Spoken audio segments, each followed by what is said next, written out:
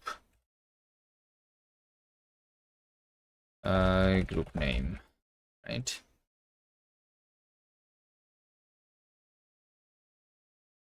Yeah, that makes more sense. And same for the level. This is like about the caching, right? We either have the cached group or not. And same about like the level over here.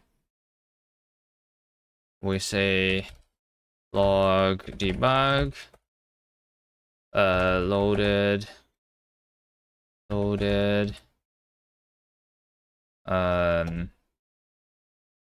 location. Do we have a debug implementation for this? Group and level this? Yeah, sure. You have 10 days to brush up on Rust before your flight to meet some guys with a cool project. Maybe you will wing it. To wing a project.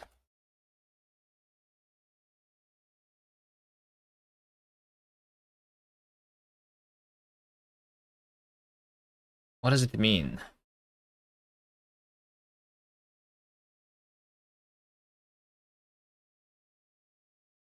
What does it mean to wing a meeting?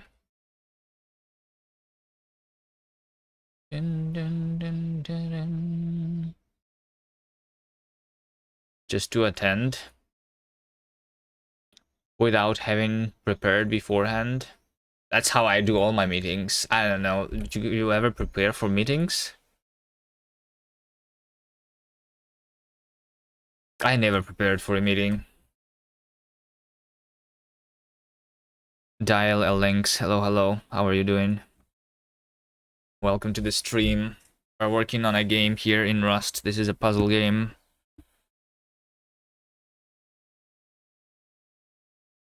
And what am I going to do? Okay, let's also fix these warnings. You know what? Let's fix these warnings. We're in a hellish React project all day trying to maintain routine sanity. Never used React. Don't know how, if it's like bad, how bad it is for sanity. But since it's JavaScript, I guess it's pretty bad. All right. Either tools is redundantly imported. Sure, let's remove that. Oh wait, hold on. So circular tuple? Oh, it's redundantly imported because I have it in my prelude, I thought, or somewhere. Okay, makes sense. Intend to infect their company with nicks and your pedantic Rust code. Nice. Good job, good job, good job. There is another streamer that I that has started a project recently. I don't know if you watch them or not, which is who's rewriting nicks in Rust currently. Basically.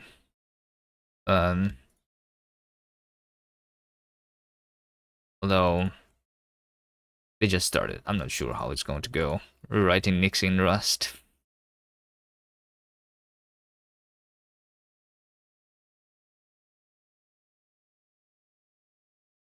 Must send him to me in a DM when you think of it.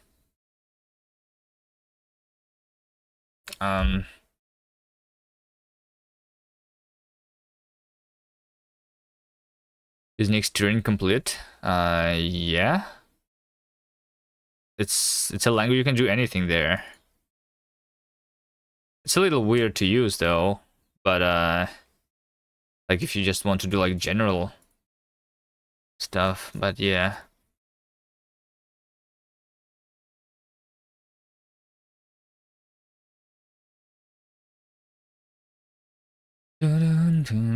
How's your project rewriting? Am I using an engine here? I'm using my own custom engine, which is very raw. We have a thin abstraction of OpenGL, and then like some tools for working like with Windows, but it's we don't have like much high level stuff. Basically, no engine.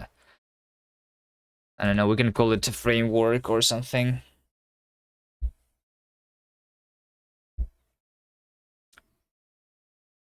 All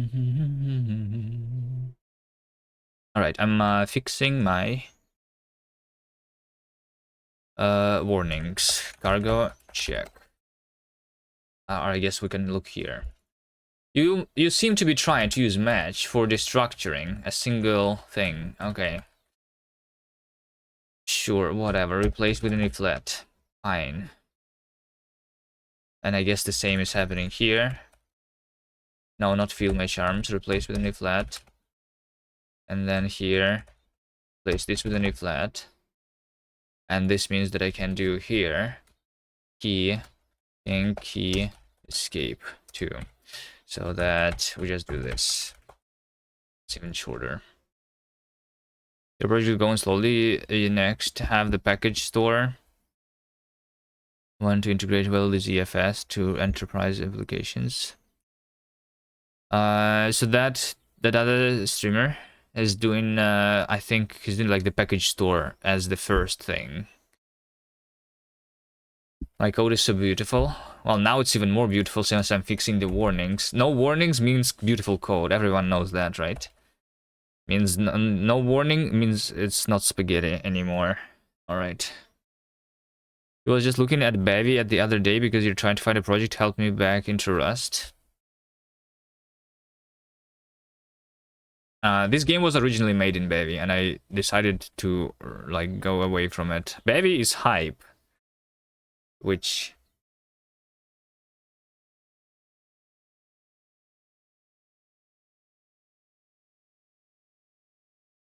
I mean it's not too bad, but I don't know. There is just I just prefer not using it, I guess.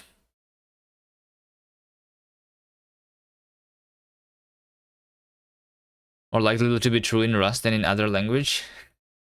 No warning is no spaghetti, yeah. Okay, next. Boolean expression can be simplified. Let's see this. If not group is this and not that. So how do you like suggest me simplifying that? Do we not have the fix for it? Non-minimal bool. Clippy non-minimal bool.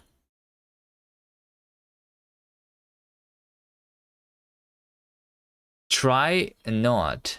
Like if you say the try, how about you like also fix it for me? Is Rust Analyzer not able to like do a clippy fix here?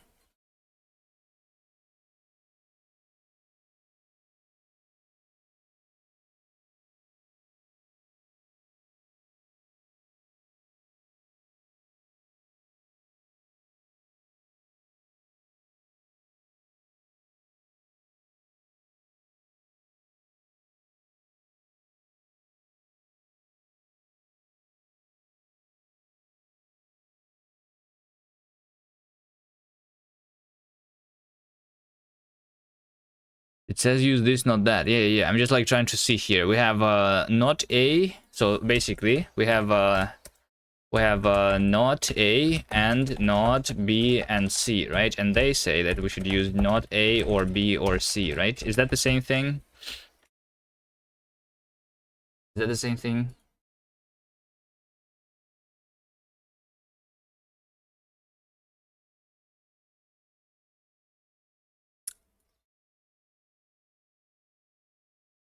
Not B and C is not B or not C.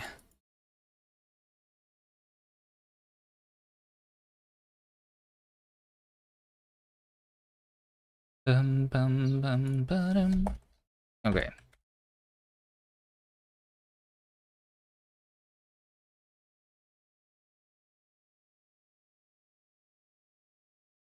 Static camera, transforming view, or free move means that we should not update the camera. I agree with that.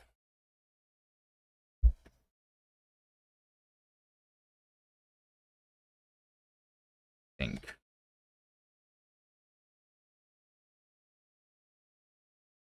No, next. Unused variable. So over here, we do the return immediately, draw inner preview, because like we were drawing the inner preview differently. So in fact, we are going to have a preview config play preview. Here's what I'm going to do. I'm going to completely remove that. I'm going to completely remove that. That's the old way of us drawing the preview. From the old days, we're not going to do that. Standing on hover or hovering on inner level. Okay. Remove that. And this is generate the preview. Okay, actually for generating the preview, we need the background color. Okay.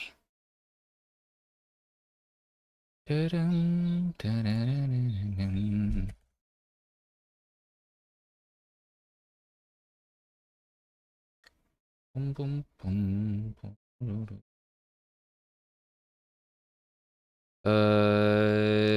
And revert this range specifically.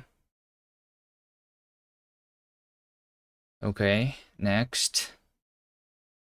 Manual implementation of option map. If we have some momentum, then we have some momentum. Otherwise, none. Okay, over here, I actually think that I don't like this clippy warning. So we could do this dot map, is what they say.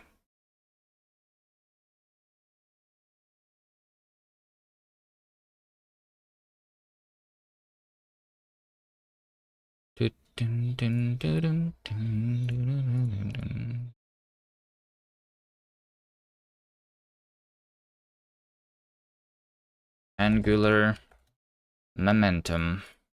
I also can do like this. Kind of. And then we like... oh, no, but this is none. Yeah. That's why.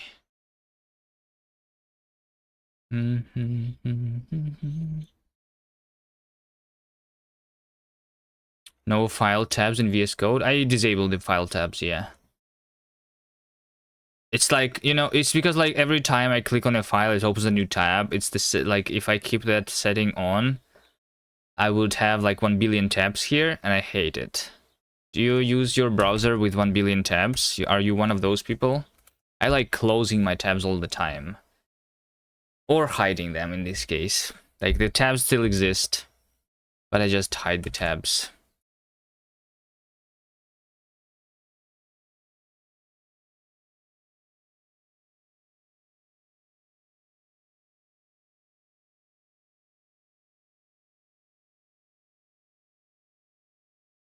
You have 3 billion tabs that you use as bookmarks. They are unloaded. Yeah, but like the bookmarks, what I'm doing for the bookmarks, I have this. There's the bookmark. Oh no, that's the pocket. There's somewhere bookmarks. There's a menu for the bookmarks if you want to go for somewhere that's bookmarked, right?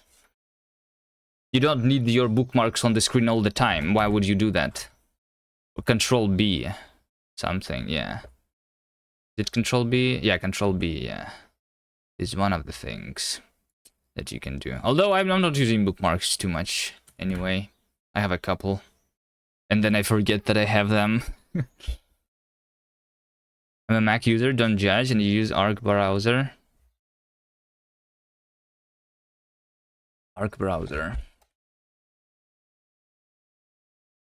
Arc from the browser company.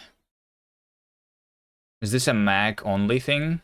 Download Arc for Windows 11, Arc for Mac, and no for Windows. Alright.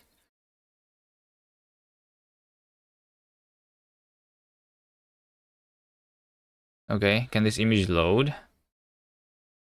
A browser that doesn't just meet your needs, it anticipates them. Clean and calm. Arc shapes itself to how you use the internet. It's like a full screen browser. And we don't even have this at the top. That's good. That's good. It's like the Zen mode browsing.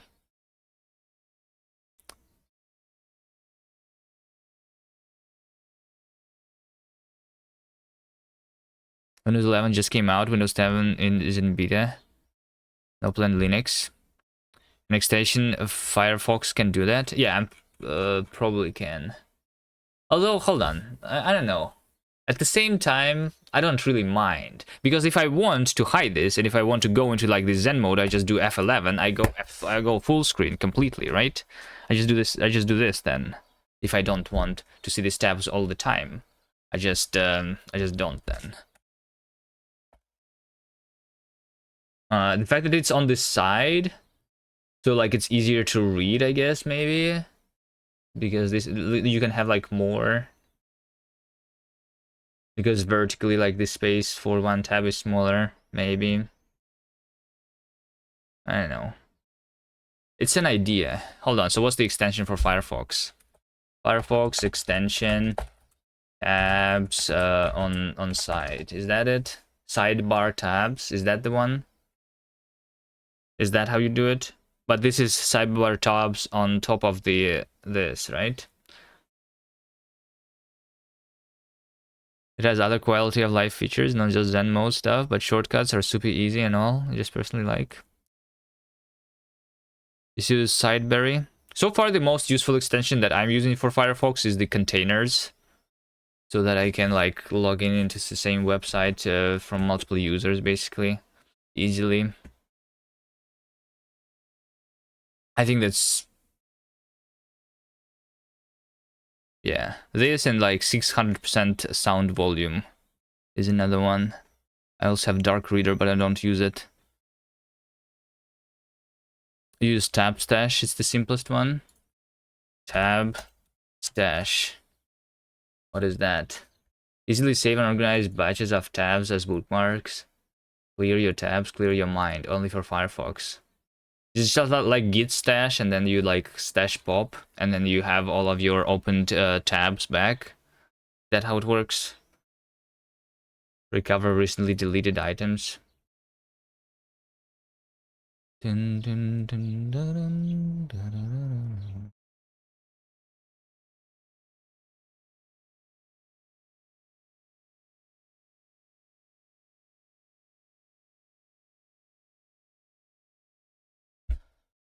Vertical tabs reloaded. This, and then also there is a Sideberry. This one. Vertical tabs, tree, and bookmarks in sidebar.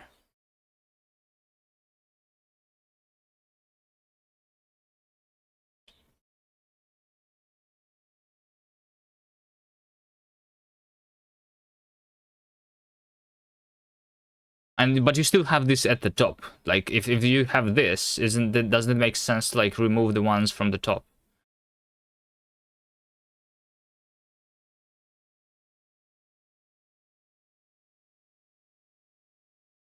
Let me do the code first. Allow Flippy.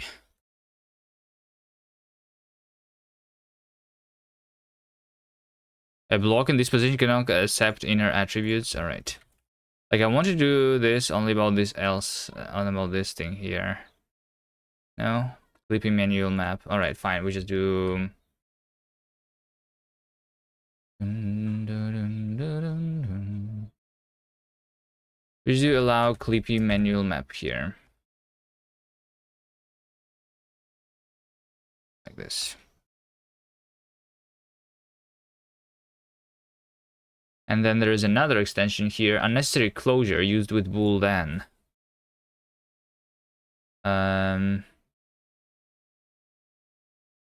Unnecessary closure. Use then some instead. Okay. And some. Because sref is like a cheap thing, is that why? Okay, sure.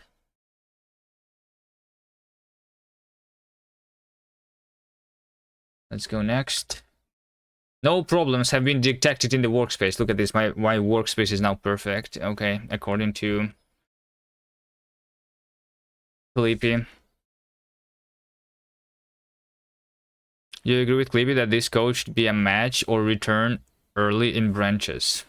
That's not what Clippy said. The Clippy said that over here, instead of doing if we have angular momentum, then we do this, otherwise we do none. It says that I should instead, I guess I just like, I just do this, you know? I just do this basically here. I don't do it flat. I just return this. That's what Clippy wanted me to do. That's what an allow manual map is about. I cannot do a match here because we have different branches basically here. One of them is checking if we are a player. Another one is if we have angular momentum. It cannot be just a match. It's multiple conditions that cannot be easily just a match here. An early return can only be if we. All right, maybe you like this then. If we do this suffix, so we do like this. If this, then we break suffix this. Is that what you want? An early return then? Like this? Is that what you like more?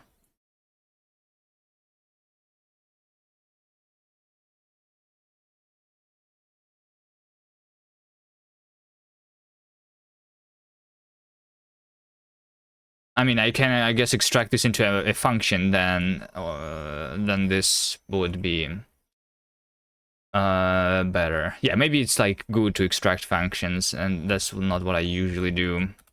This function over here, you can see the beginning here in line 798, and I'm in line 1500 here. Yeah, this function is a little bit too big, and it's not even the end. It's ending like over here. Yeah. It literally is 800 lines, this one. This is the biggest function, I think, in the code base. But it doesn't generate a warning, as you can see, so it's all good. You know? Look at this. No warnings at all. You avoid labels. I think I use them some in a couple places. Maybe? Let me see. How do we search? How do we search? This dot star colon and that. AZ underscore. Wait. That? Oh shit, if only I knew how to write regular expressions. I never do that. This gives me all the lifetimes, which I don't, yeah, I want like a word here. Hold on. How do you use regex? I was trying to use SED yesterday when I was doing Zig, and I was failing so hard. Are people actually like supposed to know how regular expressions work? I never need them. I literally never need them. I don't know how they work. They are unreadable, and they're just bad in my opinion.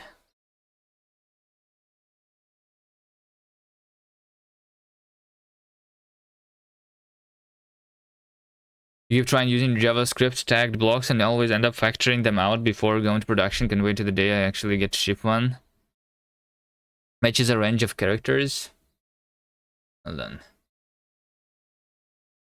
This one matches a range of characters, matches a specified number of characters or the previous. A range of characters, 09. Yeah, I think I did it correctly, right? We just do this, AZ, or underscore. This is invalid escape though. How do, so like I just do underscore here, AZ. Does it mean that I don't have lifetimes? Wait, really? This is how we match the lifetime like this. So I don't have the any named blocks. Is this not in this? But in the other code base. Let's just go to all the projects here. So how do we do this? Rib grep, and then we do this. Can I do this? Is this my regex? Wait, hold on. Is this not working? Can I not escape a quote inside a single quote? Can I do I need to do that?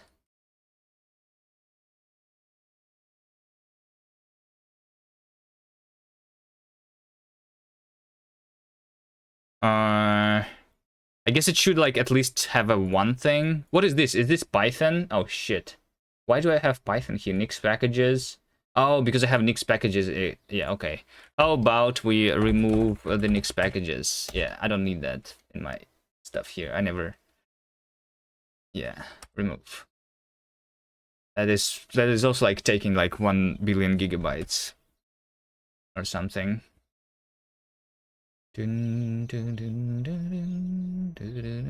HTTPS. Okay, so how then I do help? How do I do the file, which is like the Rust file? Or do I need to do FD for that? Let me learn a little bit today. Searching files, machine type. Is it type rs? Type rs? Unrecognized file type rs. What's the file type supposed to be then?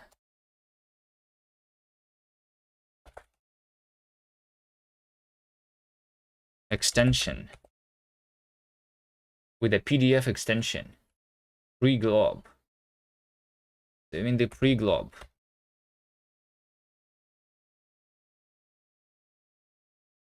Files. Type list. No clue how to use grep. Do you know how to use grep? Grep is supposed to be a better and more intuitive command line utility, from what I heard. And faster. This flag limits grep to searching files matching type. So what is the type? The flag supports the special value all will behave as this provided for every file type supported by the grep. What's the file type? Give me an example. What is this? Am I supposed to know what it is? What's a type? Type list. Do not search the file's machine type. Type add, type spec. This flag has a new glob for particular file. Oh, hold on. So we need to like define types first. Oh shit. We have a types inside grep. So you add the type foo is anything that has this glob, right? Okay. why just don't do the glob directly then? What is this useful for?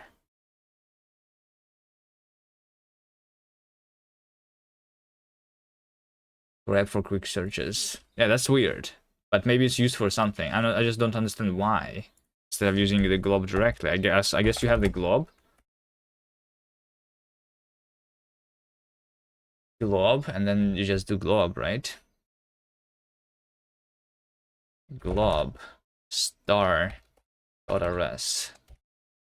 Like this, right? There you go. Oh, there you go. Look at this. Look at this. Oh, this is not my code. This is Nerdsel's code. Garbage loop. Garbage loop. Oh wait, hold on. This is my code. Yeah, I have garbage loop. So like yeah, I used that a couple times to break out of the outer loop, I guess.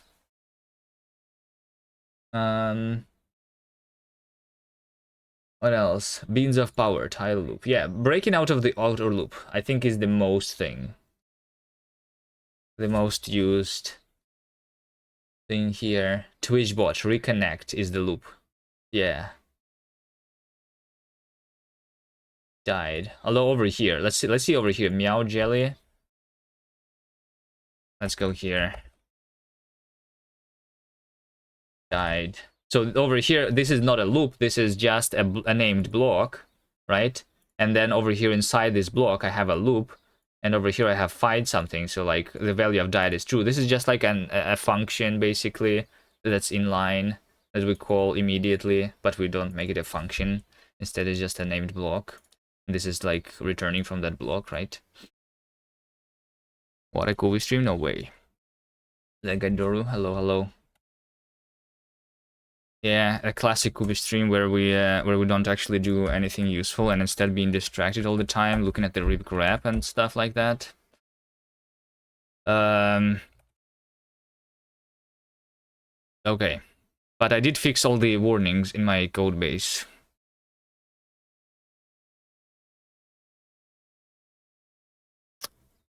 Do a cool rewind when you die.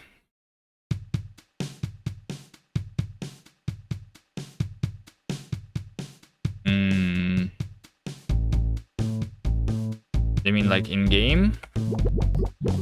Like over here? Here's this cool rewind. That's what you wanted to see. New music now? Yeah, we have the new music.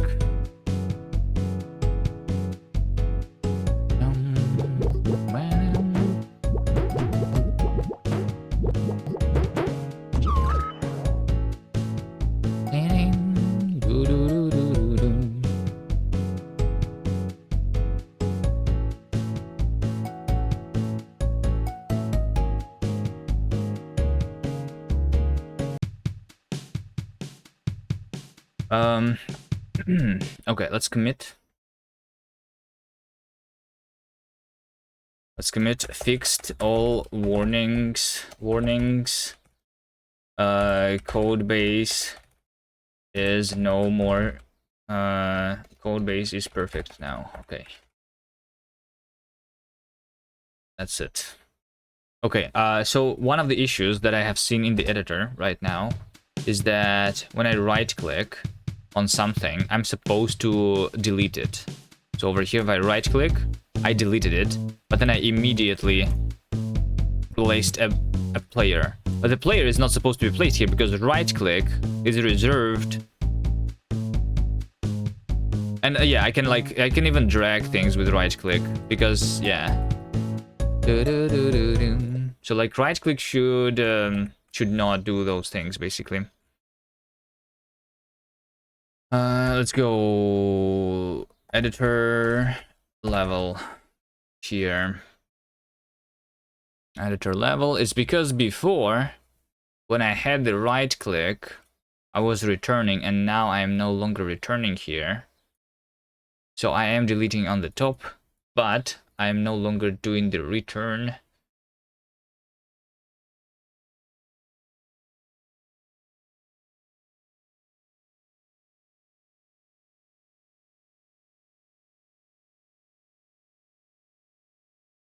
Delete top. It's because it's a custom drag start with a right mouse button.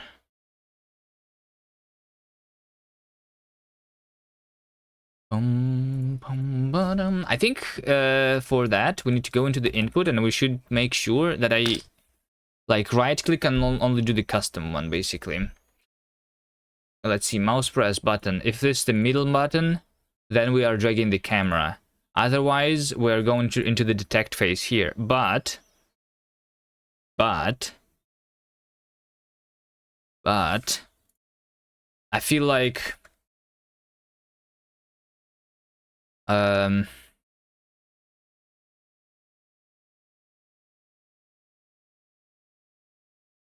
feel like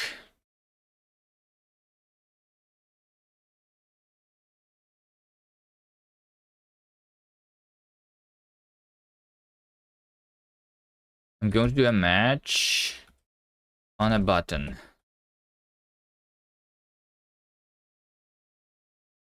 No, hold on. This if. I think just an else if here.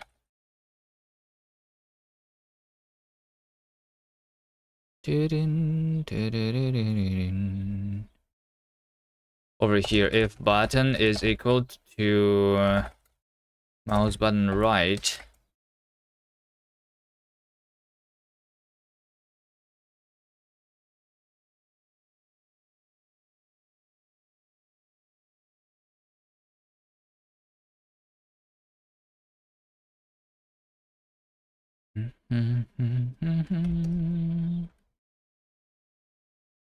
Match button.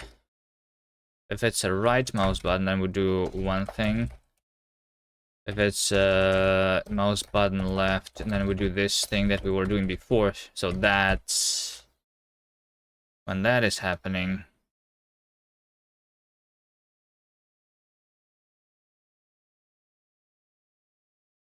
And then otherwise we just don't do anything here.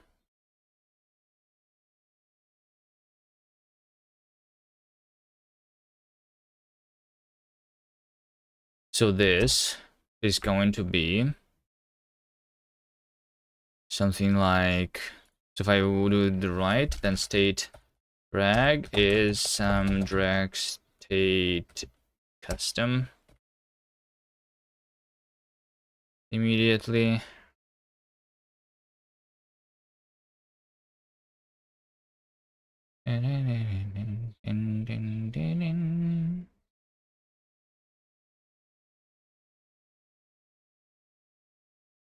Sure.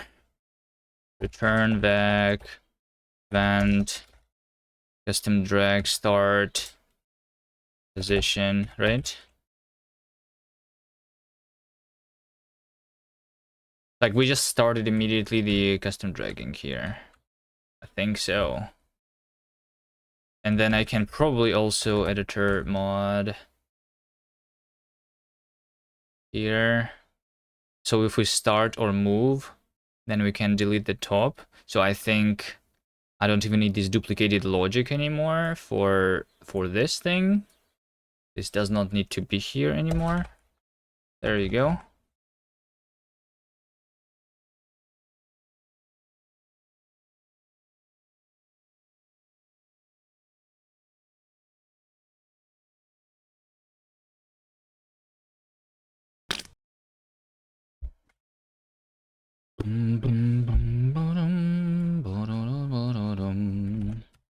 Okay.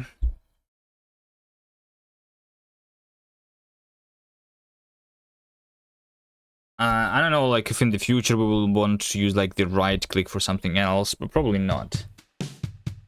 I'm guessing. I can... Yeah. Basically, like with the right click, you could move the camera before, but you can no longer do that.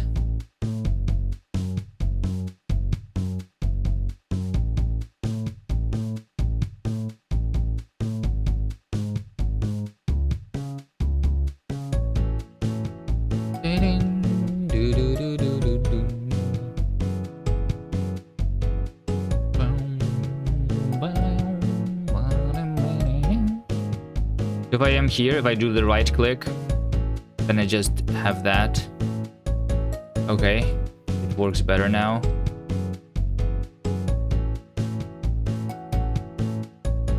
Magnets in your game? Yeah, we have magnets. We can have a player and a magnet. And a magnet, what it does is that it allows you to climb like this. If you have two magnets, then I will be able to climb that wall completely.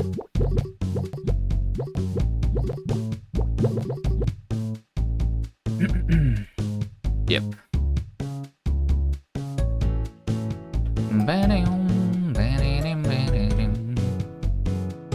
Yeah, I can wishlist the game. Don't look at the Steam page too much, though it's not very nice yet. We're going to improve it.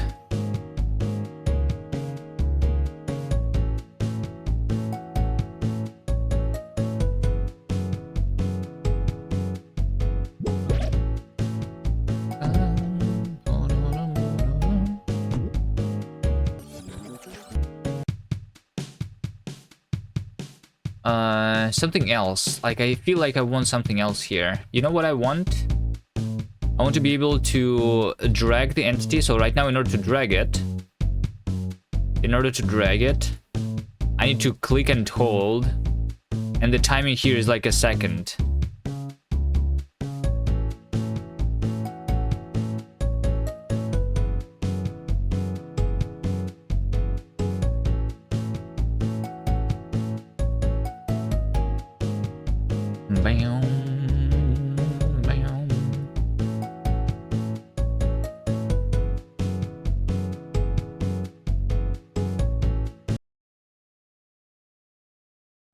Let's not do the replays. Better right click handling in editor.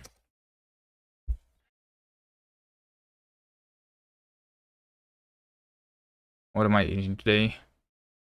Right now I'm not eating anything. I'm drinking tea.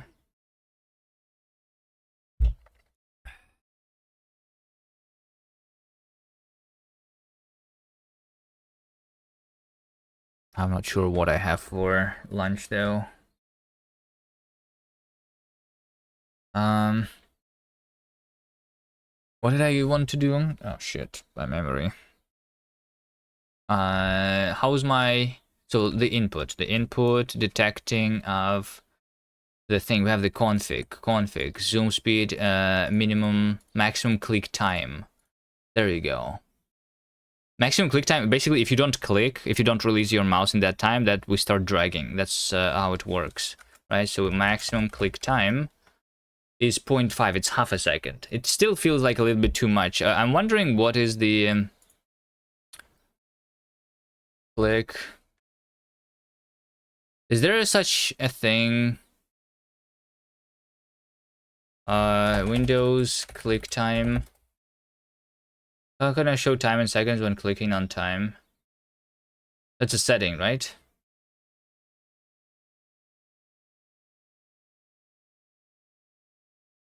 I mean, I'm not on Windows. Click time. Why sometimes my Google was in light color scheme and now we're in dark? That's weird. Just wondering what's the normal clicking time.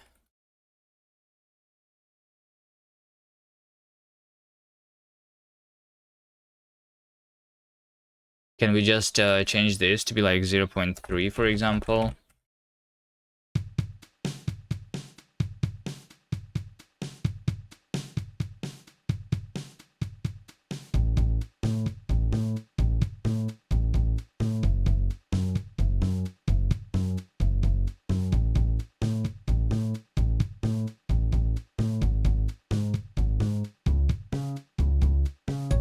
This also does the undo redo incorrectly because this is only one move instead of being two moves.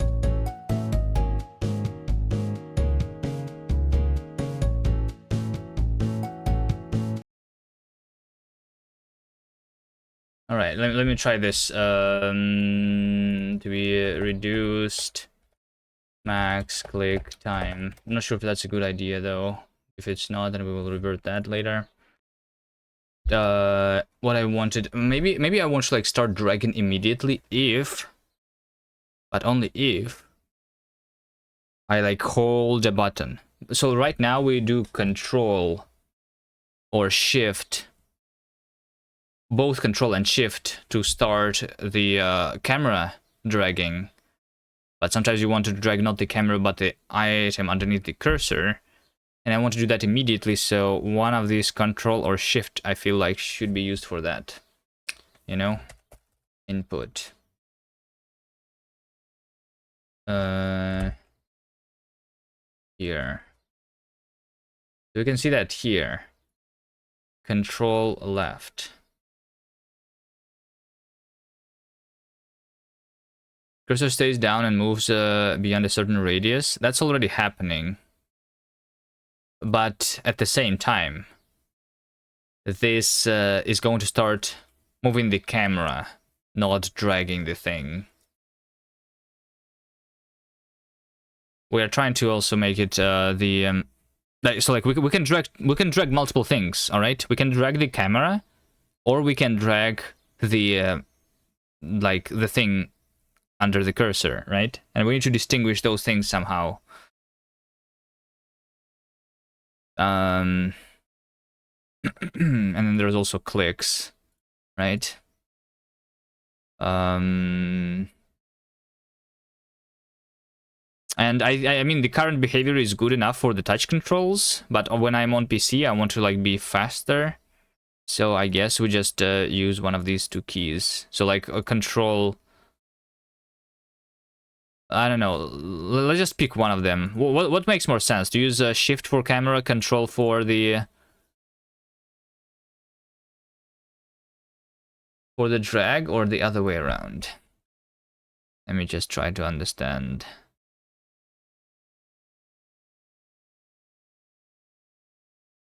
What would I want?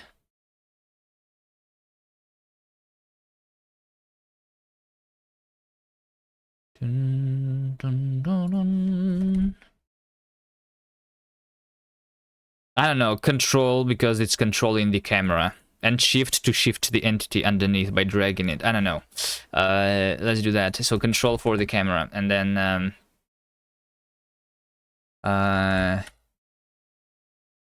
shift for the other thing. Stage drag is some drag state drag. Return back event drag start at the position. I feel like this.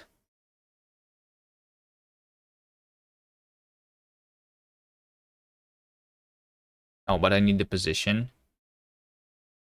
I mean, the position should always be here anyway. Cursor position should be here.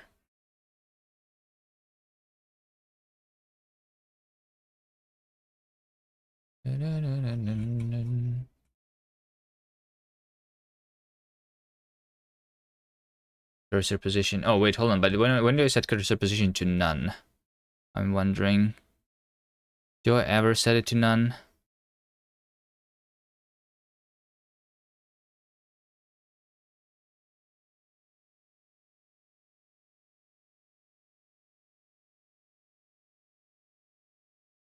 Hold on, I never set it to none. Interesting. Feel like I should.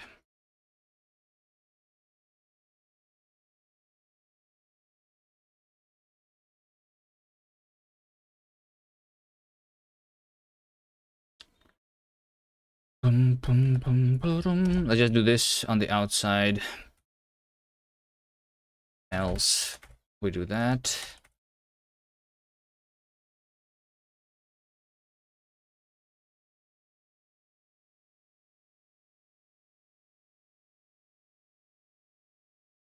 We do this. Did I delete the match on accident? Match button.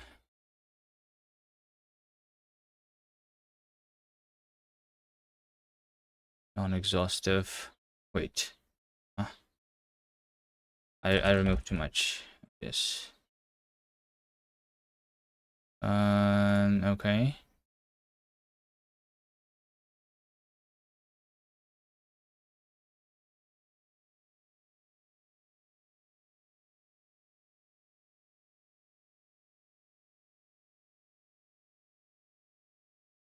I mean, technically, I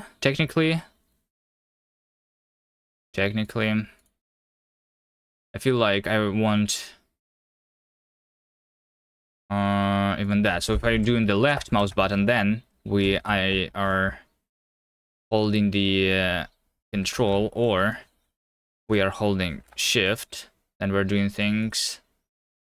And if we are doing the mouse button middle, then it's the same as that. Then this going directly into the camera.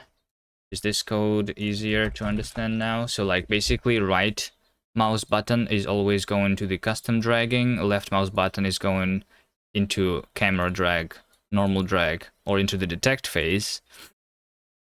And the middle means the drag camera. All right.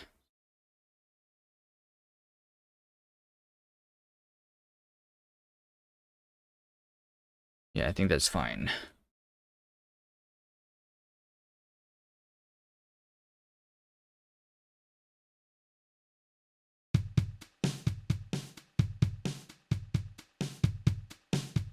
So like over here, for example, we can drag the levels around, right? Like this one. But if I try dragging it normally, then we would drag the camera instead, right? But if I hold shift now, then I will drag it immediately. There you go. If I drag control, that drags the camera also immediately. If I don't hold shift or control, then we go into the detection, and then it's like either over time or if we move a certain amount of pixels. That's what the detect phase is about. Okay. Nice, nice. Just like a little quicker, I feel like. Okay, next.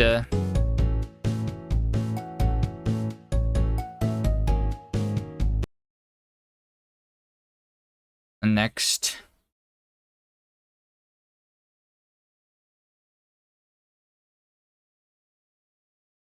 Okay, shift. Left mouse button to drag instantly.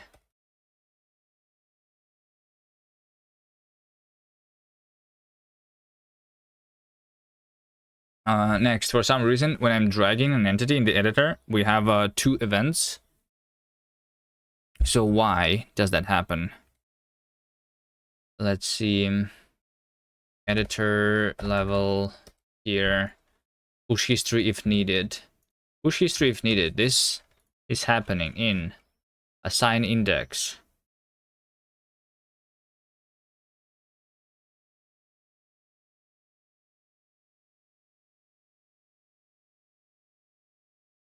No. I feel like we don't need that here. Next, if we end the drag,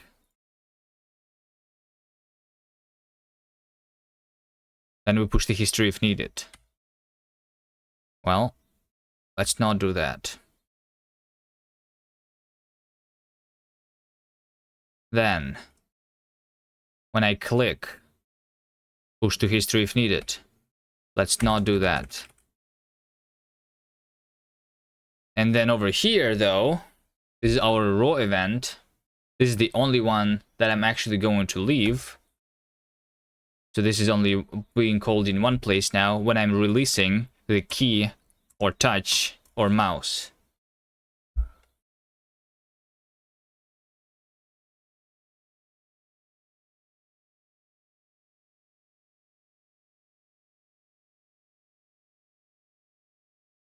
The only thing is, it should be not here.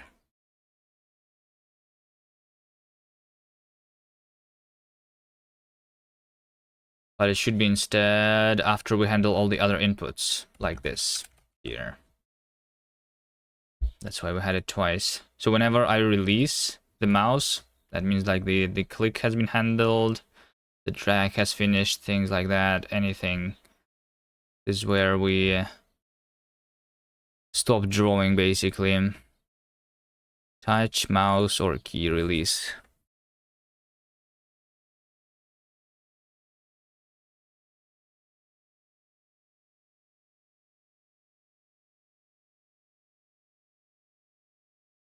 Okay.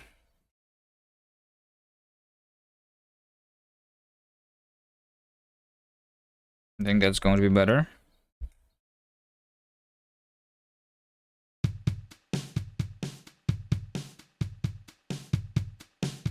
We do this, we do undo, redo, and that's just one thing now.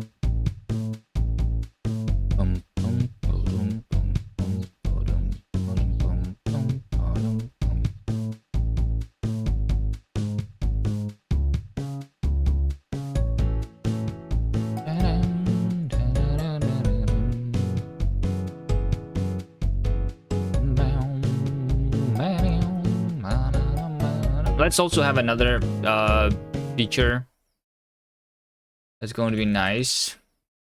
Some polishing. Only push to history on end of input in enter.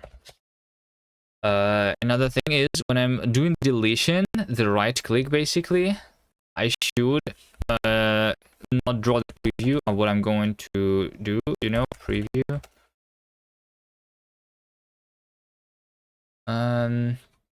Let's see, function draw. Cursor position. So if I'm not dragging, if I'm not doing this, doing that, you know.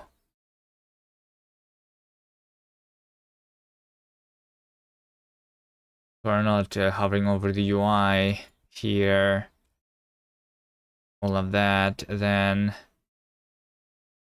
this is where I'm drawing the preview of an thing.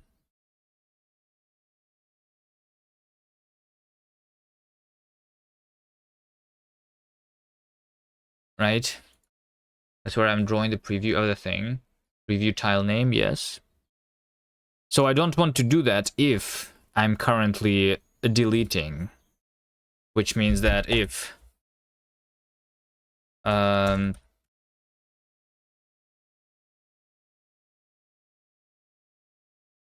is button pressed, mouse button right, then we'll do something else. I will instead draw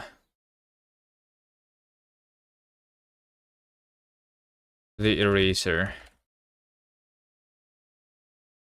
Is that it? The eraser?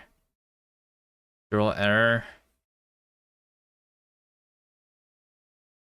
True.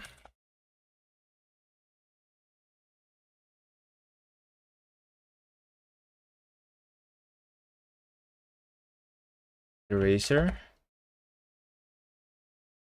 Yes, the eraser. Because I'm when I'm doing the right click, I'm basically using the eraser tool.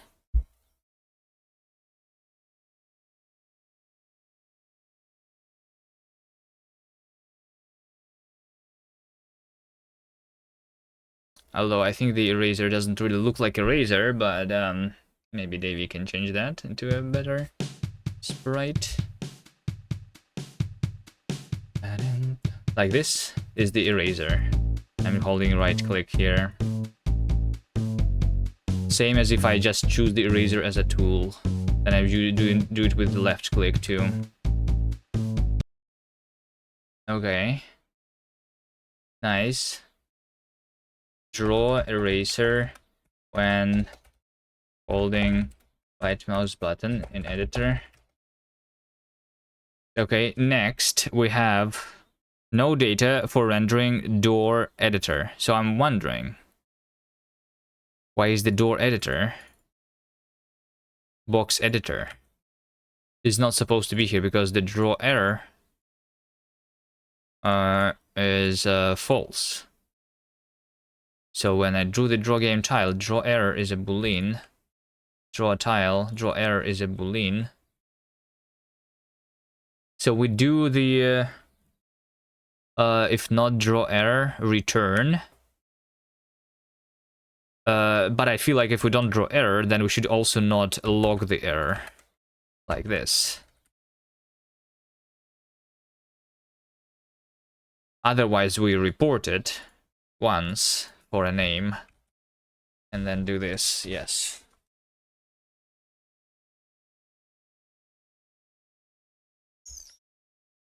But the fact that the path is not loaded here, which that is weird.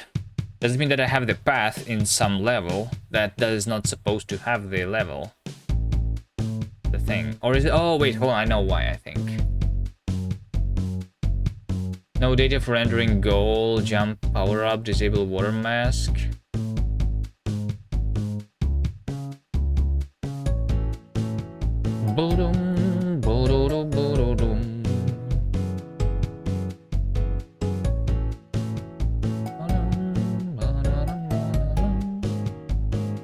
If I go to this level, might be in this group, by the way. Do you have disabled blocks here? Maybe. Is this the disabled block? Yeah, I think so. That's why it's saying that it's not there.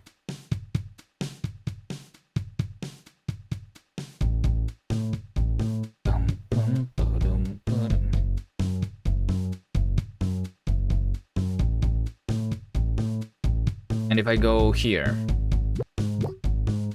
then it all works.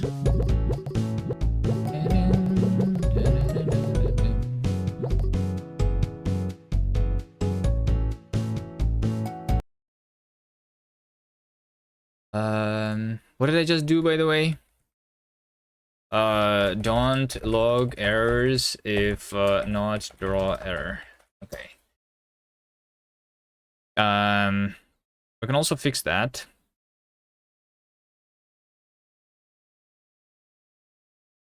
I think. Here's what I think should happen. When we draw a tile, this should,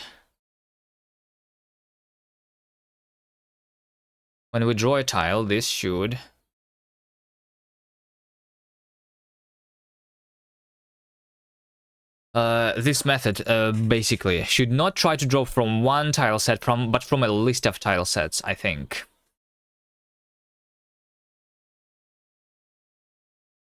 So that if a tile, like, you know how when you draw a text, you can have fallback fonts. If a certain glyph is not present in a font, then you go and try to find it in a different one. So the same should be about the tile sets. So the tile set should only be overriding the so like we can in certain like groups override the tile set, and that should only like change the tiles that we want to change. If we don't need to like redraw everything, we want to like only override certain ones, and the other ones should be still present in the previous one. So for that reason, when I'm drawing a tile, it should not just have a one tile set, but it should have a like tile sets, which is going to be a list, or let's say impl iterator, where item is the reference to the tile set. How about that?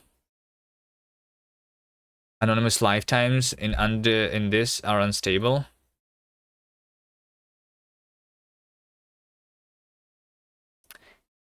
Consider introducing a named lifetime parameter. Okay, fine, sure. I will introduce a named lifetime parameter. That's not a big deal. So now it's not tile set, it's tile sets, right?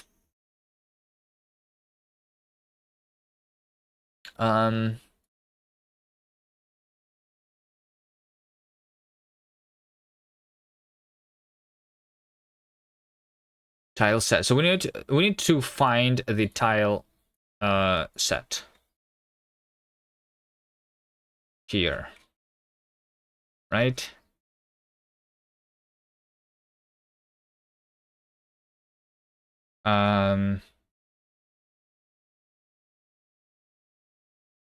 So the tile set will be the tile set that contains the tile. So tile set is tile sets, find tile set, where tile set definition tiles get contains the key with this name, right? That's what we're trying to do. Otherwise, if it's not found, this is where we draw the error.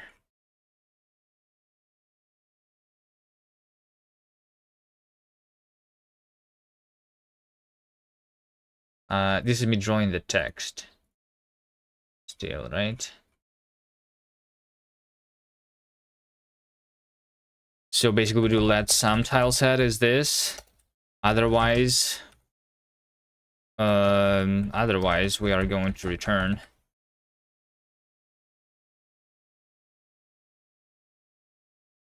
Now this is where like I wanted to draw the error like this.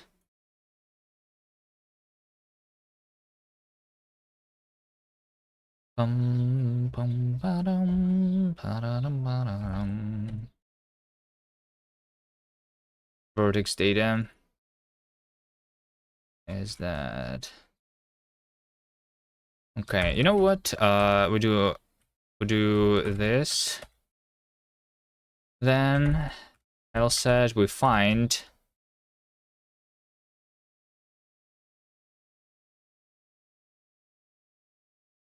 but we unwrap, or Or we will use like the default one, and the default is going to be like, I guess we guys just use any of them.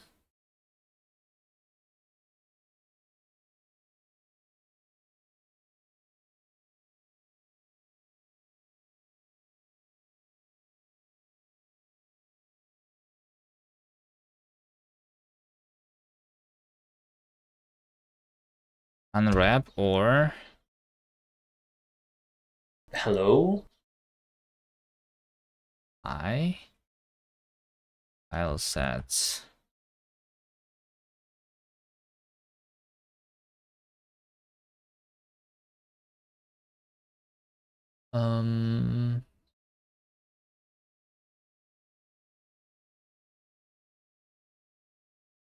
The track in the game is catchy. It's published. It's not even done yet. It's in the progress. File sets. Can I like find or last? Is there such a method? Oh, find or last. Oh, there you go. Find or first, find or last. Look at this. This is from the iter tools. That's what I wanted, exactly. There you go.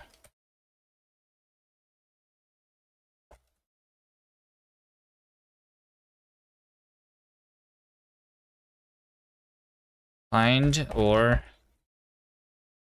or last or first. Yeah, or sure, whatever. I don't think it matters here which one we use. This is going to like determine who is drawing the error. But all the tile sets have the error. Or at least supposed to. Okay, so now, since this is here, we are now... So when I'm drawing the game tile, this has the override game tile, which is optional. So this here, I'm going to into iter this, and then we chain that with the std iter once that. So like this is the default, and this is the overriding one. Right? And then over here we have the UI tile set. UI tile set is not supposed to be overridden by anything, so we just do std iter once. Only one tile set is here. We can also, I mean, we don't need to do iter once. We can use that instead.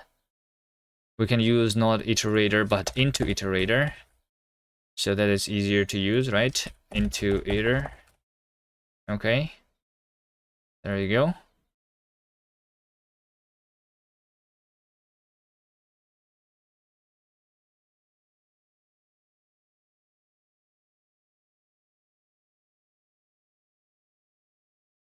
So I chain that too. Like that.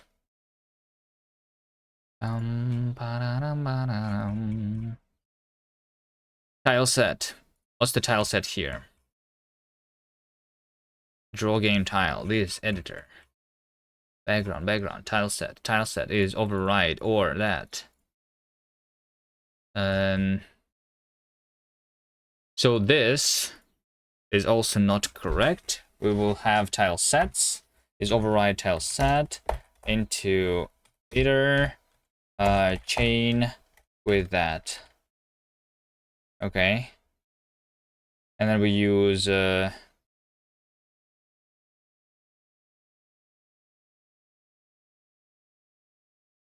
group override tile set as ref. No, I guess we don't do into iter, we just do dot iter to do the same stuff. Okay, and then we just call. Wait, hold on. What is this? Draw mesh impl.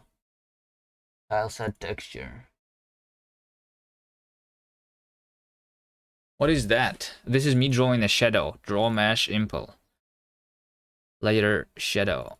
Color.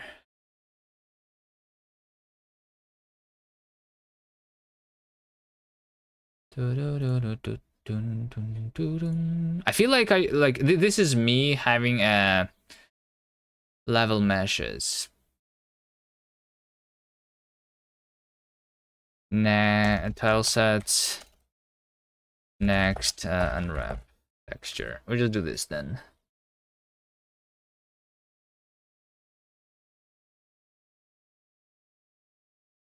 Draw us over here. We do tile sets.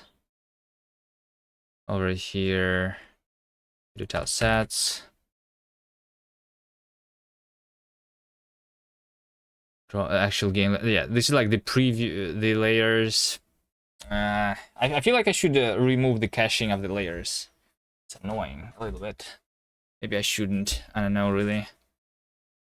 Tile sets next. Unwrap texture. I think it's fine. Maybe. Tile sets. Tile sets. Tile sets. Okay, and that's it. Right? So the only thing is we cannot move out of tile sets. Cannot borrow as mutable. Wait, is this not copied thing? Clone. Next.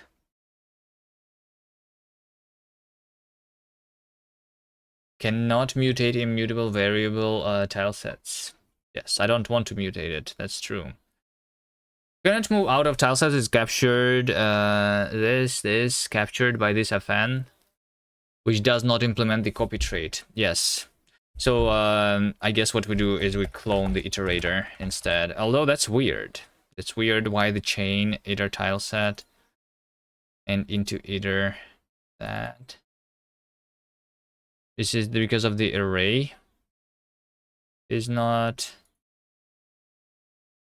copy, but it should because it only contains a reference. Whatever. We just clone. It's cheap.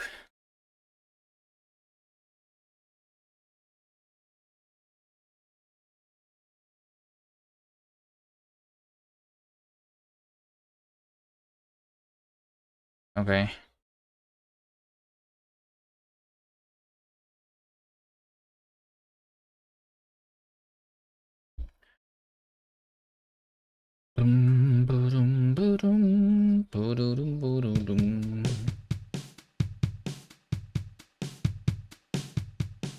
Okay, so now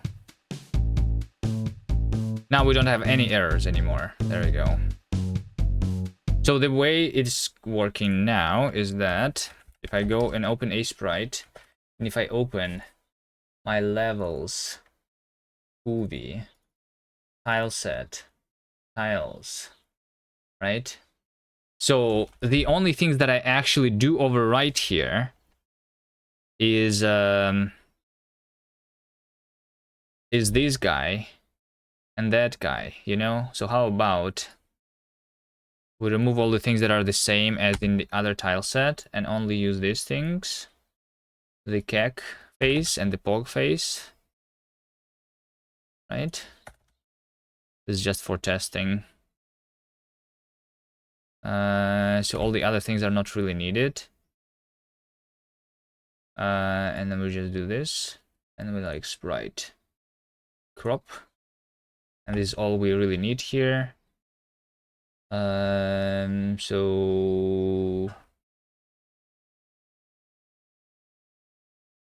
is it not going to show me the grid? View, grid settings. Yes, there you go. 0, 0, 1, 0.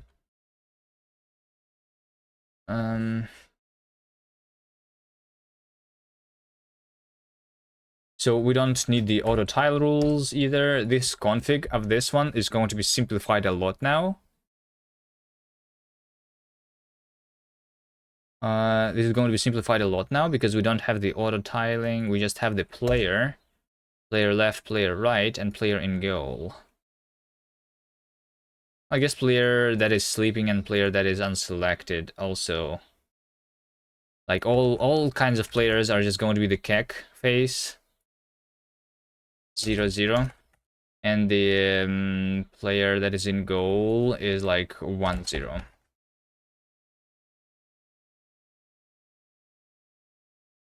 Right? All the other things are going to be used. Oh, and I guess the error. The error is still needed. The error is still needed, right? Do I have an error? Let's have the error. over here.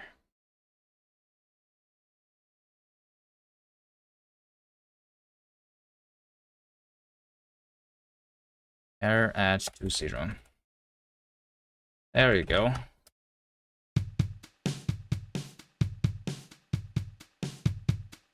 Does it work? It does not. Look at this. Look at this thing. Everything is an error. This is because this is the static mesh. This is the preview. I understand. Like, I understand why. This is because of the caching again. So, like, in the caching, we don't allow multiple tile sets.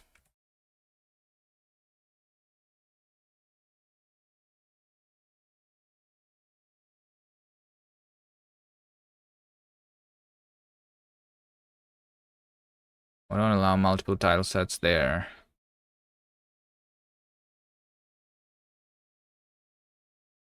I feel like I'm just going to remove this. It's going to be like a little bit less efficient, but then we can work on optimizing the rendering.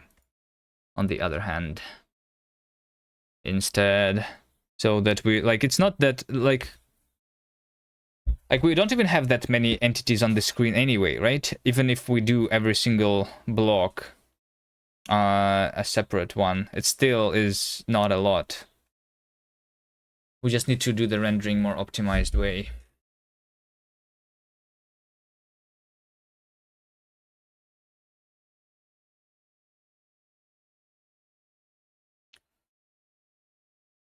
Easier tile overriding tile sets.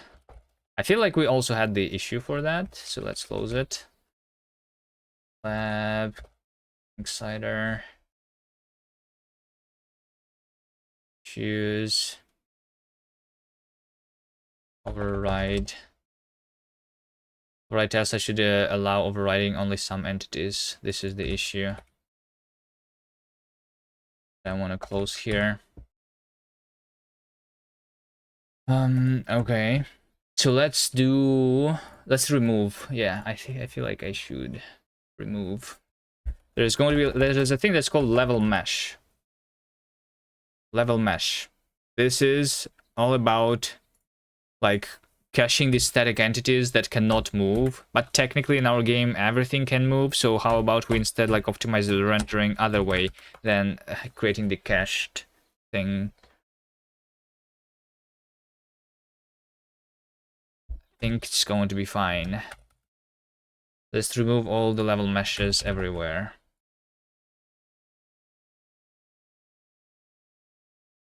Level mesh layer, level mesh, layer mesh impl. I'm going to just remove that.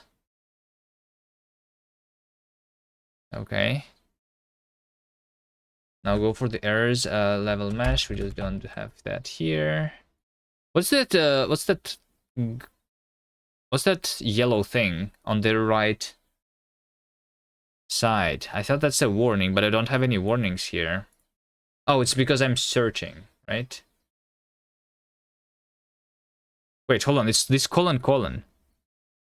Why are all my colons right now highlighted? It's because why is all my colons highlighted currently? Huh? Why is every single colon highlighted?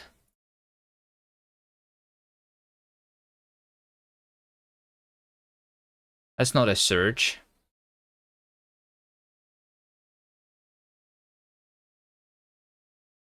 What is it?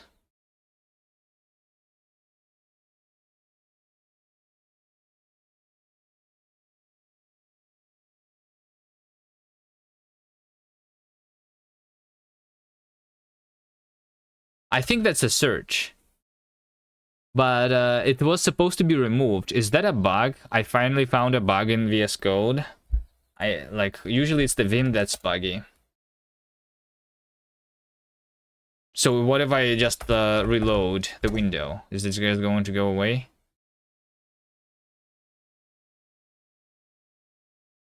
That's weird. Unless I don't understand something. But my search was clear. It's from the previous when I was like trying to like search with the colon, right? My lifetimes, my named blocks. You have to use restart extension host 500 times a day, Lamau? I never need to do that. I never need to do that. I need to like reload my Vim if I'm working in Vim though all the time. Not using Vim today. That was really weird.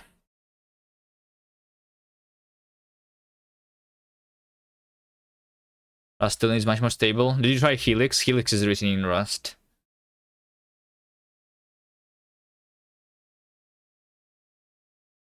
I don't remember what my problem with Helix was. Something else was not working in Helix. I don't know. It's just like, yeah, they don't have the extension support, and like what they have built in is not enough. What's Helix? It's like Vim. Did you ever try Vim? But it's like an editor. We work at a company called Space Drive. We have a mixed TS React frontend and Rust backend for the desktop app. Nice. Use Vim in terminal and Vim keybinds in VS Code. Okay, yeah, I don't use Vim keybinds in VS Code. I don't feel like I need the Vim keybinds. I'm okay with using my mouse. I'm not a mouse hater. In fact, I love the mouse. I like the mouse. I like the hot corner in my GNOME here. I like the fact that I can click my windows like this instead of using some keybinds in my window manager. I like the fact that I can move my windows with my mouse like this. That I can do this and I can like resize my windows like this. I'm not a mouse hater. I'm a mouse enjoyer. All right. Just have it. Use mouse for scrolling. But why don't you just do Control D, Control U for scrolling? Because that's how it works in Vim. No? Macro is nice. 3-finger left to right for those window switching bits. Yeah, it's working the same. Although, like, it's not the window. It's for the. I mean, what I have on my laptop. I also use the the gestures are also really nice. Like I just like I can switch left and right by using a gesture.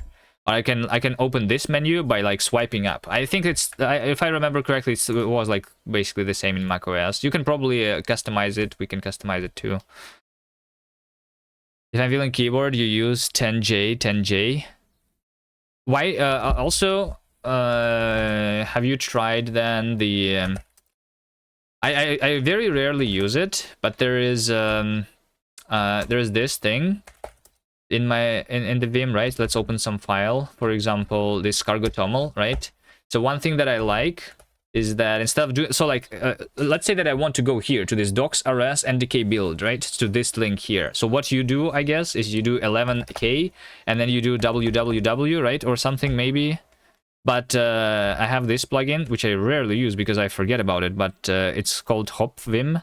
So I do space HB to like hop to docs. So I type do, and then it highlights this thing here on and all the other things that are like all the other dos, and then I just jump there directly. So I don't need to like look in multiple places on my window, because in order to do like 9k I need to like, or 11k I need to like understand that this number is 11. So this means that I need to look not here, but I need to look over here, which is annoying. I'm using the hopping to I think the hopping like based on this. I can also like do like hop character, or what was it, like hop character, like hop to all the D's. So this highlights all the D's on the screen. It's just like highlighting a little more. If I do the 2 characters, it like less variance. You just use the default / docs. That's also like nice, but I don't know. Slash is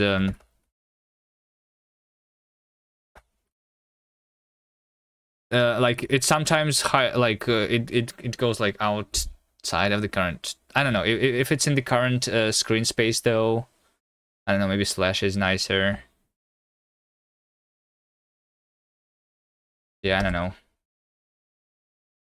I have this plugin. I'm not using it much, but sometimes I feel like it's a nice thing to use. But yeah, maybe slash actually makes more sense. But something is wrong about the slash. Why am I not using the slash?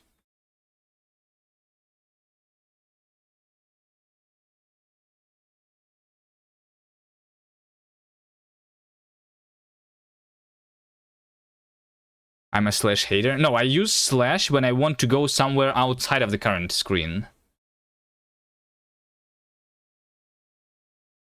Like same as in VS Code, I do Control F and like for example, I want to find like struct renderer, right? So that's like the same as slash struct renderer then, right?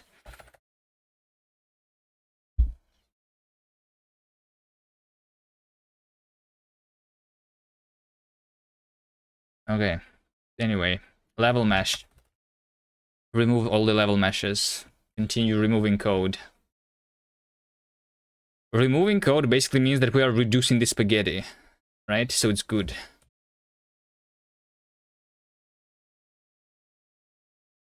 It's good. Look at this. I just remove whole chunks. What plugin are the little crabs from? We have the it's a custom overlay. It's also written in my engine, compiled to the WebAssembly and used as an OBS browser source. The code for that thing is pretty bad, so like I wish I could improve that, but I'm just not into working on that anymore. The code is bad there. And I don't know. I mean, it's I can work with it, but I don't know. It's just like I prefer not to.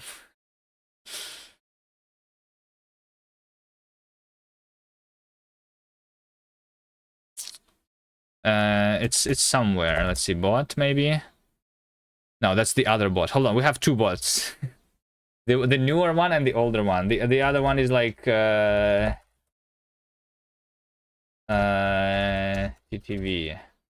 Ah shit. What? There you go. That's the source code of the other bot.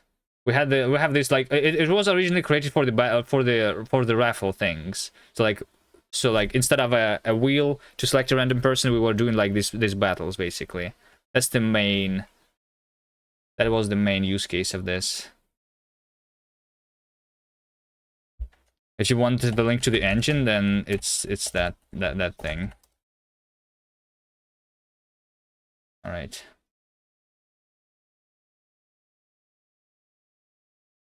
I'm not going to tell you how to use it, how to compile it. I'm not sure what you're going to like find there. Like I said, code is pretty bad. It's undocumented. It's yeah.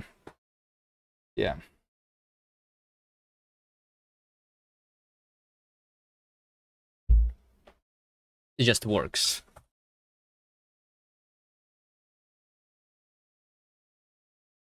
Okay, let's continue. So all these errors is because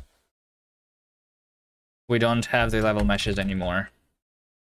I guess we just open the problems and we go over them. Level mesh, remove. Level mesh, remove. Level mesh, remove. Level mesh, remove. Just curious to see it. All right. It's there. Most of my projects are on my GitHub. You can see them here. Instead, except for this game that I'm working on right now, because we plan to sell it. Maybe we will open source it after some time. If changed, then level mesh is that. Delete top. I don't even need that anymore.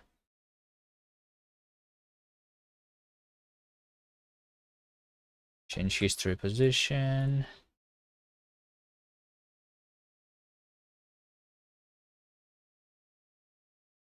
Draw level. Level mesh is not needed.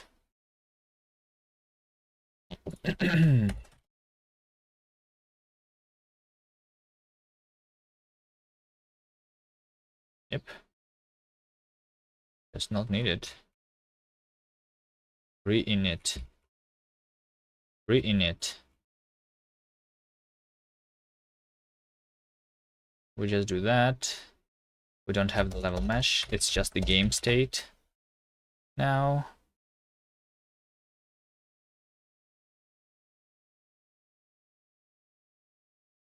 Level mesh, delete.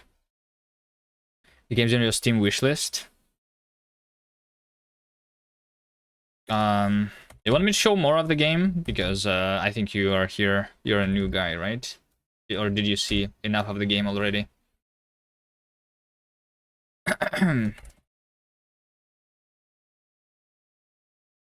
Because I'm mostly not playing it. Actually, you know what? You know what? I did this thing and I forgot about that. There you go. We have the trailer running in the corner all the time. And that's the current trailer that I'm working on, and it's going to be improved. It's just showing a couple of the levels there, a couple of mechanics that we have in the game. Changed. Don't need to change anymore.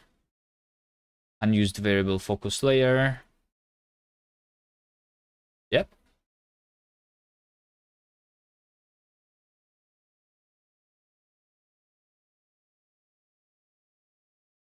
Okay, the code has been removed and the game should still work, so nothing should be cached now. I expect a drop in performance, but maybe it's not going to be visible for me here anyway, because it still should be fast, maybe.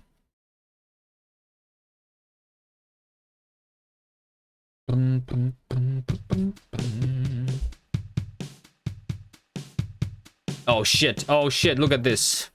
Nothing exists anymore.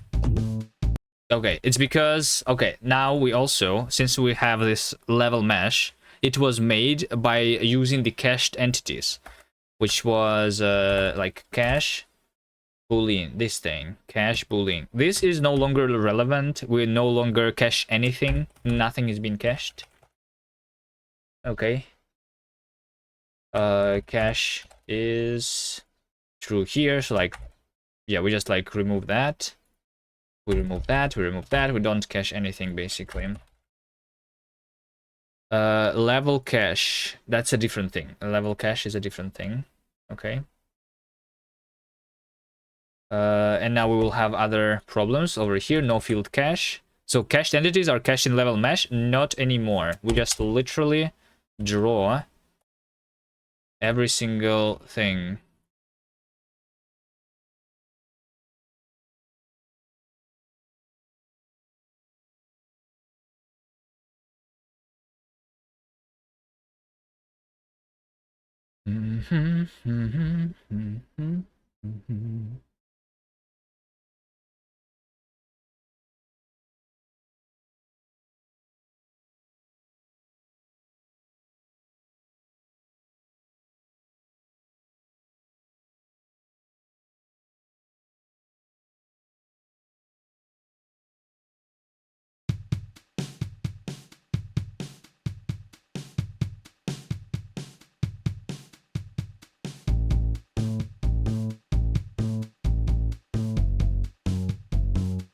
Okay. All right, let's show some of the level. Which level is a good level to show? I don't know.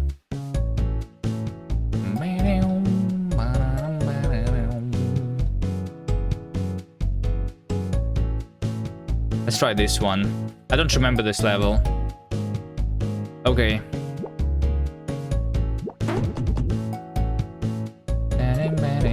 A small one. This one is pretty small, right? So here we have two players. One of the players needs to go into this location and another player needs to go into this location. So in order to get here, we need something to hold it, right? So one of these boxes probably should go in this spot over there. Show the level with elevator, but I didn't implement the elevator yet, did I? Or what is the elevator that you're referring to? Elevator is a mechanic that I want to implement, by the way. We will probably like press a button and something else will like basically move from one spot to another spot. That's what I plan to do. We can also do this. Since this is a box, this is a light box with a hole in the middle. This one you can push like in Sokoban. So that's how you Do that. So that player is now there. And now this player also needs to be holded by something, obviously. So for that player to be holded by something, we do that. There you go. Not sure what the level with the elevator is. Yeah, the game is basically about having a cube, and on your sides of your cube you can have multiple side effects, we call them, powers, and we have multiple different powers. The most used one is the jump, obviously. Okay, over here we have a very bad performance. Okay. Yeah, alright. So performance needs to be improved now. But yeah, we have the jumps. This over here is same as that box, but it cannot be pushed, only using a button. We have a slide. Slide is like this. You just slide.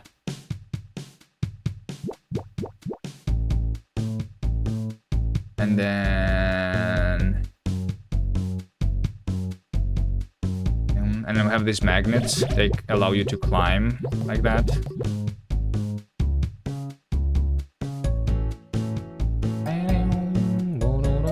And then we have portals, obviously. Portals are portals, right? I also see another rendering issue here. This over here is a bug. They're literally side effects. Yeah, this was made originally for a game jam, and we had a theme that was side effects.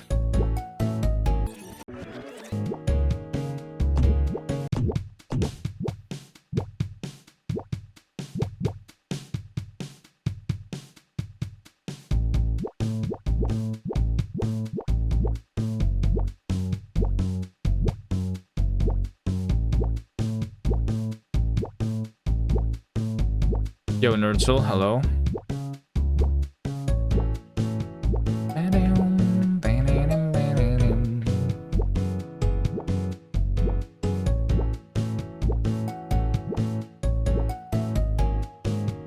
I have the portal split effect, yeah. There still could be like some more polishing on the portal, like this should be like having some animation maybe when we go through the portal, some sound effect. Of going through the portal too. That will come later. What are we doing, Davey? I'm just doing some random things on the Linksider. I improved the editor a little bit more. I don't know if you noticed, but in the latest update, the right click was broken a little bit. Also, when you hold the right click right now, I show the eraser icon instead of the preview. I don't know. Some small details. You don't need to hold your mouse to drag something. You can do a shift. You can do a shift click to drag immediately, or control click to drag the camera immediately, you know? And a normal click to draw.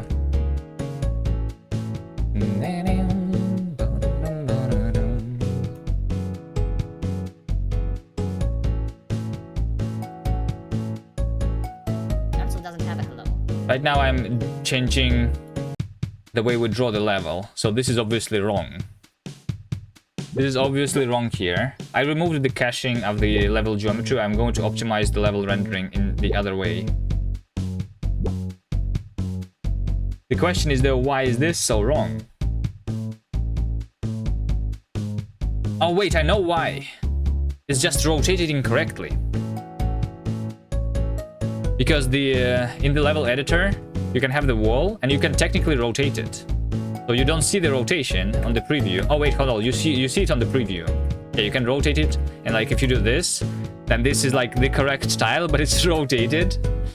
So I guess we should yeah, we should just like not have any rotation on those things. On those things that are auto-tiled, I guess.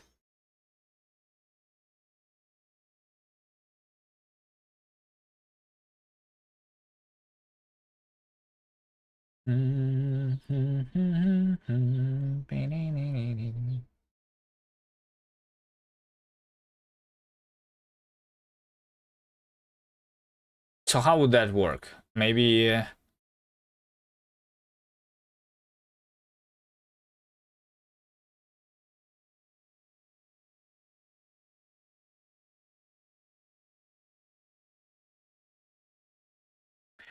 If I do the entities dot disable, we have two auto tiled things, I think, right? The block and this.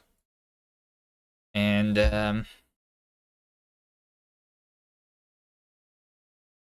it's only about the rendering though, right?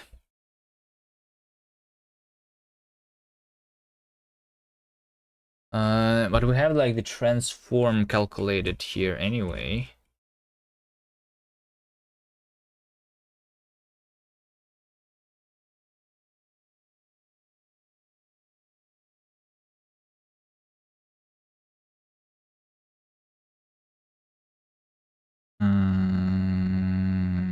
So we need a transform like, but with the one without the rotation or something.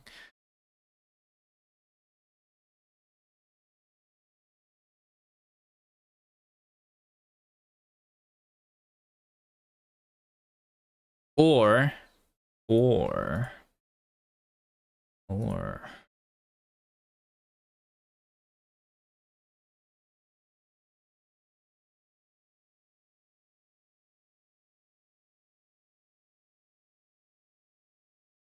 where do I see the connections? Auto tiling. Connections. Connections is this, right? When I'm drawing a tile, connections is second to last thing.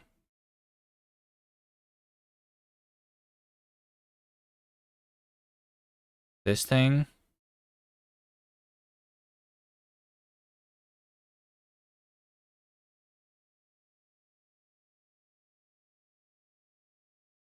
Static entities.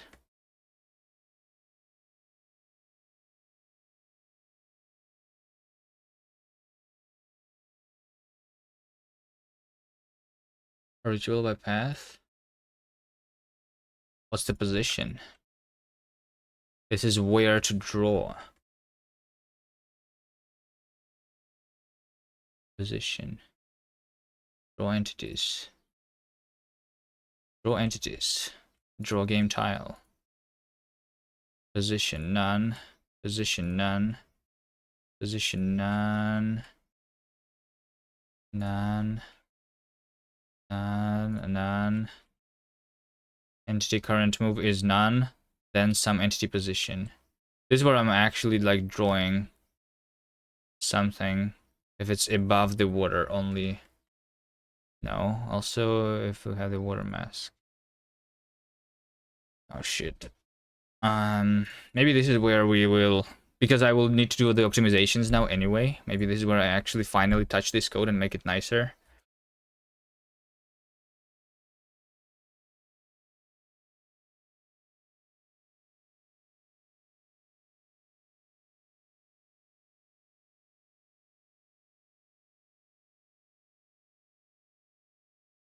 Here's what I want, basically. Position cell plus D.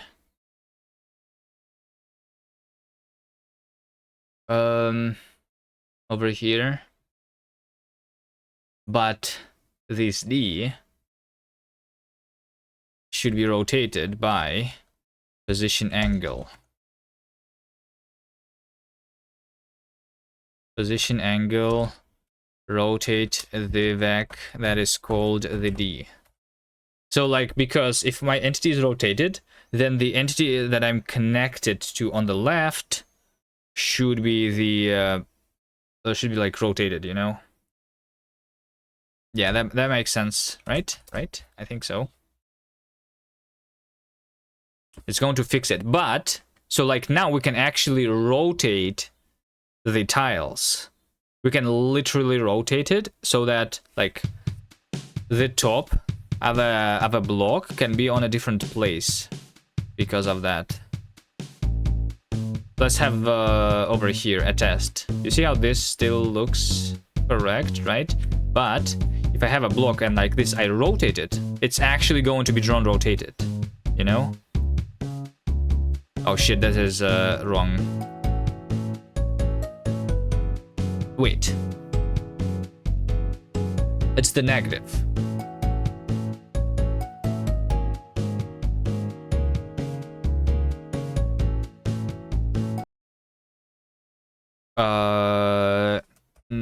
Position angle,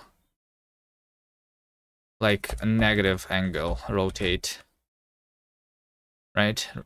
Yeah. Yeah. We rotate in the opposite direction. Figure out what we actually want. So now we can have connected auto-tiled things that are still rotated. That actually is a good thing. I'm not sure why we would need that, but the fact that we can do that is good, right? So once again, we can rotate this thing, and I can rotate that thing. It still doesn't work. Shit.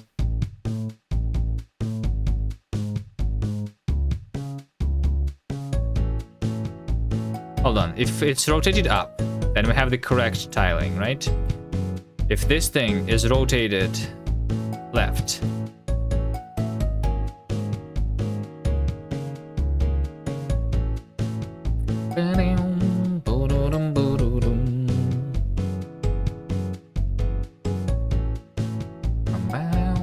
okay, so over here, hold on.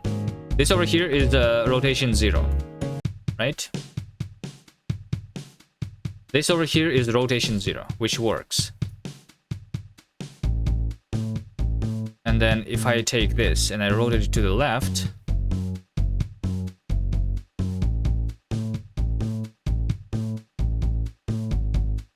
so in order to see the connection on the right, should actually be the connection at the top, because I'm rotating. Wait, hold on. No. It should be the, like, without the minus there. Hold on. This math. Like this. Yes.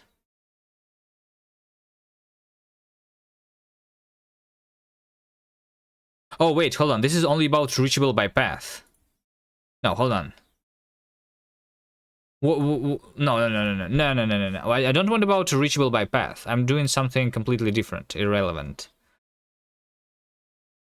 This is the correct thing, but position cell plus D is over here actually, right? Draw tile, path unreachable. This is like about this is about drawing the path. Shit. And then this over here is where we don't draw the path. Connections. This is what we want. Connections at the position. So over here, position plus D. This is going to be plus position angle. And actually, like, we can also, like, do the connection through the portals, potentially. Although, I'm not sure if we want that yet. I don't think we want connecting through the portals, actually. Yeah, probably not. Not yet. Until we can actually, like, consume the wall with our portal.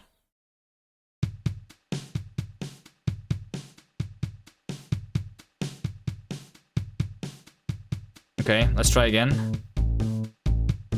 Rotate right. Rotate right. There you go. There you go. Look at this. Okay. It looks a little bit weird when you have multiple tiles rotated differently. Right? But we can have basically the top on all the sides now.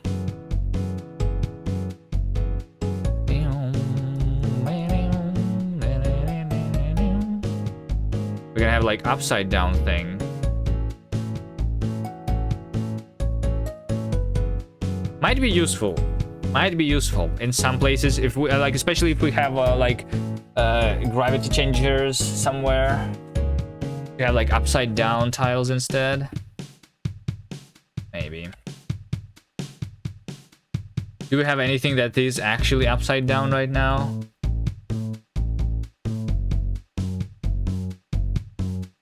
It was on this level, right? Yeah, this over here is not correct. It's rotated to the side.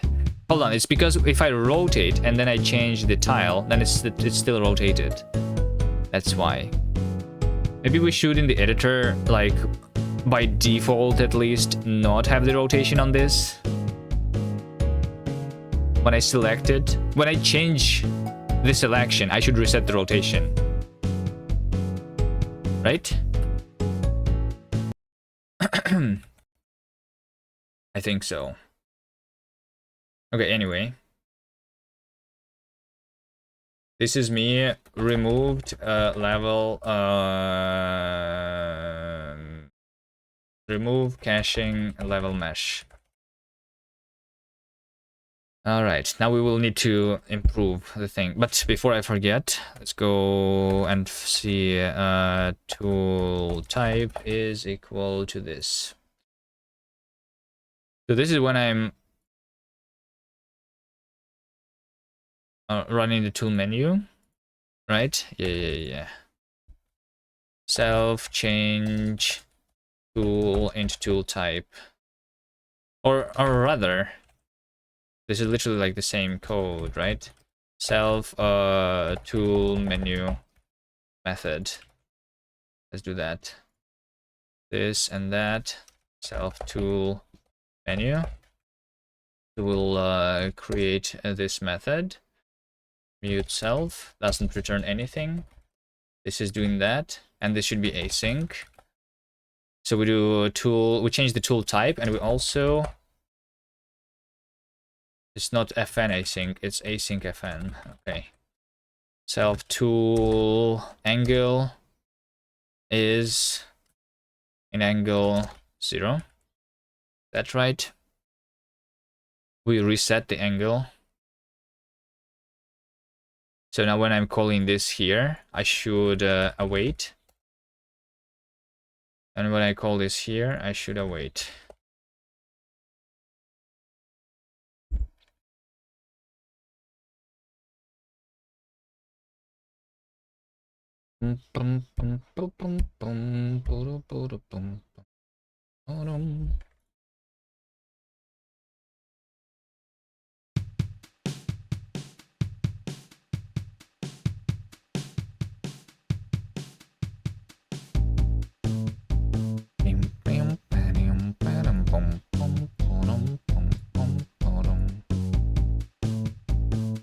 Hello.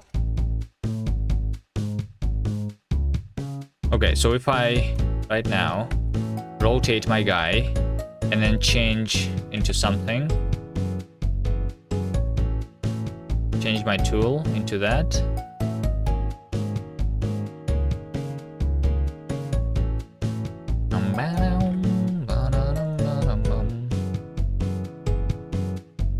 Then it works.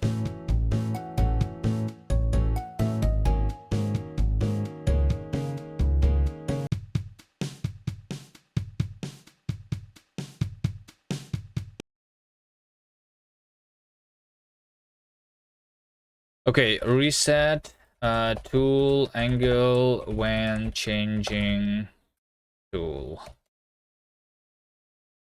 Okay, now it's time to optimize. So the reason it's not optimized is why.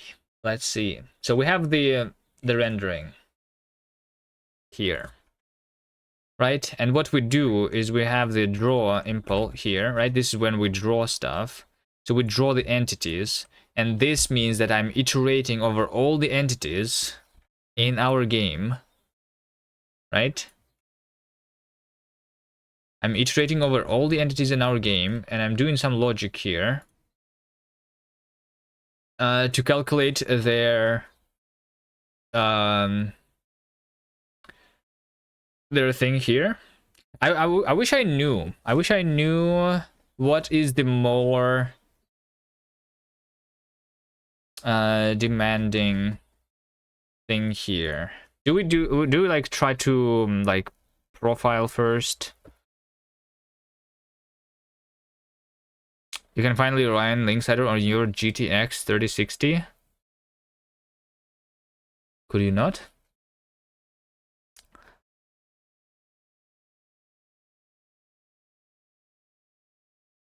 Was it laggy for you before?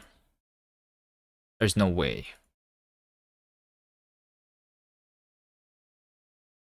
We had an optimization that I just removed. Because I want to do a different optimization now, basically. It was always laggy, Kappa? Was it? Nah, you're lying.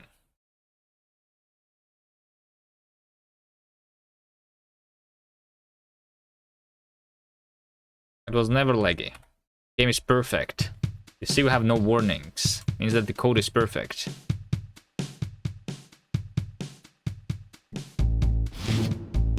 Wait.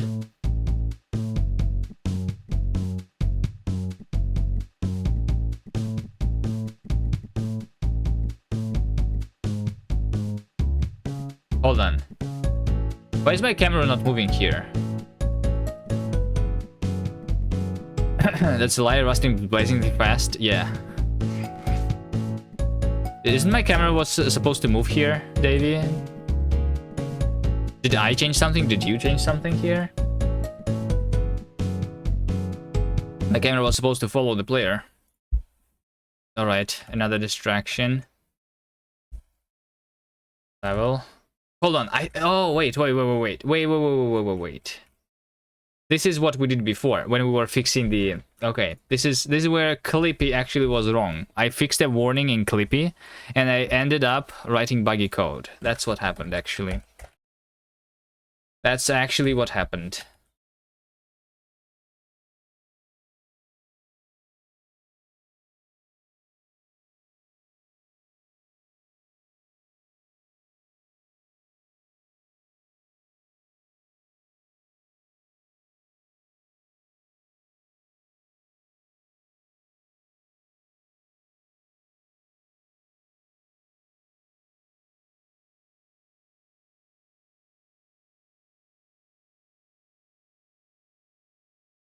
Pixel warnings.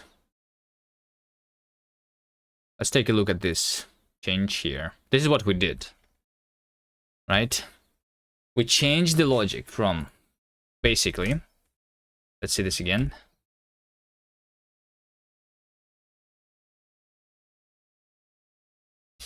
We changed the logic from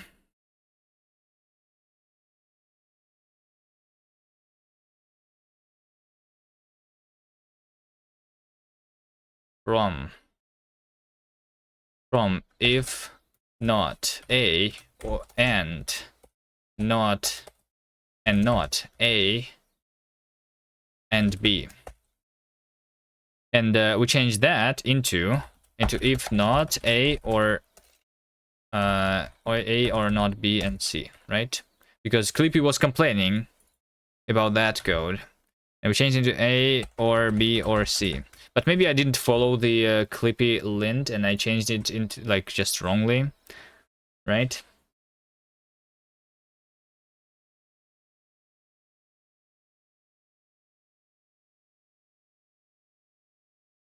What was the Clippy warning again? What if I how do we like revert the range? Can we do that?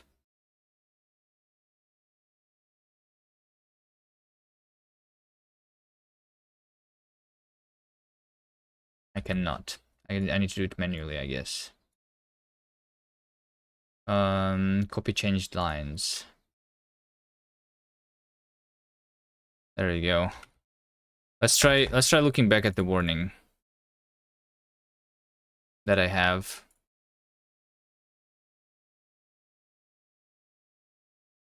Oh shit. How do I close not window or close window? Yeah, not close window. Hold on. Close split. Close all tabs.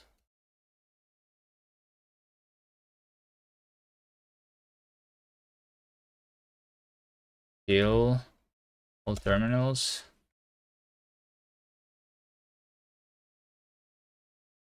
I close everything. I don't know how to use VS Code. Okay, the warning is the Boolean expression can be simplified.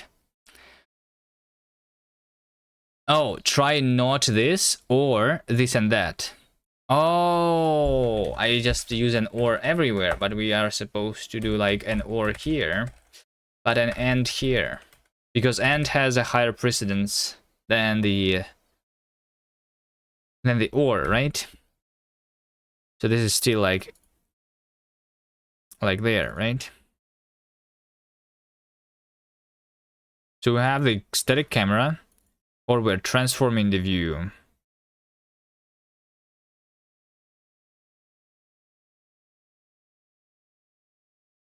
While having to move, and we don't move the camera. Okay, I don't know. Let's do this instead.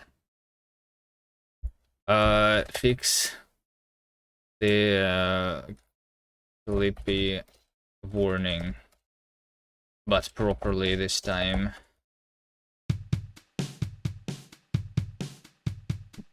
Okay, there you go.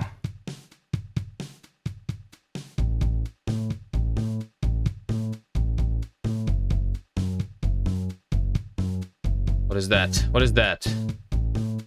That's supposed to be here? Why is it invisible?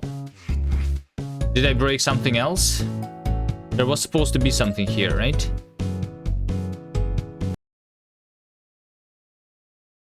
No data for rendering. Next level completed. Oh, it's completed. Hold on. Hold on. How could I complete that level, though?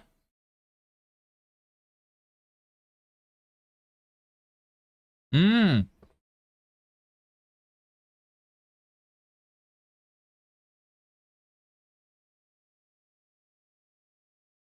Do I use VS Code or Code OSS? I use VS Code.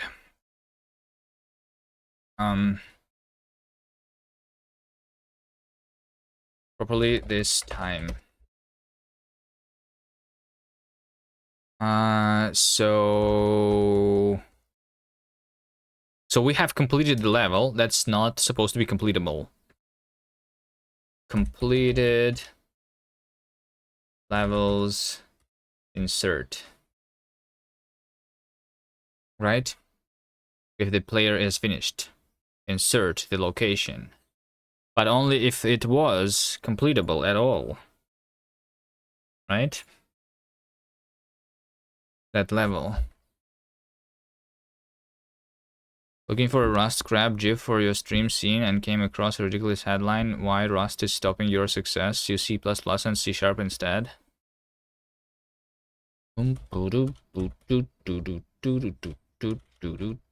Yeah, I mean, we've seen people rage quitting Rust, having skill issue and things like that.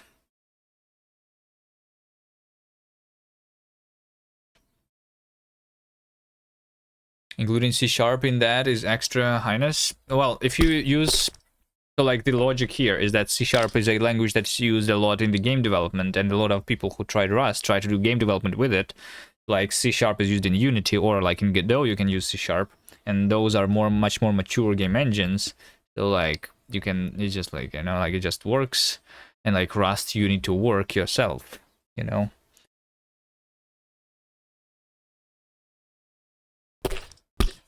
It kind of makes sense if you are having trouble with borrow checker. Maybe, for some reason.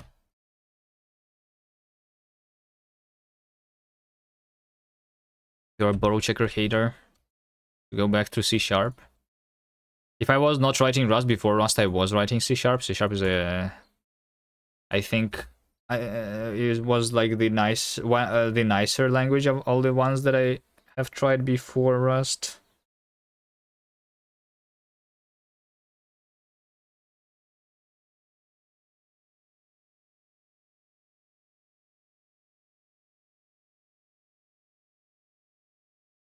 It is harder by being lower level. Yeah, but Rust is not only lower level, it is also higher level. So, I don't know.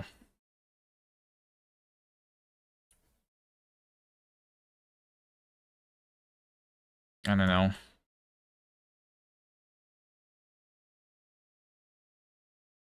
Boom, boom. Like, it allows you to write low-level details, but at the same time, it allows you to write very high-level abstractions compared to other languages, so I don't know.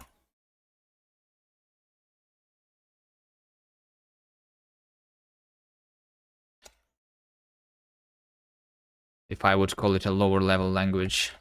Hold on, this happened again. Oh, wait, no. Now it's because I'm actually searching. That makes sense. If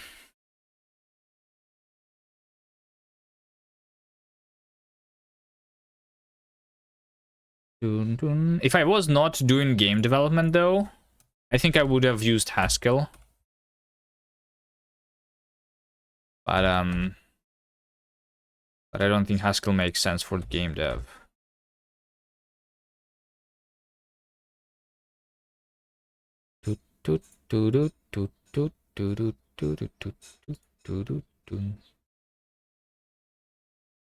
So how do I want to solve this issue? Do I just make a level uncompletable? I think finish time. Oh wait, hold on. Finished boolean. I feel like the issue is because I was doing a replay. When I'm doing a replay, I'm not supposed to like modify the save at all.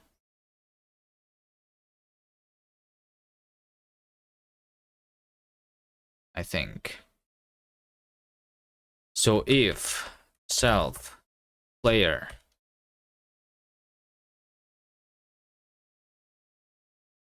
self mode, no, replay mode, record mode.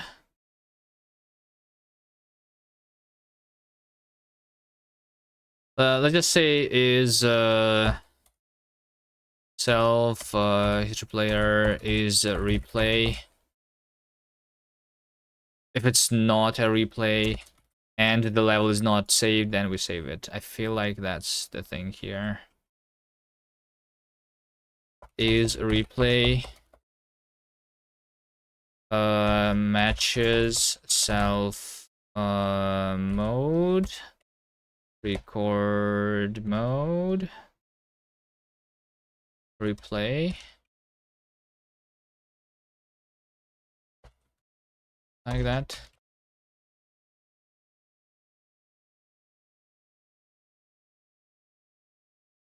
I always found it most important that the most statically analyzable languages are some of the worst performing ones.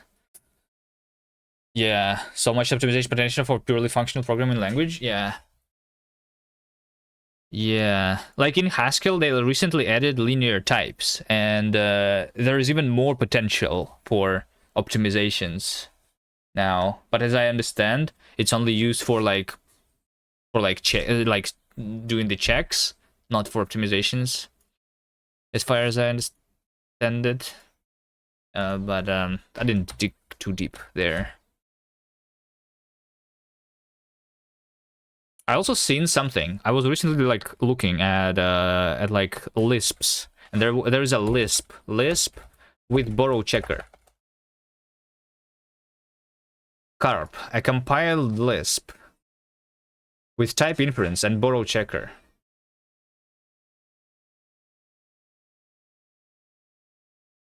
Should I try a Lisp? I mean, Lisps are not too bad, except for when you're doing math. Like doing minus xy instead of doing xy minus y is a little bit weird. Like other functions, I guess are okay, but that's a little weird to me. And I like doing a lot of math when doing game dev.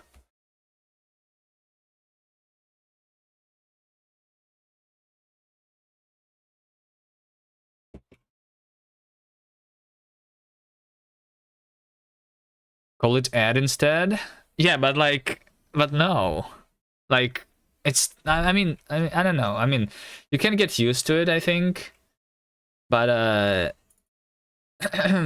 but like it still is hard to write. Sometimes you want the infix notation,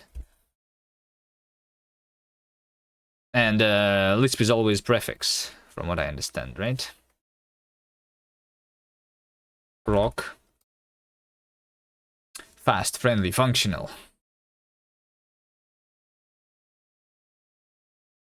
And is Rock like the one that is actually being usable? I am waiting for this one to try it. This one will have algebraic effects and like their borrow checker is a little bit too simple, but they do have borrow checker, and this is going to be like low level, high level language that I think I will like, but I'm not sure yet. Rock is cool, but too simple. Rock has structured concurrency.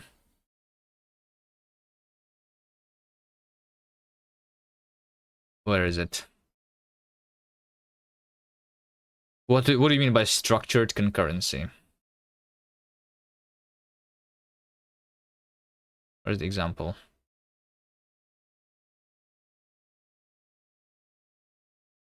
Oh, it's Go platform. All right. Yeah. It's stupid Go.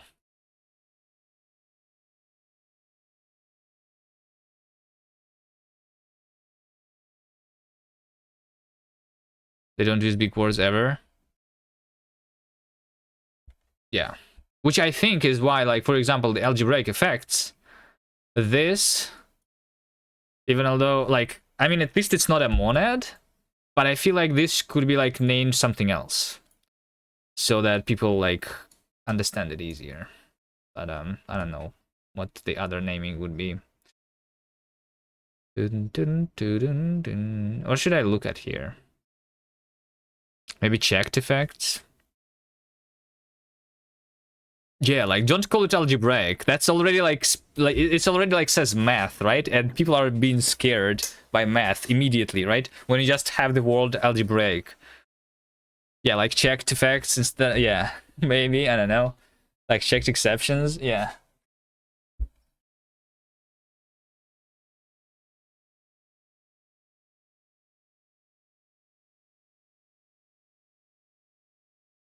Graph traversal. From list. List. A list A.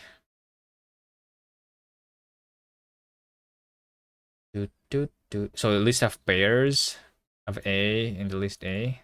So it gives you a graph. Okay. I understand what they mean here. BFS. Let's take a look at the BFS. Perform a breadth-first search on a graph.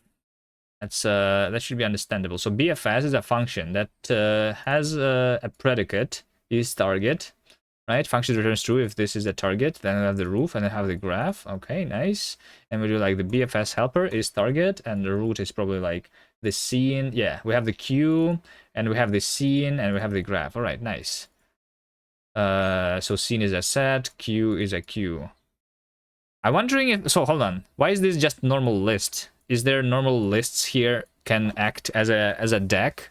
Because you need like a queue, right? You need to not only like add to the beginning or remove from the beginning or only from the end. You need to like add to one side and remove from the other side, right? For the BFS.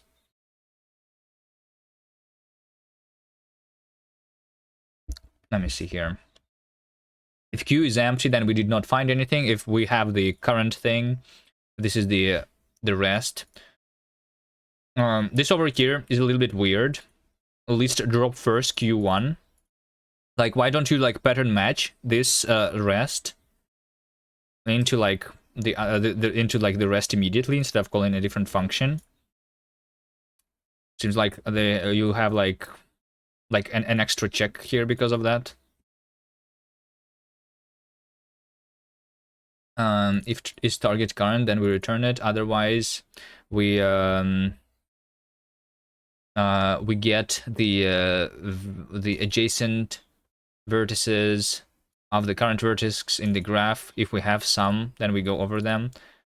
Otherwise, we just go until like the and do like the rest of the queue. Okay, here's what I don't like. New queue is list concat. This over here, this, so like something here.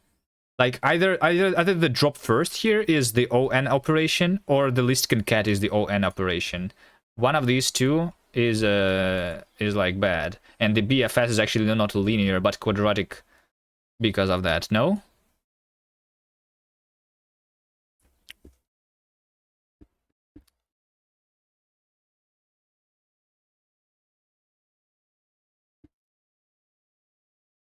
Because Rock doesn't place mutation where possible. So they have the same thing, functional but in place. This is also, so like over here, I don't like this too much. I don't like this too much. Doing a recursion instead of doing an actual loop, I think I don't like it. I would instead like a proper like state that I would do mutation for.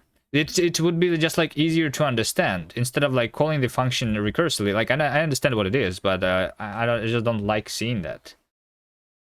I feel like if you just pop from the queue and then push to the queue here instead of constructing new things, and you like rely on the heuristics of the compiler so that it does it in place actually and does it efficiently, right? I don't like that. That's the same thing I didn't like in Coca. Like they have the entire section about it in their documentation. They call it functional but in place, right? So so like they just do some functional code that does it like in an optimized way because they do in place thing instead. But if you just write this code in a normal like imperative style, it just looks understandable, and that looks like less understandable in my opinion.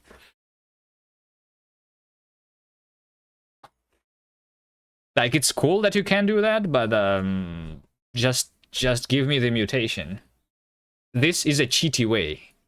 That's why I don't like functional programming too much. They just like they only have the functional. I want to have the option to do both ways.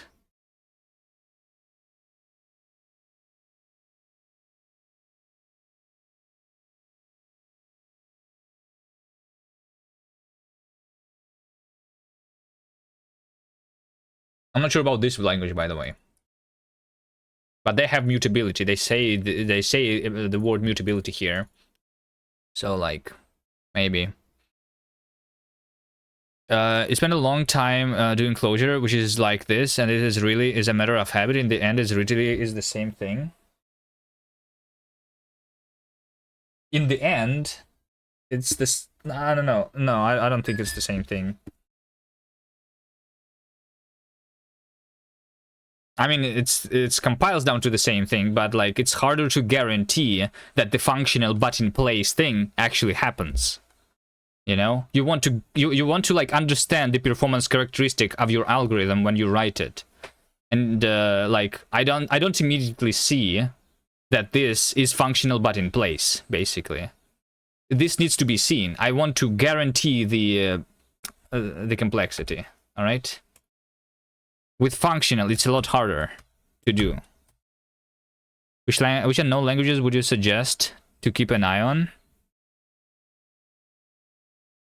Am I in search for scripting language for a game? No, I don't need a scripting language. We just like talking about the languages because we hate all the languages. The unknown languages. I don't know. I'm always pointing to this language, the low-level functional language, and they have the word mutability here also, and they have algebraic effects and like shit like that.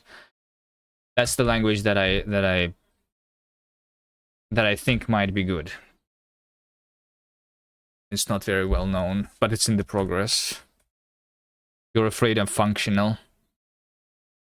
Yeah, I'm actually like wondering if they have it. Like you have the mutable reference here. Look at this. See this code. You have a mutable reference. This is just like Rust, right? And then you have push, right? I feel like they should not call it a functional language, this one. And they should not use the word algebraic to not scare people off either. Like this does not look like functional code. This is procedural code. Yeah, right? Push into this vac, value 4. Push into this vac, value 5. Right?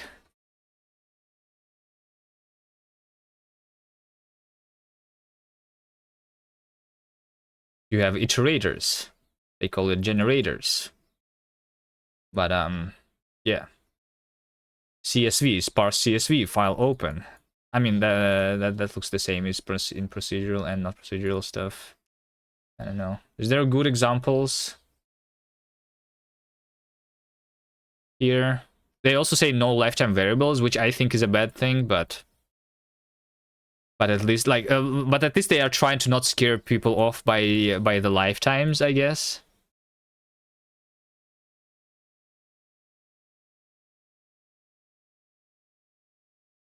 Let's see. We have some more stuff here. They have move semantics. Yeah, I don't know. This looks basically like, yeah, see, like print this, print that. They don't have a do notation, so there is no such thing as like,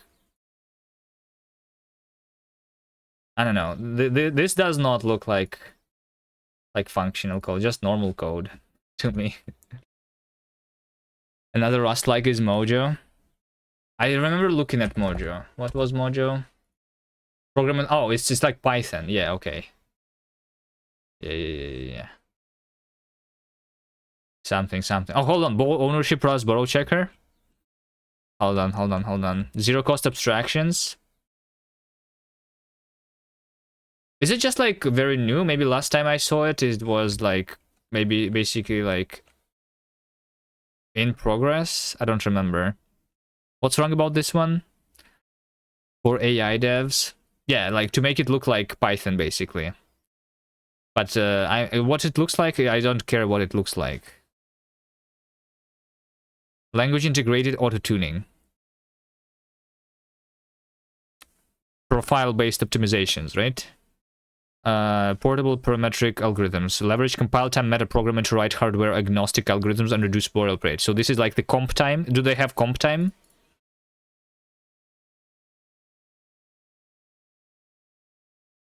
Or what does it mean? Yes, they have comp time. So like, yeah, okay. So what's wrong with this language?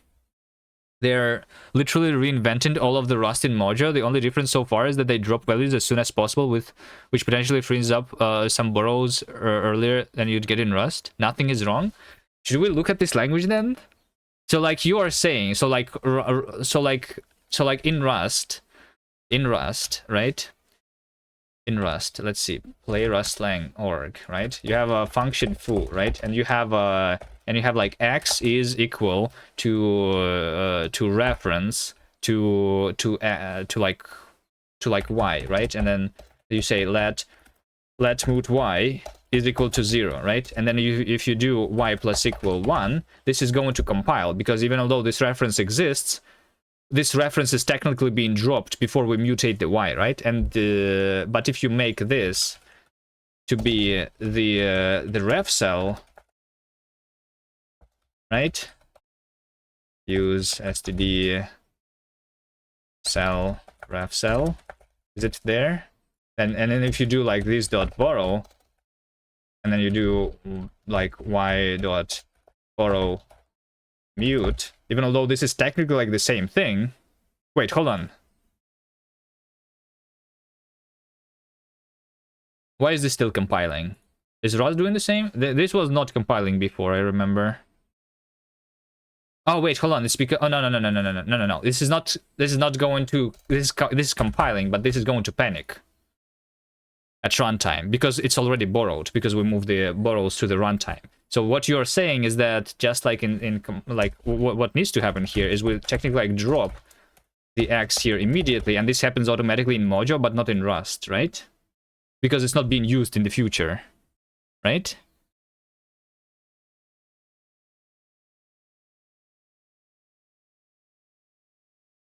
Sometimes I want that. Sometimes like, okay, I can see that being a good thing, although sometimes you want to use the the drop mechanic.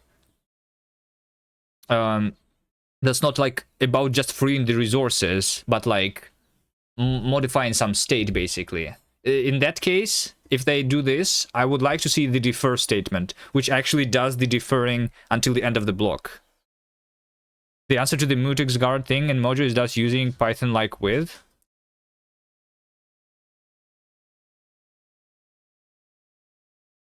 Where is it? Why don't we rewrite our game in Mojo then? Hold on. Sounds like a good language.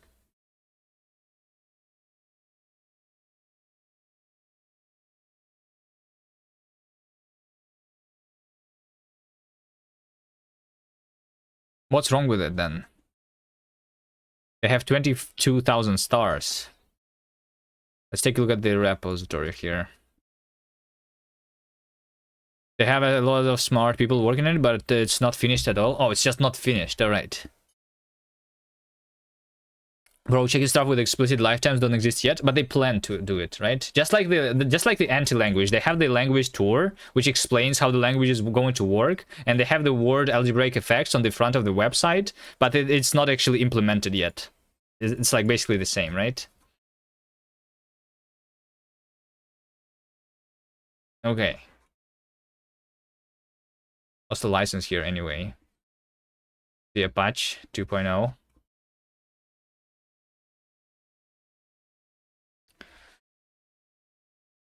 Okay. It's still a bit vaporware-ish.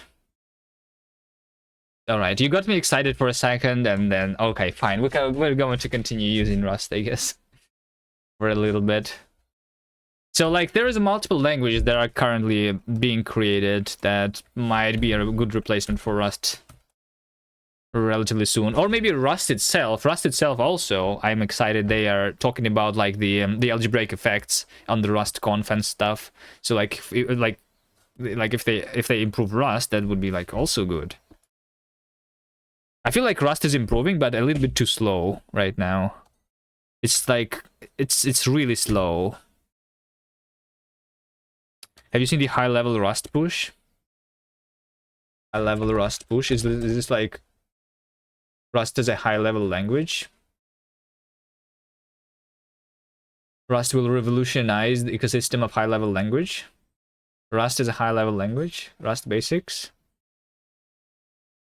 Rust is planning on adding algebraic effects. They had the so-called keywords generics announcing the keyword generic initiatives, right? So like what they wanted is like, you know, sometimes you have like async function. So like you have the trait read. Sometimes you want async read. Sometimes you want like the non-async read. So they wanted to like have a keyword generic, and then they had an answer. They had a question here, like a frequently asked question, right? Are you building an effect system? And they say no, right?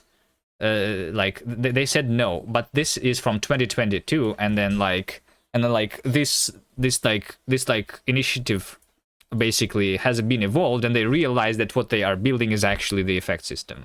So the answer is yes these days. I don't know if I can find the link to it though.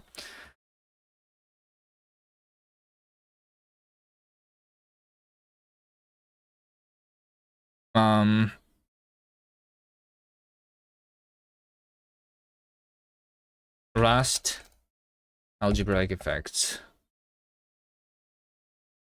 And maybe this one? This is the blog by Joshua Weitz. I'm not sure if that's the person who is working on the language or not.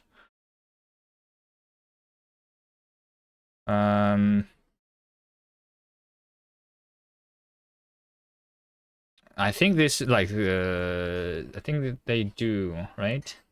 So yeah, they reference like the Coca language here too, right? Where you have like the basically right now in Rust all the functions can panic and can like diverge, right?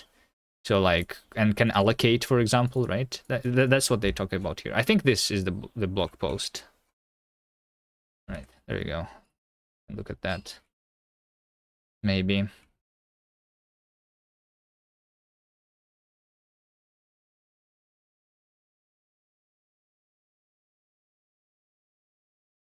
I'm not sure what high-level Rust push is. Rust NL.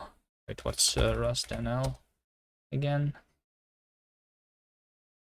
I don't think I've been here. Rust NL. Rust Netherlands? Netherland?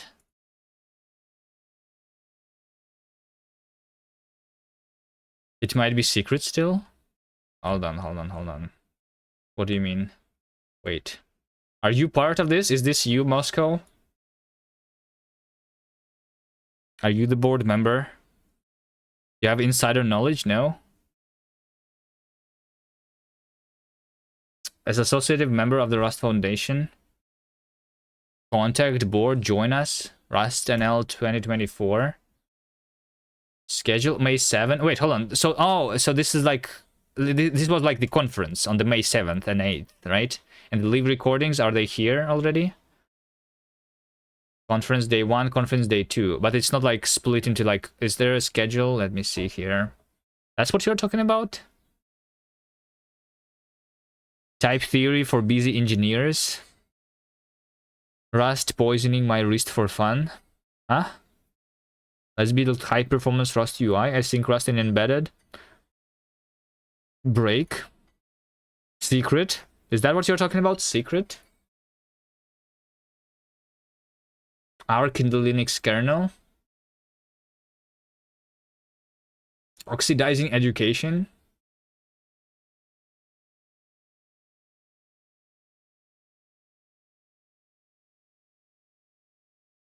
A secure research operating system running WASM.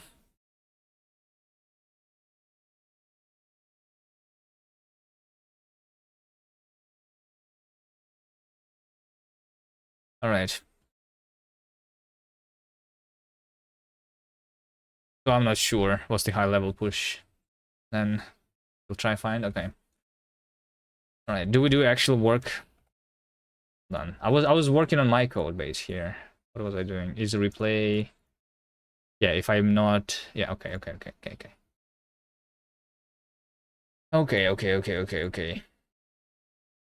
So,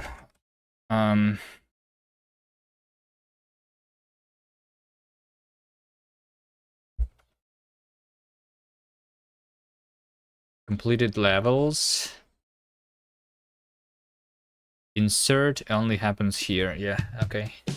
So we reset the progress basically. We go here. We go finish some levels. Okay. Game is laggy now. Yeah, we need to do work on optimizations today.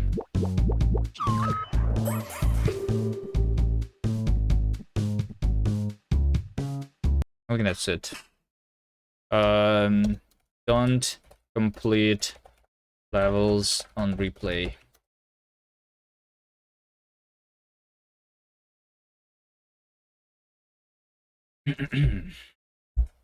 Okay, optimizations. Let's take a look. Render mod. Right, so what are we doing here is we are going through draw entity. Oh, wait, hold on. Well, that's what I was going to do. I was like trying to... Like what I need is like some information. What part of the code is like running longer than the other parts, right? So we can like do some actual profiling. Or can we do this with the tracing library? That was I was looking earlier today with tracing.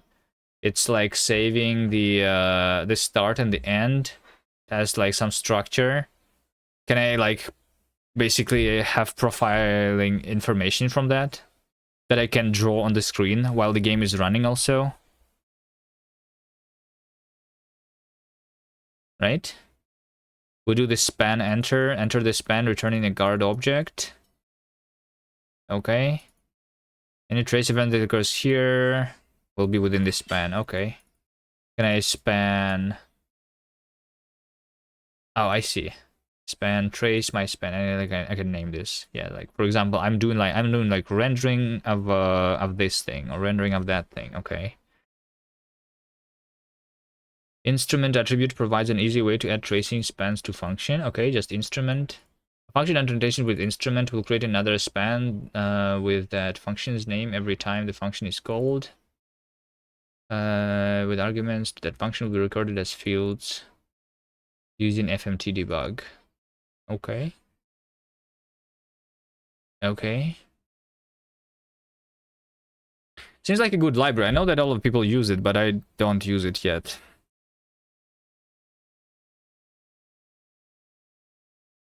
Other than that, it's basically the logging, right?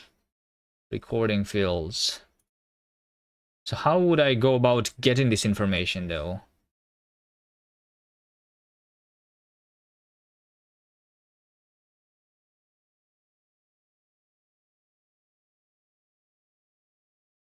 Do I need to like... So like in the log crate, we'll register a logger. What do we do here?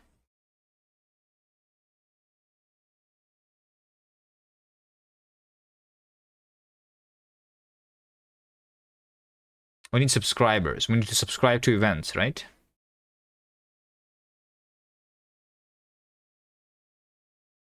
Traits represent the functions required to collect trace data.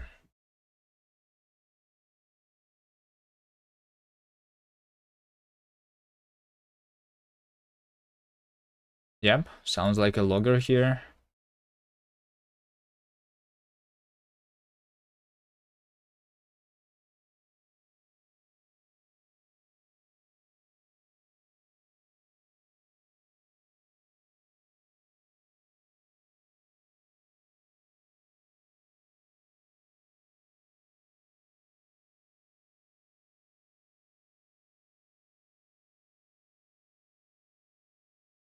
Okay, hold on. Spans, events, and subscribers. We'll cover those in turn. Okay, so span, I understand the span. Event, I understand the event, I'm pretty sure. It's just something that does not have children, I guess, right? A moment, an event is a moment in time, while a span is like the span. All right, that's understandable. Subscriber, the spans and events occur. They're recorded or aggregated by implementations of the subscriber trait. Subscribers are notified when an event takes place and when a span is entered or exited. These notifications are represented by the following subscriber trait methods: event, when an event takes place, enter and exit. Okay. In addition to subscribers may implement the enable function to filter the notifications they receive based on metadata. Yeah. So like, what do? I like some default. How do I make how do I create a subscriber? Like I can implement a trait and then what? Then I need to register it, right? Subscriber. Set default, set global default. Can I add a subscriber instead of changing and overwriting the subscriber? Sets the subscriber as the default for the current thread. And duration and the lifetime of the return default card.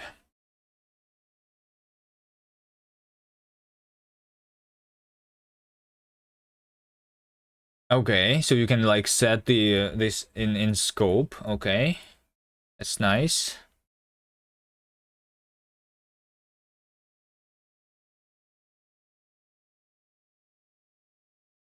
Can I have multiple subscribers?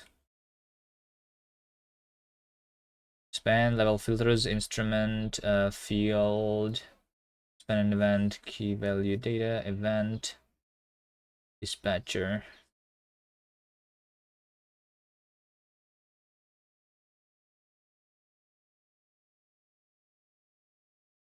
No?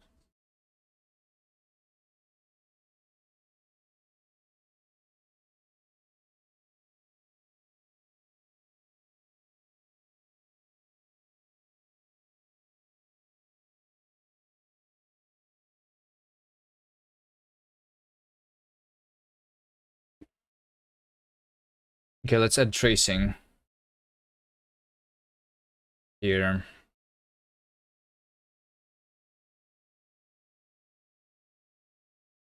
And vlogger, by the way, we need to remove that. I don't need that anymore.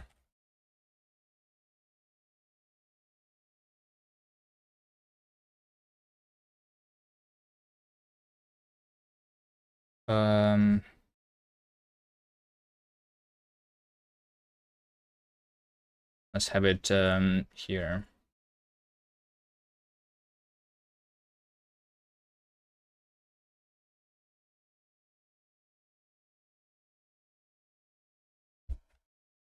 Tracing 01. Don't you do any features there?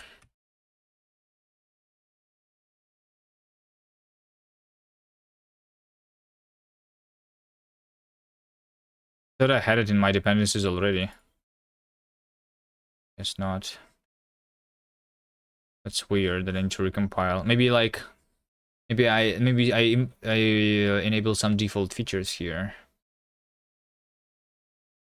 Feature flags, default std and attributes,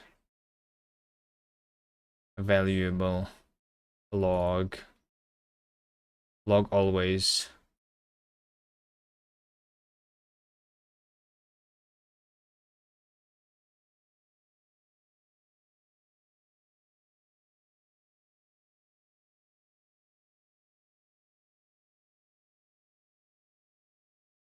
Async await is also not a thing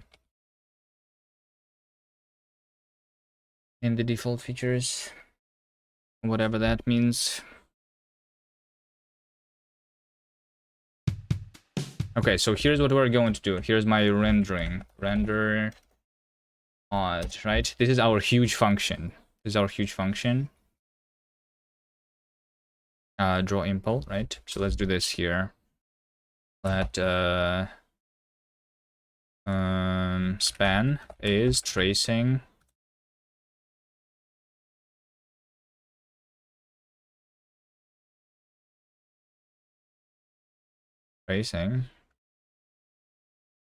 span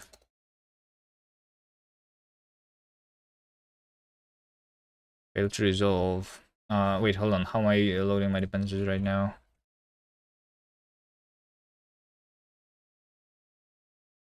Supposed to be here. Oh wait, hold on. I know why. And to do that.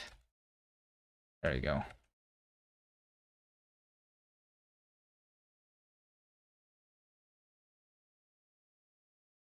Unexpected end of macro invocation. Okay, so it's tracing span. We always need to do the level. Can we do like info? Or is info? Oh, info span. I saw that.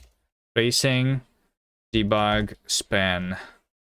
Debug span, draw impl, right? Same as like the instrument, but I don't want to, like instrument does the the debug formatting for the arguments. This is not debuggable. So we'll do this instead, right? So now that I have this span, I want to know how much time am I using inside this span, right?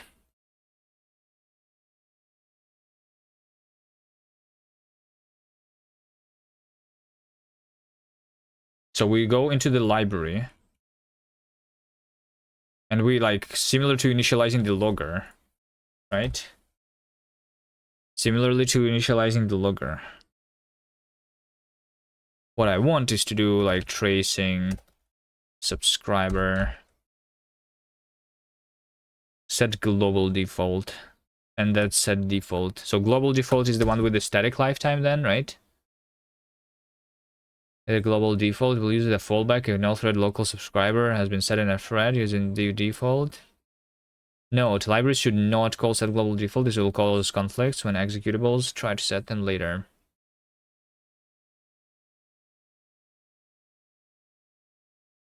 Why can I not add global default? But okay. Let's have the subscriber here. Let's actually do push-ups. Fine.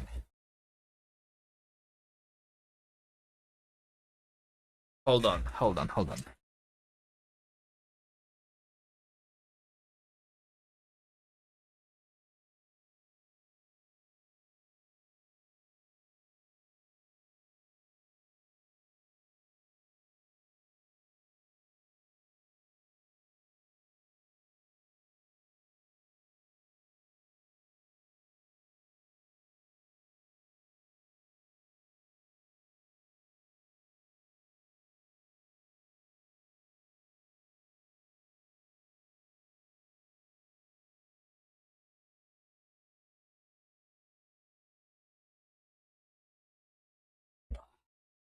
There you go. All right, done.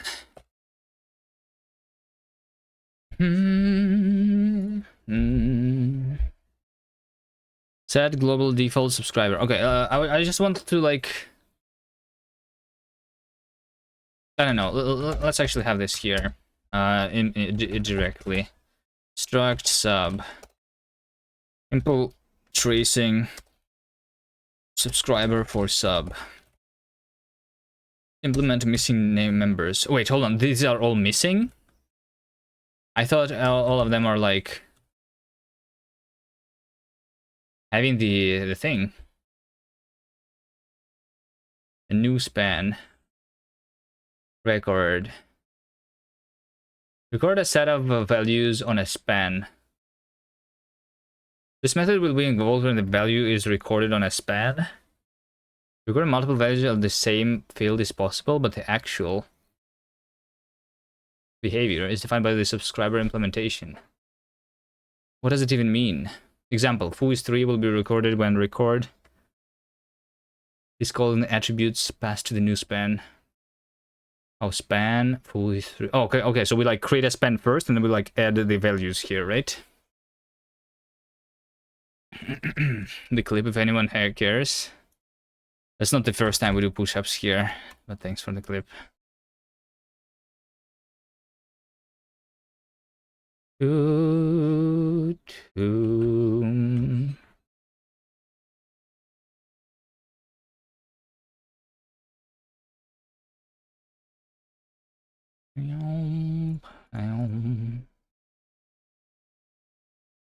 All right, yeah, sure. Enabled is this metadata.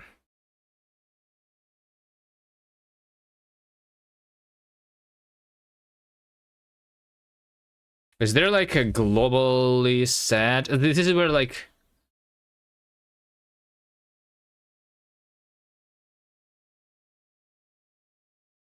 let's see, metadata. We have the level and stuff, right? Metadata line, call site. What's that call site? Call site.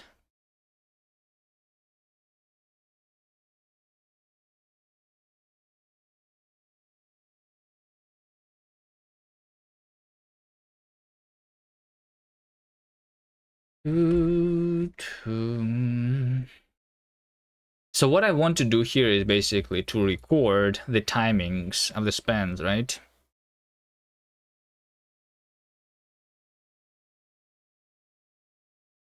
You want to hop off for the rest to do some work and then sleep? All right. Thanks for hanging out in chat. See you next time. Pum pum pum pum pum pum. Enabled, true.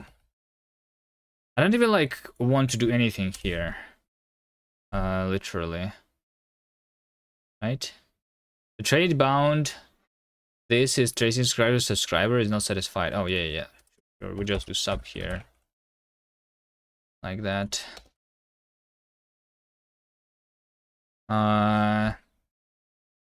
Span. So this will be like use tracing span module, I guess, right? Span ID is mesh types. New span. Span ID. What's a span ID? Why would I be the one who is creating the span ID? Huh? Should it not be like a type ID then? I guess not, because we need to have this dynamic object. I guess that's why. Span ID. From U64, from non-zero U64. I guess this one is going to panic if it's 0, so it's supposed to be not 0. Okay.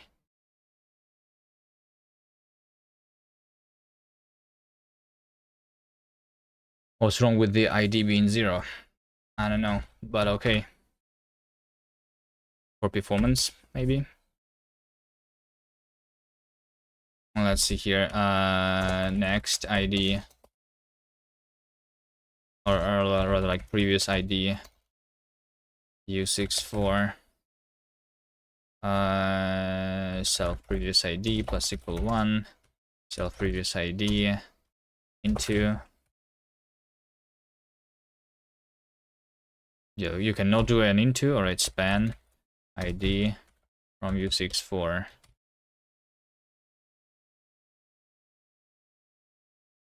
Don't do anything here, don't do anything here, don't do anything here, don't do anything here. Oh, we create a span, then we enter it, and then we exit it. Which means that we are only going to create it once. That's for performance. I see. See that now. So this is not actually entering the span, this is the construction. And these are used to identify span events within the context of the subscriber.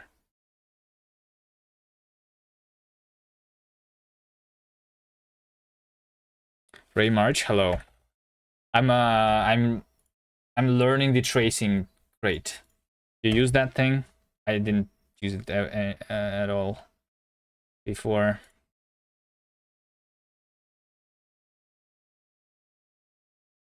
The tracing. Instead, I've been using just log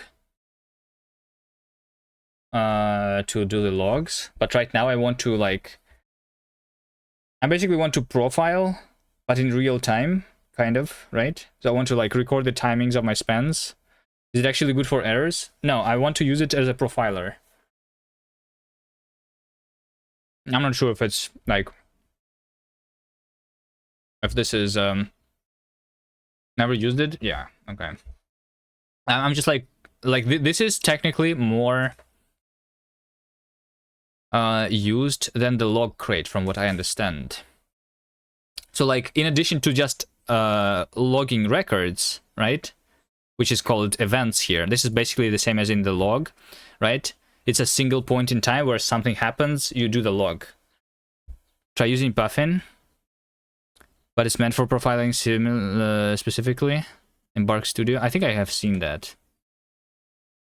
But what's from what I've seen from the tracing crate too. Hold on, they literally where like over here, right? They have the one of these things is like the profiler already.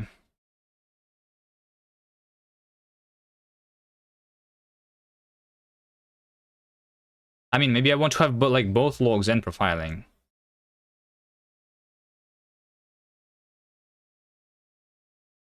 I'm not sure. I was looking through these things. I don't see it anymore.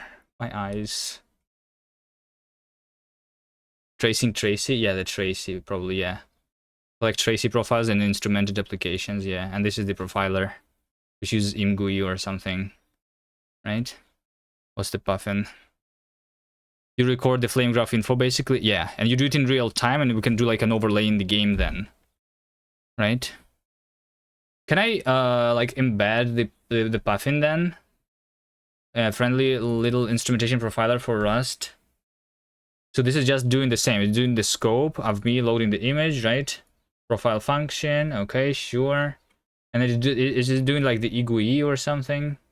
And then if I have a way to do the IGUI, then we can do this.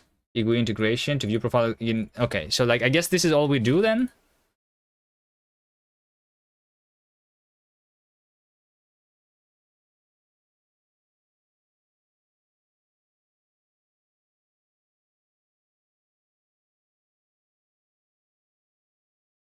Which means that I need to bring in IGUI too. But okay, I can bring it in, I guess.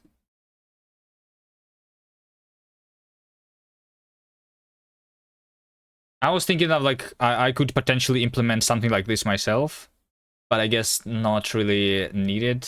I just use the existing solution. I guess it makes more sense. If you need GUI, then it's best for something like this. I was thinking of something simple, like in Minecraft, when you press Shift F3, there is like the disk split into like the thing, you know? Like how much is taking like updates, how much is that, how much is that? Right? But yeah, I guess I can just use this. It starts simple, and it always turns into something like this because you want more. Yeah, I guess so. I guess. I don't remember. Like I looked at this before, and why did I not start using this? And but mostly, why? My question is, why don't they just do this on top of tracing? Like, can you not just do this on top of tracing? And you could also like look at the specific scope and see the logs that are happening inside that scope then too. So like it's only not only the profiler but also like the log viewer. From what I understand, you could do that with tracing library, right?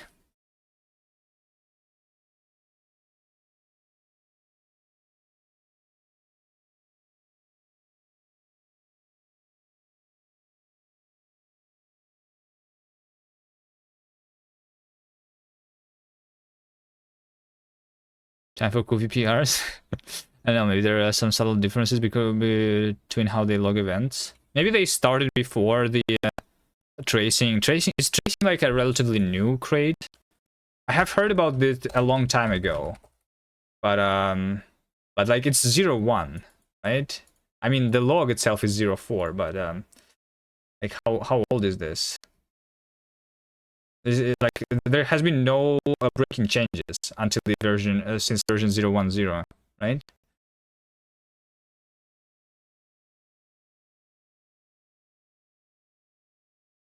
5 years ago, maybe. Profiling is the tracing of profilers. Like that, the thing that they show here. Check out the profiling. Is a very thin abstraction over instrumented profiling crates like buffing optic Tracy. Tracy is the other one that we just looked at. Wait, hold on. So Tracy is the one that is doing it. But Tracy is like the C++, right? So like I would need to open it in a separate like thing, right?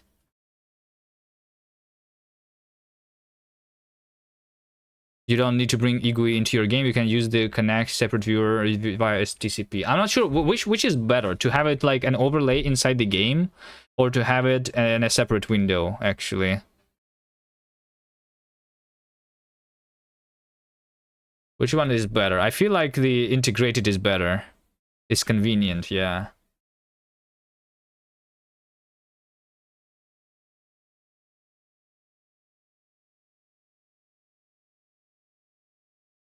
But at the same time, if my game is lagging and well, I'm trying to like profile it basically using this, then this overlay would also be lagging, you know? And like if I do this in a separate window, then that thing can be like more responsive, right? Because like I'm going to profile some lagging thing.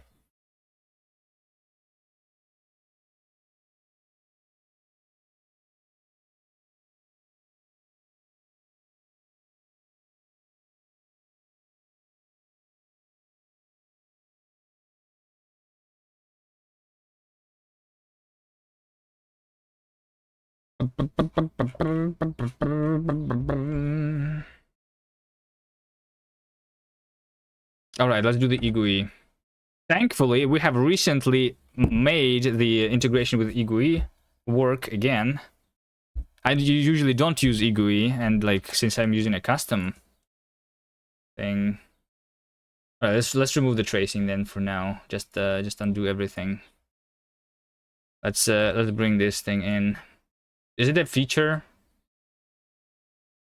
To view the profiler in game, you use this buffin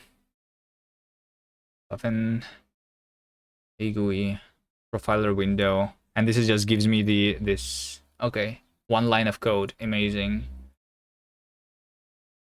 So is this a separate dependency, right?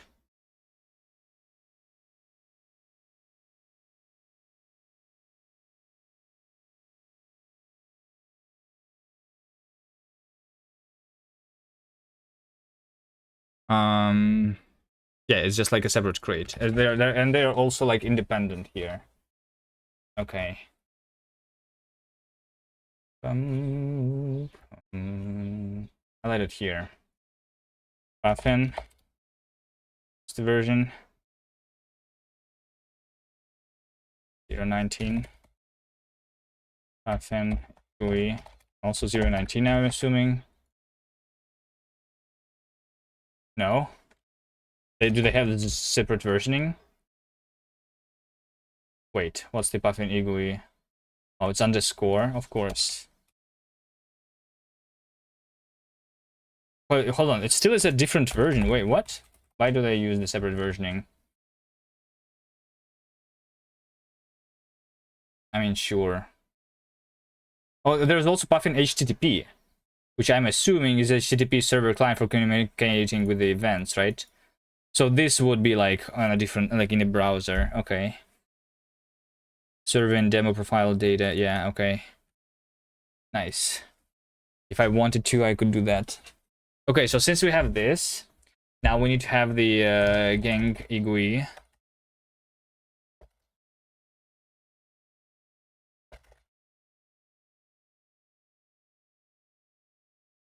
To like actually do that.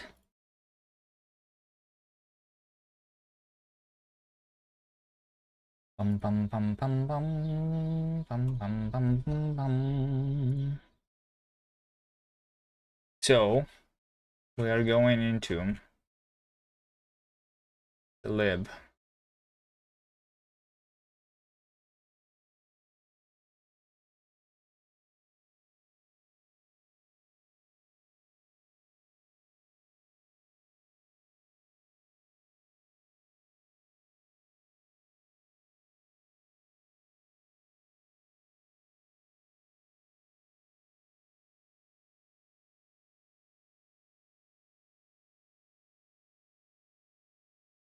I'm not sure why I have this.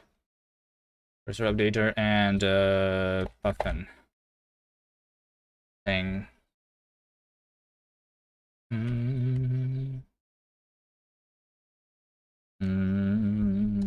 That's Puffin. B.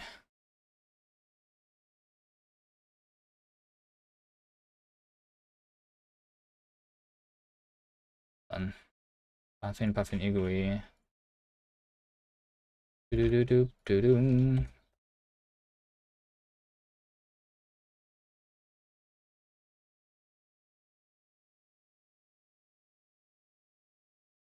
That.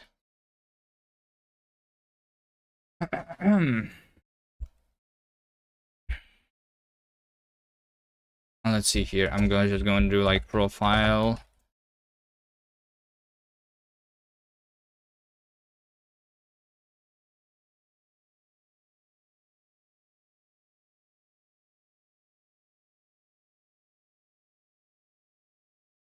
Like that. And we'll have the module about the profiling here.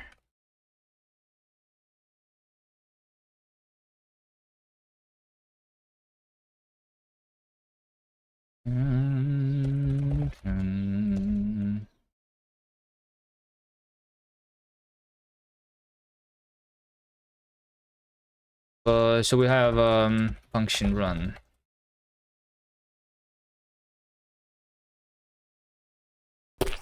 Like this, right?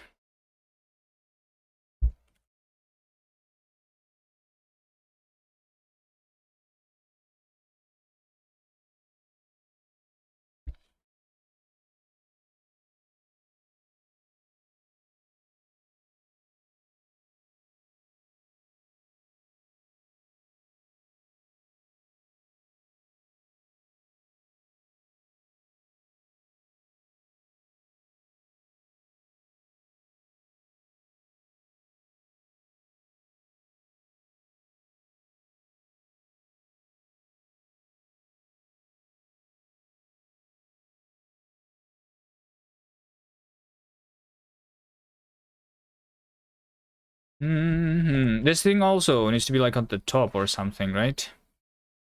Instead of it being on the bottom.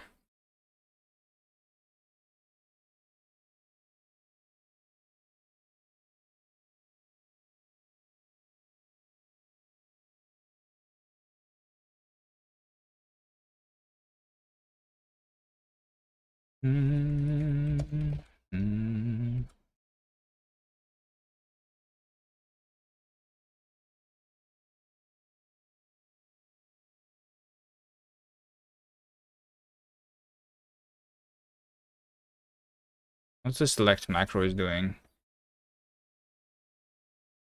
I just do that.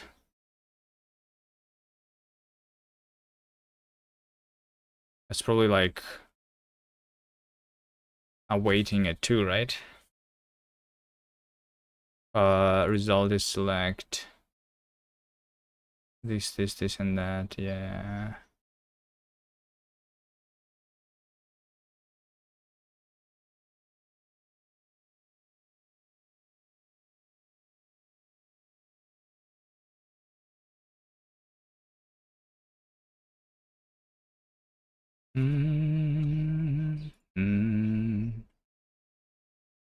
Let's see. This is going to be like the actual thing. So what we do is that.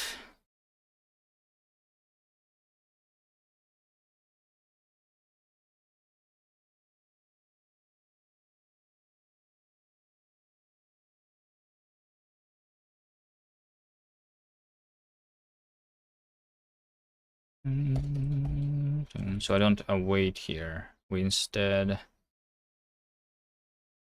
just select, yes.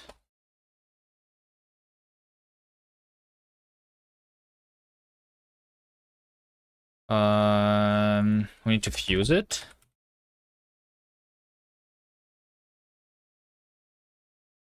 Okay.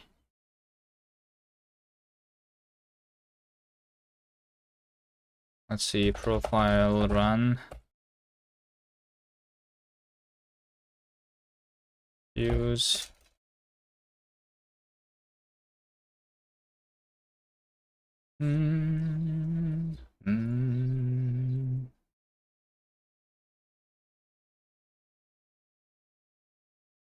That's it.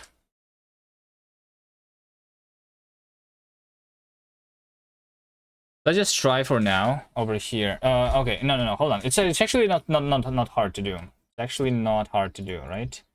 So we are going to go over here. We need to try like the gang igui, right? Igui gang, igui. How do we use it again? Like this. Igui gang. Okay, new thing. Sure. And then here we do igui handle event. Right? Igui. It should be mutable. Okay, and then what we do else? Here we do igui draw. Anything else that I need to do?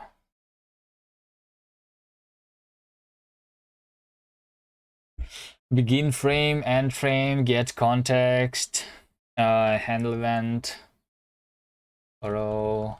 I think that's it. Call at the end of the frame should be called after the UI logic. Begin frame. Wait, what? Self-gather input. End frame, draw.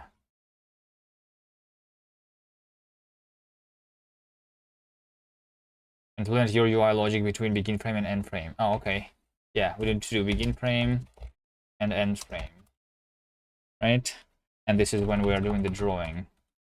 And then I need to draw, right? Yeah. End frame. You have early access for the game. The early access is the original version on the itch.io if you want. That one is very different. I mean, it's kind of different. It was made in Bevy for the Bevy Jam like a year ago. You can play the old version on the itch.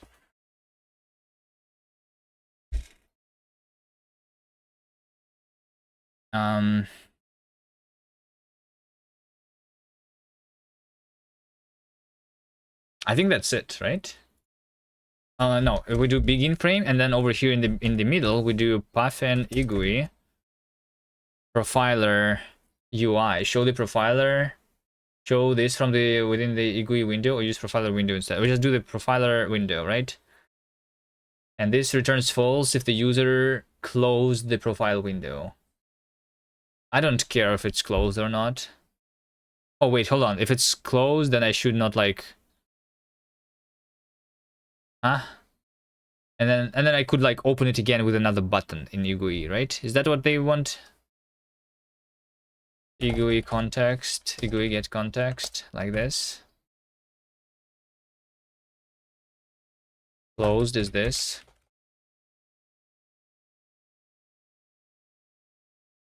Context and context have different names. Oh wait, hold on. We're using the different version of GUI. Oh shit. Hold on. That's now we have an issue. Now we have an issue. Let's see. GUI. Gang GUI is 023. And they are using GUI 027. Hold on. So it's not me. Hold on. Is it still going to work if I update though? CD projects. Gang GUI. GUI. Here. NeoVim. Let's see. Cargo Toml. GUI 027. Right? Is everything going to break now or not? Cargo run. Example. What's the example? Basic. Let's see if it still works. If I just update GUI like this.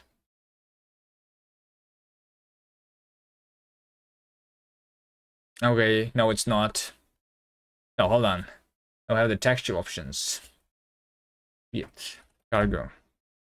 Update. Let's update everything. You let community make maps for the game? That's the plan, but I'm not sure if it's going to happen on the release. Because the editor is not super polished. So we want to polish it before making it public. And also, it's not only like about the editor, it's also about like the infrastructure to share the levels, right?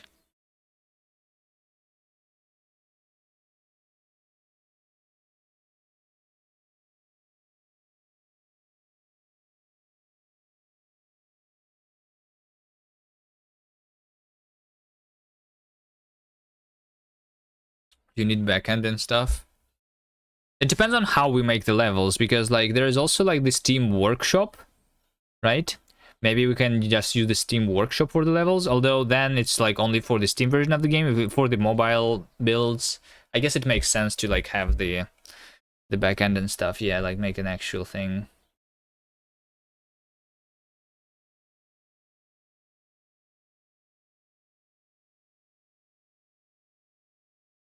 Oh no.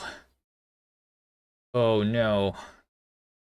Create Windows Surface. I updated something and it broke. The gluten winnet. Raw window handle. Something is broken. Hold on, do I have the do I have some patches somewhere? Patch. I'm patching async broadcast. That's not the one that's broken right now though. Maybe dependencies.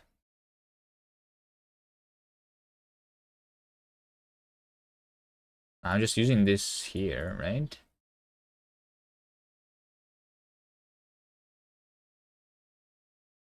Oh, wait. Why is everything not compiling?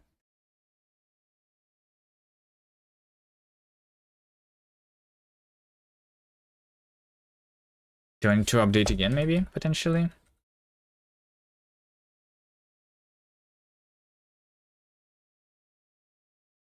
No, that doesn't do anything. Now raw window handle and raw window handle have similar names, but they're actually distinct types. Because I have 05 and 06 here.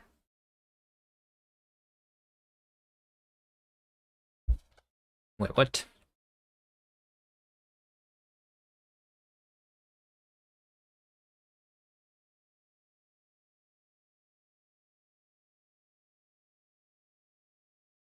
We need features raw window handle 0.5, right? So we should have the 0.5 raw window handle.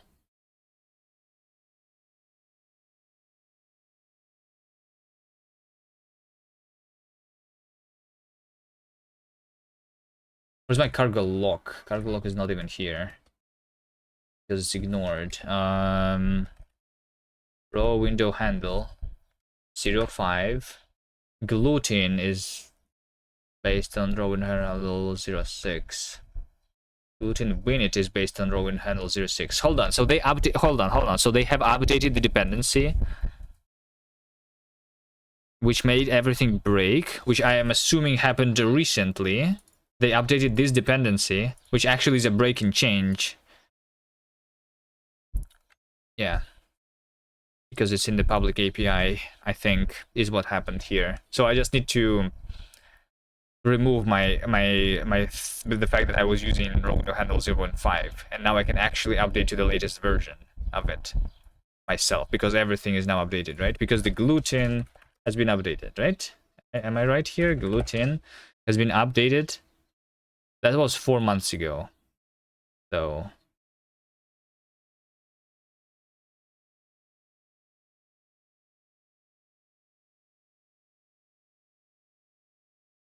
gluten win it 8 months ago. No, hold on.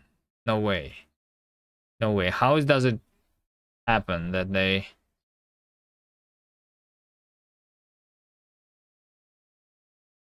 Oh wait, hold on, I'm using gluten from... Yeah, it's the feature winit 030. Hold on. The winit 030 has been released, but the gluten has not been updated yet, because winit has been released, the new version, the 030 that I have been updating to. It was 1 month ago, but this library is not updated yet, so I'm using like the git, and they have updated the dependency there. Okay, this is so fun. Yeah. Yeah, like the worst part about it is because I want to use like the latest versions, I rely on the git dependencies, and because I rely on the git dependencies, I cannot put my stuff on the crates.io too. Not that a lot of people use my stuff, but I don't know. Like, just git dependency is harder to use than the crate stuff, because like there's no semantic versioning for the there's like no semantic versioning resolution for the git dependency, but it is for the crates dependencies.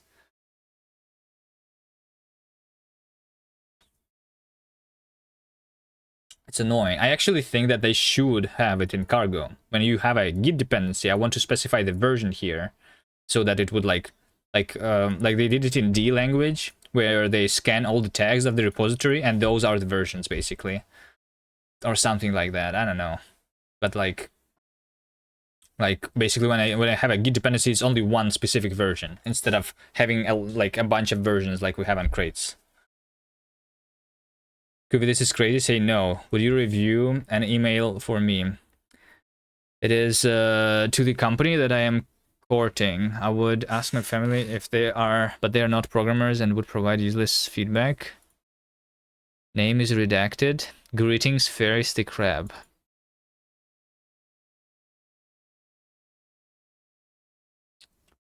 That's long. All right, but let's read it.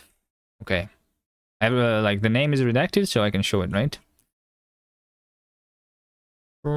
Let's see what's happened here. You struggle with Semver. You shouldn't have released 1.0. Should have stayed like just release 2.0. It's no big deal. I feel like it's better to release 2.0 and then 3.0 and then like 200.0. It's fine. I don't think that, like, but at the same time, if you like make a, yeah, like, yeah, I don't know. Also, there should be like the automated tool. There should be also the automated tool that checks that the semantic versioning is like actually like not doing breaking changes. I remember there was some language that actually had that, but I don't remember the language. Some language had that though, because it's impossible to figure that out. Yeah, and like there's a lot of the things that are actually breaking changes, and a lot of the time it happens. Anyway, what's this email? Greetings, Ferris the Crab. It is a pleasure to hear back from you. Reading your reply, I'm filled with many more curiosities.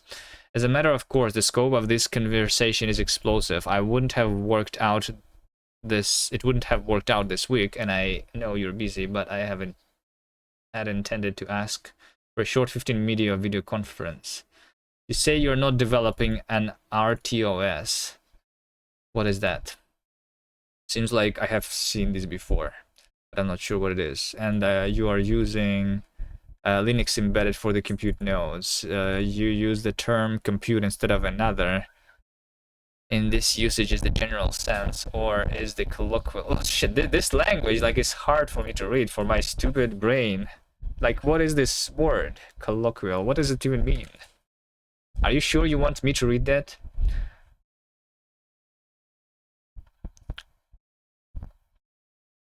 Colloquial and everyday language.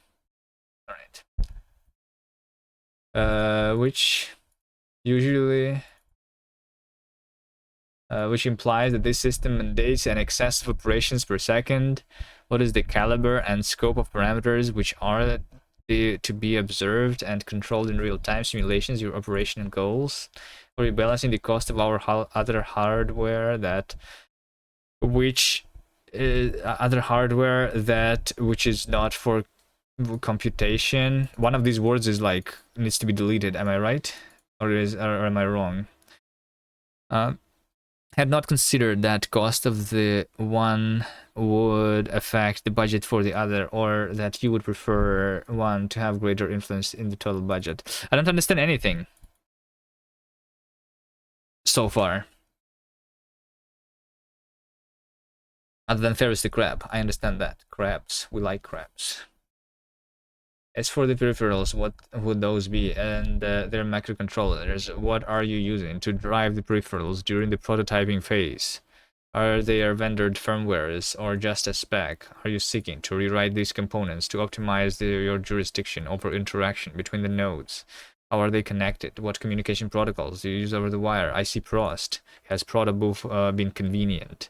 A friend of mine despises it, but I think it looks nice. I also despise Protobuf. Protobuf is bad. Rust, I tried using that. I didn't like it. In my time writing Rust, I have came across mostly unimplemented features. That is to say, few bugs. But most that I can recall has been merged. Bugs, they do happen, especially with lifetimes. The borrow checker isn't perfect. Wait, what? Has anyone ever had an issue with the borrow checker where there was a bug with a lifetime?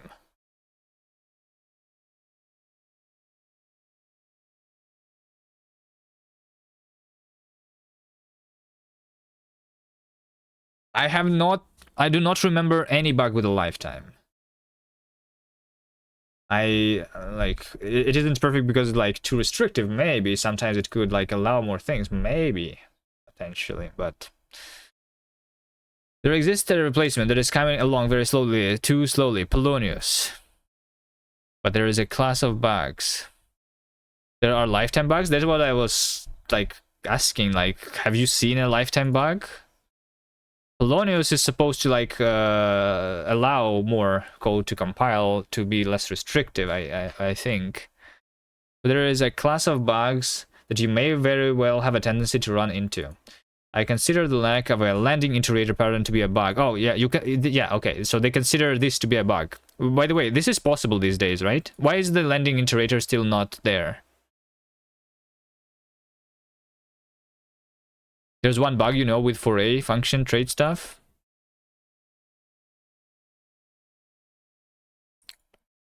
Isn't landing iterator possible these days and it's still not in STD? Landing iterator.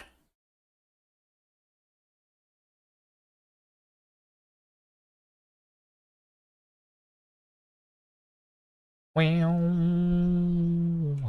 have found several such bugs? I don't remember. Maybe I have seen the bugs, but maybe I don't remember. How is that a bug? I don't know. A missing feature in a language is a bug. I think that the fact that Zig, the language, does not have a borrow checker is a bug. Can we call Zig a buggy language from now on?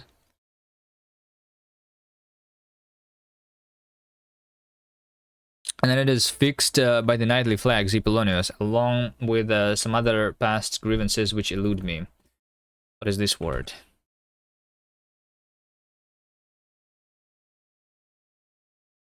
Escape from or avoid.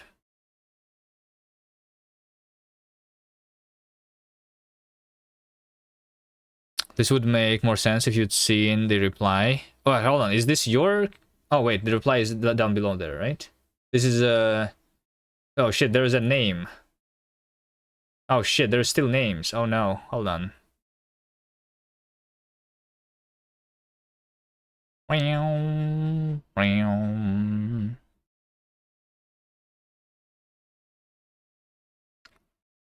Illumis, I don't understand.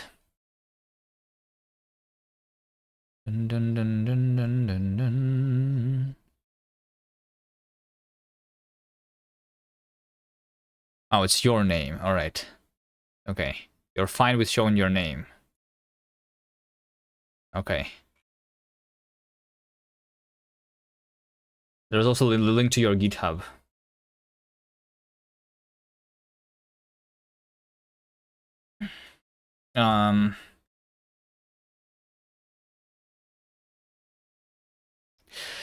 I like this thing. ITIRPIT. Implement infiltrate in return position infiltrate. What were we here? Along with some of the past grievances which elude me. There are also a litany. A series of petitions to use in church services or processions, usually recited by the clergy and responded to in a recurring formula by the people. Okay.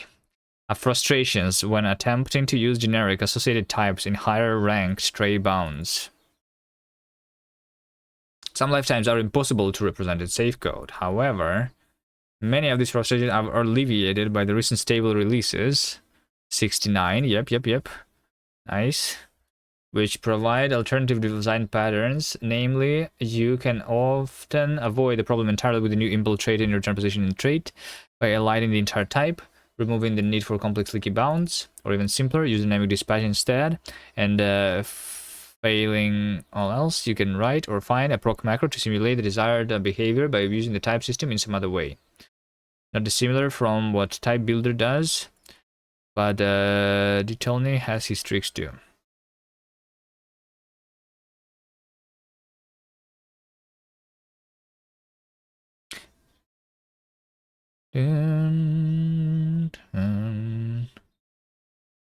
The one you couldn't remember was the 4A one.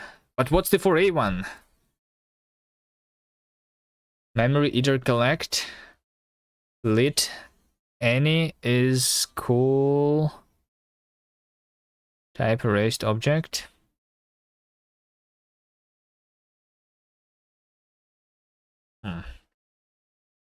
Yes, bugs exist, but are not commonly found.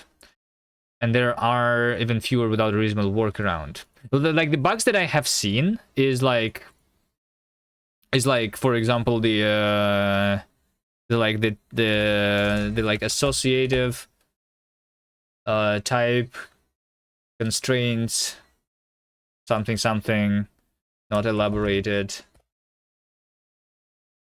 Higher traits. Yeah, there you go. This is the one. Something. You do like where self thing is boring. Like you cannot do this thing because you need to like you actually need to specify that this thing is boring every time, even although it's already is in the where clause of the trait, but you still need to like specify it every time. I don't know. That's one of the things that like the Polonius is supposed to like fix, or what was it like Chalk before that? You failed to recall the 4A problems despite the effort. As for catastrophic and compromising bugs, note that Ferricine... Wait, hold on. Is this you? This is you, right? Yeah, this is you who is writing that. Okay. Okay. Your language. Oof. I need to learn some fancy words like that too. Start writing emails to people. The last time I wrote an email was like 10 years ago or something.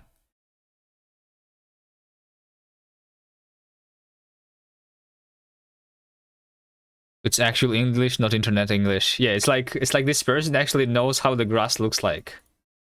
Or something. I've seen a book.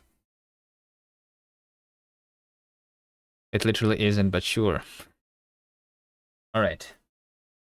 Yeah, maybe not the grass, but the books, I guess, has been seen here. What's the last time I read a book? Like 20 years ago or something. Um,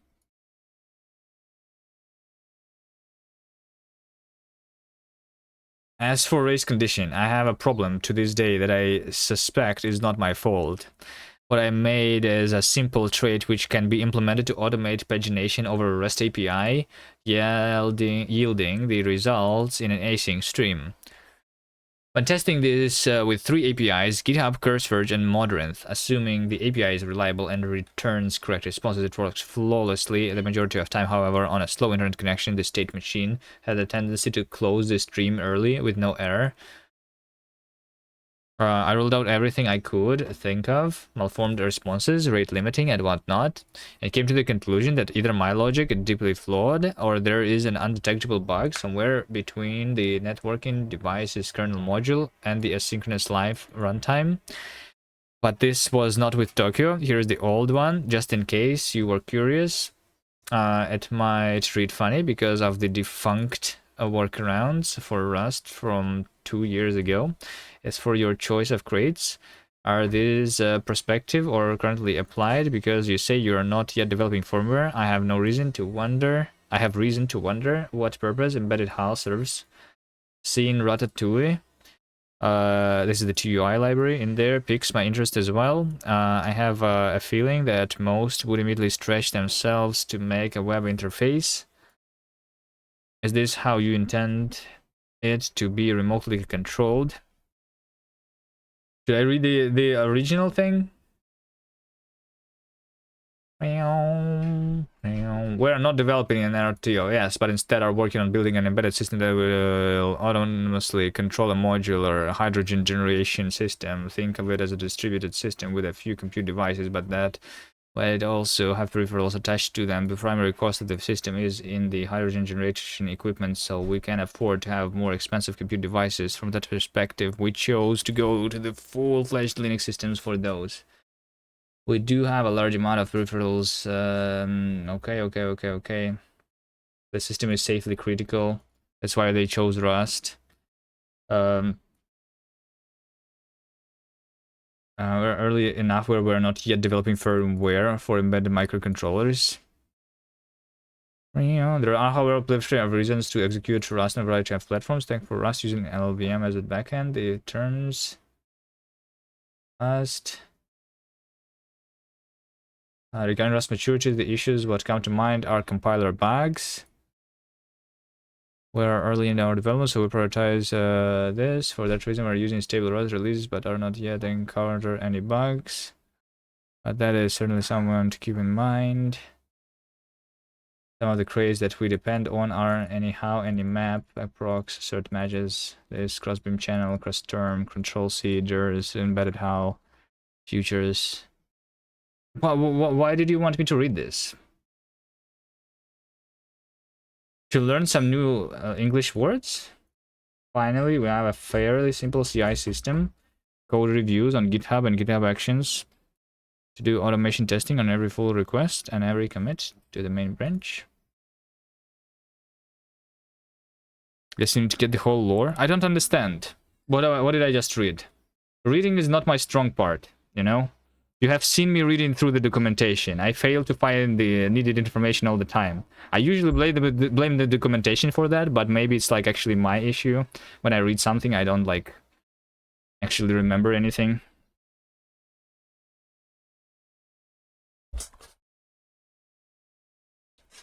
Get back to writing and pushing blocks. Yeah, I think writing is like something that I do better than reading. I was going to like update some stuff, right? Yeah. Let's see. So we are going to go to here, and we're going to do cargo update, right?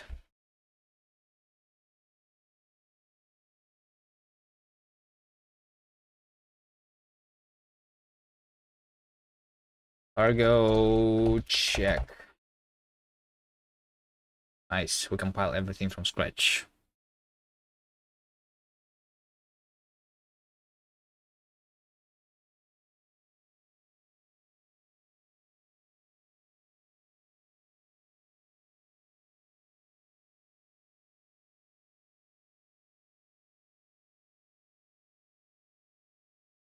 Are you guys trying to figure out who has the correct meaning of the word elude?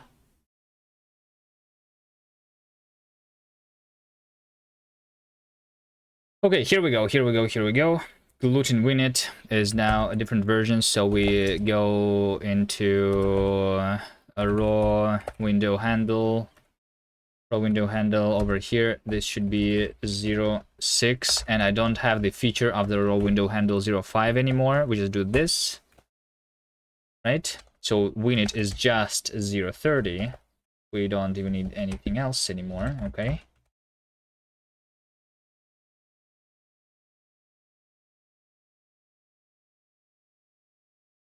Check.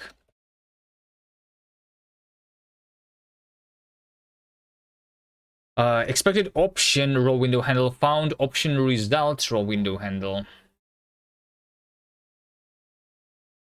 Gluten winit.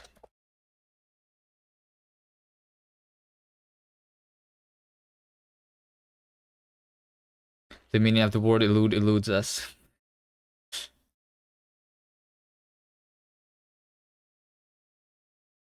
You didn't call it stupid, so maybe you can send it. So what was the goal again? So like they were asking your opinion about like if Rust is stable enough so that they use it for like their work. They did not find any like too much compiler bugs, and you told them that there is actually compiler bugs, but they're like not very often to see. Is that what happened? Something? I don't know. Too much words for my small brain.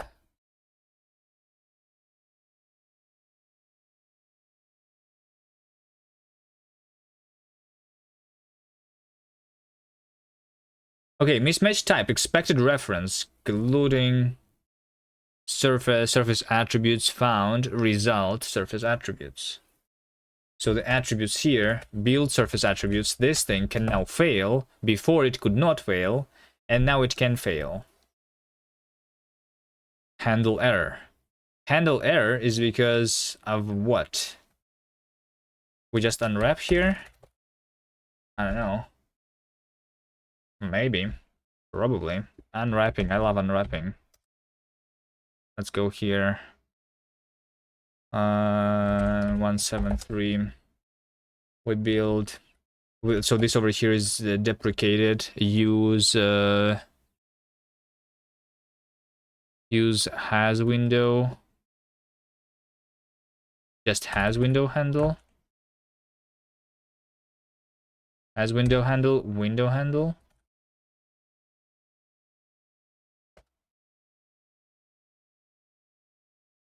So this thing will give me the window handle, which is not even raw yet, right?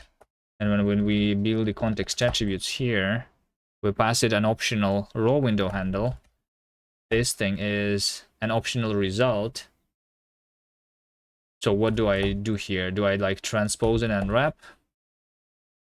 Let's transpose and let's unwrap. I mean, technically we just unwrap twice because the window handle should be there, right? Maybe? How would it be optional? Oh, wait, hold on. It's optional because like the window here is an optional. Yeah, okay, that makes sense. That makes sense. That's why this here is optional. Okay, everything makes sense. I try to remember, like, but every time I look into like the winit gluten stuff, I'm just like, it's like changing every time. A window handle, app handle raw, maybe as raw. Yeah, something like this.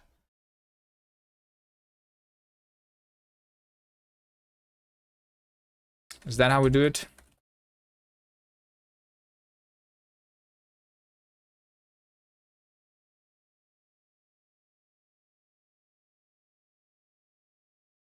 There was other correspondence. This continues from there. I didn't want you to have to read my first email as well. There are studies about the subset of English that is internet English. It makes sense to use terminology. And when talking about specific things to a specific audience, you wouldn't try to describe everything in plain word when writing a math paper. That would be really inefficient.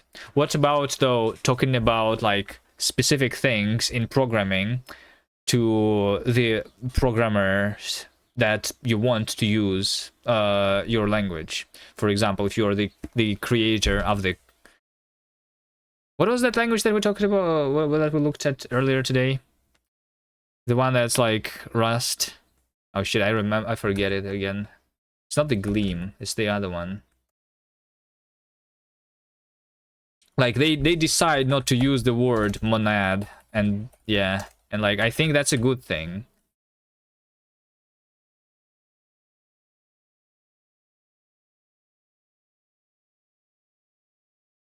No, not Elixir. There is this other language that we looked at. If I scroll the chat up, is it still there? Mojo is the language. Mojo. Someone said that the programming language for AI developers. Okay, this has borrow checker. This has like everything that Rust has.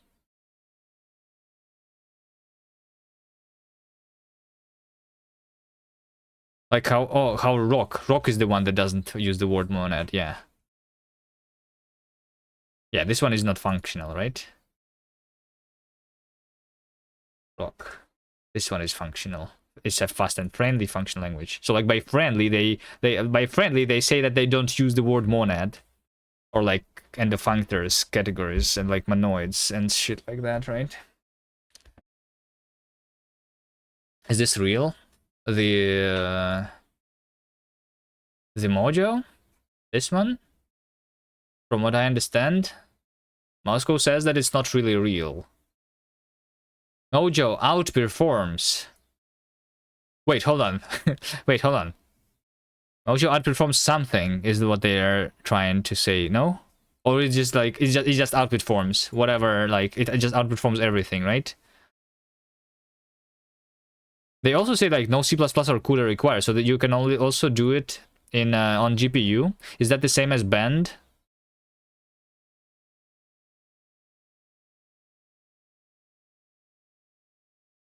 They have a nice landing page, but like,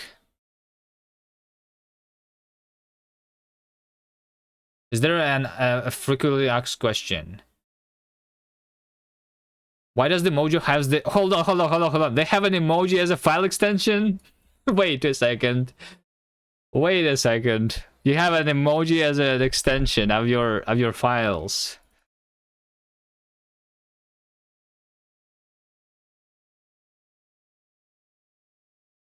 Really? You can also just use the Mojo extension though, I guess. All right. Okay, we did this push.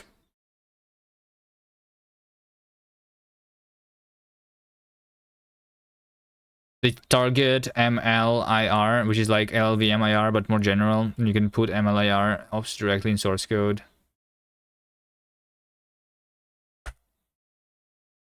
Imagine how hard stuck the AI field might be on the Python for this effort to be justified. No, I mean, no, if you make a language and you're targeting the AI developers, making it like look like Python, I think makes sense. But at the same time, they still have like the lifetimes and shit from Rust, from what I understand. I mean, Bend is also another one that's basically like doing the same, right? They also look like Python. I think it makes sense.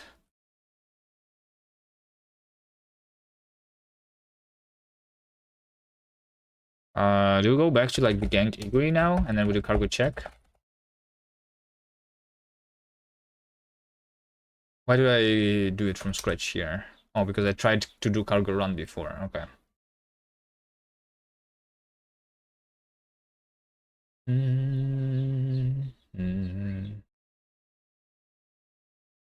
They have to make it that way for the AI people to move on. They will not move on.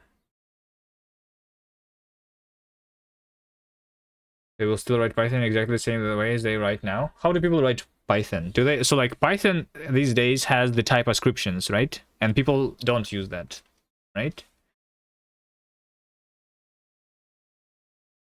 Cargo update.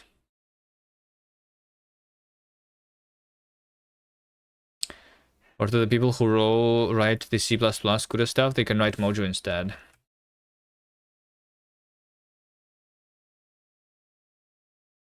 Okay, so now we just have like a couple of things that are missing, right? Let's see, source lib.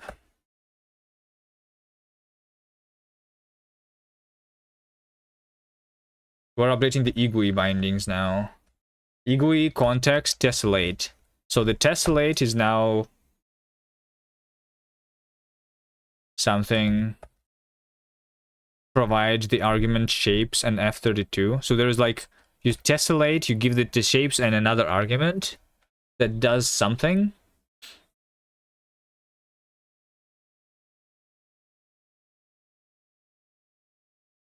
The type annotations aren't even checked. Yeah, I know, but like it still helps you. Like TypeScript, it still makes more sense to me to use like TypeScript instead of JavaScript, or like write the types in JavaScript. It not only gives you the it not only checks you, it also gives you like the IDE support. Like sometimes if I don't write the type, I don't have the thing. Pixels per point. PPP for short, right? 1.0, okay. Pixels per point is PPP, not DPI, but okay. I guess we can do this. Tessellate shapes 1.0. Yeah, we can potentially like have the actual DPI here, but whatever. Good enough. I'm not using eGUI for, I'm only going to be using eGUI for like this debug stuff, not for any other in-game UI. Missing field physical key. So gang key. Oh no, eGUI key. We have key and I have the physical key. Physical key, none.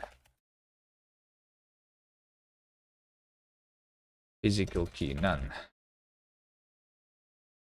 That good enough? No field wrap mode. Texture options. This is from ePaint. Okay, wrap mode.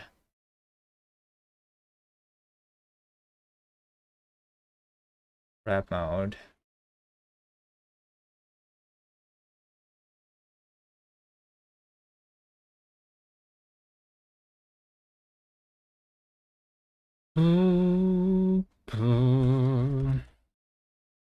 Gang, so we just do match options, wrap mode, right? Just like this. Repeat eGUI texture wrap mode. Repeat eGUI texture wrap mode clamp. They only can clamp to edge. Okay, makes sense. Maybe. To do. Okay, that's fine. We have a to do there. Okay, it's done. It's done. It's done. It's done. It's done.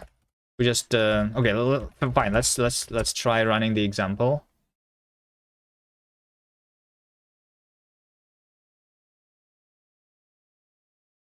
If it compiles, it works. We'll have the example here. We'll see the eGUI window here. I hope. There we go. It's here.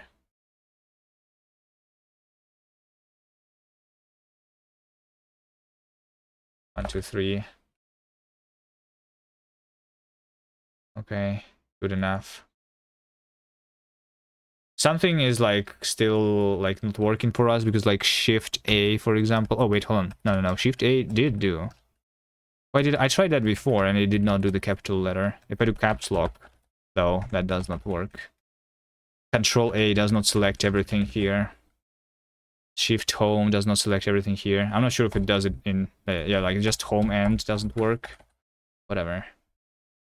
I don't need all of that. I don't need input to work.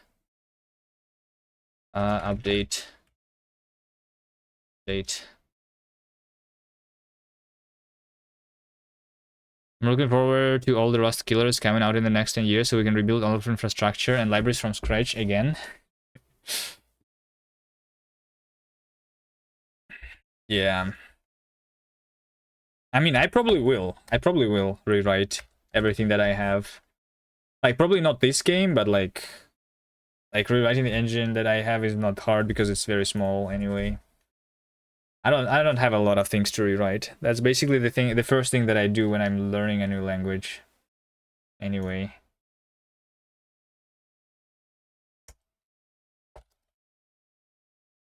All right, let's see. Cargo update. Do I update everything here too? Let's just update everything.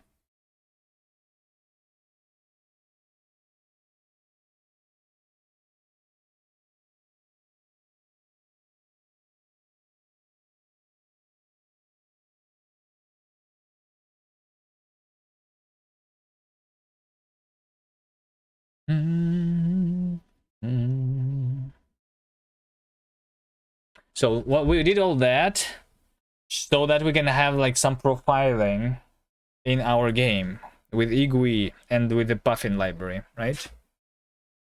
I think we should right now see it on the screen already. I'm just like not like doing the profiling spans right now, and that's like the next step so that we can actually see them.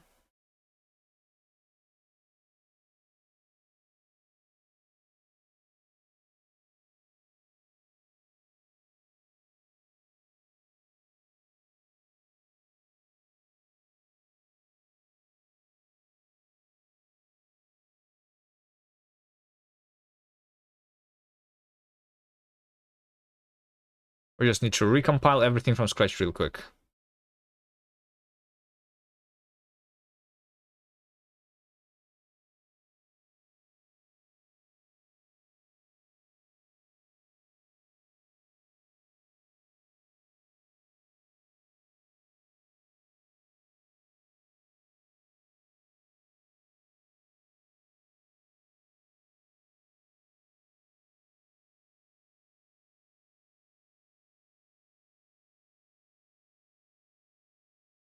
Real quick.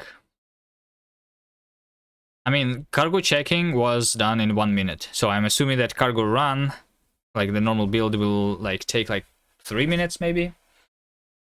Let's see. We only have 600 crates. It's not even 1,000. You know, it's not that big. We're totally not bloated here. It's okay. Rev if. What's rev if?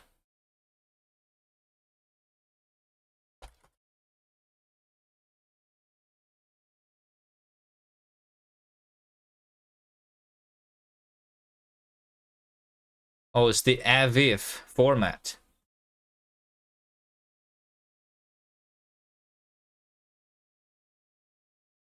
Is that the audio? Probably. There's also format ref. I could probably like disable the formats that I'm not using. Wayland protocols plasma. Like, why do I need this? Do I need that?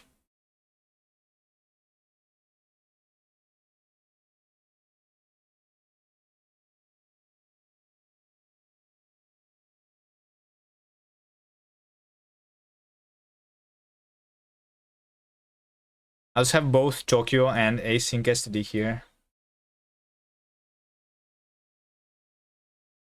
Does anyone know what happened to the Hello World RS? I'm not sure. What's Hello World RS?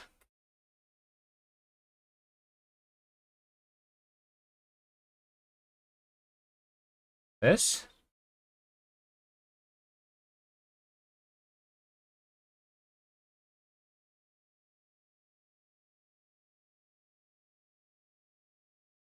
The repository is gone.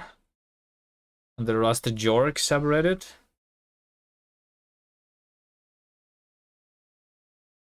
Memory save, blazing fast, configurable memory. Oh, I've seen that before, yeah.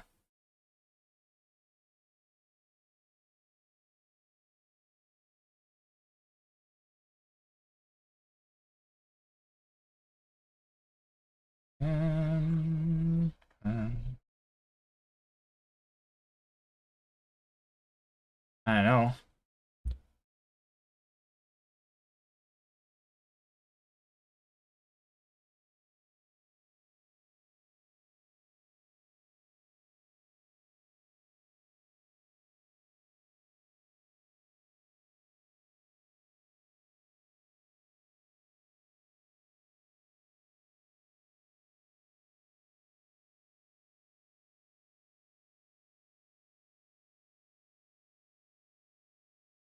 We're lagging still. Still says encoding overloaded. Not anymore. Maybe. Okay, I'm linking.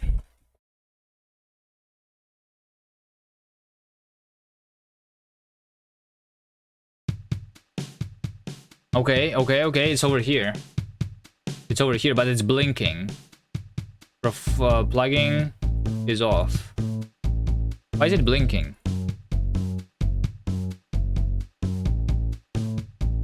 I need to figure out why it's blinking now.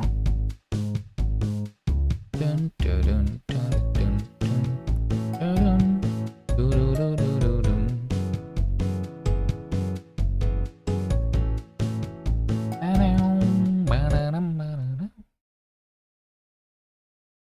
I need to figure out why it's blinking.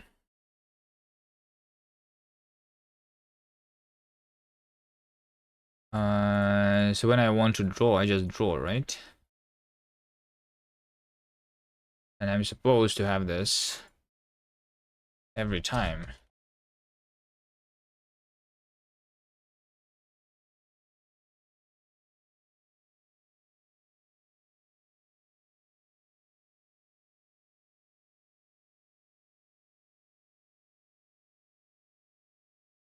And it should be like on top, I think.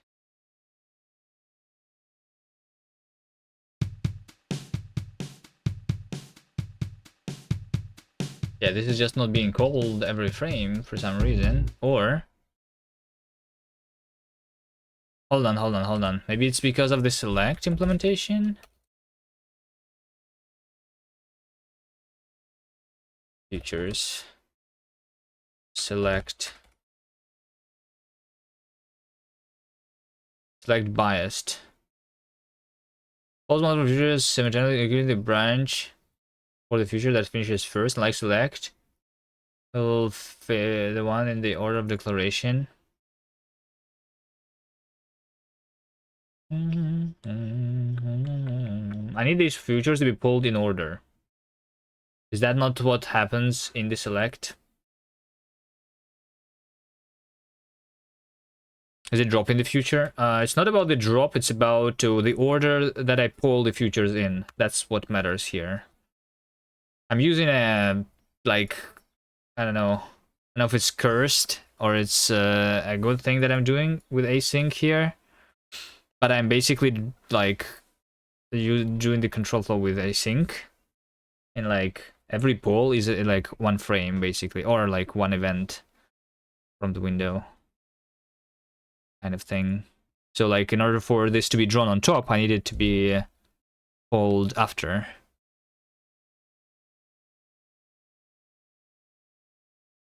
the thing. Where's the source code for this?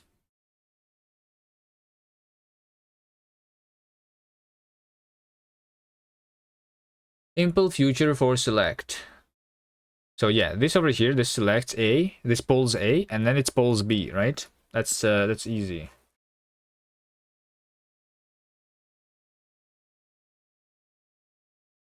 So what's the source code for the biased?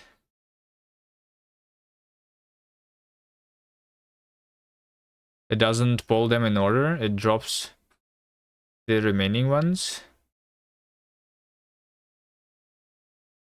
What do you mean?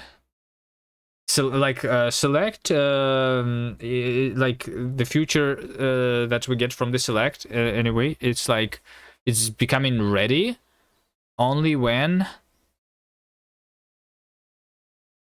one of the futures has finished, but my futures never finish. They're infinite until we like close the game. It doesn't matter which one is doing it first. I'm selecting because like I should like stop everything when the game is closed. Right? Does that make sense? Select with strategy. Select biased. Does the select take the futures by reference? No, why? Yeah, you move them in. Should you now transition to programming with the intent to renew your Rust abilities to prepare yourself for conversation with these folk? In hope that no further ideograms elude me, or resume my literary escapades within my current saga of choice? Yes, yes, yes. Yes.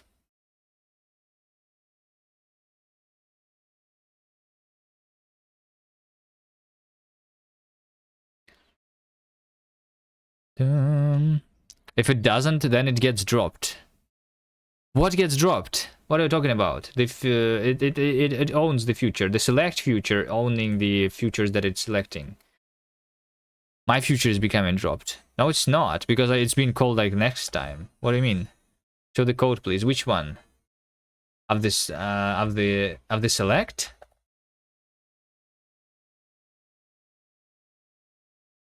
The loop where I select? It's not a loop. It's not a loop, it's an async function. It's just async. This over here, where I'm calling that. So this is run. This is running the game basically, right? Running the game means that we like, you know, we just go into like we go into the transition into the main menu basically. That's what's happening here. That's the entire thing. And then the main menu can potentially do some other things. There is no loop here. There's no loop here. This over here is basically when we have the engine initialized, the window has been created and everything, and then this just returns the future. There is no loop.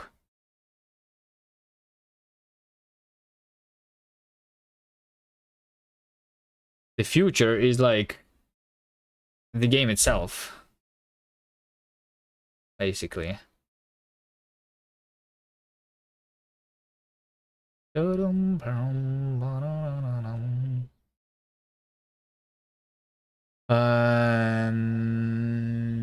Select all. I feel like maybe select all is another thing.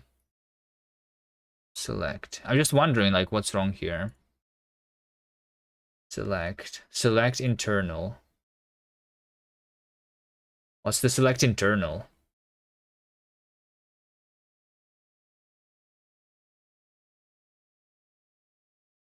Let's not use a macro. I don't like macros. It's like hard to understand what's happening. I mean, I can go into the definition, I guess. Create select internal, but I cannot go into the definition of that.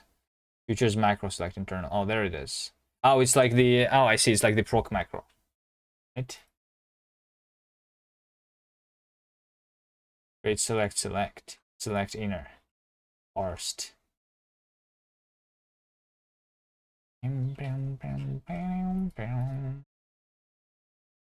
All right, let's do instead future select all, and this is our iterator. It's going to be like the cursor updater, the profile run. Oh wait, hold on. The profiling is actually like before the run. Hold on. I'm not even supposed to see it because it's behind. That's weird.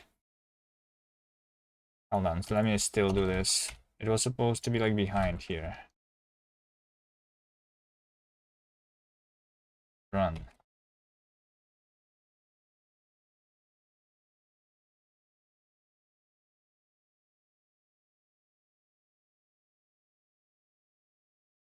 Expected async block found future.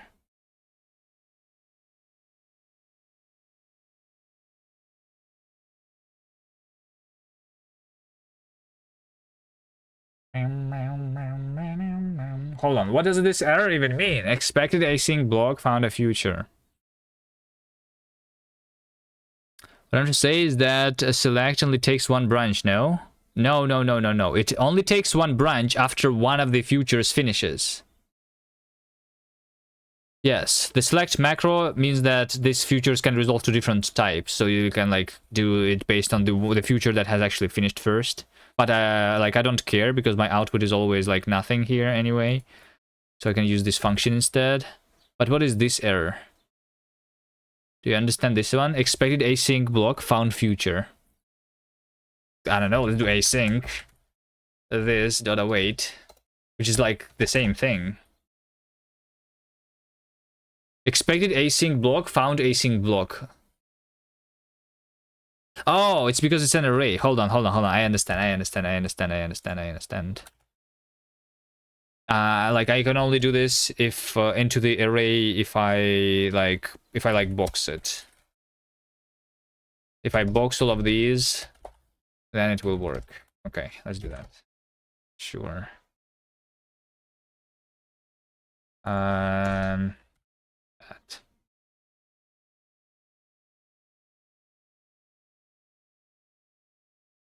Yes. Yes. Can I make a tuple? No, tuple cannot then implement into iterator, yeah. So like this is also like weird because this is before that, so I'm not supposed to see it even. Wait, hold on. Yeah, okay. Hold on. So I need to understand how the select macro works because it's definitely different. So right now I did not see anything because that's like because the profiling rendering basically is going to happen before the actual game rendering, and I want it to happen after. So like that's why that should be like the after thing. So now I'm going to see it. But the select macro, that one seemed to pull the futures in random order basically, and I need the specified order here. There you go. Now we see it. Now I don't need to clear the screen and I will see it on top of the game. Is it the tuple or tuple? Why would it be a tuple? You don't tap the tuple. I don't know. It's a U there. Not an A, right? Okay, the profiler is off. There we go. Tuple or tuple? Tuple.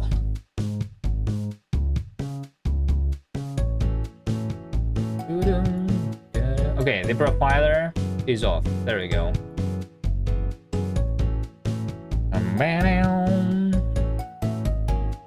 Google Voicer says tuple. That's what I'm saying. It's tuple. It's not a tuple. It's tuple. That's what I'm saying.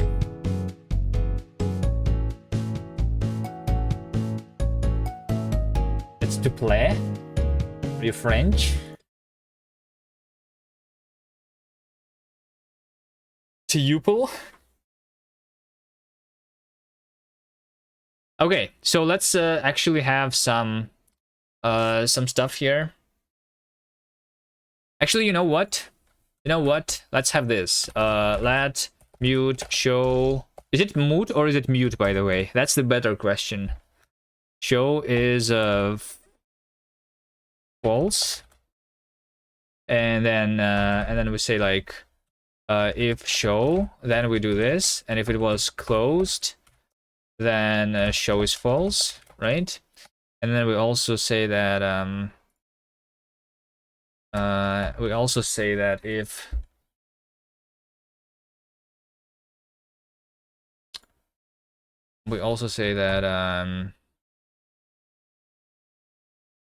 if that event key down key is F3, let's say, then show is not show. Let's do that.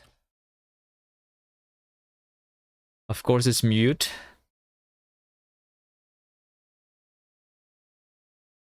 British in it.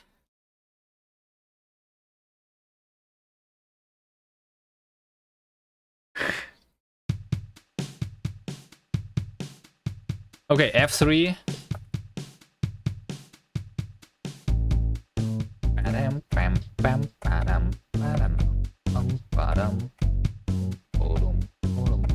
It happens and then it like being closed.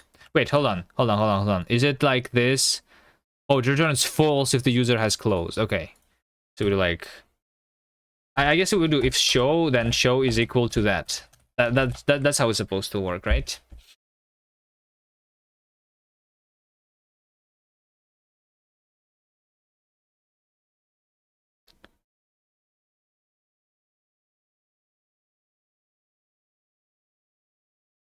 It's mute for mutable.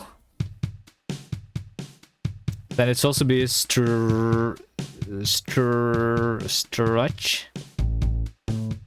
for structure. Not struct, but struct.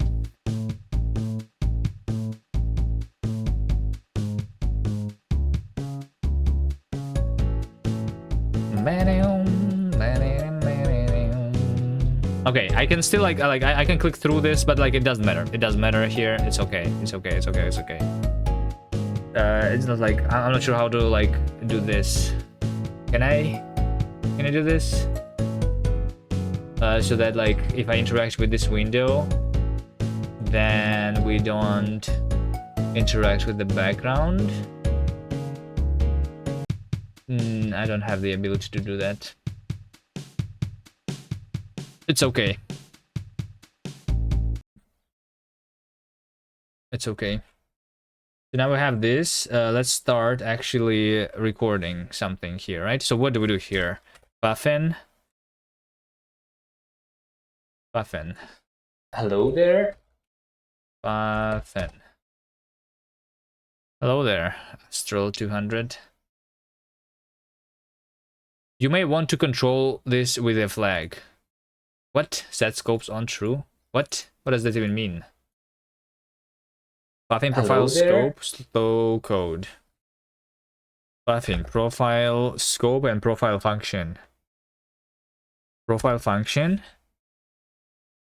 Automatically name the profiling scope based on the function name. Name should be descriptive.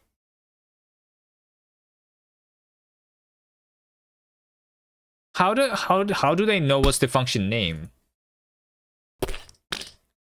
Can you know the function name from inside a macro here somehow?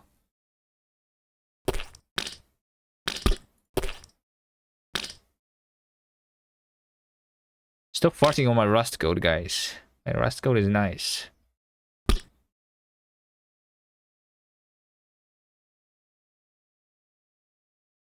Anyway, macro rules underscore function.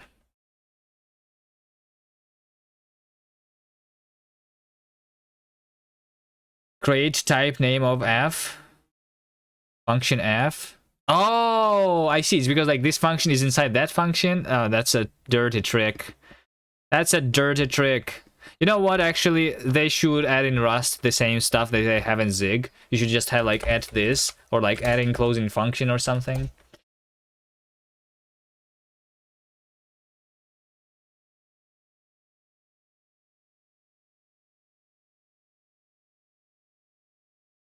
Let's see. What am I going to see here?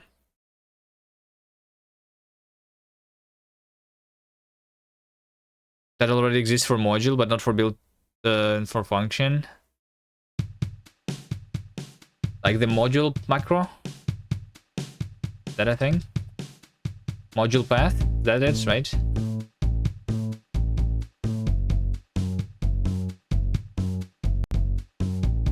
Why don't I see anything?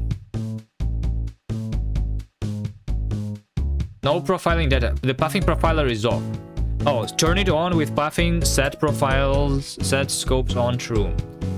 Oh, okay. So we need to do it over here. Maybe should it only be like on when we like have it on, basically? So something like from hating Zig to suggesting your favorite language. Should get a feature from Zig. Zig has nice feature. One nice feature is not enough to make a good language. It still is a shitty language.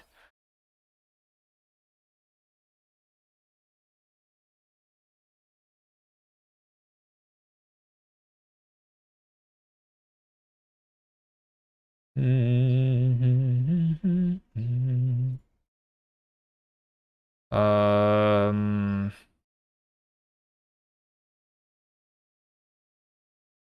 Puffin set scopes on. Go.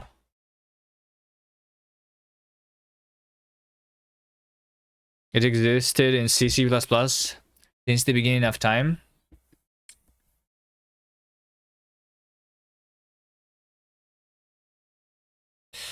Never used that. Oh, that's nice. You know that they have it.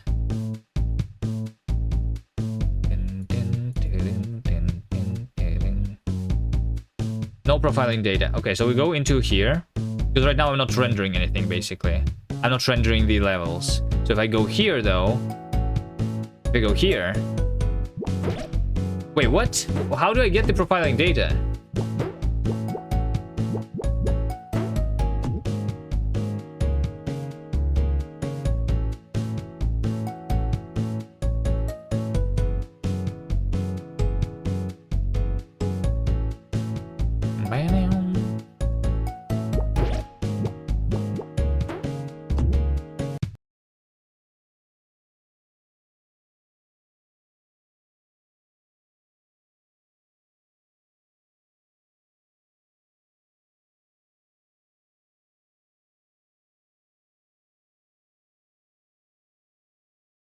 Let's take a look at the documentation again. We just set the scopes on true. Oh, we need to do like a new frame. Oh shit, they still like why do okay, we need still to do a new frame. Okay. Like a new frame and like after the frame ends, basically this is where you they collect the data, I guess, right? Okay, makes sense, I guess.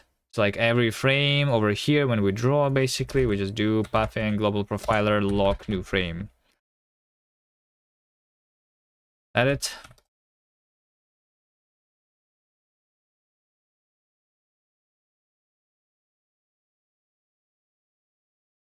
You know to call this once at the start of every frame. Wait, at the start or at the end?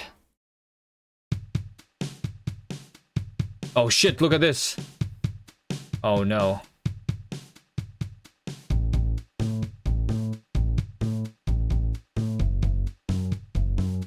Okay, there you go. So the rendering is taking 5 milliseconds currently.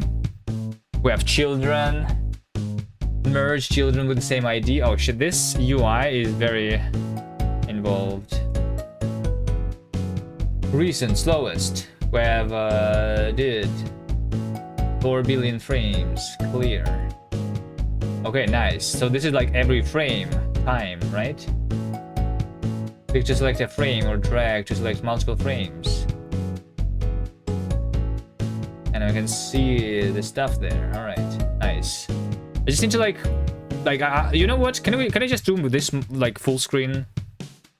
Can I have a full screen GUI window or something instead of doing a floating window? You can. If you use iframe, oh, shit. No. There's like profiler instead of like buffin GUI profiler UI instead of profiler window. So this is should be called within an GUI window. Like how do I do GUI?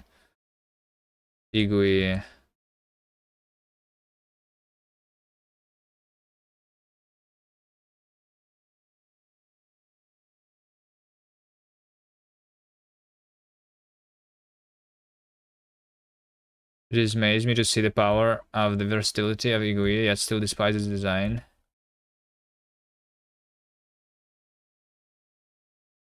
Do you mean you want the UI to take over the current screen? I just want the GUI to have a full screen window. Can GUI have a full screen window instead of having a floating window? GUI. Is it like based on the context? GUI context window? No? How do you like even use GUI? I have no idea. Dot button? No? I don't want to learn GUI. GUI full screen. So, how to make a main window of the program full screen? No. I mean, not the window that like we have the window, but like the IGUI window. You know?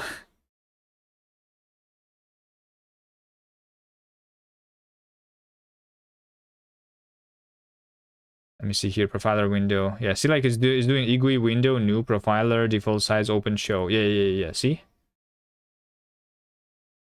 We do this.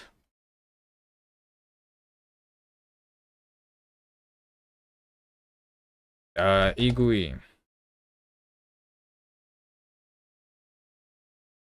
window. Does it has to be a window? Like, what can I do? UI. What's UI? IGUI get context add UI style UI memory UI texture UI inspection UI. What?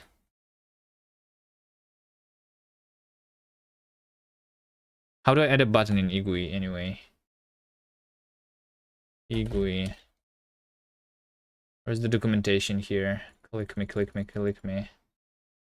Source code. No, documentation. Where is it?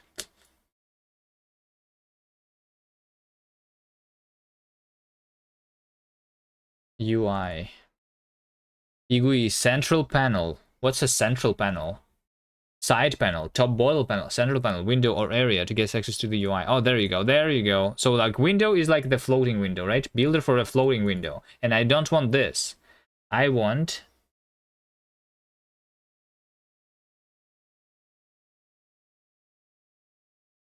Which one do I want here?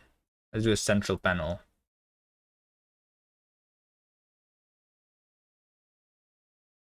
Yeah. Buffin IGUI, central panel, new, no. Default, show.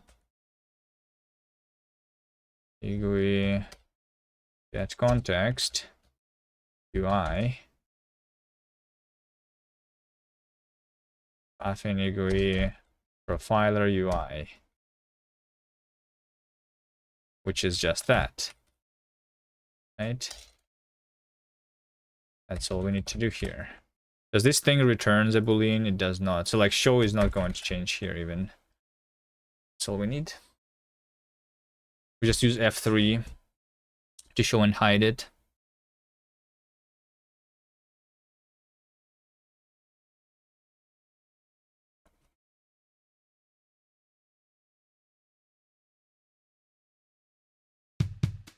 F3. There you go. Yeah, it's just full screen. Nice. I think that's better than the floating window. Do I want to see like the profiling data and the game at the same time? I'm not sure.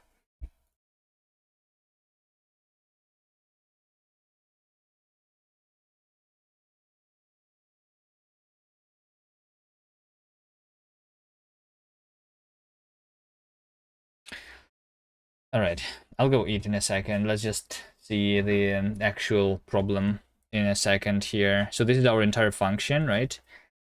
Okay, this function. And then we want to draw entities, right? Buffin profile function. So this is the long function. And we call this function multiple times too. And over here, this is where Buffin scope, profile scope, right? File scope. And this is like prepare. I guess, I don't know, we can I'll call it a prepare. And this should be like a scope. Can I have a like a value so that I drop it immediately, or do I like, because otherwise I will need to have a scope here.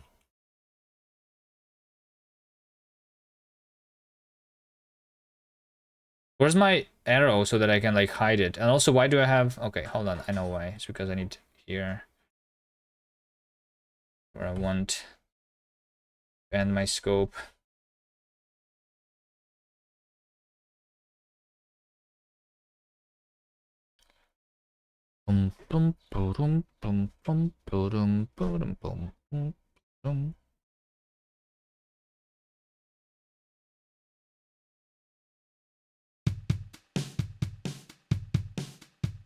Okay, so over here, for example, do we have the FPS here and everything? What do we have here? Let's see. Show in frame this, 5 milliseconds. They don't show me the FPS. Recorded. We have the current time here. Okay. Maximum recent frame to store. This, 2.3 minutes, 7 megabytes. Pause on this frame. Oh, we can pause on the frame, nice.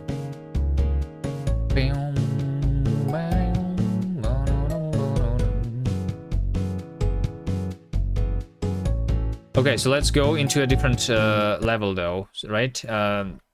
Wait, hold on. Let's first figure out what the level is. I want some big level here. I want some big level that will lag very hard. All we need is like just more blocks basically on the screen. Doesn't matter what it is. Is this level big? This level bigger? I think this level might be the biggest one. There you go. Yeah, I have like 1 FPS here. There you go. We're going to do this.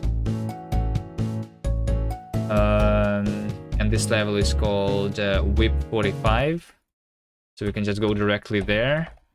Level whip 45. Right? There you go. So now we go and open this. That's how it's working right now. So the prepare stage is actually super slow, super fast.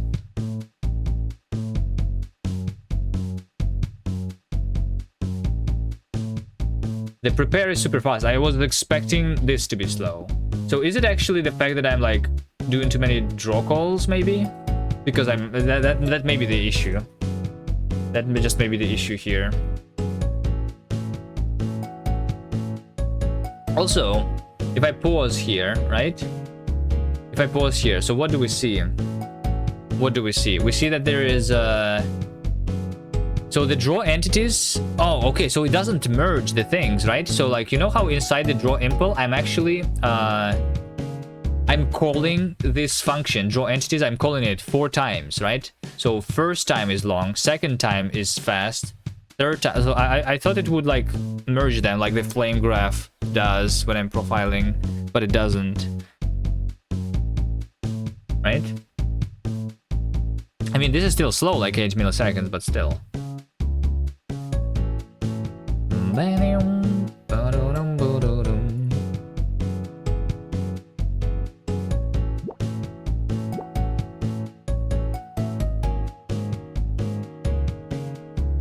Why did it became red for some reason?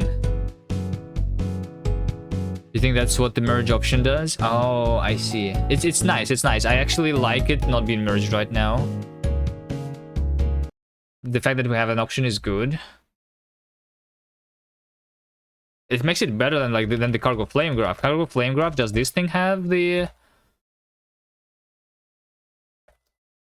no merging?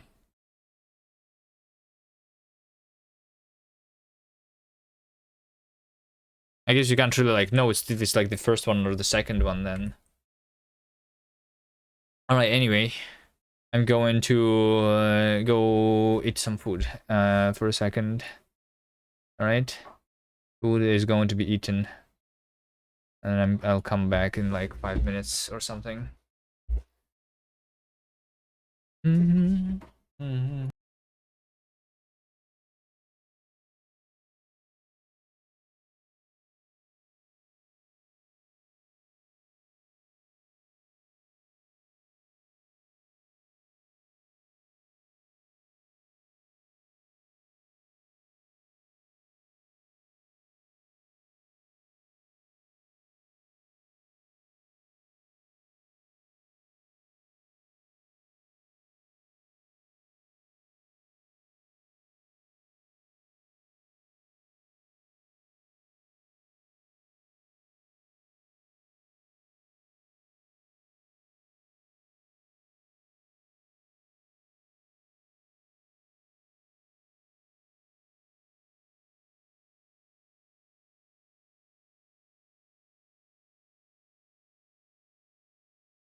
Can you redeem 10 push-ups right after the food? Of course you can, but it doesn't mean that I will do them. All right. I will do 20 next time you redeem 10 push-ups though. That's fine.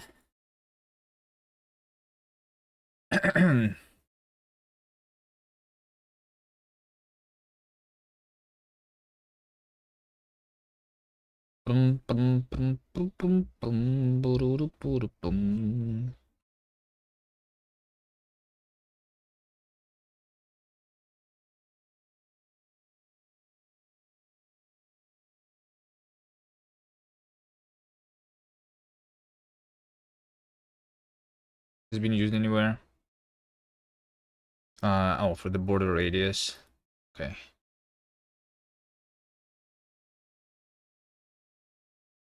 Okay, so I can see easily that I can, and it's not very hard.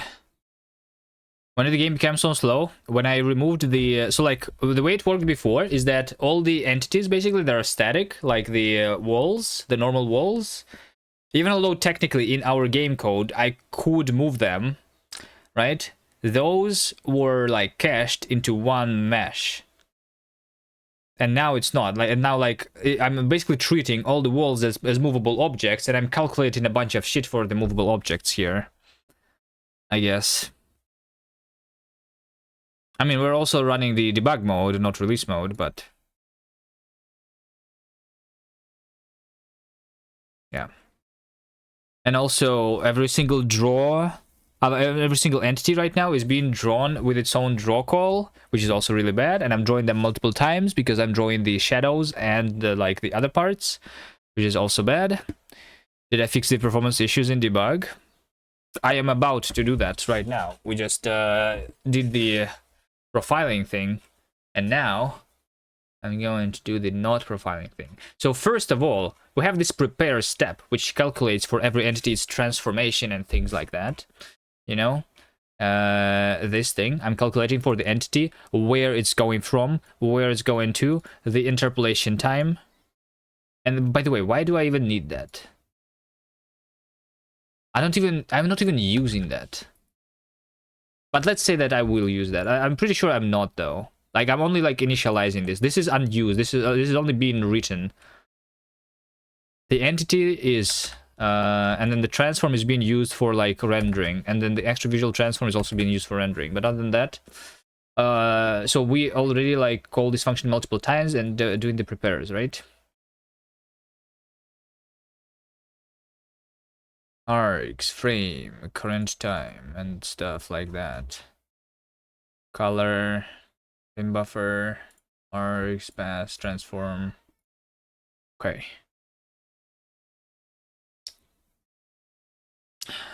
It's almost like, you know what I want?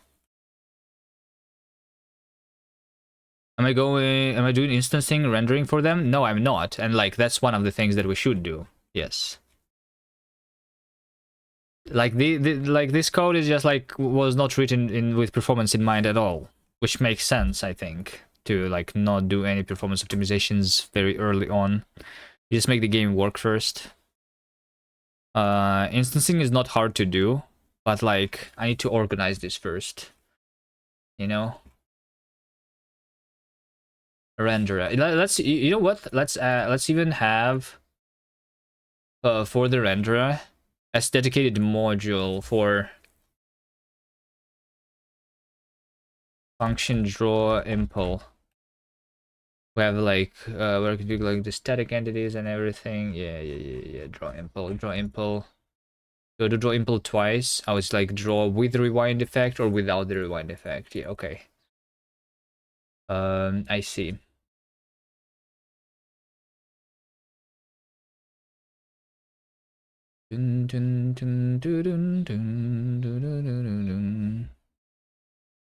It doesn't. Who wants a working game? It's you want something that seg folds but quickly. I mean, we can like use some unsafe for optimizations in the future and do some seg folds if you want. Like, yeah, we can do that too. You prefer the other way around? You prefer to first seg fold and then make it work? rather than the other way around. I don't know. I prefer the other way around usually.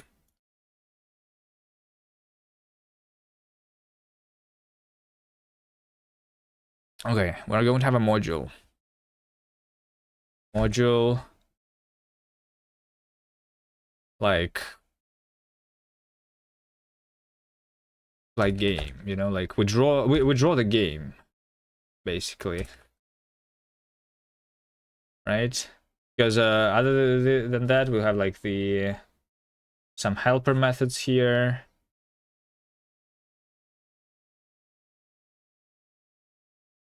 Let's see, draw arcs. Draw arcs. This is how we draw a level. And then we have the draw pass. Yes, I think all of that. Entity interaction is being used there. Okay.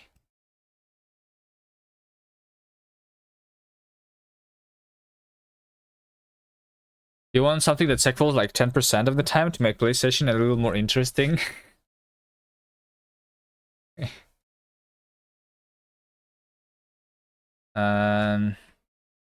Draw level.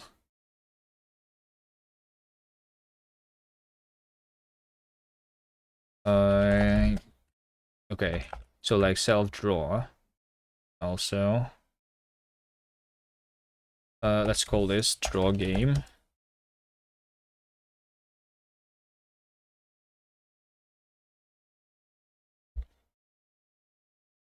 Let's move this.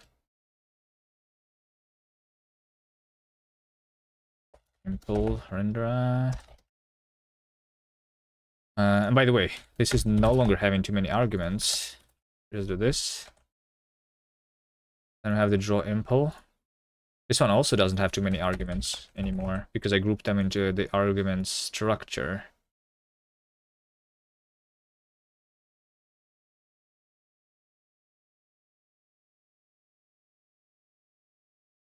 What else we have here? And then I want like the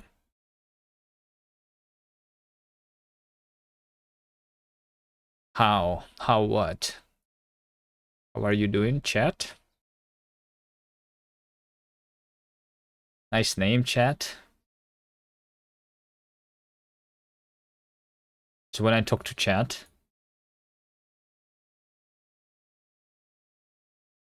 chat will never know if I talk to chat or to chat.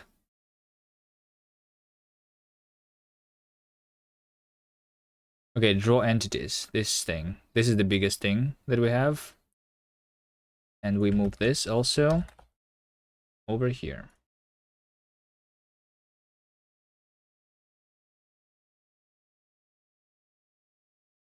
Boom, boom, boom, ba-dum, bum, ba-da-da-da-dum, bum, bum,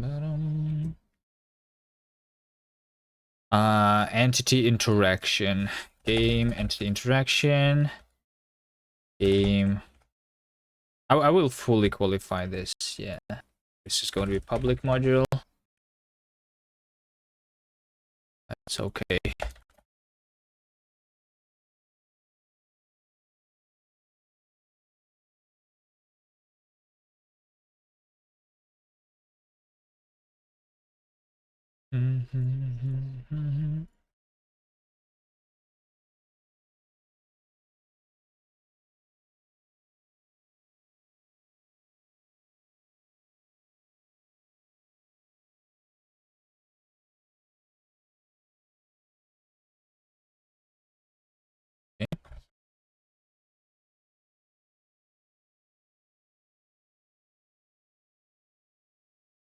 So yeah, so what we have in the play module now is the thing that we need to like organize properly. We have 1,400 lines of code. No, hold on, that's the wrong thing. Over here, we have 1,200 lines of code.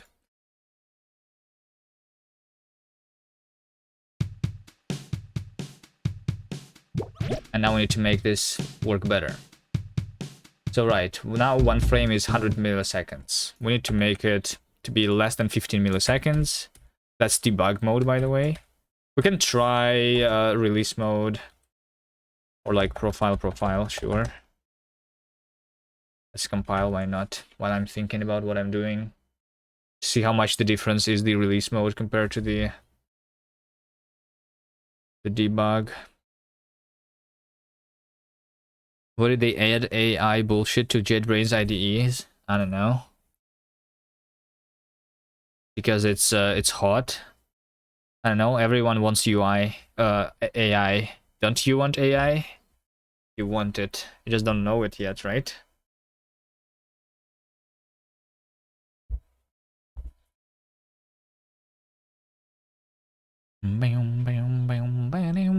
Are you using JetBrains? I don't know. I tried it once. Before it was a plugin for Sea Lion, even like when it was just the IntelliJ thing. I remember some things working nicer. It was before the Rust Analyzer when there was the RLS instead. But I still went to VS Code, even though they technically worked better. VS Code not pushing AI is strange, actually. You can add it as a plugin.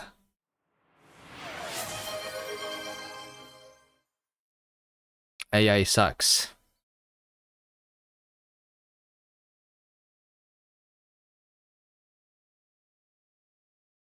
Data grip? What's that? Like for working with databases?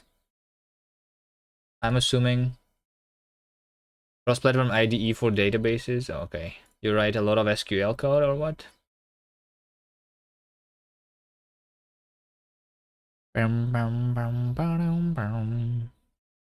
Why JetBrains support a local company?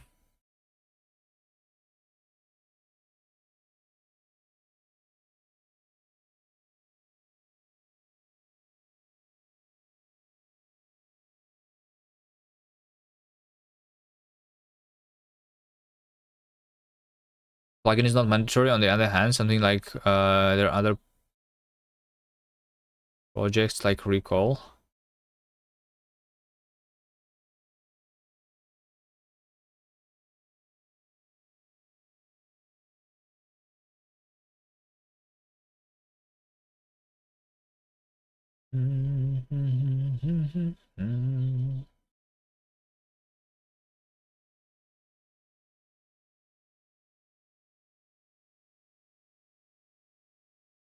I don't know.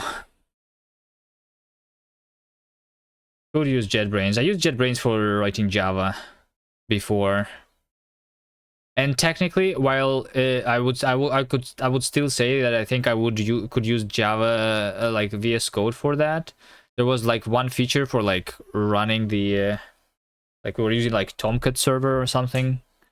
Like that was easier to set up. I never figured out how to do that in VS Code for some reason. It was like, I mean, for VS Code there was a plugin, but it was like really hard to use. I remember that.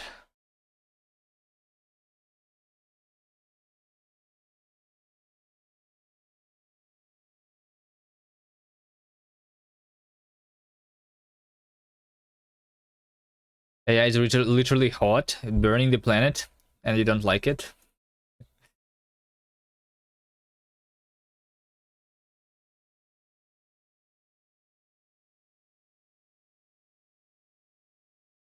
Okay, so it's almost compiled there. So what I'm going to do is, here we have the draw impl. This is where we draw. So we're drawing the shadow, right? We're drawing the shadow, and then we're drawing the background, and then we're drawing the actual game layer, and we're drawing the foreground. There it is.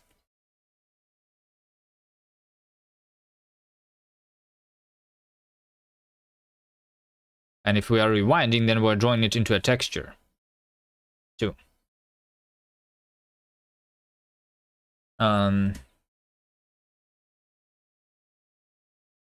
That's it. Our course needed an IDE, and Void Linux repository didn't have Eclipse or NetBeans.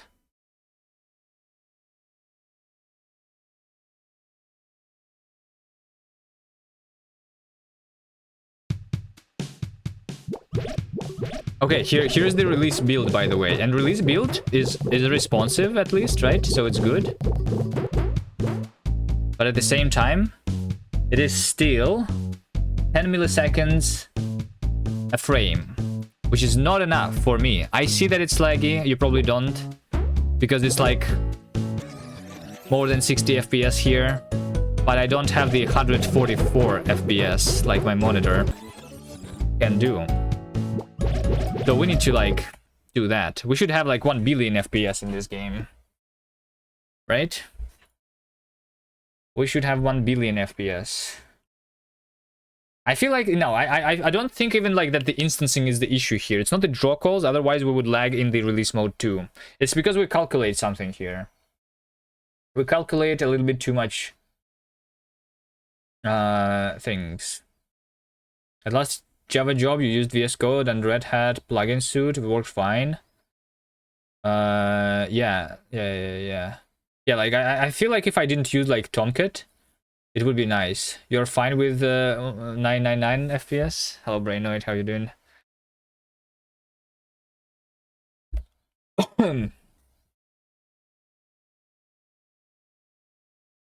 Okay, let's see. Over here we have the prepare phase. The prepare phase, I want to extract this into its own function right now. So let's do here. Function prepare args draw args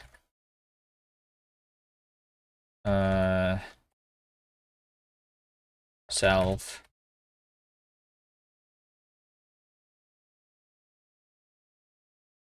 prepare entities. This will return me something. Let's see. So now it's not profile scope. Now we can profile the file function. Easy. Now you write Rust for a living, not worrying about Java 17 breaking Java 11 code again. Nice. Good for you. I mean, when I'm making money, I'm also writing Rust, but I'm just not. But I might get a job. I was contacted recently to do a job, but like it's in the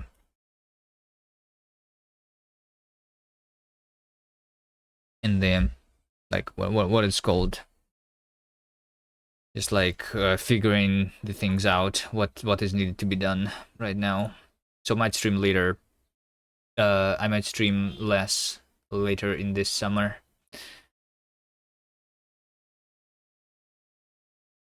Core runtime engineer for a WASM-based virtual machine. Nice. Like the WASM time, that kind of thing.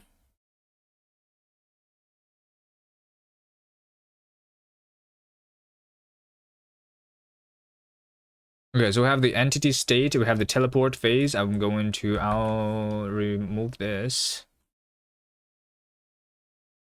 Build on Wasmer. Okay. I don't know the difference. I don't need to use them anyway. My WASM runtime is the browser. Okay, cell pixel size is this.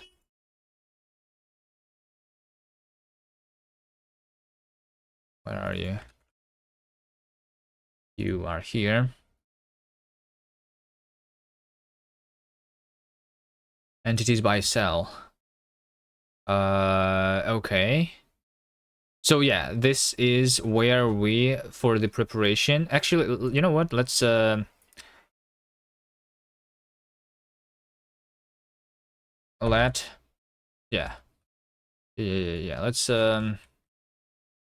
Let's do this. I'm going to have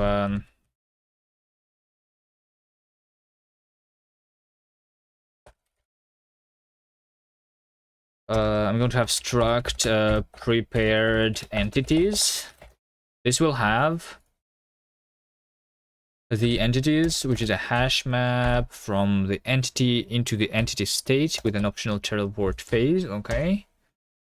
And then entities by cell is a hash map from that into that. Okay. Sure. Let's derive default here. Run to land internships in Rust.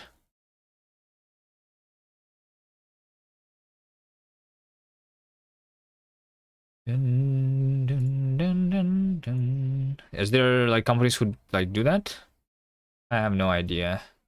I did not like the job that I do. It's like just like they don't care what language I use, so I can choose my own technologies basically, and I just write Rust.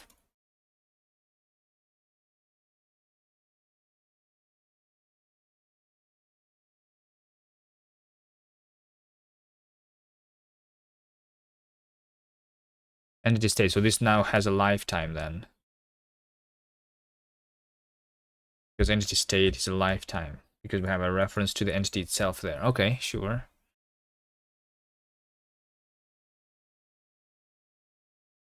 Sure. So when preparing entities, we do let moot result is prepared entities default, right? And then we return that result in the end. And then over here, we do result dot entities by cell. We can like shorten this because it's already a prepared entity specifically. We can do like by cell. Or we can do, you know what we could do also?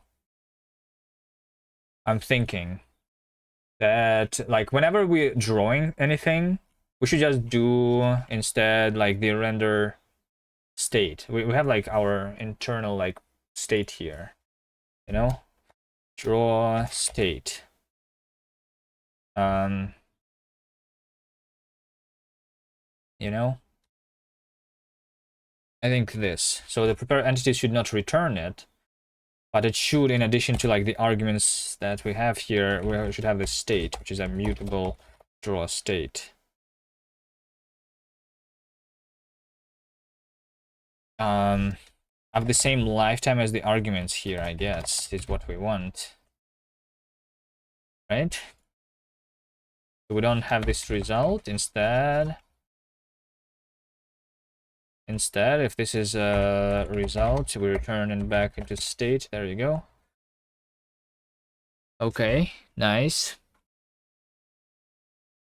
So basically now when I call this function, prepare entities, that should be called in the very beginning once, I think, instead of like calling it 4 times. That made no sense. Right? So we do self prepare entities, arguments, and state.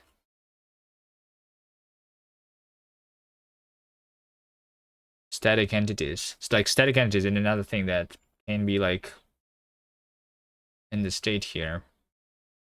Let's see, let moot state is draw state.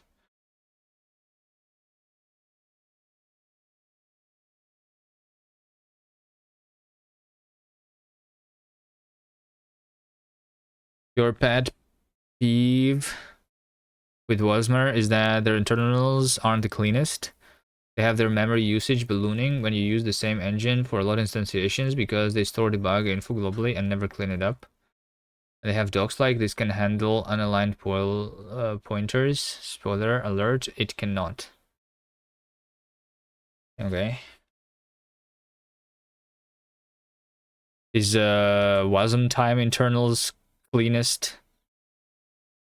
Like is there anything in the software development world that is like that can be like talked about as the cleanest thing? If it's not like 10 lines of code, I feel like it's impossible. There's always some cleaner way to do stuff. Like my code for code base, for example, here is like the ugliest probably. All right, actually maybe not. Like I just like always like obviously I hate all the other things, but I hate my own things too. When I look back, and especially if I look back into like my projects of like 10 years, that's like I don't know. That's so bad. I'm saying cleanest is just less hacky, and it doesn't balloon memory usage. If the license dictates, could you not just fork it and remove the debug being stored globally? Wasmer, versus wasm time. What's the difference anyway? What are the main difference? Wasmer added your language and skyrocketed speed. Developers and enterprise prefer Wasmer for its incredible performance and flexibility. Is it like, so it's like blazing fast, right?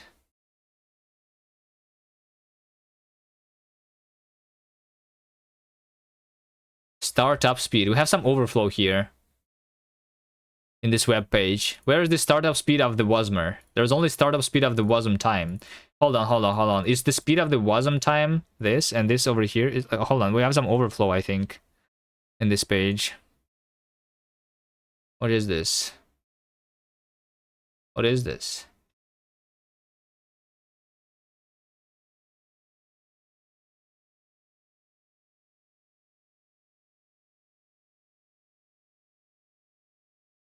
It's Wasmer. It's over there. It's over there. This over here, this little rectangle, that's the Wasmer. It says Wasmer over here. Toggle bit. Thank you for the raid. Hello. Shout out. Toggle bit. How are you doing? Raid and run? Alright. Fine. Thank you for the raid again. Thank you for the raid. We're working on the Linksider. You can see in the right top right corner we have the footage of the game slowly being converted into a proper trailer. We have a Steam page of the Linksider. It's just like not very nice, and we're slowly working towards making it nicer. And that trailer, once it's actually good, is going to live on the Steam page. But hello everyone. We're writing some Rust here. I'm currently working on optimizations of the game. Give me a second. Here, do I just do default? Yeah, I can just do default here. Build state. Like, I'm refactoring things a little bit right now, so my Rust analyzer is like omega slow. It's yeah, is it like just the cargo checking that's slow? Should I restart it? Maybe it will become faster if I do that. Who knows? Who knows? I'll show the game in a bit. We're just in the process of refactoring right now.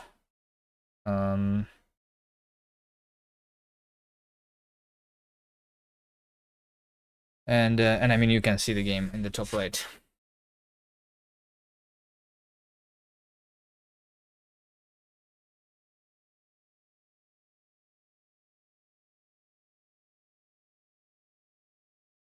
State.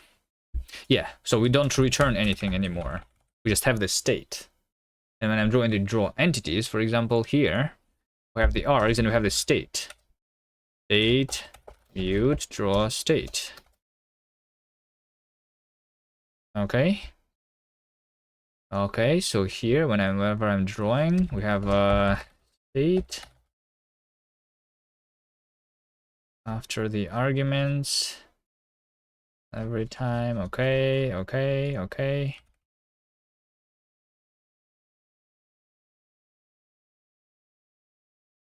Is that it?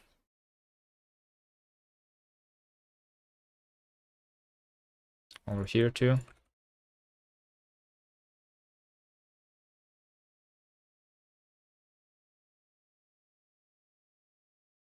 Okay, so when we do this, we don't do entities, we do state.entities now. And over here we do state entities. And maybe that's it.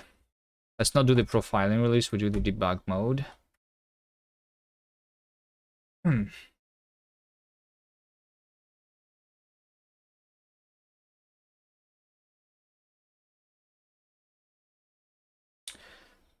Your company sponsors them already, so we basically can call them, can them please do this, and they will prefer it. Nice.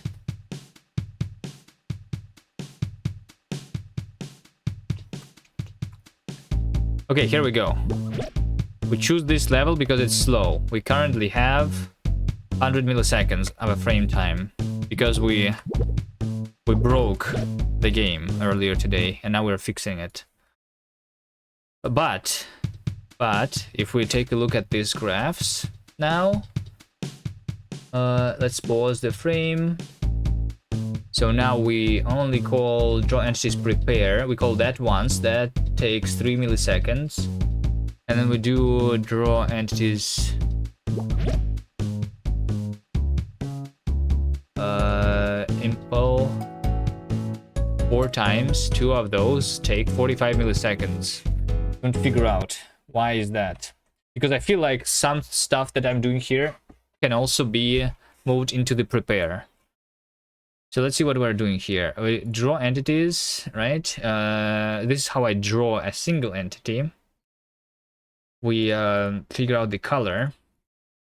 Like, for example, this. This is something that can be done only once instead of 4 times. Although, no, it cannot. Because, okay, yeah, it cannot.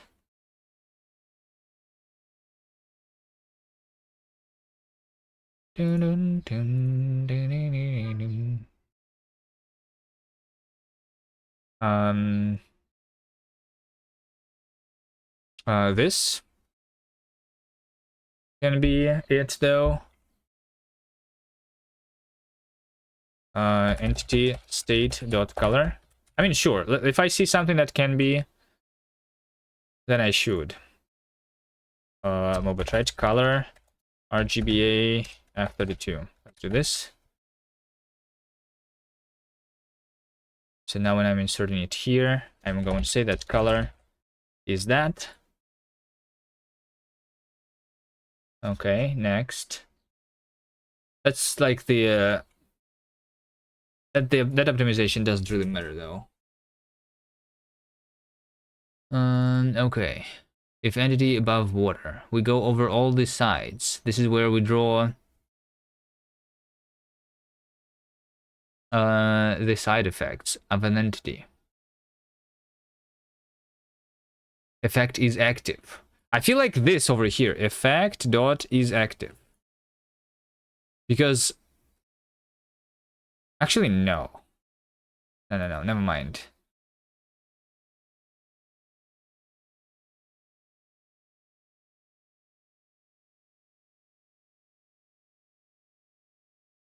Because those walls, they don't have the side effects, so it doesn't really matter. This does not matter.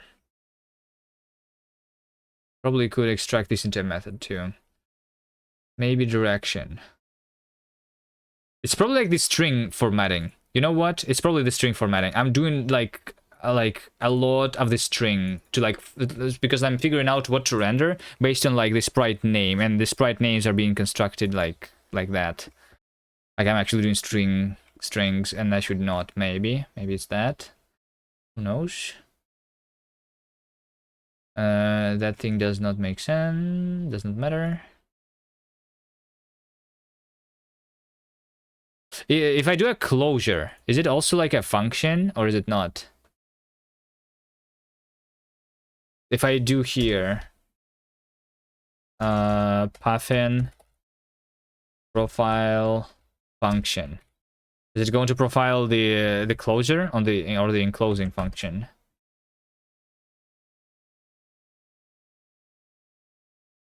Transform, extra visual transform. Some math is happening here. Yeah, maybe it's the math.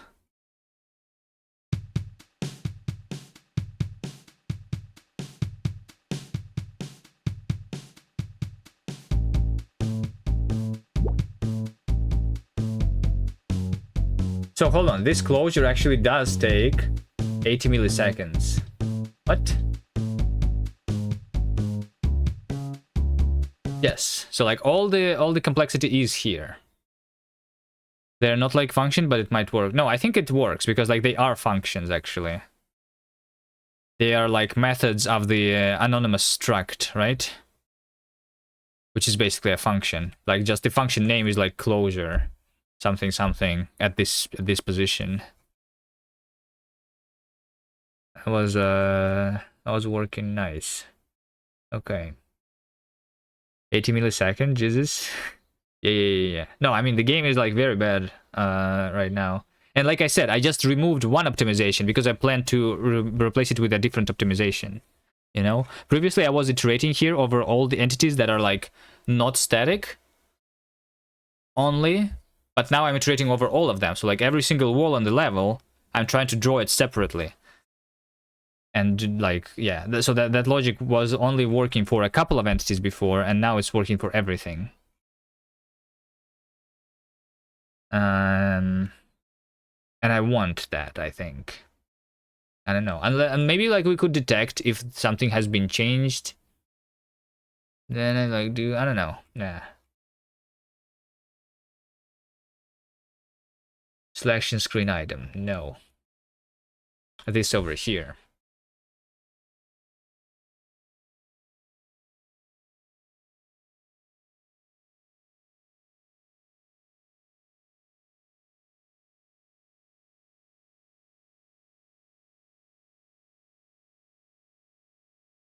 You wish Thermite was still in active development because it seems like it could speed up quite a lot of that. What's Thermite? I mean, I'm running debug mode. In the release mode, we had 60 FPS.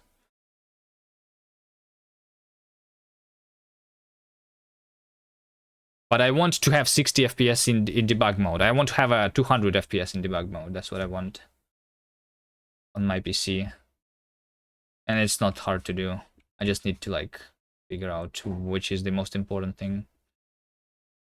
CMD, melt your CPU.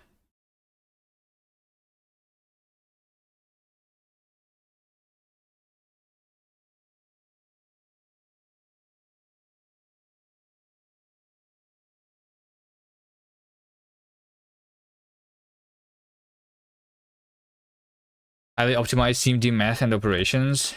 I'm not sure if it's the math that is bad here.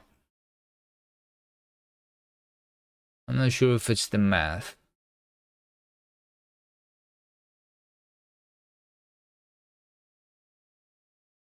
Let's actually see this over here. This is the draw game tile. Oh shit, this is an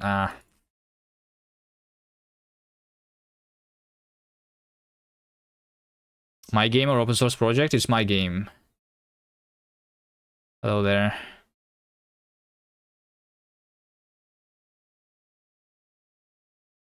We plan to release it soon. We have a Steam page already. It's not super nice yet, but if you want to, you can wishlist it. See a little bit of the game on the top right. If you want to play the old version of the game, there is an old version of the game on itch. We made it for the Baby Jam originally. If only it works. Hold on, Linksider, hello? It doesn't work. For some reason.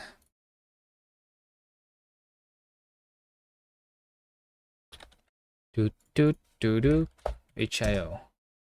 HIO is still broken for me. Amazing.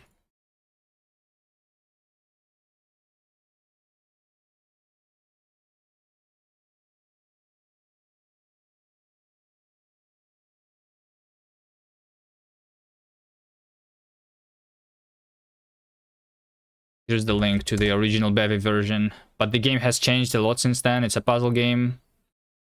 You can try out the Jam version if you want. It still is pretty cool. Just a very old version. Works for you? Yeah, I know. Like they changed, they moved their servers or something, and it's like DNS issue or something is what I heard. But it's for like multiple days already, so like I don't know.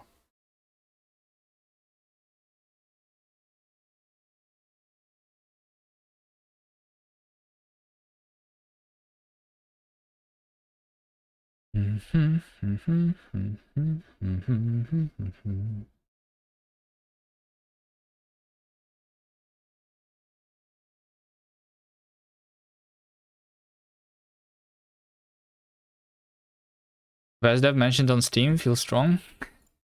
The music that you hear right now in the game, that's the new music that Vaz did. I'm assuming it's going to be improved because that's like a little bit ending quickly.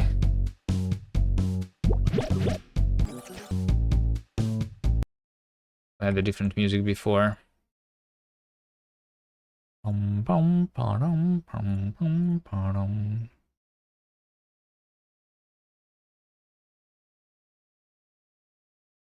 Alright, what am I doing here?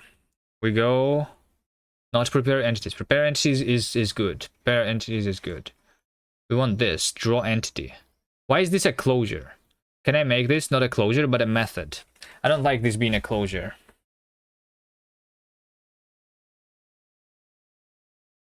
Is it because I'm using this and that? I don't know. Let's see here. This is that function. And this is that function. Okay. Let me try making these methods. Function. Ah, shit. No. Oh, no. This function is where it's at. Yeah, okay. Function. Draw entity. Let's see. Self. Args. State. Draw state. Actually, you know what? We can have the arguments inside the state. But I mean, it doesn't really matter. Do that. Let's do that.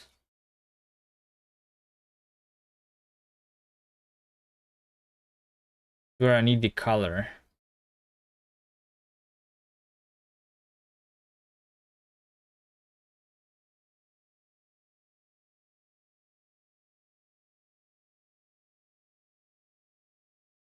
Bassoon helps out with Kitsune.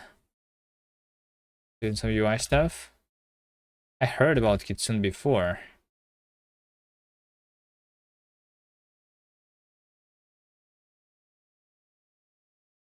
Microblogging something.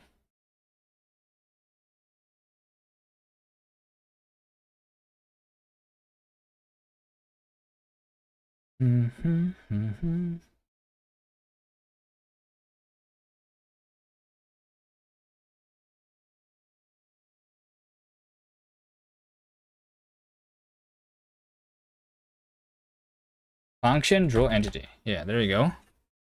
Can be formatted. Svelte frontend to rewrite. So this draw entity, this is going to be like self draw entity now, right? Self draw entity. So for drawing entity, sometimes we draw it twice because it's going through a portal. Let's rename this into draw entity impl and call this the actual draw entity.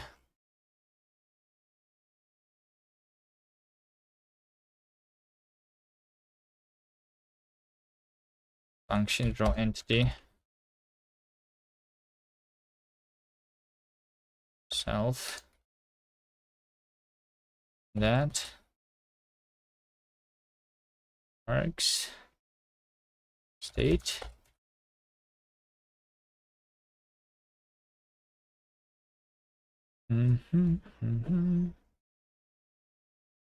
So draw entity impl. This one takes. Now we need args and state in addition here. Okay, that's fine. I think. Not sure. Okay, so this is going to like self draw entity, args and state.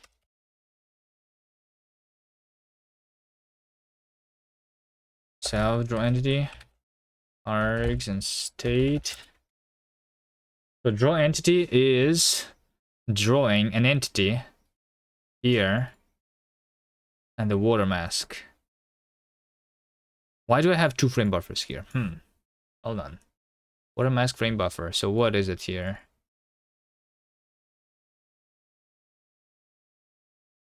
I feel like I only need 1 frame buffer when I'm Okay, let's assume that that's it doesn't matter yet. Color. Draw game tile. Draw game tile. Hmm.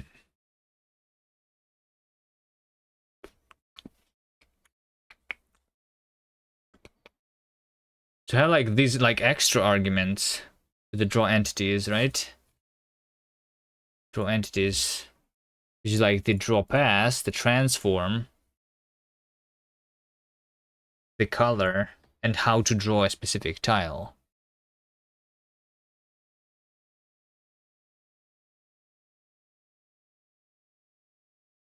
Now I need to pass those things.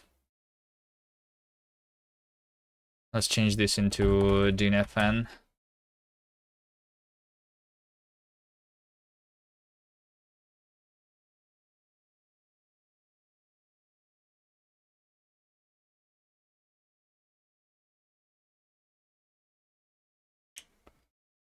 Draw game tile.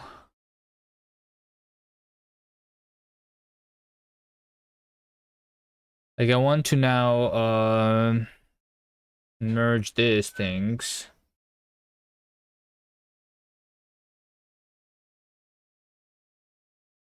Again, right?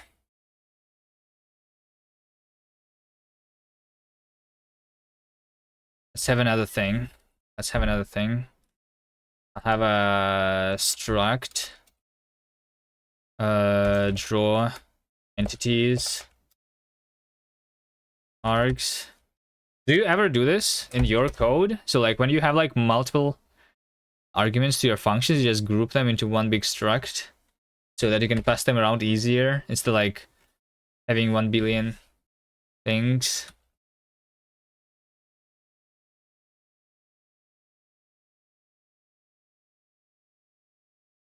In every draw call.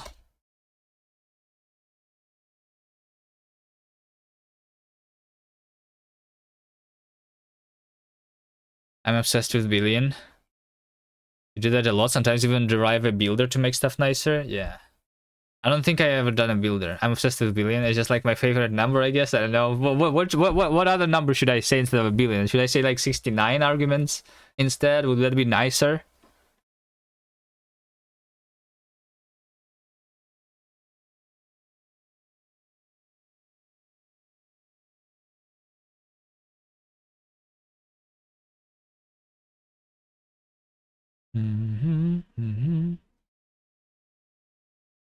Would make Pomo happy if you keep using 69. All right.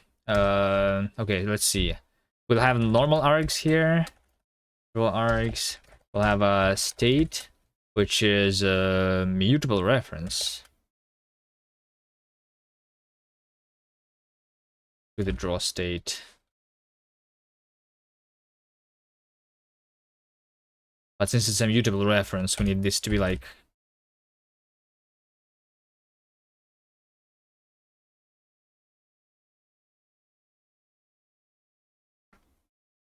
Let's see if I can just do still this. No, I'm not sure. Okay, so we have this, we have that. And we have these other things. So we have the draw pass, we have transform, we have color. And we have the draw game tile. This is that. Okay. So instead of these arguments, we only have like one argument, which is like draw entities args. There you go. There you go. Okay.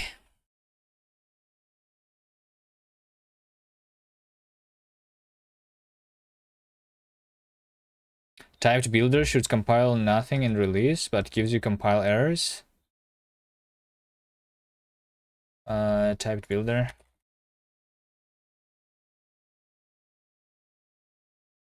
What is this like? Is it like for the builder pattern?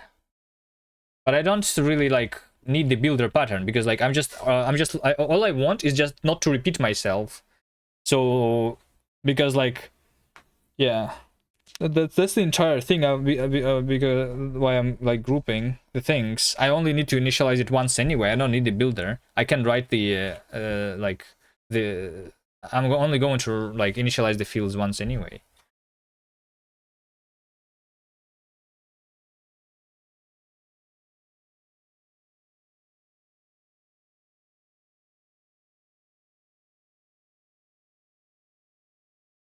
Dun, dun. Args.args though.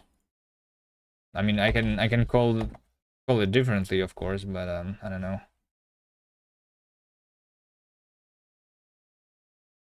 Like this is the generic args, and this is specific about like the entities.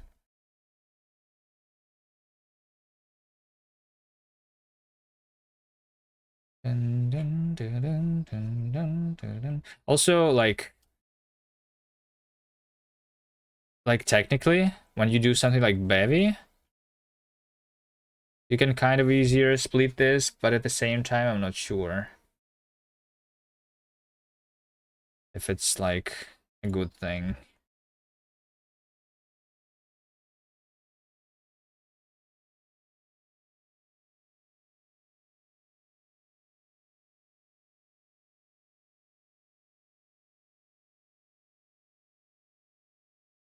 Draw entity. Okay, draw entity.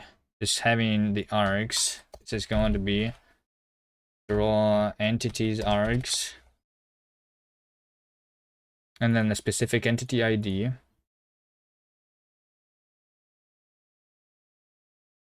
Okay. Draw entity impl.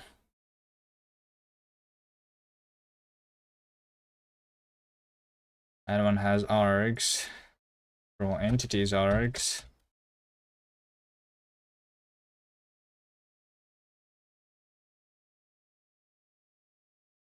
Args frame. And then here we do have args state entities. It's not even that. Hold on. You know what you know what I did before? Instead of, so like right now I'm having a function that takes these arguments, right? But instead I would make like basically instead of calling this function with these arguments, I would construct this struct and have this function instead be a method on this struct. That's how I did it usually before. I don't do that like super often, but yeah. Like, well, so basically, while I'm drawing the entities, I'm inside the draw entities like struct, basically. Like this state of me executing this function, kind of. Then I can mutate it like to also like easier if it's having like that, you know. Instead of having a local variable, we just put it into a struct like that. Yeah, maybe I will end up doing that here too.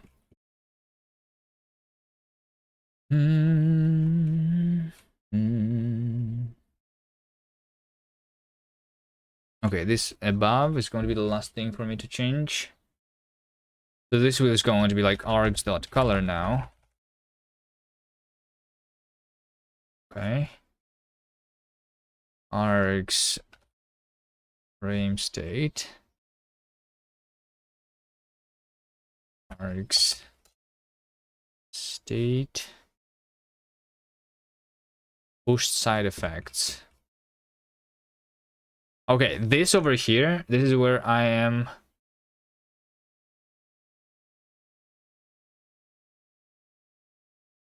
Like this should be handled in another place.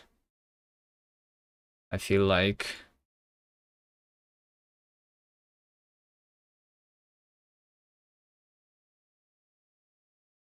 Then we have the draw effect itself and stuff. Yeah. It doesn't really matter though, because that's not the performance eater right now. Where are my push side effects? Let's have state pushed side effects.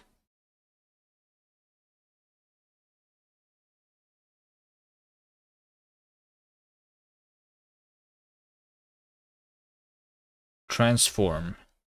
Args transform. Draw game tile is reference to draw game tile. No?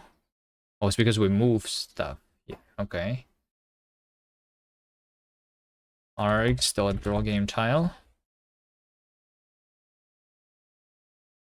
That's fine. Args, camera.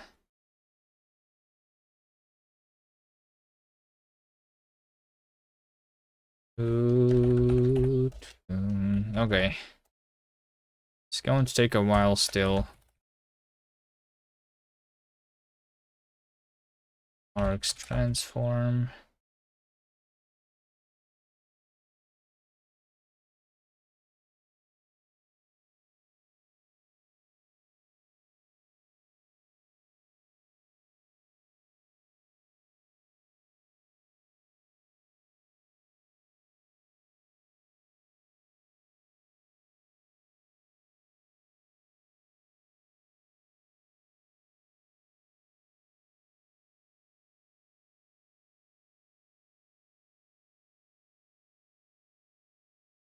No method draw game tile. Found for struct.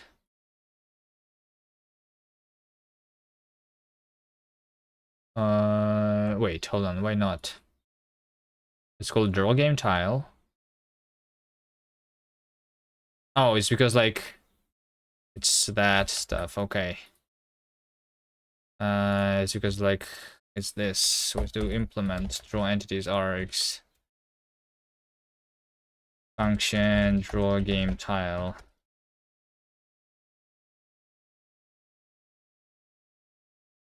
I'm too lazy. Figure out like this over here. We also have like them not named. Can I name them when I define? I cannot. I'm wondering why can I not, when I have an fn trait, I cannot name my arguments. I only have the types here. I would like to name them still, even though I'm not using them, because there's no body here, only the definition of the argument types.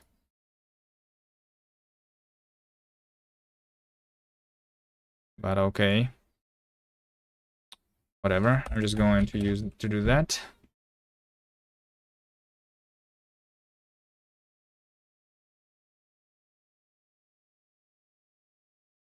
Args draw game tile, like that. Covered cell.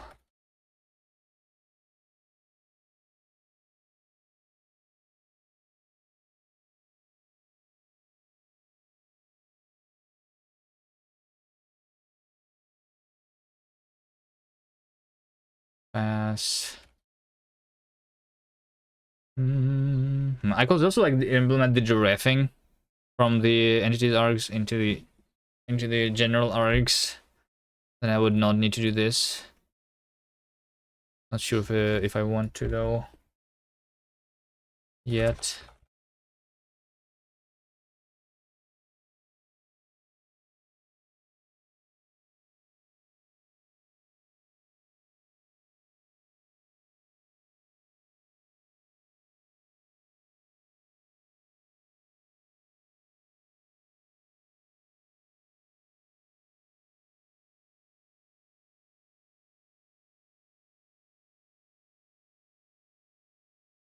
So draw entity impl. That way still args. Like that. So that like 6 arguments, but 5 were provided. Did I remove on accident the entity ID here? I think I did.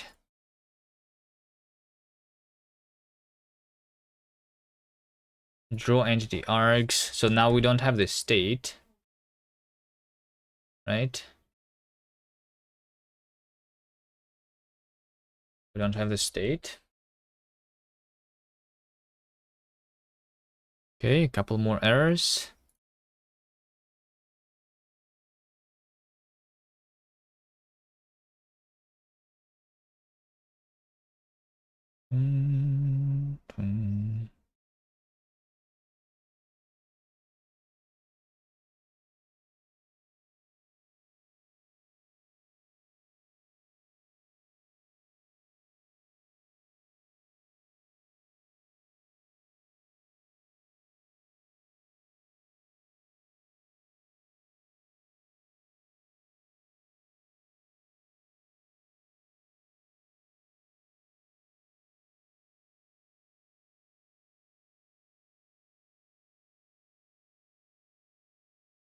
Okay, so now we have this this thing, which should be like pushed side effects. This self-pressed side effects borrow mute. And we clear that when we start drawing the entities.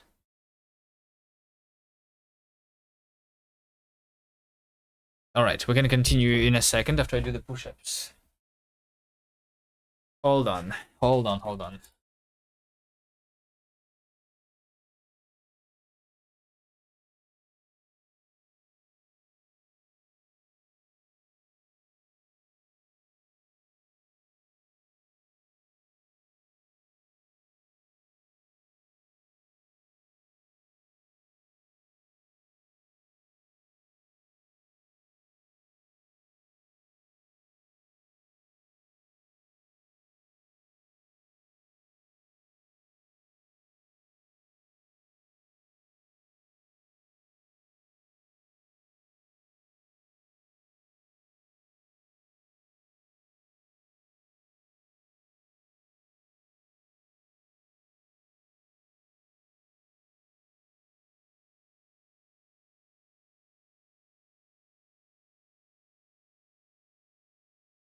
All right, there you go. We did 10 and then 10 for the previously missed ones. That's 20. All right.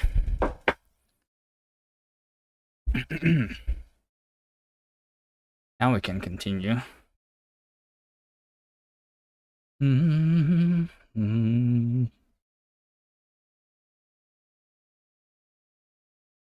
So self-press side effects. It's a ref cell. Amazing.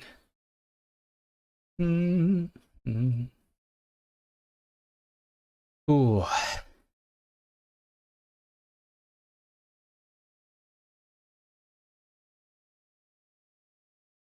And I'm clearing it every time I call the draw entities. Sure. So can I just do this? Dot clear. And then here, I can just do like self dot push side effects, borrow mute. Wait, hold on, what? What was it again? Oh, it's push, not, it's pressed. Press side effects, borrow mute.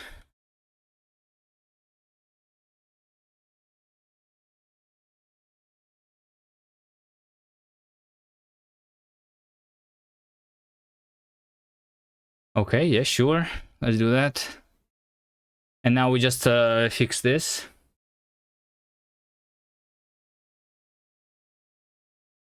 Okay, amazing. So draw entities. This should have only 2 arguments. Frame buffer is going to be the last one. And then we have draw entities args, where we have all of these things. Frame buffer is the last thing. Okay. So this over here is draw game tile. Is that. Color is that. Transform is that. Pass is that. And state is that.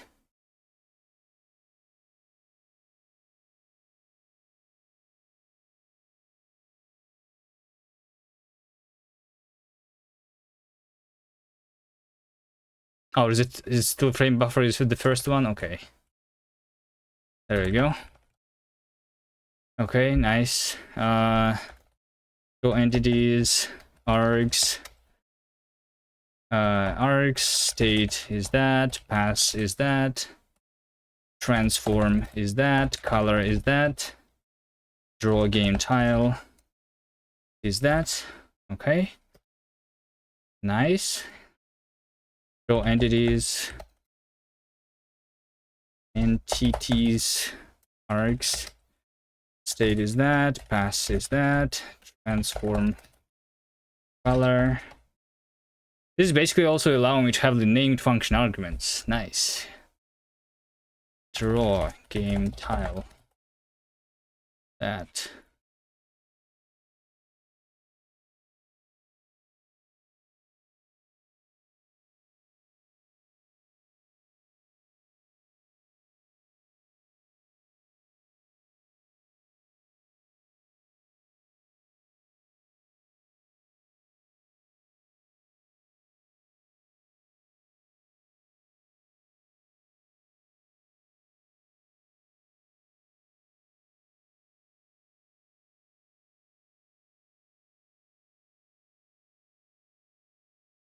Can a borrow state is mutable more than one at a time?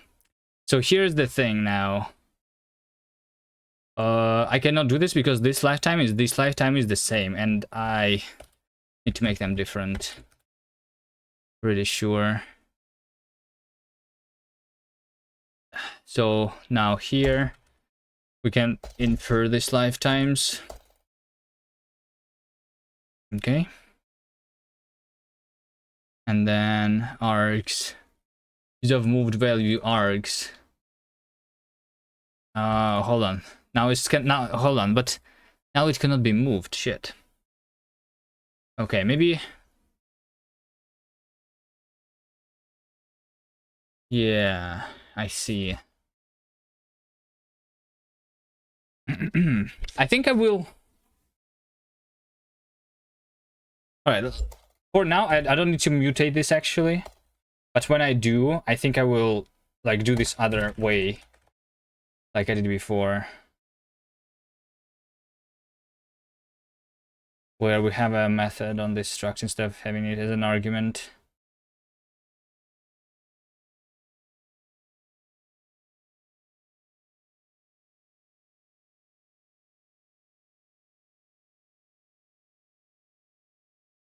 Use of moved value args.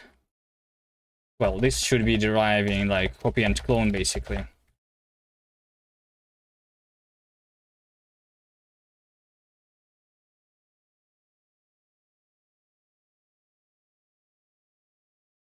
Very complex type used. Okay.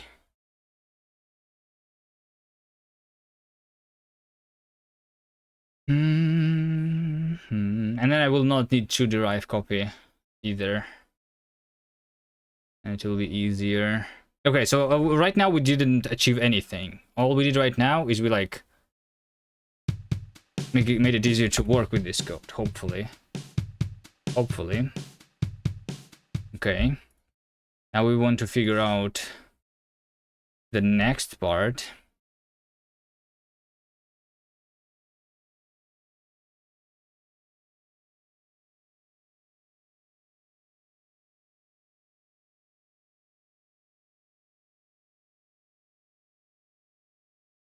To have draw entity. And we have this thing, which is the draw entity impl, right? Just see again, if we go here, merge children with the same ID.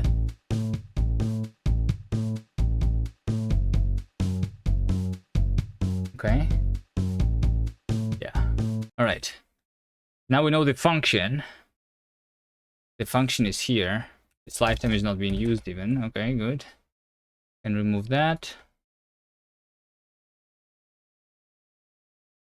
Okay, maybe need to like split this function further.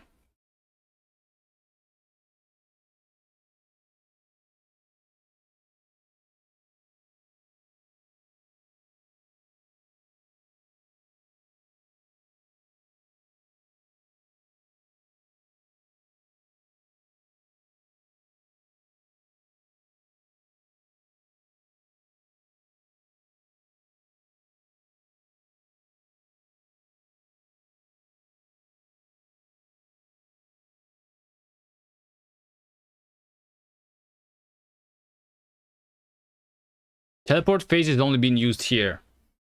Entity ID is only being used there. So you know what? Oh shit, hold on.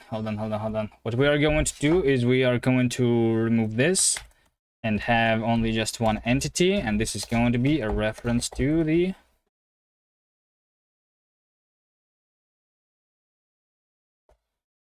entity state. Does that make sense?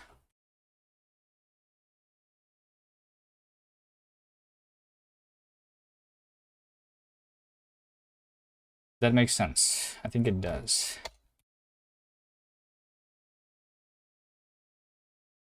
Entity.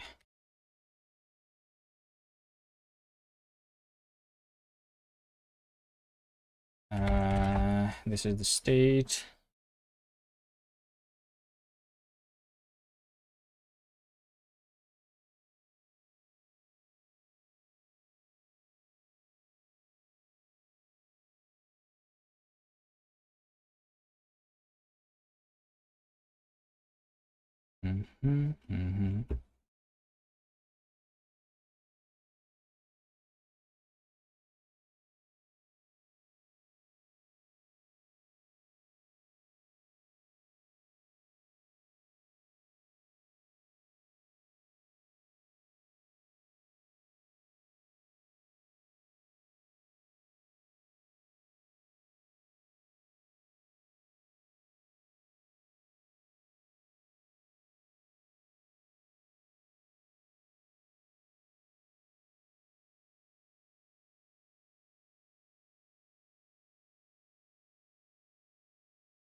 If this one is worth it.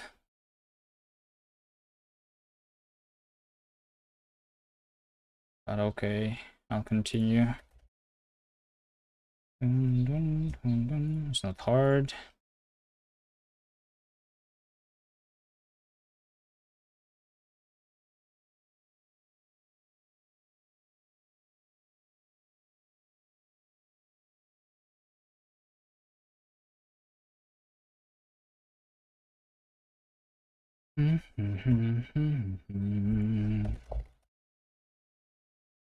Is where I should have probably used the giraffe. Okay, so now when I'm drawing an entity, instead of taking the teleport phase, right? Saying the entity ID, we say state arg state entities get for the entity ID and some teleport phase before, instead of having these two arguments, right? And we don't even do this. We get and we unwrap also, right? Go into the impel. Yep. Here's the same, but teleport phase is after. And over here, it's the same, but the teleport phase is none.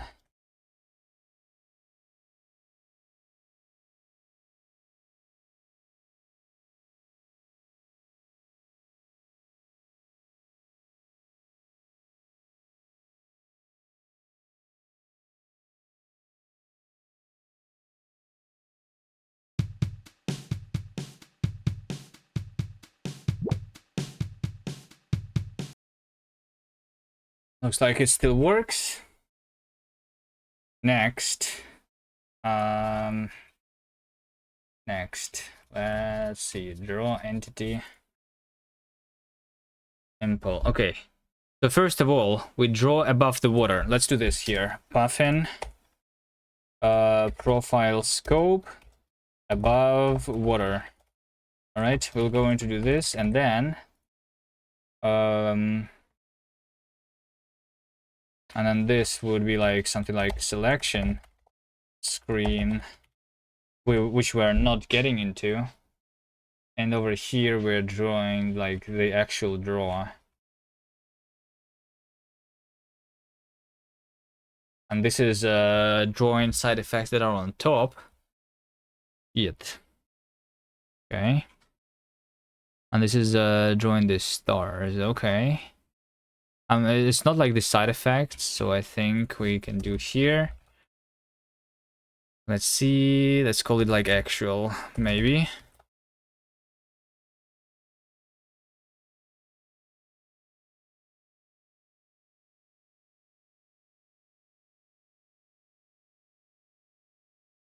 Above water question mark. It's not that we are drawing something that's above water.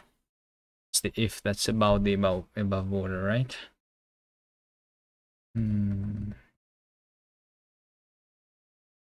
Making this code actually look nice will be a lot of work. I just want to figure out where the performance issue is. Okay, it's in the actual. obviously. Okay, that's what I expect to see. So now let's see the actual scope is over here. We have the color. It's not deselected. We have deselected player. Okay. If it's a player, all right, sure. If it is above water, and if it is water mask.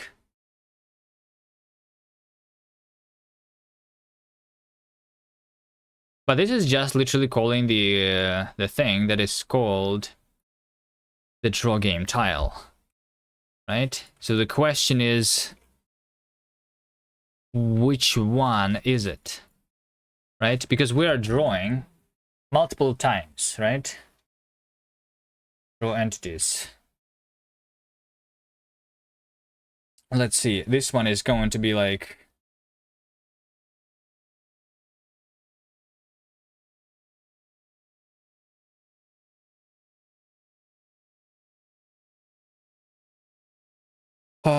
puffin, profile scope, shadow.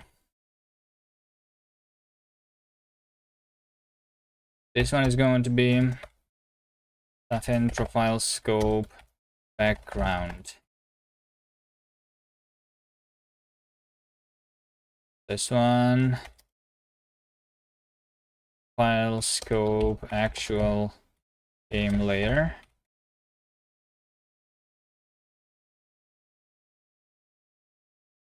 And this one is puffin, file scope, foreground.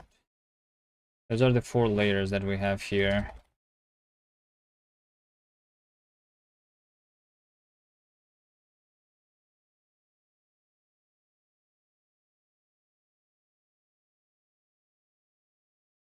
It actually might be just no math.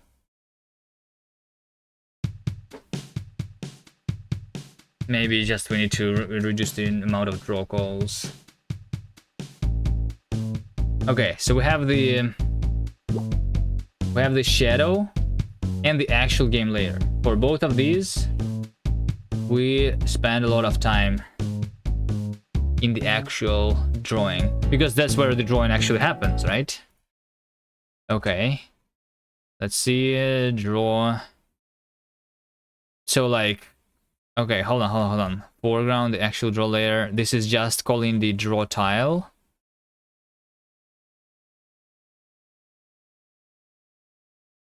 Right, so this is just calling the draw tile, literally.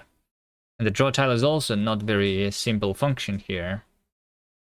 Draw mesh impl. How about we do this actually here? Because this is where we do the actual draw call. Puffin draw, puffin profile function. This.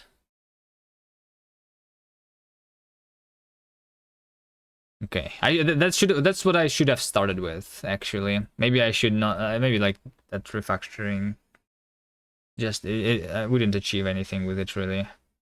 If it's just the amount of draw calls that I have here, then we will see it here. Earth children with the same ID. Actually, it's not. It's not. So if it's not, if this is a small number, then we're somewhere else. Okay, it's not the draw calls that are the problem. So now the draw mesh impl will be called inside the draw tile.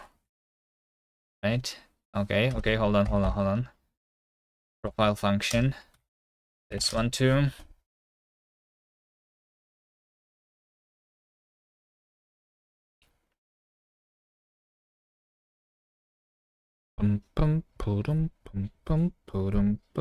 It's going to be like something stupid that that we can like easily do. Maybe. Yeah, draw tile is the long function. So the question is why?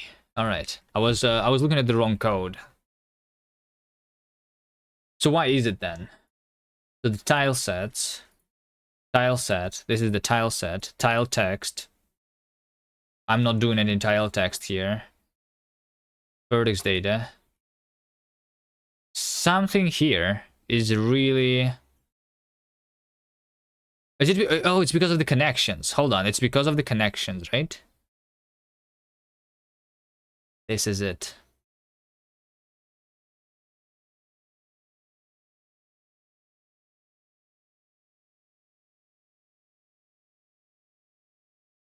Because the connections are some. Let's do here puffin, profile scope, connections, profile it. Yes. Profiling is easy now that we have this puffin stuff.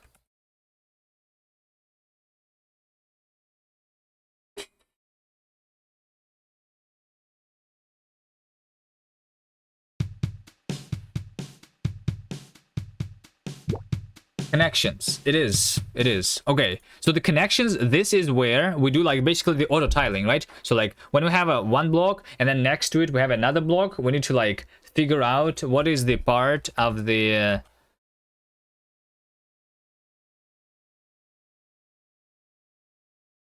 of this tile set is the part that we actually need to draw, you know? Why is this black like, why is this like gray? That's not how it looks like in our game. Oh, it's in the selection. I see. That can be deleted. We have some unused files also that we should delete. But yeah, so we have like basically a tile set. We need to figure out which one of these tiles we need to draw, right? So that's based on the connection information. So the connections is a function based on the like the delta position. What's there, you know? So it's this here then, definition, tile set position, right? Is this one also based on dependencies? It is. So let's try. So like here's what we're doing. Let me first profile puffin profile function. Let's profile that. Figure out if this is the one. But I'm literally iterating over all the rules and trying to find the rule that matches the connection.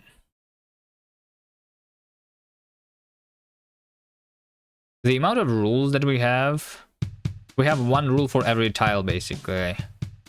So yeah, it's like not very good. Tile set position, there it is. There it is. Okay, matched rules.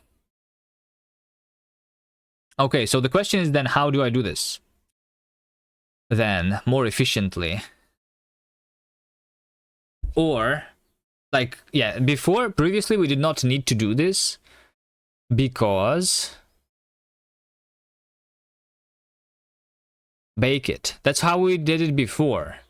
But like this, that's why parallelize with rayon. That will not work really.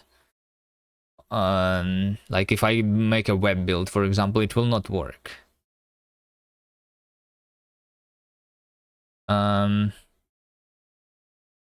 Baking is what we did before, and I deleted the baking.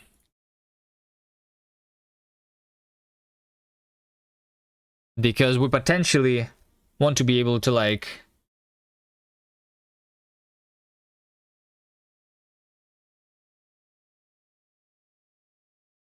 to do things, okay? So the rule, anyway, it's this. At a specific position, we won't have this. Binary search instead of linear search. So then I need to like re-implement the way we're doing the action rules. Because right now you can like have a rule that's like anything, you know? So in this case though,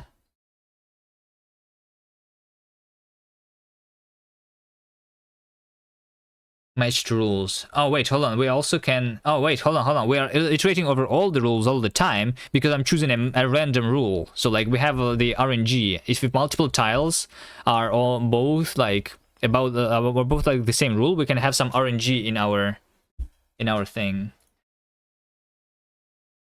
Although it should probably like not be thread RNG here, you know, so that it's like reliable. But still, okay. Hold on.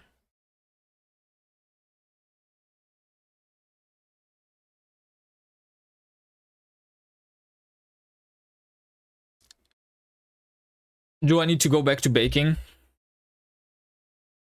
Here. It's not even that big. Hold on. So like, how many do we have? So like, this level that I'm playing, right? That level that I'm playing right now is. I thought we like see the numbers also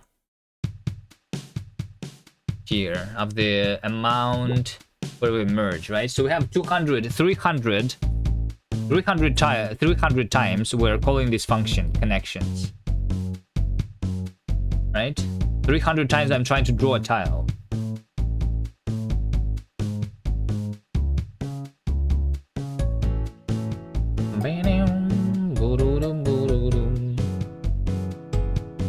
$300 times,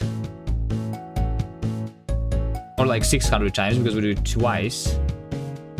I guess over here I can easily like cut this time by half, because I literally don't need to do this twice. This makes no sense. We can cut the times in half already,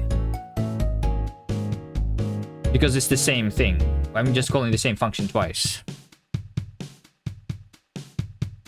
Array on usage with WebAssembly.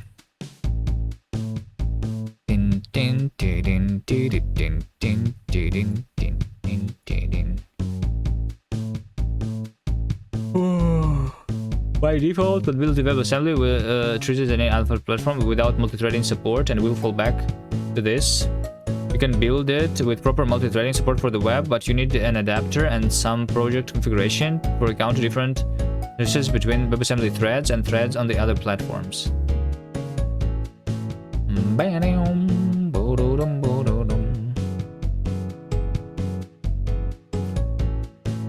No, on the web you can have threads in the form of web workers, which cannot. I mean, there's like, is this like where the shared array buffer comes into play, so you can have like the memory that's actually shared between the workers. It's just like a very expensive thread to spawn. Yeah, maybe, I don't know. I'm not going to use that yet. I'm just going to make it a single threaded for now. It's not even in all these stable browsers yet, right? The shared array buffer support.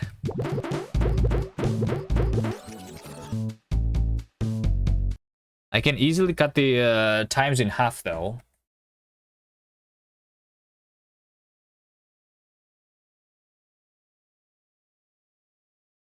Also, instead of choosing the random, I can choose the first one, you know? That's one of the other things that I could do.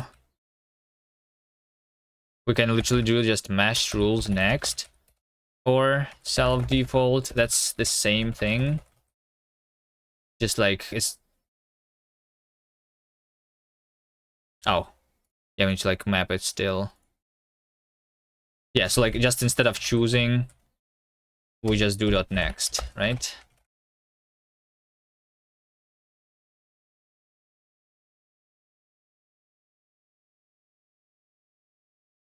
Then into iter next.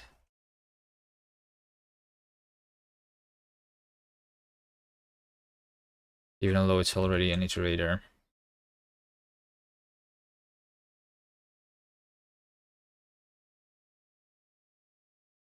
This way we are just basically going to break as soon as we find the matching rule. Have a hash map there. Okay. So now we already have like... Oh yeah, this also splits the time in half, by the way. Okay. So, and then we can split it in another half. Right? Okay. I feel like I would rather, though, not do this, still do choose, but I want to find the correct one easier. So this is the linear search, right? We're filtering the rules where it matches everything.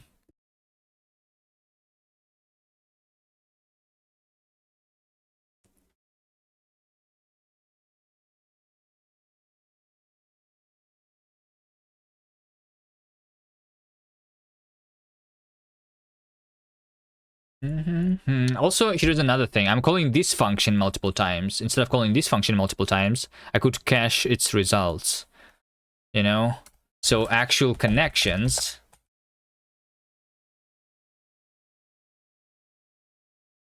like the F. I'm going to like calculate it once. Why does this need to be a search? Can it be just O1 lookup? It's okay. Well, it can be, but then it's like different logic. It's because like the rules can be like whatever they can.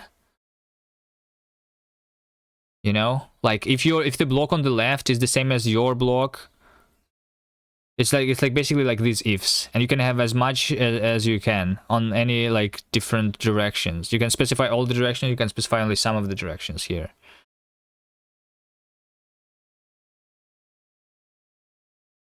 I feel like it's the same in like if we open something like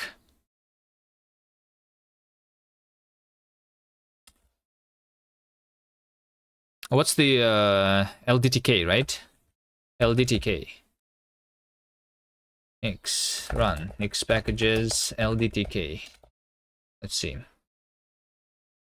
I feel like they do the same stuff.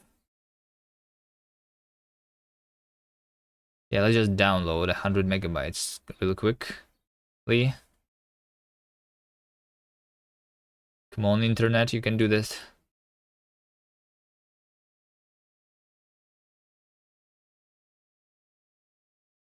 Isn't it the same in the other like auto tiling things? You can do O1 lookup. Like if all the rules had like the same the same like amount of neighbors that you're checking, basically the same set of neighbors that you're checking, right? Which we have, I think,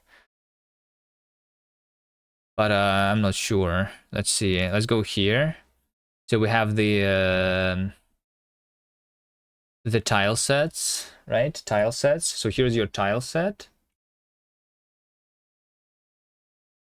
right? And where's the rules?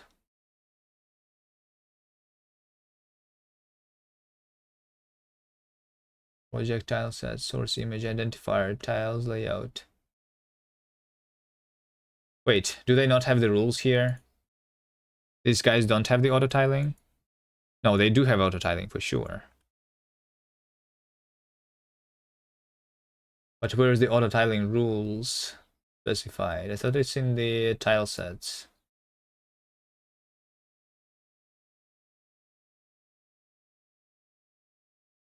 I can use a binary search by on a slice of rules because it's multiple rules that can be like. It's just like I don't know. It's like why can you just not use a binary search if you have a bunch of ifs in your code? Because for a binary search to work, you need a certain prefix to be like true and certain stuff, and then after that, it all should be false, right? Our function should be binary for the binary search to work.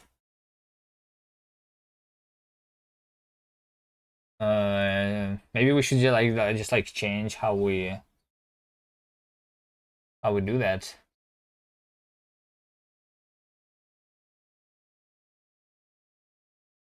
I was just wait. Anyone knows how to use this thing? Where's the auto tiling rules? Is it entities? Enums, layers, int grid layer. Yeah, there you go. There you go. Hold on. Grid layer, auto tile preset, edit rules. There you go. There you go. There you go. Look at this. So this is rocks, right? Rocks is just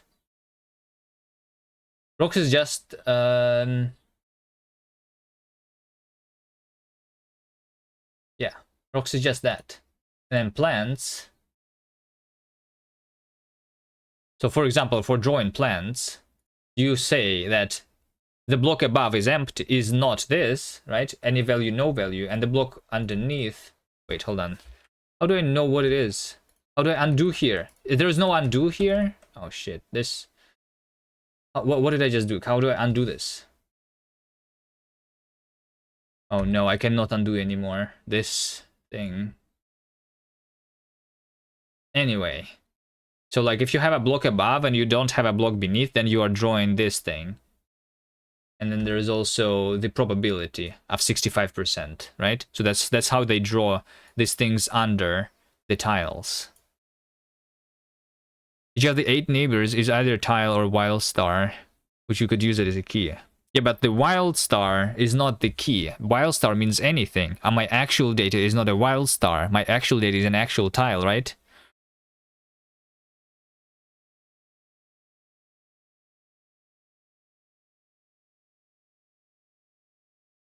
I cannot put a wild star into the map. The wild star is the rule that can check if it matches or not. How often do you invoke the function with the same filter?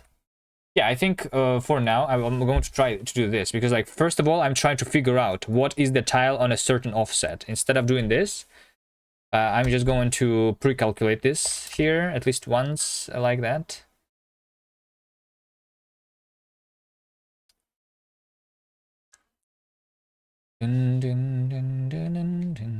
For every single, like, self rules, iter.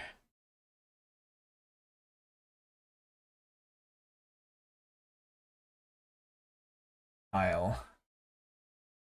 I almost want to, like, know, like, the interesting positions here. So, like, the interesting positions, the positions that are, like, that are in our rules. And you also say, Mark, that each of the 8 neighbors is either tile or wild star. 8 neighbors is not like if you look at this over here, this rule, it allows you to specify a lot more than just 8 neighbors. You can specify, like, if the tile, like, 3 positions to the right and 3 positions above you is like this, then you can do like that, you know?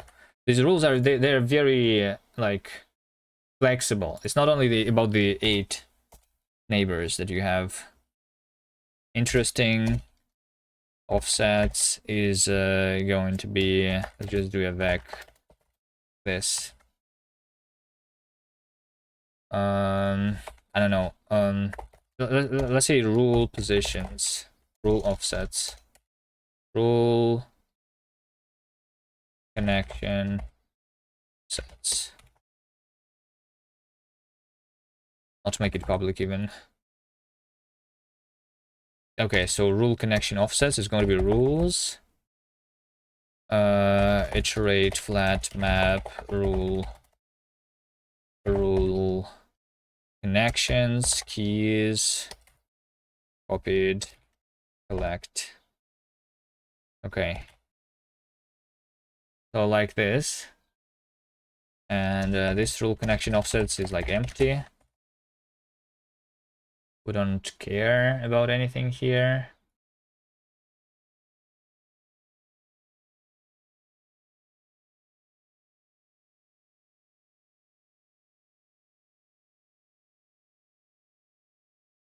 Can you cache the matched rule per filter? Cache the matched rule per filter. Well,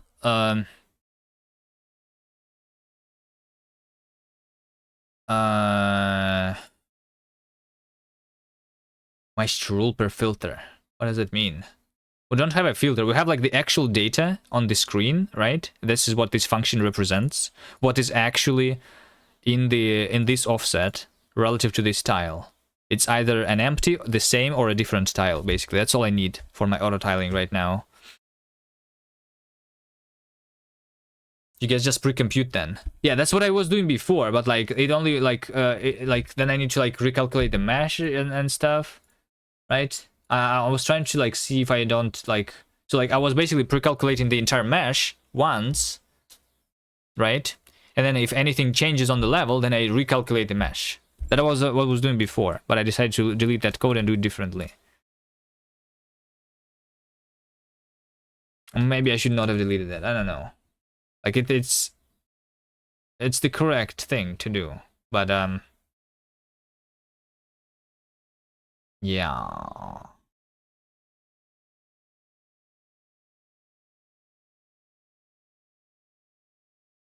Maybe I can just, like,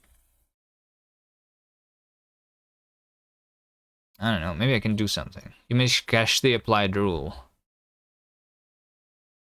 Yeah, but, like, how do you cache the applied rule based on what key? Because the hash is the entire game, right?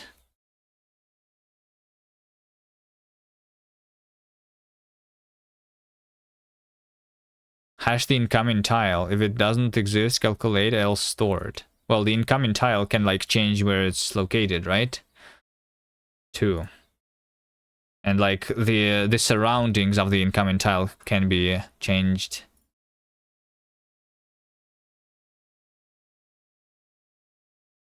Okay, anyway, so I'm going to say this here. F is self rule connection offsets. Iterate. Copied. Map. F. Map. Do this. Offset. Offset. F. Select. This is going to be into a hash map. Into connection instead. And instead of calling this function here, set. Hash the future. Oh, Davey. Really? So no static. Yeah, like I had the like the flag that the tile is static, but I never like actually checked that it is static. So like technically we can move everything still, right? Maybe I will like end up doing the same as I was doing before, but let's see. So now I just do F delta instead of F delta, right? Cannot move out. Connection does not implement that. Connection. Derive. Debug. Copy. Clone. Partial hack. Hash. Drive all of those things. This whole thing is too out there. So you never went to game dev and you're comfortable with your math and low level stuff. I mean, also I can do nothing because the release mode is like is almost good. It's like if I remove the if I like optimize it twice, which I already know how to do, right? Then it will be like good enough in the release mode. But I want it to be like good in debug mode. Optimization is like one of the hardest thing to do, I think. I remember when I was writing JavaScript or like things like that, I was literally spending 90% of time optimizing compared to like this. And at least here we have like a good starting performance because of Rust.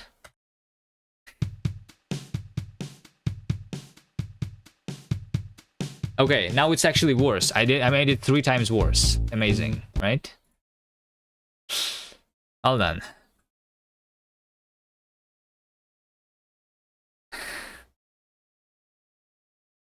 Okay, this made it 3 times worse. Okay, let's undo.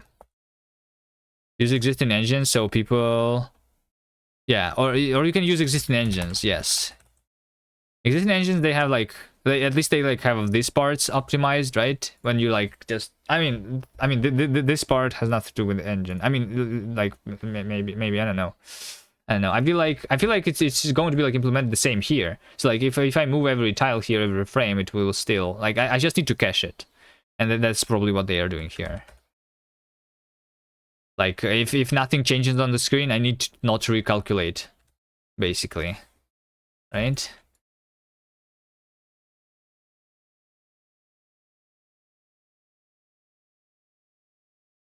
Allocating the hot loop, yeah. Yeah, allocation is the other thing. Yeah, right. Yeah. Could use an arena or something maybe to I don't think it's the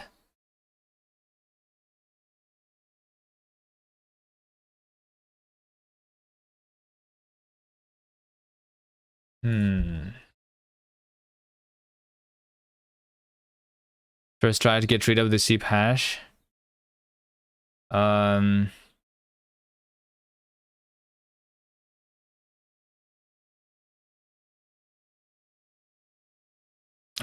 No, hold on. I'm just going to do the different way. Hold on. Let me see again here. How would I, hold on. Let's just do caching like similarly to how I did before, but maybe like better. Maybe like better. Connections. Raw tile. Connections. Connections. Connections.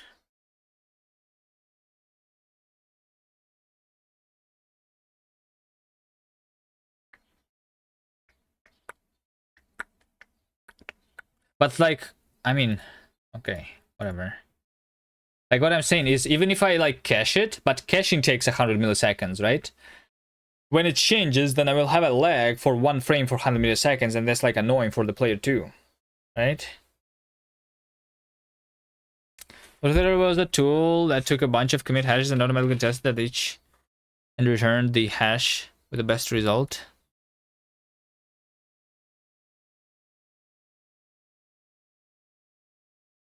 Dun, dun, dun, dun, dun, dun. You only need to update the neighbors on update. True. Okay, but okay, let's figure that out. Where would that logic even be? So I don't draw the guys.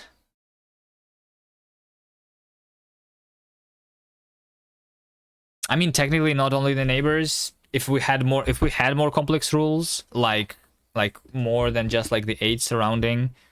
We only have the age surrounding right now, so I guess maybe like it's we should not really think about that. But like, yeah. Yeah. Only need to update those that matter. True.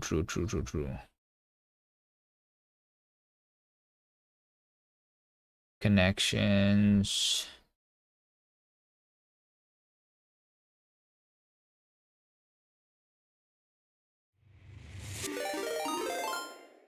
Rexer, BLN, hello. Thanks for the raid.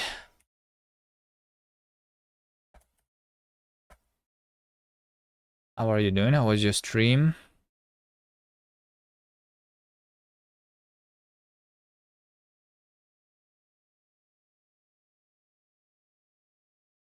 I'm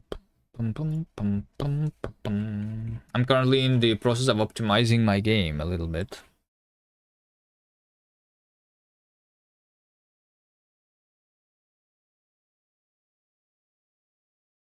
Will become a wave function collapse. Yes, it will. It will. So actually, hold on. We already have this. Look at this over here. Static entities. Static entities are the only ones that actually can have like the connection, because those entities that are currently being moved, those we still like, we don't do the auto tiling for them. Only for the static entities. Those that are not doing the move. Okay, so these are the guys for which I want to calculate the auto tiling. Thank you for jump scaring all the people who just raided us. All right. Hello Pigorly also. So these are the entities, right? And like whether the entity was, and like then it was not stable, right? And this is also static entities. They are based on a cell. Okay. Hold on. I think I know.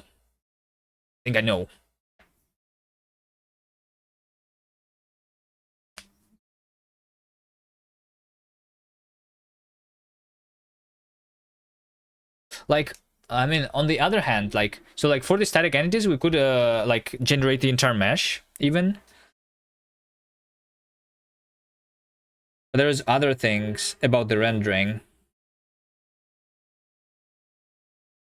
such as like the Z indexing of different entities and other things. So it should not be like even just one. I feel like we can still like pre-calculate how we render them, but yeah, pre-calculate how we render them, but still render them like every time would be probably the good thing here. So when I'm doing the draw tile, right? Draw tile. This is doing that. Yes. Game of life with no more rules. Yeah. So basically, instead of a connection here, I would just have, and instead of connection and the name, because that's how we figure out how to draw stuff, we just want to know this vertex data directly, right? Which is, why is it a cow? Because it's owned? Because we create the mesh. Hold on, I create the mesh. Oh, shit. Well, creating the mesh is still like probably simple. But creating the mesh is also really bad. So I'm basically every frame for every tile constructing a new vertex buffer. That's really bad here. But that still is not like the thing that takes up the most time. Bruh. You know?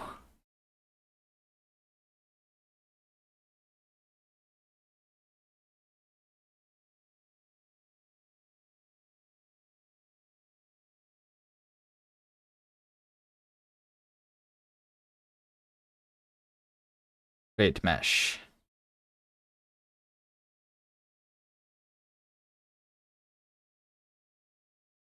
It's interesting that this is actually not um the bottleneck. I would expect this to be the bottleneck, but it's not, which is weird. The mesh probably only requires one quad mesh buffer. Yeah, I mean, like, yeah, the mesh contains like the UVs here. We could use like one quad buffer, but like in order to like get the UVs, I would like instead do it not in a vertex buffer, but in the form of a uniform. That's like another way of doing that, right? Or like a part of the instance data, like, and we do instancing.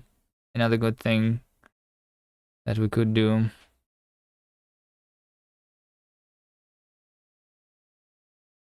Yeah, like I said, my rendering is not very good.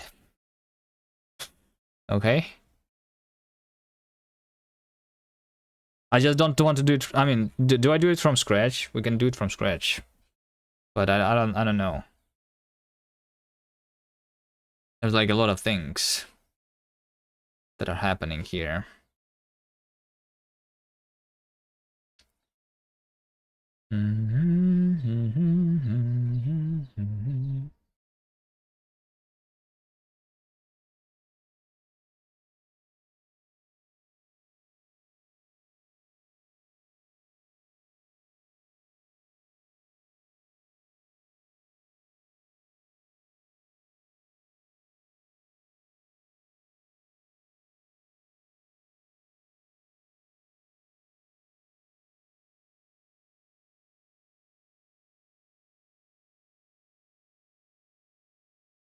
Hmm.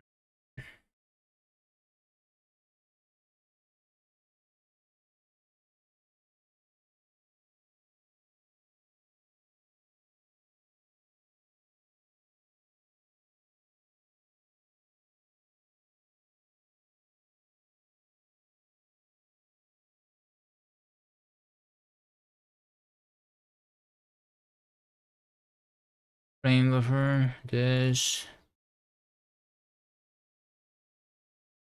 tile sets. Okay. Camera.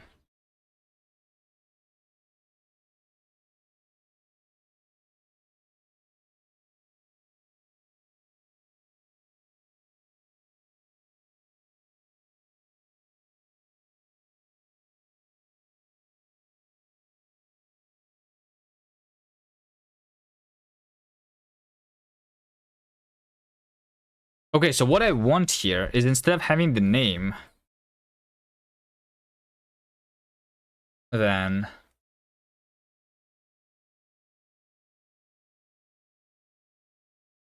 instead of having the name and the connections, right?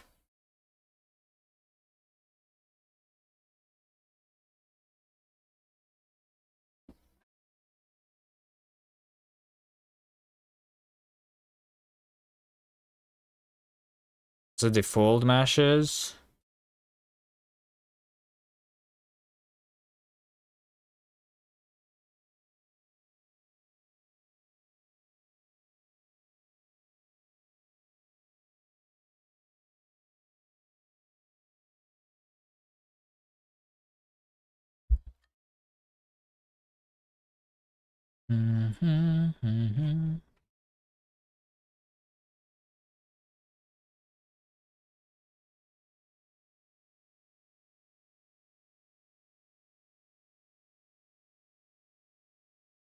I need to optionally give it default meshes. This is that.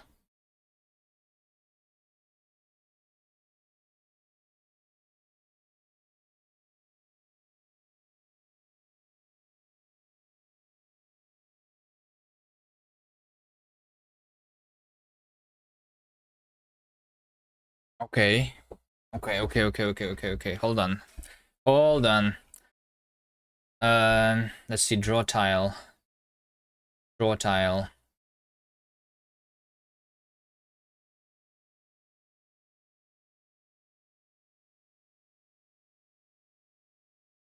Draw tile.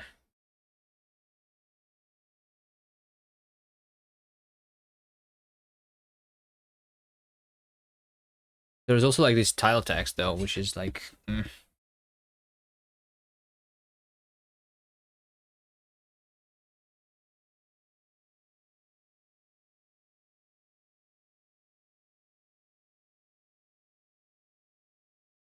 Okay. All right. Let's just start writing something. Draw tile. We'll have like the draw tile impl, which is like the more low level stuff, which does not have the name or the connections. Instead, we have like the like I don't know, let's say like tile that I'm trying to draw is, I don't know, like tile info, tile draw info, I don't know, something. Struct tile draw info. Like I will have the name here still for the text, and then I will have the data. It will be like the vertex buffer, tile set vertex, I guess. This give me a lifetime. Okay. So now I'm going to copy this, move it here. This name is tile name. And then we don't have the connection, we don't have the vertex data, all of that. We just do the draw mesh impl directly here using the tile data, right? So that's it. That is it. Or here we also return if it's the text.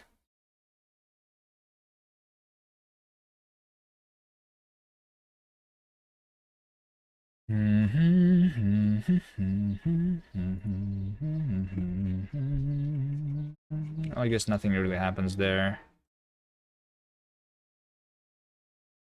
Do I still want to have the tile sets? Yes, probably.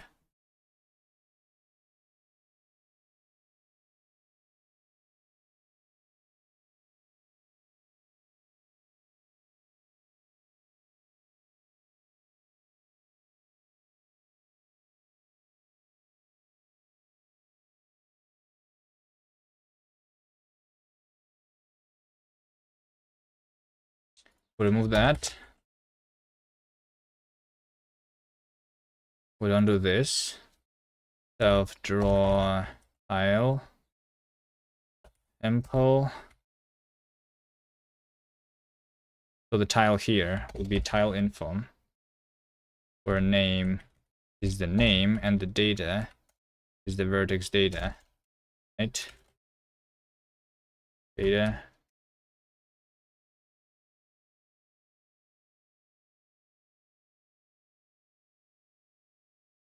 Giraffe.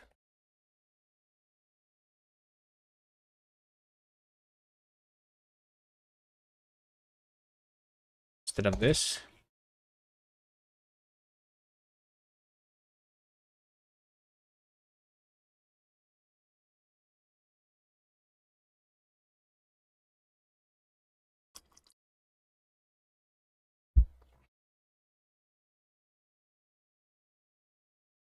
Actually, why would I like even do this? I will just have the tile draw info then, and we'll get this directly. Yes, no? Not sure. Let's see, draw tile. No, it's been called in multiple places. If we don't have the connections, this is what? Draw a button, okay. Sure. Draw a game tile.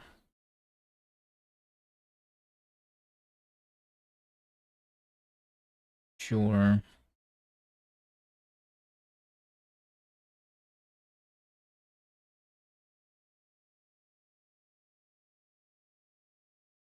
So what I need to like cache is actually this thing. Which means that the connection is actually something that I don't even want. Right? To handle here.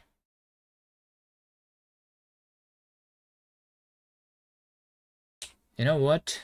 We're just going to do this. Draw tile impl.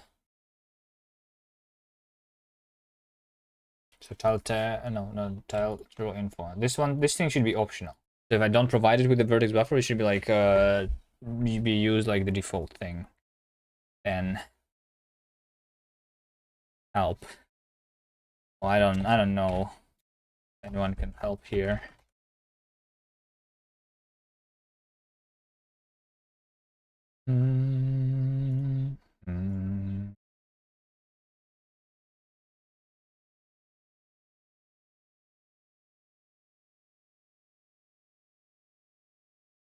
That bot is probably also wrong, by the way.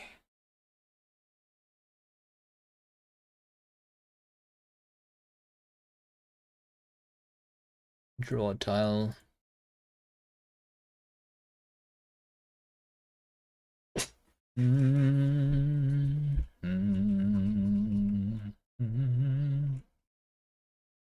Okay, so we do tile data unwrap or dot unwrap or else tile set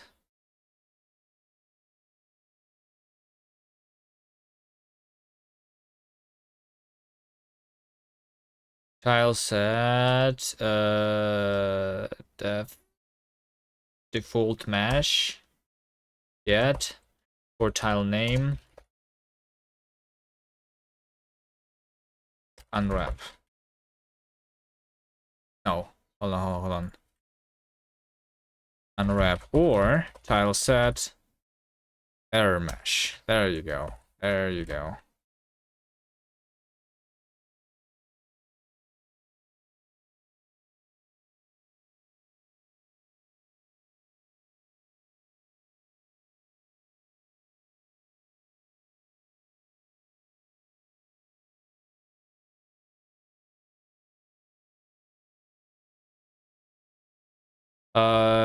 Not unwrap or else. Unwrap. Is it just or else? Since we return an option there, yeah, there you go. Without unwrapping.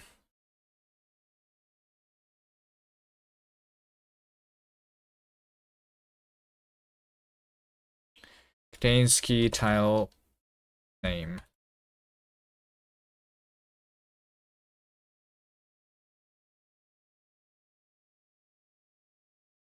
You have moved values, tile set. Okay, so when I'm drawing a tile, I'm not going to give you the connections anymore. I'm going to remove this completely.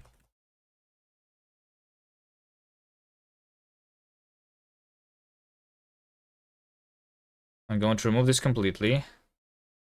So we will need something like this over here. Let's make a new file. Just so that I can save that somewhere. So I actually do a none here.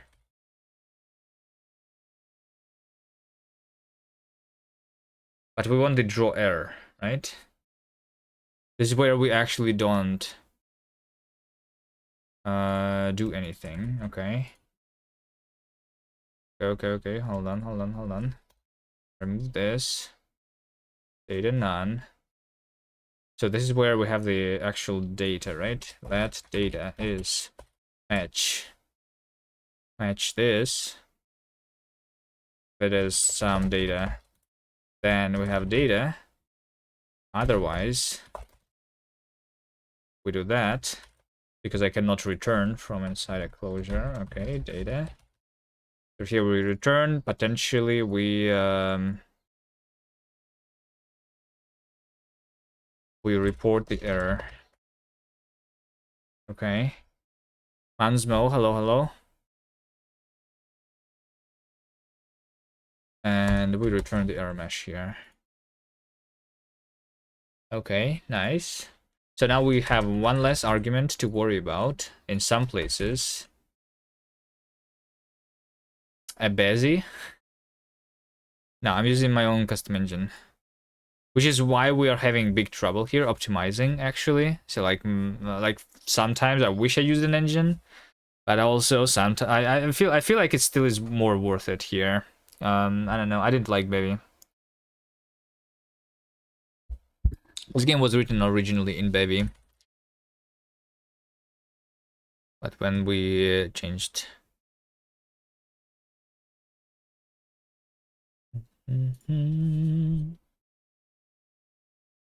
Non-primitive cast. Okay, so this is the connections. This over here is the connection. Draw entity arcs. Draw tile. This is where we're drawing the shadow, right? So yeah, this is it. This is it. This is where I want this mesh.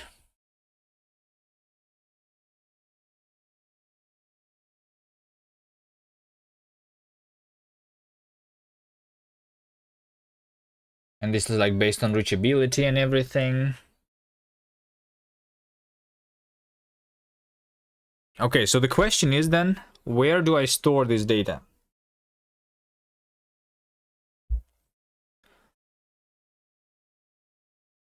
Is it like based on the... So like, yeah, all right. Hold on. So have these draw arguments. This is our frame that I'm rendering. This is my current game state. This is my current game state, right?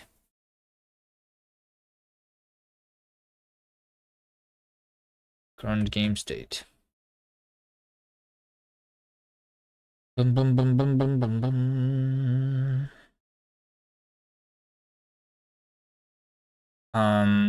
If I potentially like draw multiple game states, like in the future in one frame for some reason, it could break. But for now, we can just have something somewhere here. So like the preview, this is what we need, like, right? The static entities. And whether the entities were static or not before. Let's see. I'm going to have like a thread local probably here. Or we can have a ref cell also. Doesn't really matter which one we use here. Let's do a ref cell, sure. Let's see. Static entity cache. Static entity cache. And this will be like a ref cell here. Static entity cache default.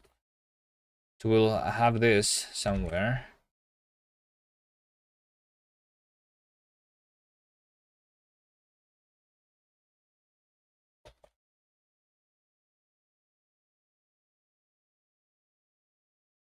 Dun, dun.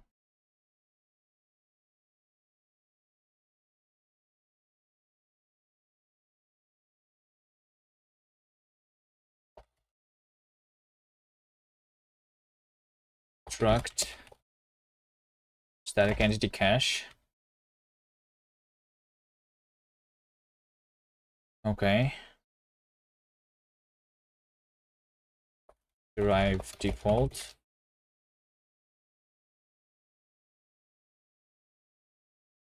This is where I will cache something, right? Okay, static entities, hash map, hash set string. Wait, hold on. Why is it a hash set of strings?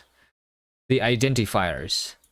Oh, what are the entities that we have and based on like their names? I see. All right.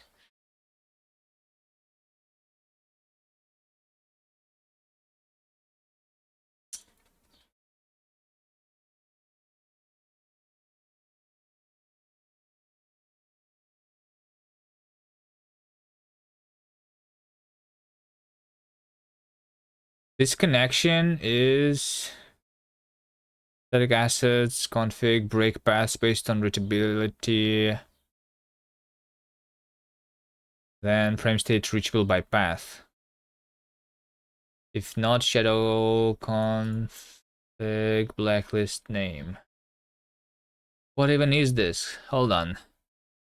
So I'm drawing the entities, and whenever I want to draw a game tile, if that thing is not blacklisted, then we draw it.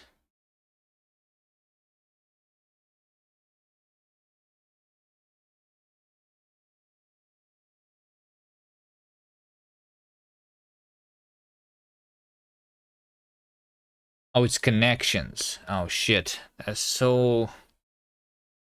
Okay. Hold on. We have another function here. Okay. Reachable by path.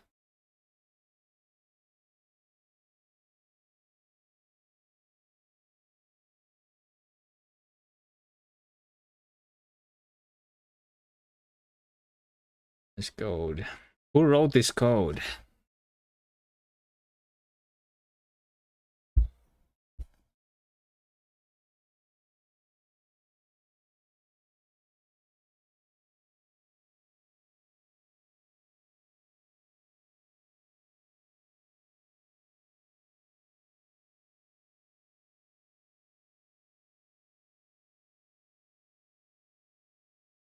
Okay, so we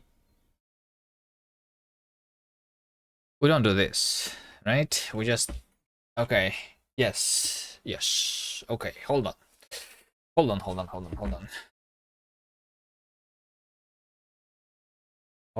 on. What do I even want to calculate here, right? For every single thing, I want to calculate what is the mesh that I want to draw, right? And that would be like based on the connections between the static entities, right? Draw a tile. Also over here, we have the connections. And then...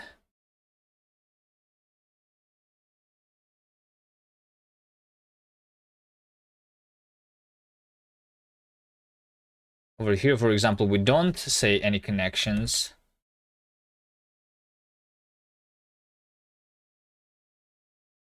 Yes, because we don't care about it here. Okay.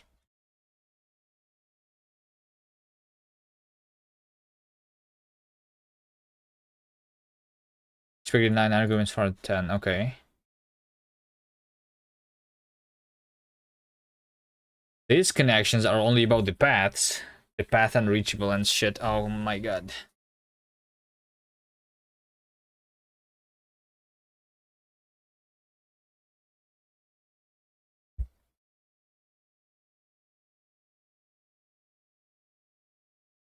This though is literally the copy pasta, I think.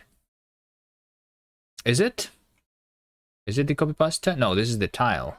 This is the path. Oh no. Alright, let's go one by one here. Let me just try to figure out what I want here, right? So for static entity cache, right, what we want is to based on ID, I guess, here, right? Like data based on ID is going to be a hash map from ID into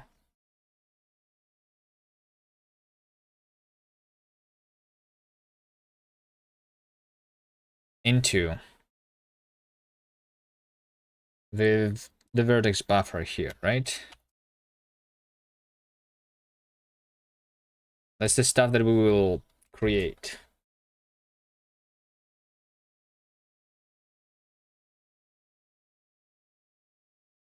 Basically. With tile set vertex inside. Right? So here we have our static entities, right? What I want is to calculate the data here based on ID.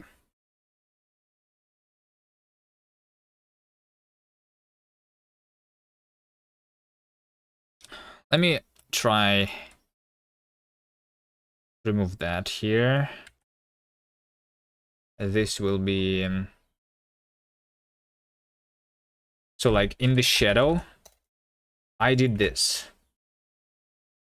In the shadow I did this. And then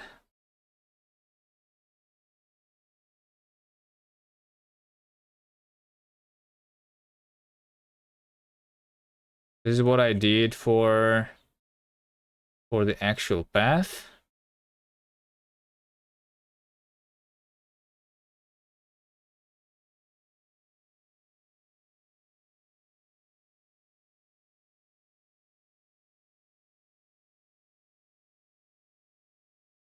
It's just if it's the path or not. Okay, yes.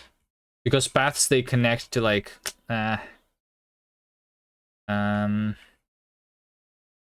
there's some weird stuff going on here.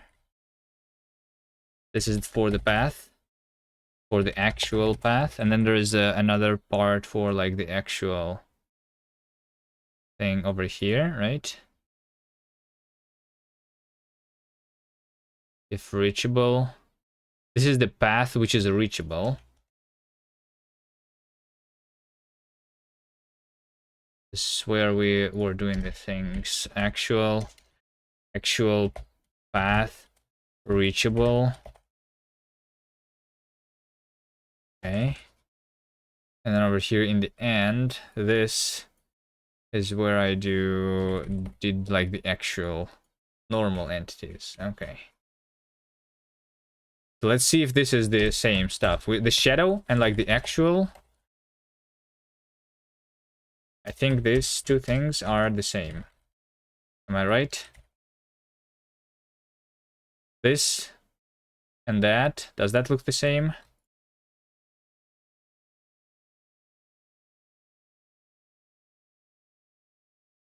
This looks the same.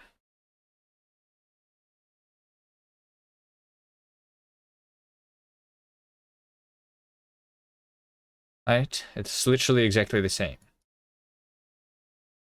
Okay, so this is how we do like the actual. And this is the thing that matters. Okay. Now, I'm going static entities. And static entities, this is where it was, this is where it actually mattered. The static entities. Right? Right. Okay. Is the static entities is just not being used anymore? Okay. Okay.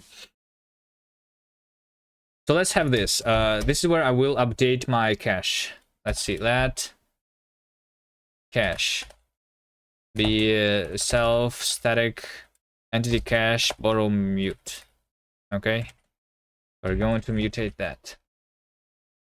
So know the data based on ID of those things, right? So here's what I'm going to do. We are going to cache data. We want to like remove the data from those entities that are not static,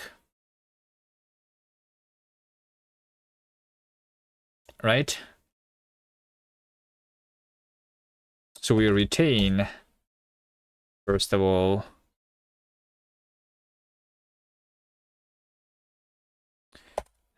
those where entities get ID map or false entity current move is none, right? So we do this first. Then I'm going to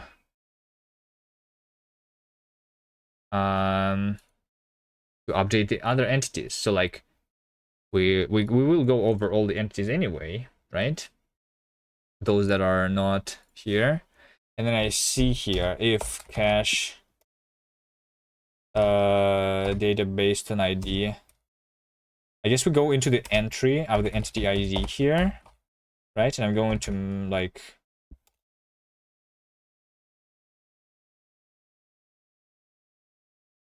entry like or insert with, and this is where we like actually insert the cached data for the static entity. So like this over here, we have removed those that have moved, right?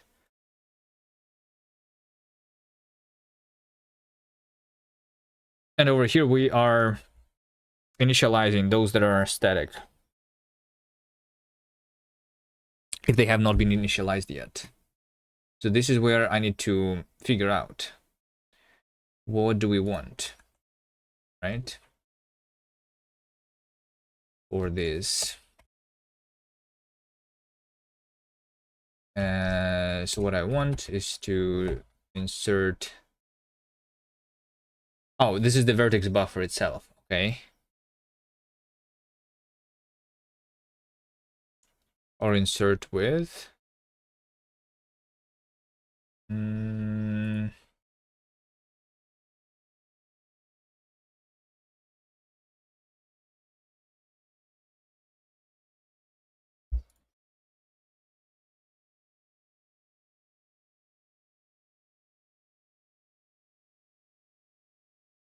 Okay. So we have the connections, right? And this is saved in our unnamed file here.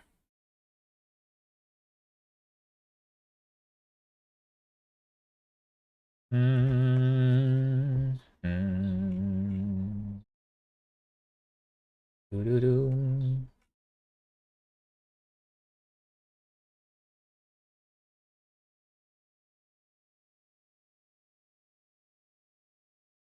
Where's my tile sets? Oh, this is the tile sets. Okay. Let's have the tile sets in the very beginning.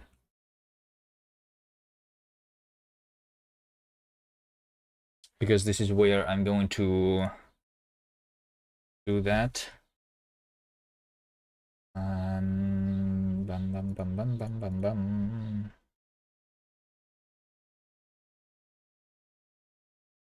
Okay, so now I know.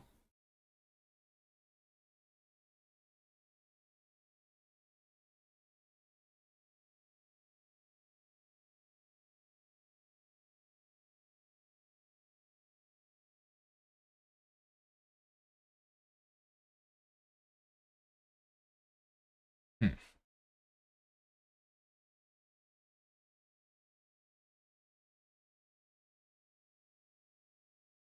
Hmm.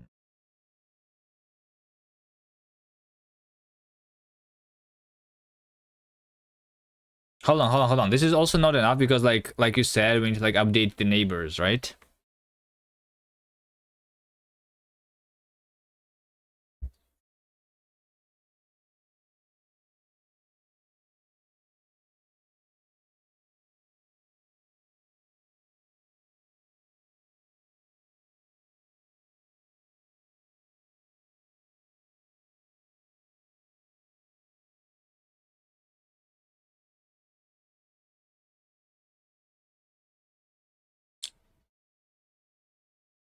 feel like all of that is like wrong, and I should have like written something else, but I just don't know what.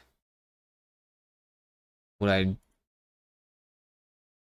write differently? Mm -hmm.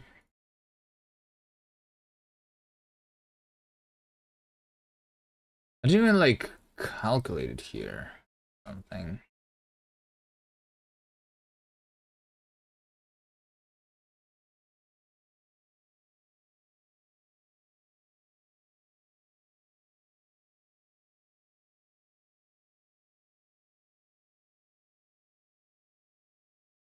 So what happens here? Hold on. This is all wrong, right? We have the when I'm calling the function that's called draw entities, our draw game tile. This is a function that takes the name and the position.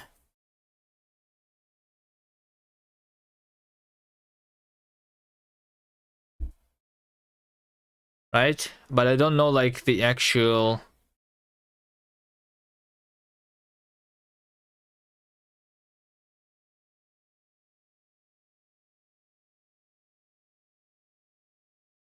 Okay, this is based on strings. Why is it so bad? Okay. Let's do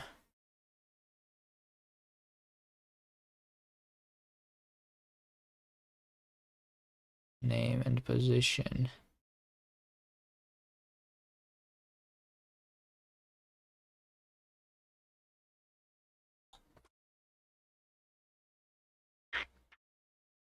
All of it is wrong. Yes, it is. Just like, but I'm not going to write it all from scratch anyway, right? And to I just make it work somehow.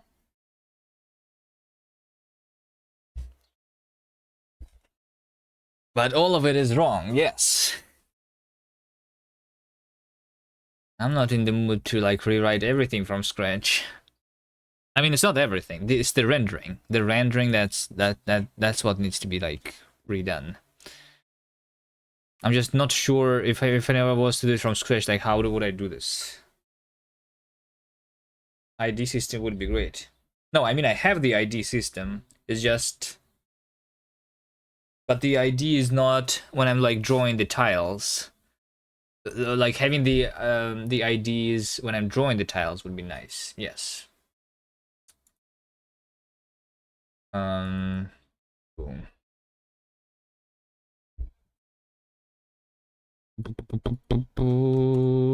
The entities themselves, they have IDs, but the tile set is based on like names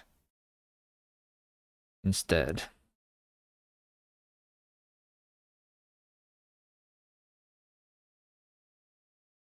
Anyway.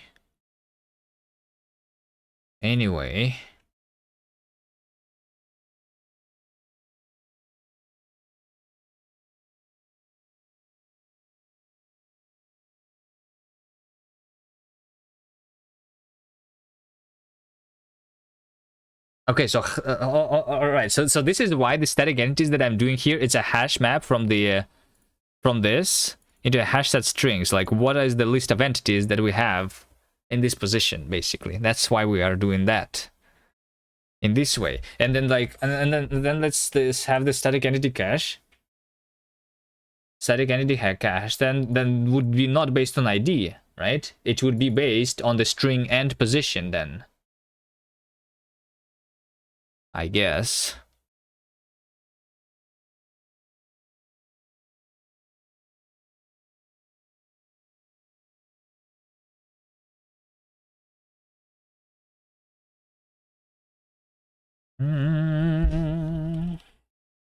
Let's call this data. So this will be based on string and position. Position including the rotation. You know? Like that.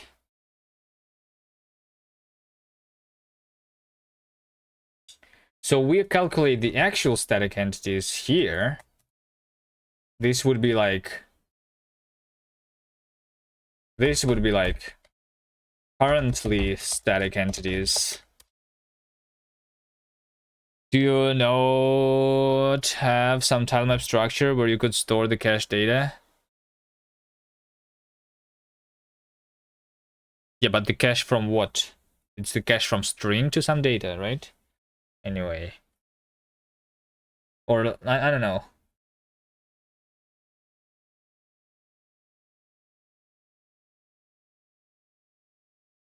I don't know. I don't want to think about like the string problem right now. Let's do it one thing at a time, okay? For now, I'm just going to continue doing that. Currently static entities are these. Now we have the static entity cache. We retain those where name and position, right? We retain those where currently static entities get for the position cell map or calls in cell. Let's just call it cell. Cell contains the name. There you go. And then we iterate for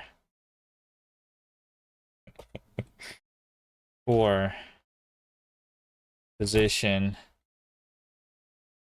and names in currently static entities. We go there. This is cell. We do cache data entry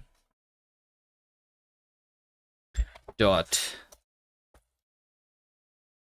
entry for the wait, so now we go for name in names, right? Now we say, so I guess we do an if cache data get for, and this is also like where it becomes a little weird.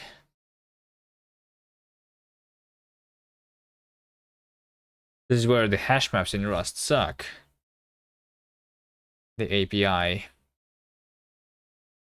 Because I cannot borrow from a tuple.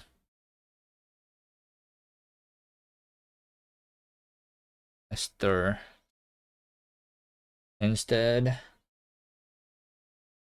So I get, so because of that, I will instead make a nested hash map. Let's do hash map position into hash map string into there, which is like the same thing, but yeah, not exactly. So instead here we go for name and cache in mute cache data, or is this like, this is the position, right? Position cache retain. So over here we'll have name.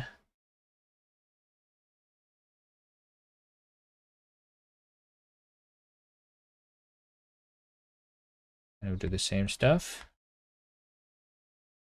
That's right.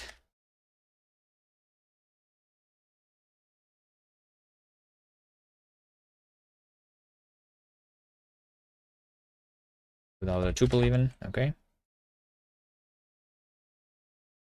Ah, shit, alright, so yeah, we say if cache data get, but this is for the position, fuck. Currently static entities.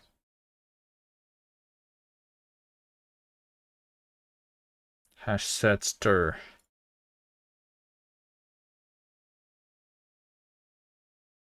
Currently entity names. Hold on. Currently static entities. Oh, I guess this is where I just iterate over the entities again instead.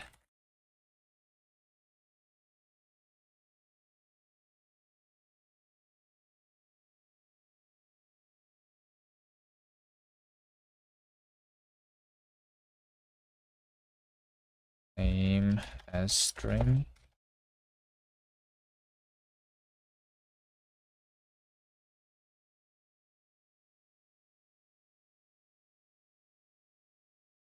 Yeah, we don't iterate over this, we iterate over actually the static entities here.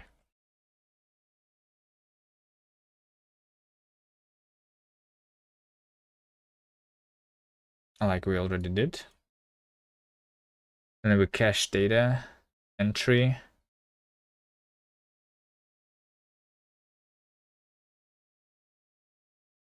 For the position.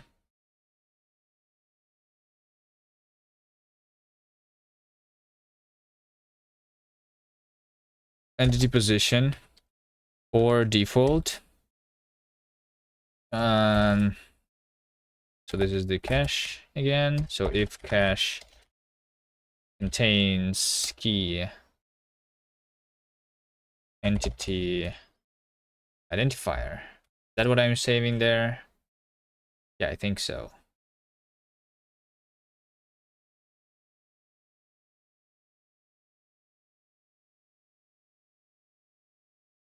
If it doesn't contain, then we insert here. Cache insert entity identifier clone. And this is where we do the actual data, right? So this is where I'm going to create profile scope cache. We don't do or insert with. This is what we want, right? This is what we want. I wanted the tile set. Okay. So tile set is tile sets clone find tile set tile set. I guess it's find or first. Tile set definition. Tiles contains key name. This is the name, right? That name is entity identifier.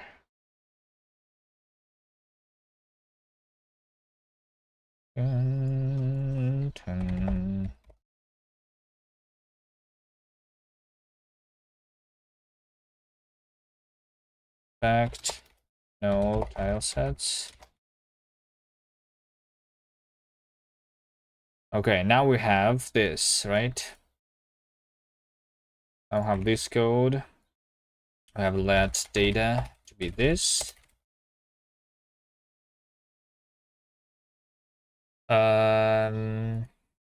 Definition is entity tiles get this.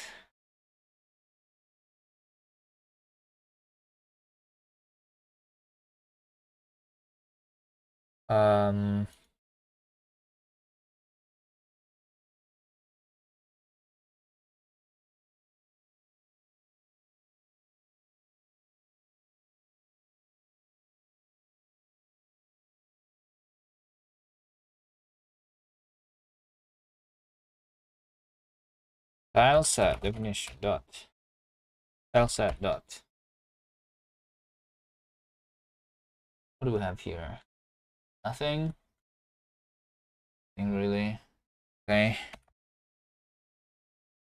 Oh, if so, here's where we're actually going to use the connections finally. right? Create mesh, tile set position, right? So we want the tile set position here. We want to figure out the tile set position. And this is going to be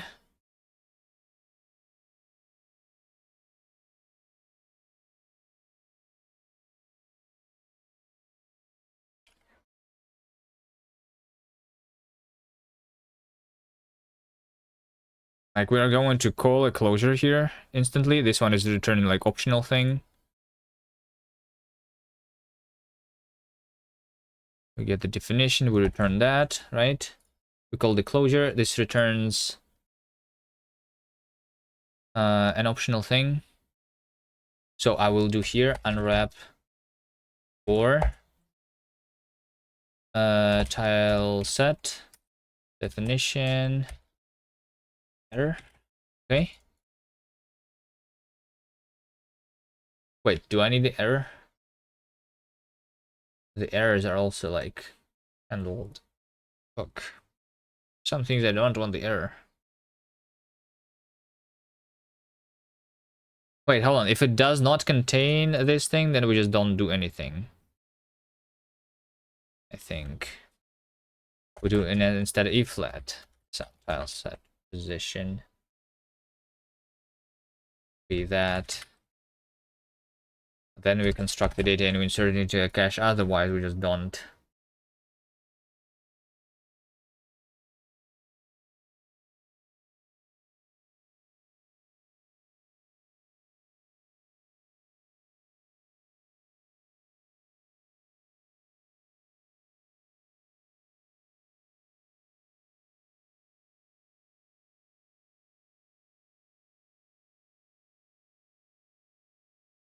Let's do this.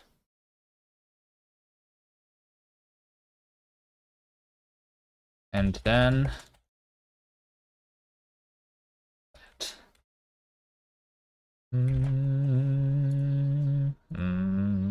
okay, now we only need to figure out what the connection is, right?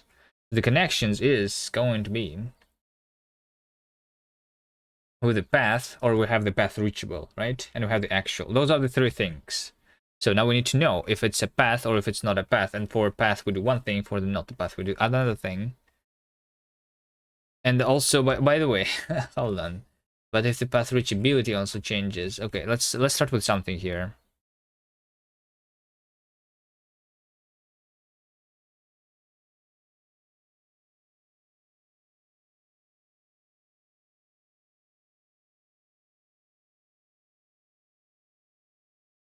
Let's start with something here. Ooh, let connections is din a fan this into auto tile connection, I guess. B. If name is equal to the path, then one thing. Otherwise, another thing. So this is like the normal thing. This is where we do that. Right? Connections. This is a function based on position. Position is wait, hold on, this. And then we have a reference to that, right?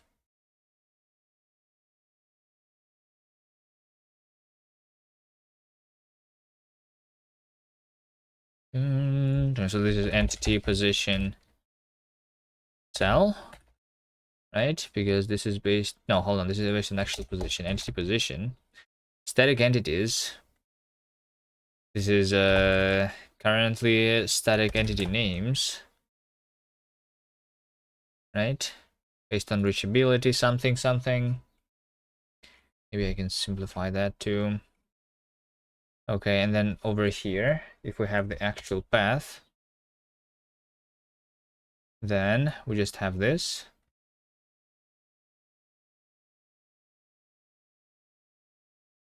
Actual path. Oh wait, hold on, and then I do it 2 times, by the way. Shit. For the path, it's almost like I needed to do here. for now. Hold on. Let's do it to do. Do it to do. We're not going to draw the path. All right. Let's see. It's going to compile, right? It's going to compile. No, function expected to take one argument. Connections.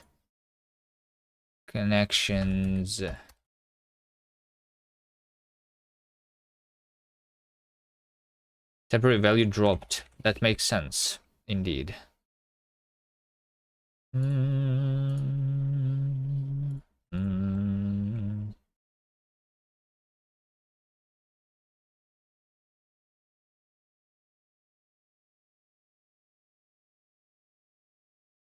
It indeed does make sense.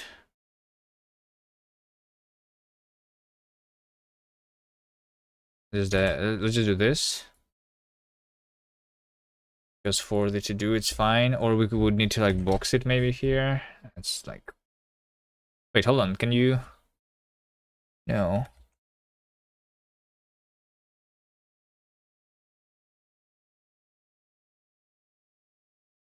I can just like make this outside and then pick a reference.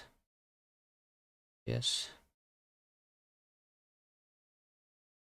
All right, it compiles. It compiles. Something is going to work right now. Look at this. Beautiful. Beautiful. We have more than 0 FPSs, by the way.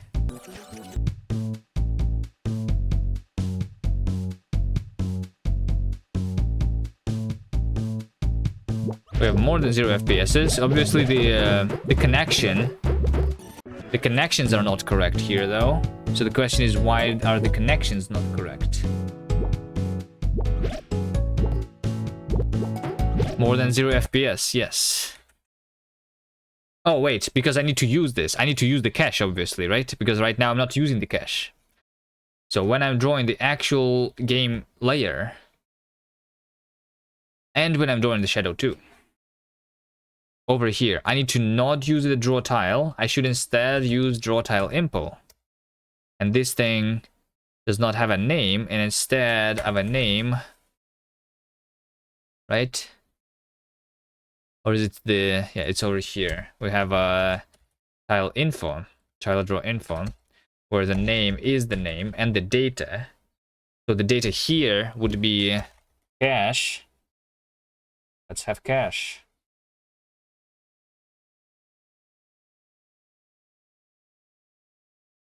Can I have a cache?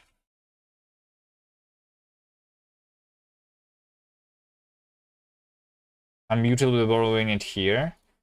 So like this is where we prepare the cache. We can extract that into a separate function.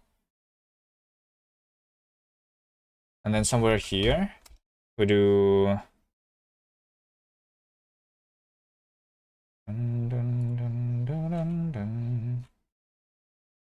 Let's just do that cache. We're gonna make it part of the state, by the way. Yeah, why not?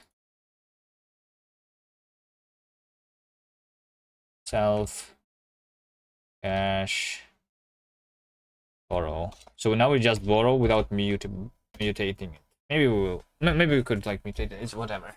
Doesn't really matter here. Okay, data is cache dot get the cache data get for the position. Do I have the position here? I do have the position, but the position is optional. Why is the position optional? So we have then position map position data cache data get position. We do and then, or rather even here we do and then, right? And then we do and then cache get. So here we have the string now, which is going to be the name at this position, right? That it? That's the cached thing. Hopefully.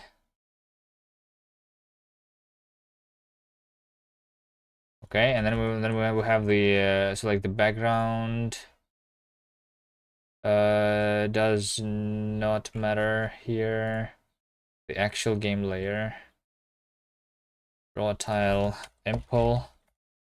Instead of a name, we have that. Oof. Oh, wait, hold on. Oh, wait, no.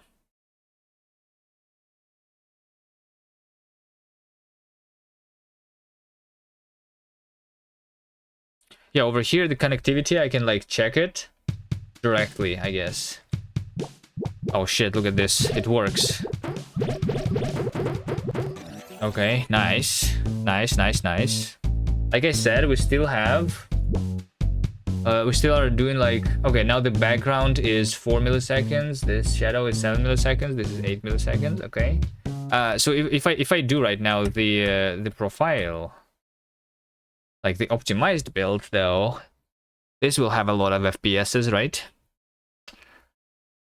Already. That was a good change, maybe. If it's like the correct logic still.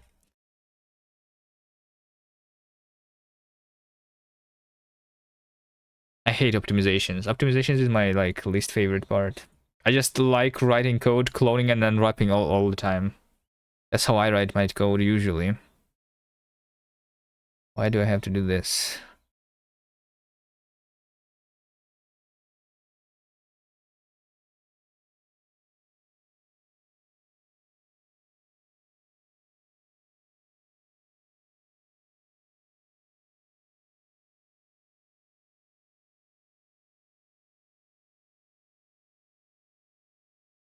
Okay, optimizations take quite a bit of time to optimize.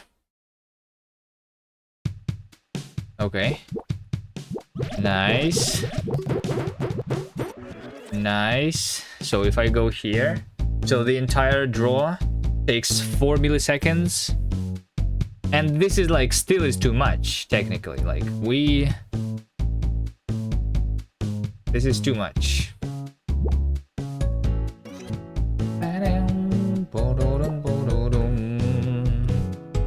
So like Shadow and the actual game layer, you made the music? Not me, not me. We have a team where that's working on this game. I'm not the only person. I'm just a programmer.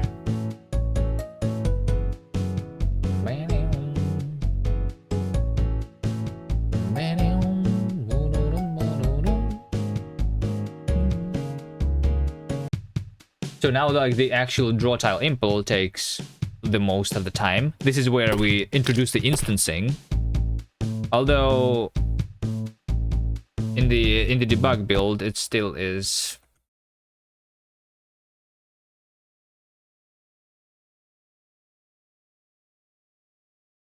wrong, right? Okay, let's see here though.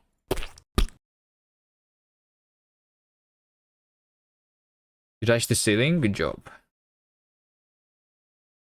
Good job.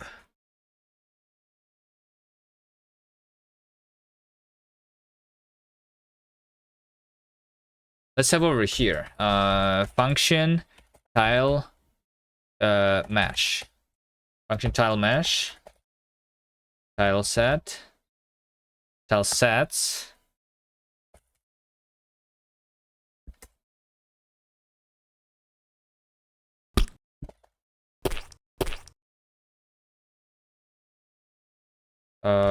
Name.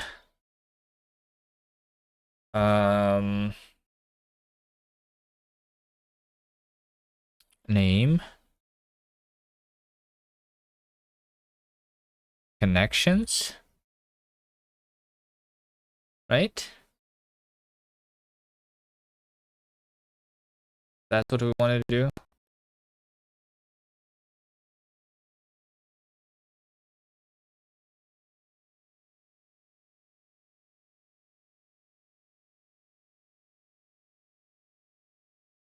And this gives me the vertex buffer, tile set vertex.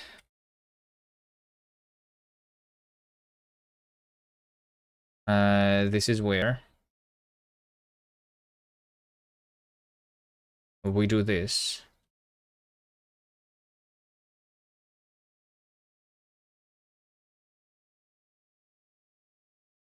If flat sum data is self Tile mesh, tile sets, name, and connections.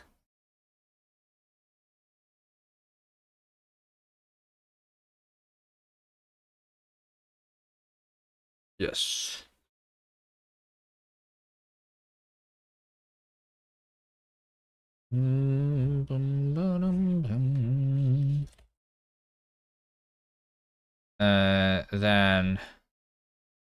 Then we do this. Okay, and then this is going there. This gives us an option. Okay. Yes. So we do tiles definition. Tiles get this. And this is the definition.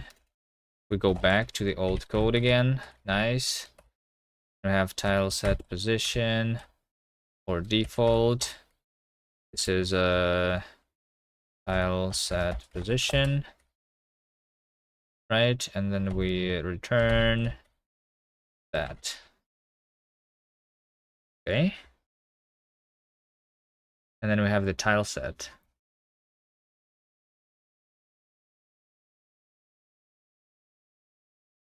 Shit. Tile sets.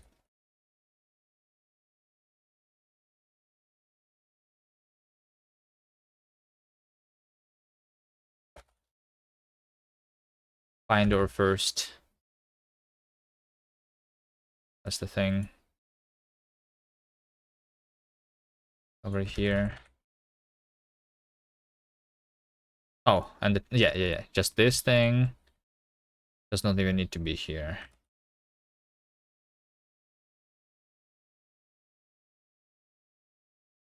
Right? Right. This thing needs to be here instead. And I don't need to clone it. Just need into either here.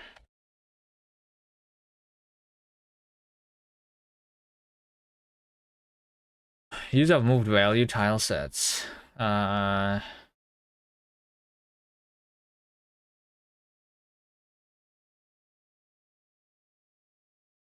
Yes. Of course. Okay, so now this. Oh shit. Now this, we move back. We move this back over here. Tile impl.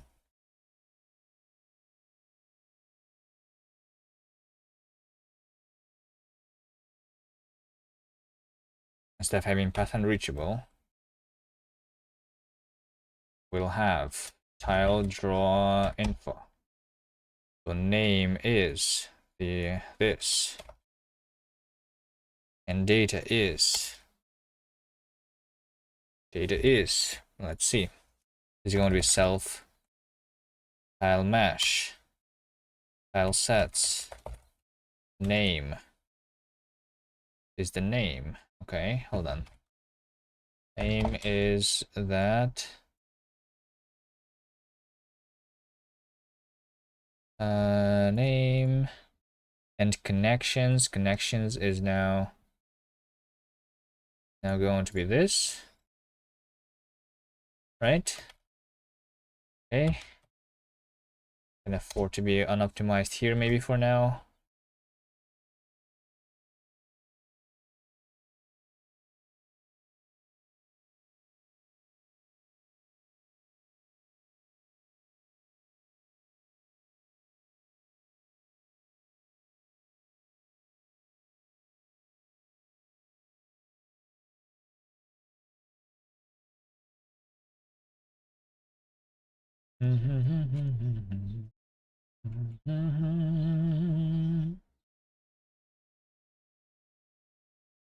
Okay. Over here we do the same. We do draw tile impl. We just say that the name is the normal path. Hold on, what's wrong here? Mismatch type option, found that. But I cannot do the sref here, can I? No, I cannot. Shit. I wish I could control in Rust the lifetimes of the temporaries. I cannot just do as ref here, unfortunately.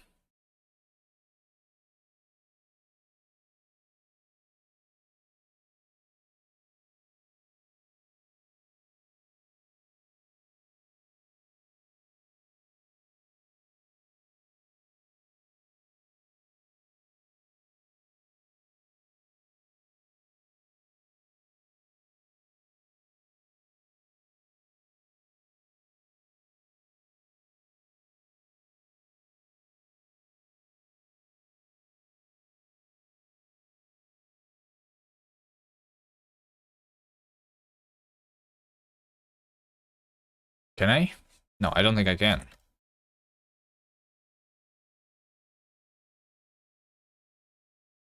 Wait. Oh, it's because like this is still an expression. This is still all just one big expression. Okay. Wait. No, it still is weird though to me. But okay, it worked. Okay, so this is what I did right now, is that we don't need to go into the thing. We can go into here. No, we can go into here. And we crash. Amazing. Hold on. Not yet implemented. Oh, if it's the path. Yeah. Over here, we don't need to do that anymore. We literally just do this.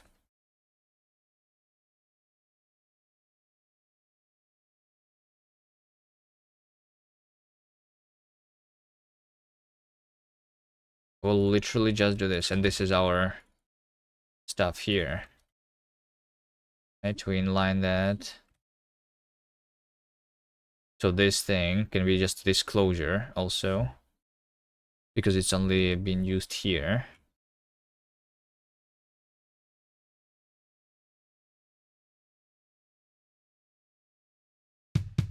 Setting, reset progress. Okay, there you go, there you go. Let's try finishing this level. Okay, looks like this is all nice.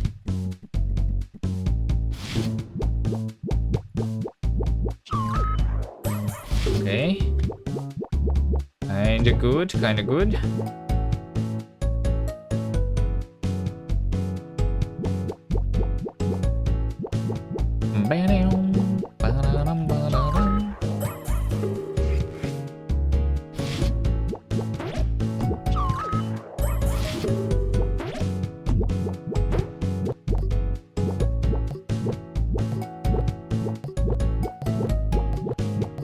Some RNG behavior on the Z, but it's fine.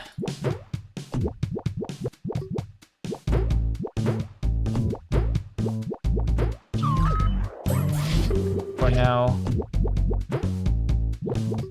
Although, why did I not have that before? Because that was on a cached layer, that's why. Makes sense. Bodum, bodum, bodum.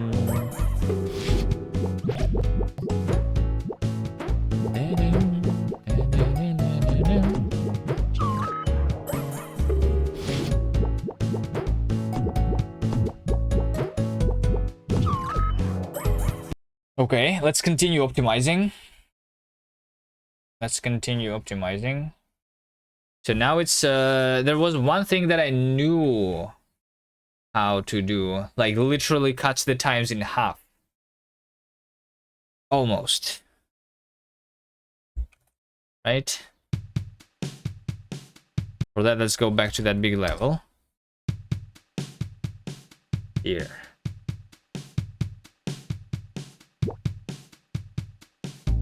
$30 milliseconds now. Already though.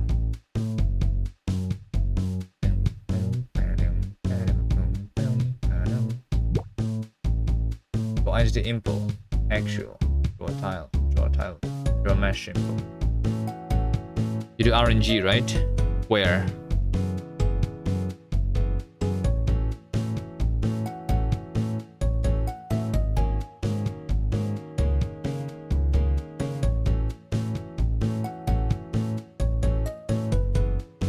Or in my tile code, you remember I choose? Yes. No, I did not leave it out. It still is RNG. It's basically when multiple auto tiling rules apply for the same tile, we choose a random tile. So there is still RNG.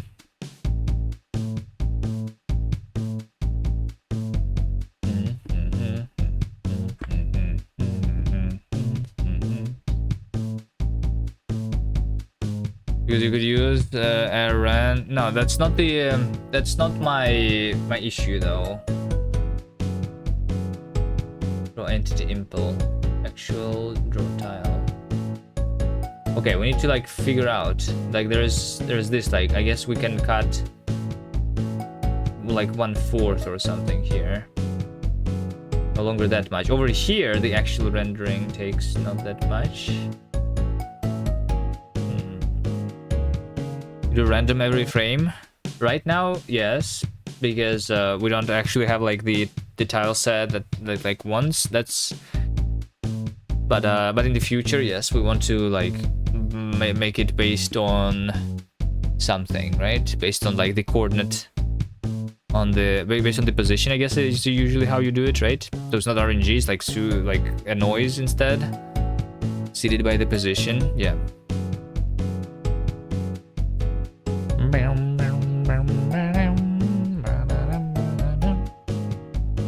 Yeah, right now it's like this. So like if we actually had like a potential where like two different versions of the same like tile basically, where so that we could have some variation on our actual game, that would cause like the random flipping of the sprites every frame. Yes. Although I guess this right now already it's not going to be every frame because we are doing the caching now for the static entities. So like every time it changes. Actually, if they are like actually like fully static, we are never going to change them. It's just RNG, but it's not every frame anymore. Yeah, because we cache it.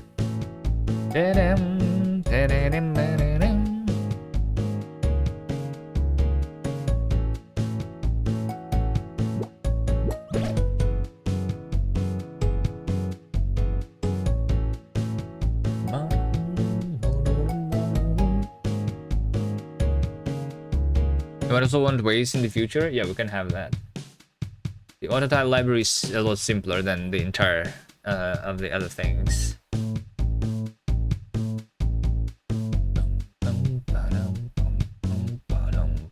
Although, like the way we are configuring the auto tiling, we're doing so-called colored auto tiling rules. So like over here in the LDTK, when you set the auto tiling, right, you literally draw this thing.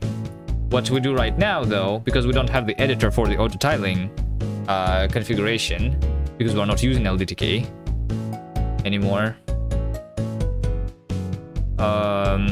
we do that using color coding.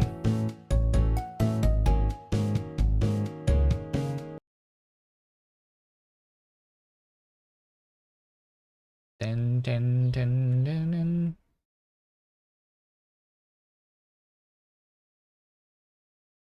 Over here, we do the color coding. So this basically means that like we draw this tile, and if this color is this color, then it means that in the corner, so like basically one up and one left, we expect like a certain thing, you know? We have these color rules where this color means this thing. Why don't I have the weird. That was invented by Nerdzel, by the way. That's not by me. I just used the Nerdzel's approach. Instead of having an editor basically for this, we do that. So we parse an image to understand that. You used to do this shenanigans in Scratch. I never used Scratch. But anyway, one day we will have the editor for that. Maybe. I don't know. We don't really like change it very often. It's like fine. It's easy to use once you understand what the colors mean. But yeah, it doesn't allow us to change the weights, I guess.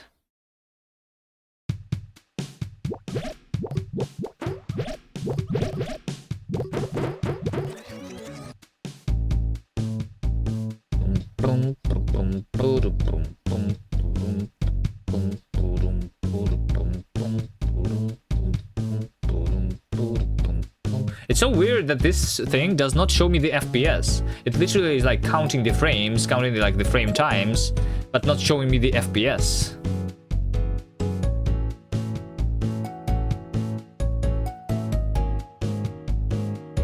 Visible threads. Main. Name. Time.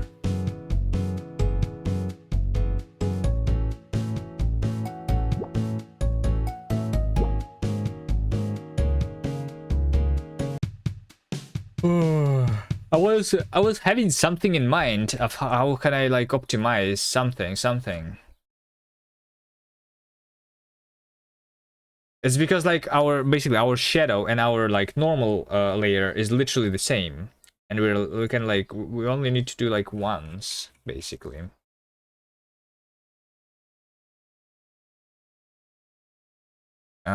Shadow. Oh, shadow. It's in the game. Under game. Shadow, right? So we draw entities. Let's see. Like we sort the entities by the ID, by the way, all the time. Even although like we don't need the sorted entities IDs.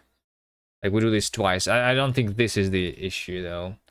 This is not the issue. Water mask.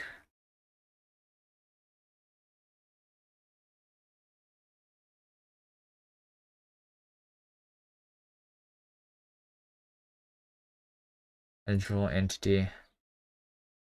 This entity over there.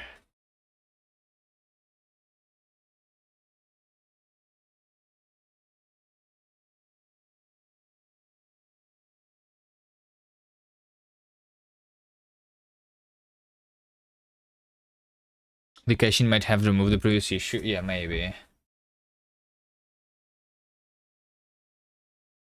Maybe.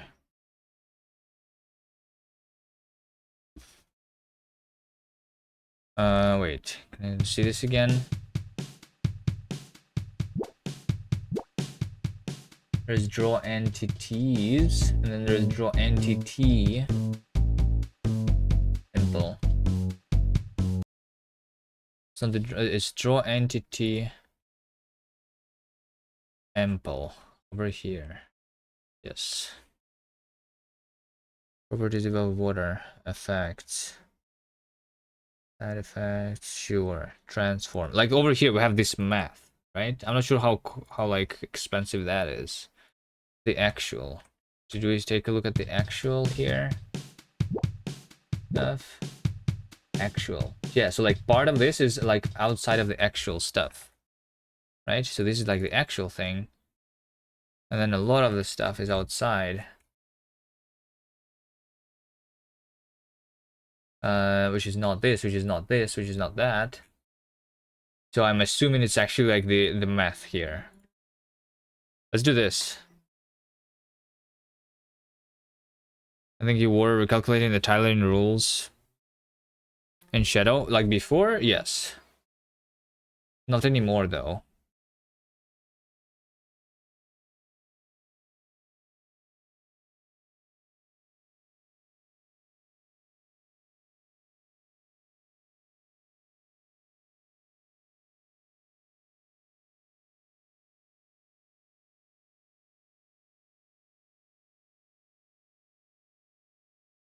Above water. No. On that, maybe direction. This is just literally nothing. There's literally only the transformation matrix calculation that's happening here, I think. Let's transform the that. Let's do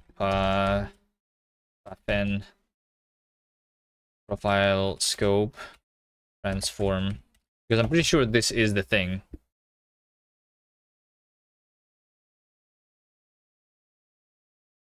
I mean, also like my matrix implementation is maybe not the best. I could use an existing crate that's like made for performance instead.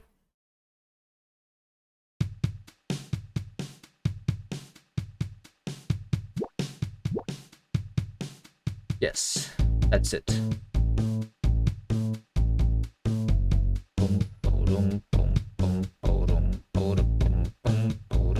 So like this takes 2 so I can like get rid of 2 milliseconds here in the debug build.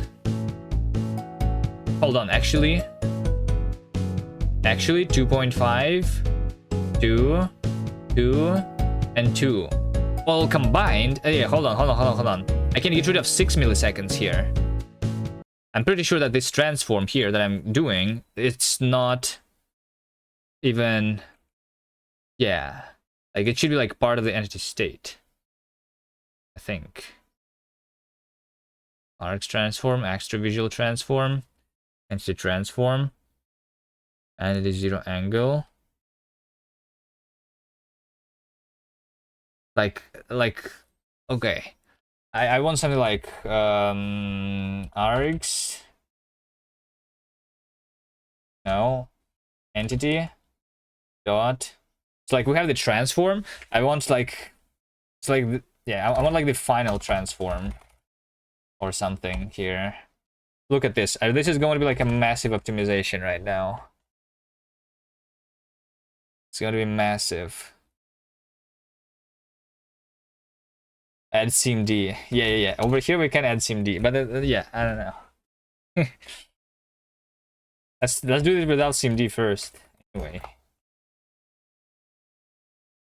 I could also like some of the matrix calculations could happen on like the GPU instead. Is that better than SIMD then?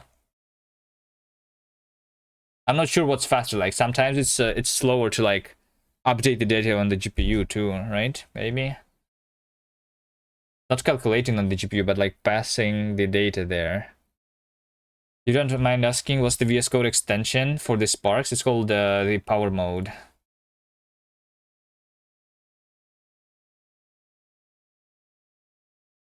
It's also doing a little bit of a screen shake. Although it's by default like more powerful screen shake. There is also like the combo something on the edge, like how many keys have you typed before stopping. That's the combo. That's also part of the power mode, although I disabled that. No program for GPUs, pretty much only work on making stuff fast on CPUs.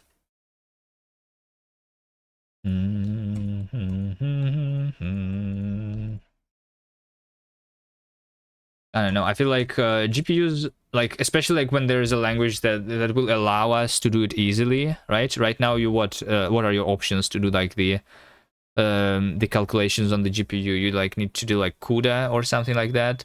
There is like these new languages that are appearing, like the Bend or whatever, right?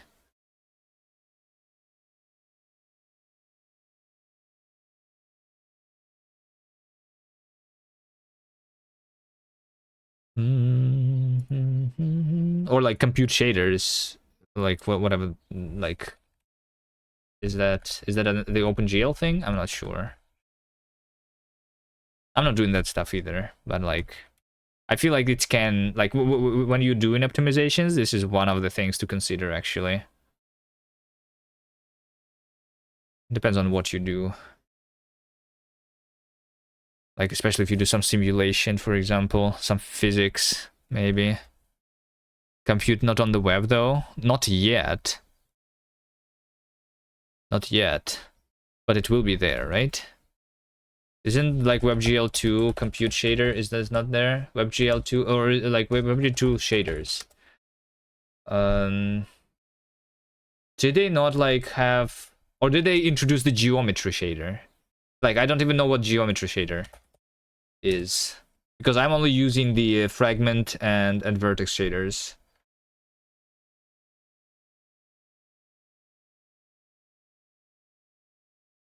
Gentry stages are not available. With WebGL 2, you can use this technique. No? That's also not a thing. Never gonna be on a Mac either. The compute? Well, there's Metal. Well, there's WebGPU, which is going to like work on top of like Metal anyway, right? It's not going to be like, yeah. It's going to be WebGPU is coming.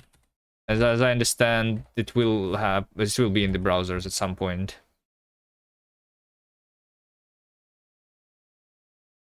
Is it already in the browsers? Right now it's only in Chrome maybe or something?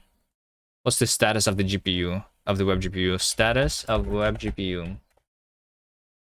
Implementation status. Chrome. Web GPU has begun shipping to Mac, Windows, Chrome OS in Chrome 113 and Edge 113. So like it actually is already on Windows. And it's in Chrome on a Mac, right? You can already use it, technically. And on Linux behind a flag. Is that right? Chrome and Firefox nightly. They don't. Why don't they tell anything about the Firefox nightly here? Oh, it's like it's an entire section here: Chromium and then Firefox and Server. I see. Safari in progress. Okay, so even Safari is going to support it, right? Technology preview, web GPU. Nothing about the web GPU on this page. All right, yeah, maybe like in 5 years it will be everywhere. Although I'm not sure. Like, is it like there's like Macs, but there's also like mobile, right? Mobile is going to be like the slowest probably.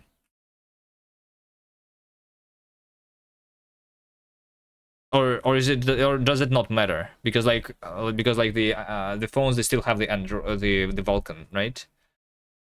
And is it like still Metal on the iOS? Or is it something else? What do they use on the iOS?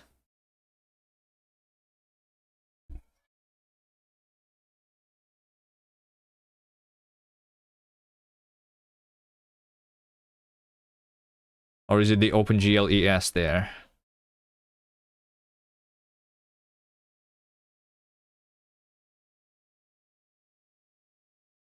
Oh wait, hold on. I did something really wrong. You don't want to write Metal code? That's why WebGPU is there. There is like WGPU. WGPU is basically it's like the Google Angle, which is like OpenGL on top of all the other things. This is like the WebGPU on top of like Metal or Vulkan or this or this or that. You used OpenCL to have compute on Mac? Yeah. And this will also like support it, I think, what it means. Then write Vulkan via Molten VK. I should try Vulkan. So like look, I'm using ancient technologies, right? I'm using OpenGL version like 1 billion years ago or something.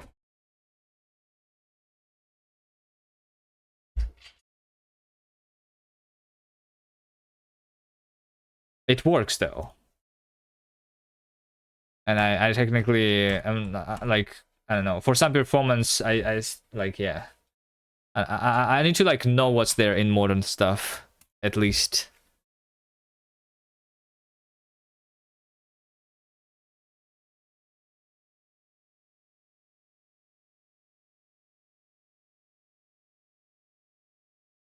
The problem you heard about Vulkan is that you have to write the entire architecture completely different from WebGL. Yeah, I mean, it's like low level. WebGL is like high level API basically, and Vulkan is like low level. And like even the WGPU or Metal or even like the new DirectX, right, is like low level. Basically, the world is going towards like becoming more and more low level instead of like becoming more and more high level, because it gives you more speed, basically.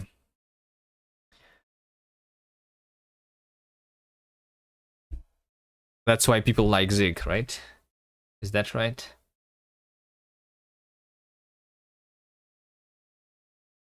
I don't know. I mean, it makes sense, but at the same time, there should be like still high-level abstractions, and those do not appear. SteamM drop give you 10. Okay, hold on. I just have something in my clipboard here. You can support web and native in the same engine without basically rewriting the engine twice. Yeah, that's why WGPU is there. That means that you will only do it once. Because it will work on top of WebGL, or on top of like Vulkan, or on top of like other things. Alright, this is it. Let's do push-ups.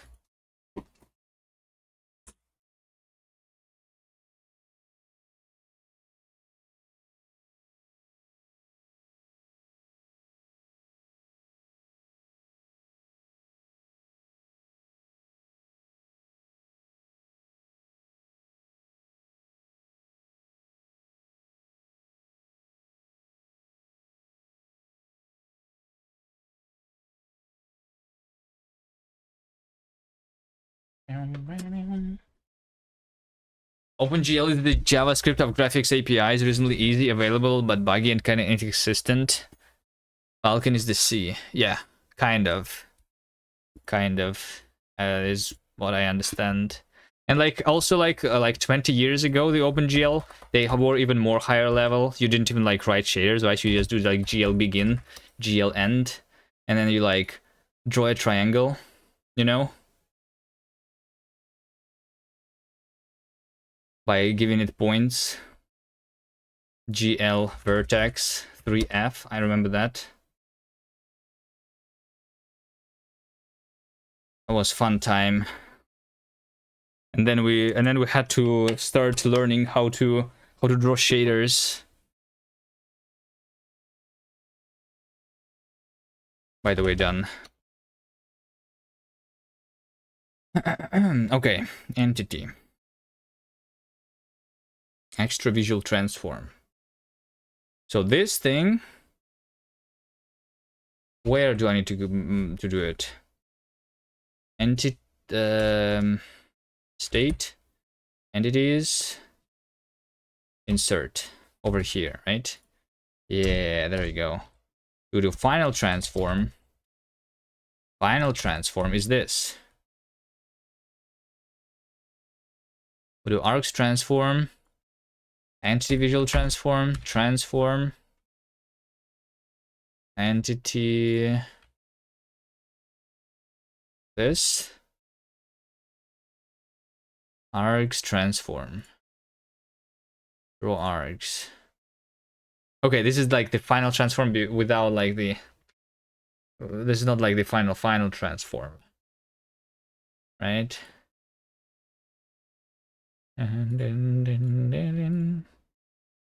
This is like the pre-final transform. I don't know. I don't know what should the names be here. Why is there even a transform and extra visual transform? Why do I not that I just combine them like immediately? I don't even know. I don't even know why.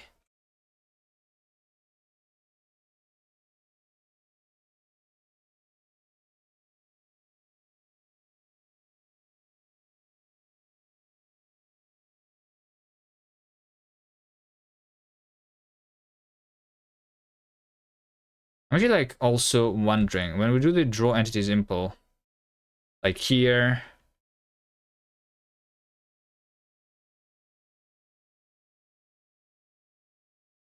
Draw entities args. Like they are the same here.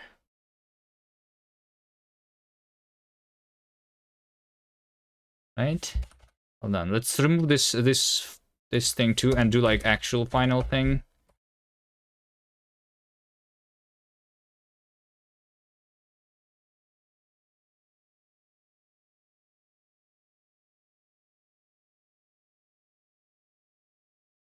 Here. So for the preparing, I actually need Oh, I see why. It's because like we have a state here. Shit. I see.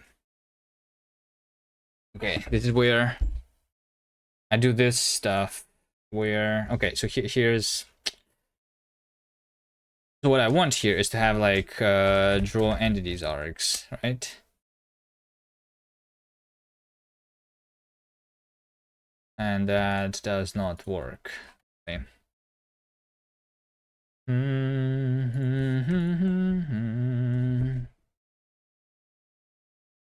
Because this is that.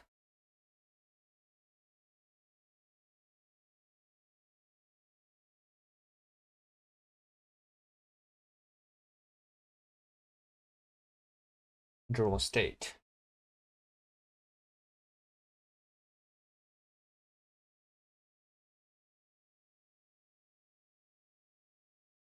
Because I want a mutable reference to that. Actually, okay, you know what? Just have the transform.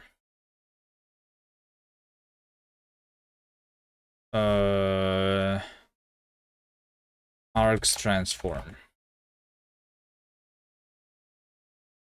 I'm going to do it the easy way. Args transform. Okay. The code was becoming a little better, and now it's going to become bad again. Oh wait, hold on. What's the transform? Oh, hold on. No, the transform is actually different. Hold on. Never mind. Servo is close to the web GPU MVP. Do you use servo though? Oh wait, hold on. What is servo? Servo is the embeddable, independent, memory safe, modular, parallel web rendering engine. Okay, it's not like it's not the browser, right? It's the engine. Is that the one that's used in Firefox, or is that a different one? I thought. Wait, hold on. I thought servo is a browser. The web rendering engine. Can I embed it in my game to show some HTML?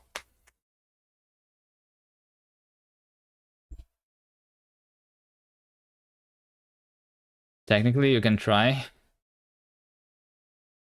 Like for the UI, you know, have some JavaScript on top. Can I?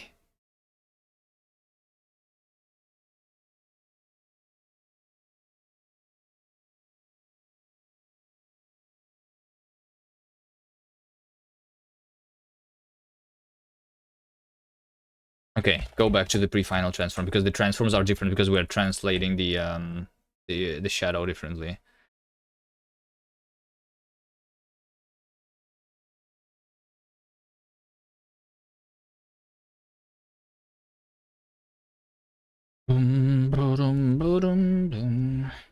Okay, let's see now. It's going to basically we just shaved off like 6, 7, 8 milliseconds. I think if I understand this correctly, that's what's just happened. Okay, 20 milliseconds, right?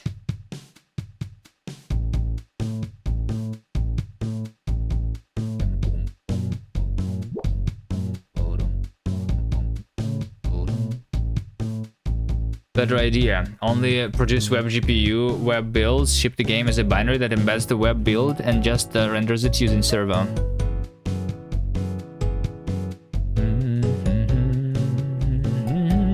I did performance checks a while ago. I don't know if it's still is true, but WebAssembly is actually less performant than the native build.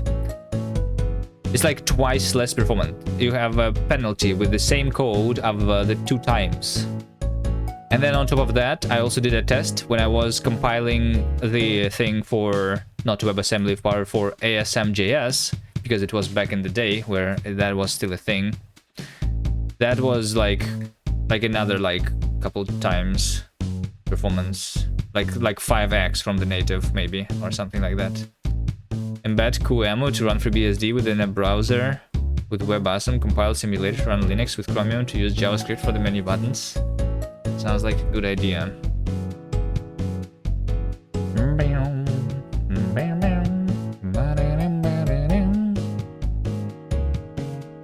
25 milliseconds. Still not very good. Still not very good.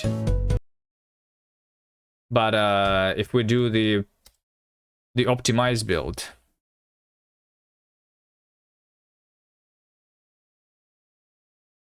firecracker for micro VMs. What even is that? Firecracker. Open source virtualization technology that is purpose for creating, managing secure multi-tenant container and function-based.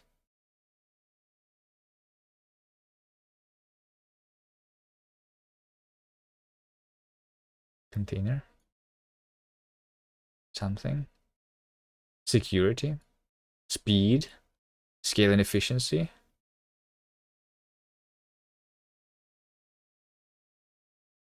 Some image. Written in Rust. What's the difference between Firecracker and QEMO? Oh, hold on. So this is actually the alternative QEMO. Let's see my frame time now. 3 milliseconds still? Okay. Yeah, because like in release, I guess those math operations are a lot cheaper.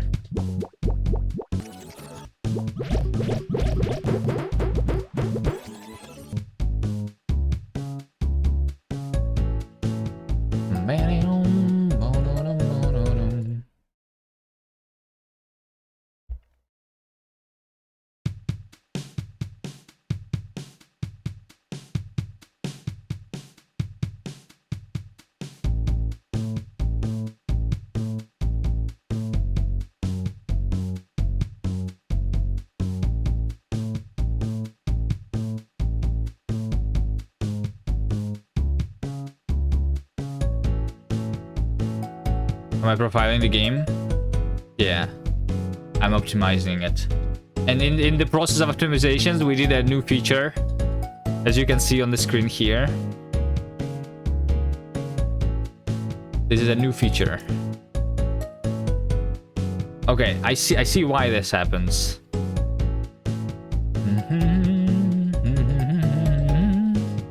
You see nothing wrong here? Like, the problem is that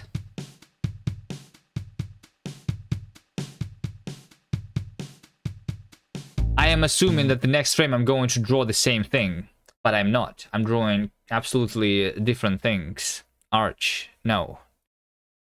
Nix. So here's what we do, right? When we're doing the our cache, basically, right? That's what we're doing here. Draw sample cache, right? This is it. This is the cache, and the cache is based like on like positions and things. But like I said, if I try to draw multiple games at the same time on the screen, then this is not going to work. So like the cache should like be almost like part of something. Am I back on GNOME? Yeah, GNOME is like better. GNOME is better than Hyperland. VS Code is better than Vim. Yeah, there you go. That's why we're back to using those things.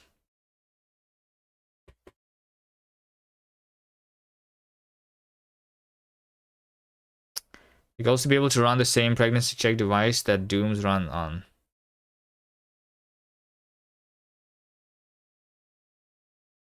Yeah, our game is definitely not that well optimized as it should be for the image that we get on the screen.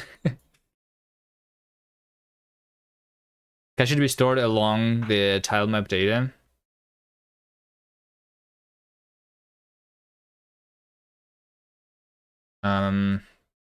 Not the tile map data, but along the map itself, right? The thing that I'm trying to draw.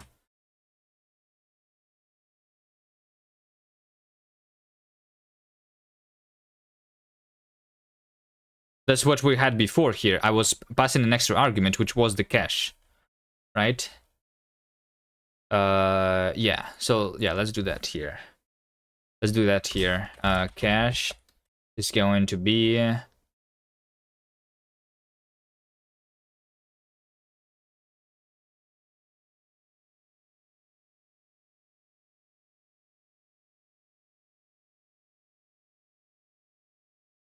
fact that Hyperland is worse than every alternative is such a cold take. I don't think it's worse than every alternative. I think it's better than some things.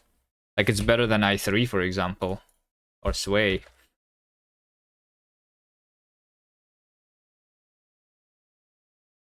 That's just, I don't know.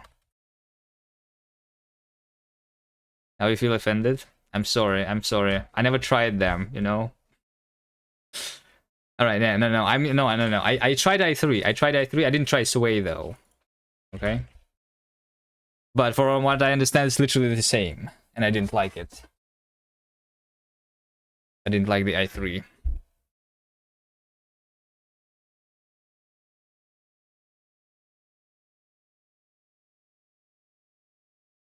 Rust devs don't know how to write good code and need compiler to help them. That's me. Yeah, I agree with that. I agree. I don't know how to write good code. That's why I'm writing Rust, so that the compiler can help me. I agree completely with that take. That's why I'm not writing C++. If I was good, maybe I would use C++ instead. Probably not, though. Now you're just being offensive? For what? For saying that I didn't like I just said that I didn't like I3. What did I say that was offensive? Damn. So in Hyperland there are two different paradigms. Ironic that he's the person who stores intermediately compiled code into an unprotected TMP folder and now loads it into memory and hook into random functions and writes his an own shared pointer without any safeguards. That's the Hyperland dev.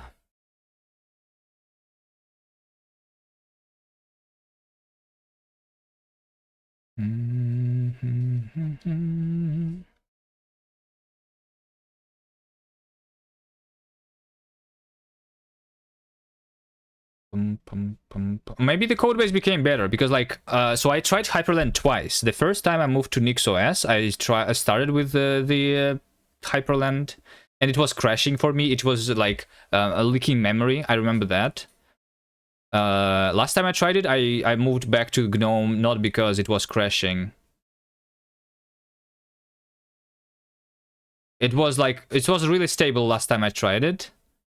The problem is that I don't know, like I have this overview, for example, here in GNOME, and I don't have that in Hyperland.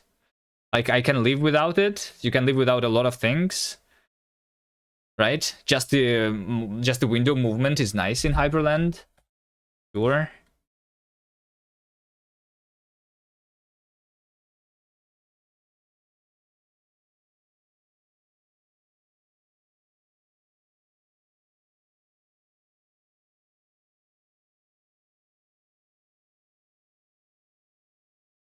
As a project that isn't accepted into Gento's repos. Wait, hold on. Is the Hyperland not even like allowed to get into the Gentoo repos?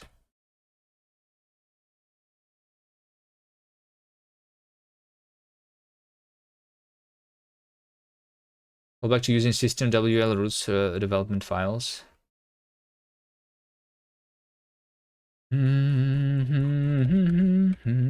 There's also like another issue with Hyperland, like because like if I'm not the only person who is using the PC, so I want to still have a GNOME and Hyperland installed at the same time, and then there's problems with the like XDG desktop portal, and like that's what, from what I understand, is not like Hyperland issue. It's just like the Wayland stuff.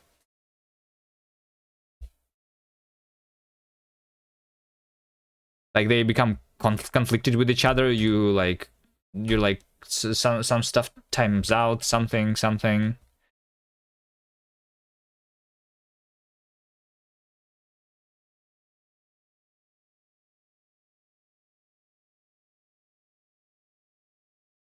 Last time I booted into GNOME, And where is it? We had this here. Last time I booted into the GNOME, I had this, by the way. This is where I uninstalled Hyperland.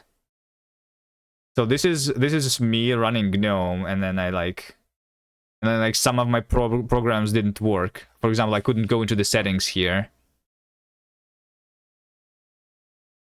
And I like, what? I don't know. That's maybe that's a Nix issue, by the way. I don't know, but like something is wrong there.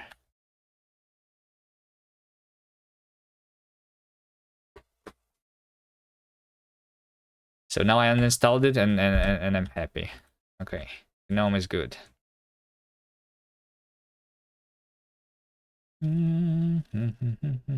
Okay, cache. Cache. Game. Cache. Static entity cache. How about we just do like game cache. Cache. Cache. Cache. Data. Let's call these entities.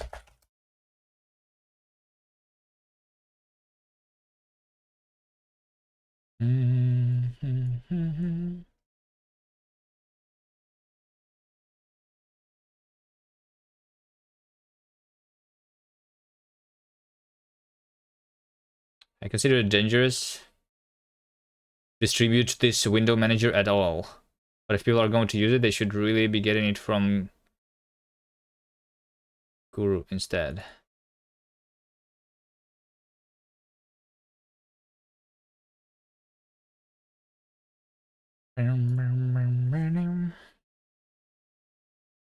Okay.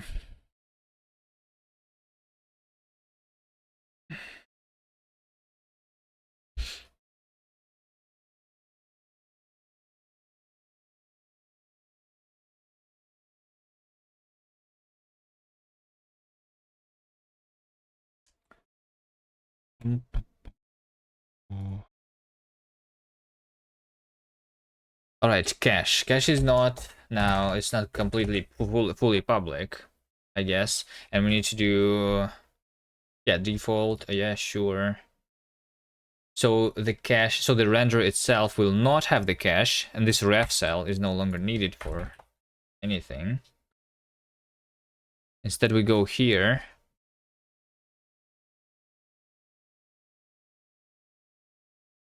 So these are the arguments. Oh, this is not copy though anymore. Game cache.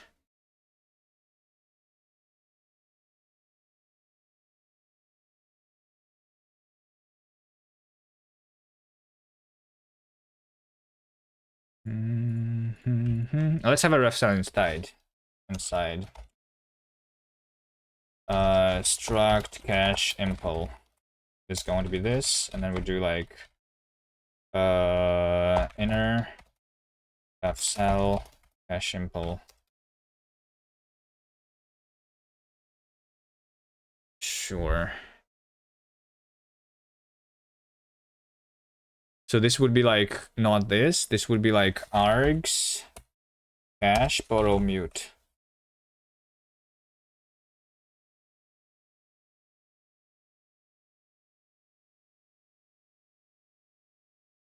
Args cache inner borrow mute.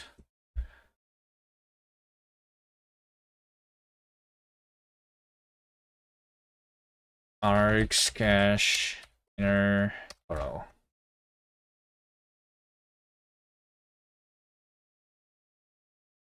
Now when I'm doing the rendering here, this is rendering of the level. This is where I would just do cache. Will be like default. Hold on. To do not generate game state in every frame. Lol. To do not enough comments. Lol. This is basically used in the level editor here. So you need to like have like a cached stuff in the level editor or something. for rendering the level.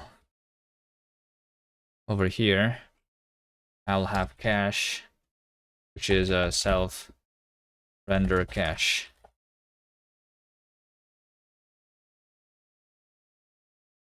Cache. Wait, hold on. What? No, not here. Self render cache is a render game cache. There we go. And I'll just do render cache default. Okay. HackKW. Was that a comment? Yeah, of course it was. Of course it was. Is it actually a hack? Hold on. Reachable by path is this.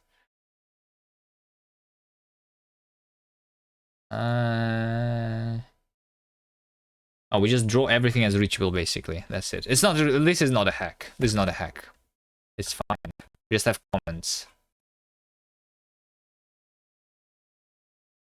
in our code. Sometimes they don't make sense, and it's fine. Who needs comments anyway?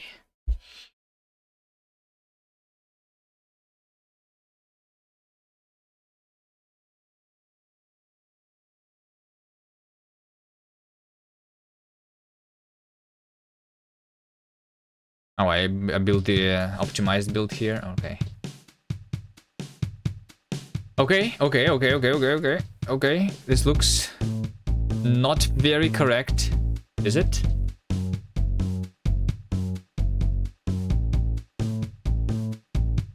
Hi?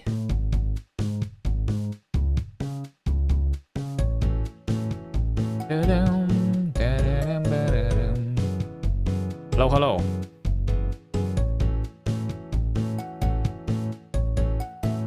I feel like there still is an issue here for some reason. Yes, right over here. Yes, comments will only help a future ChatGPT replace us. Yes, exactly. I don't want that to happen.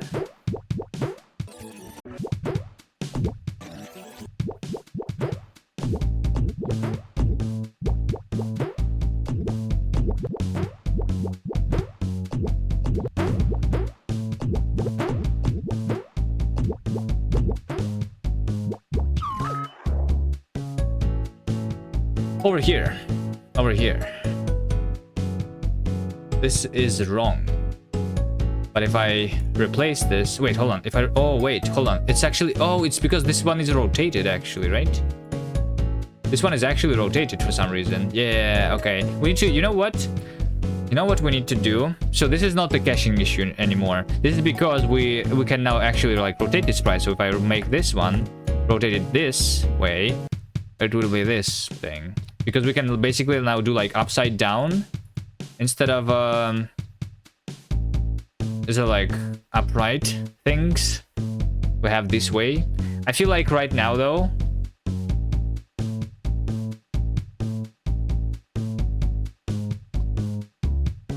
graphics looks good. Is Davey here? Davey did the graphics. I'm just a programmer.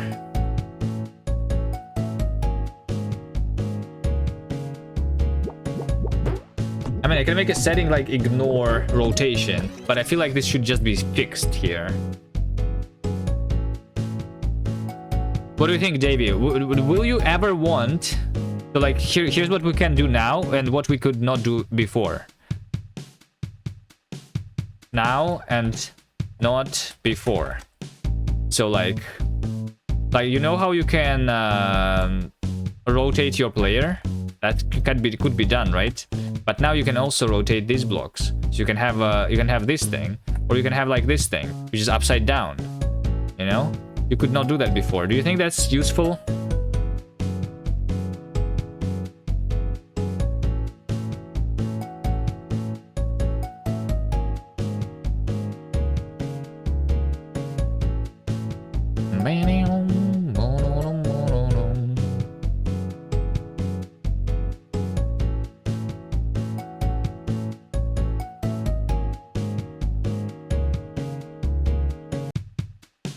Let's not continue this drawing. Am I casting shadows that are... Are you casting shadows? Are they part of the sprite itself? This shadow on the right? No, it's just me rendering the same sprite twice. First as a shadow and then as the sprite itself. So new effects, change gravity. Yeah, we can do that. We can do the change gravity. You guys want to, like, okay, we did optimizations a little bit too much today. You want to do a new mechanic? Sure. Hold on. Is it going to be fast? I think it's going to be, like, relatively fast.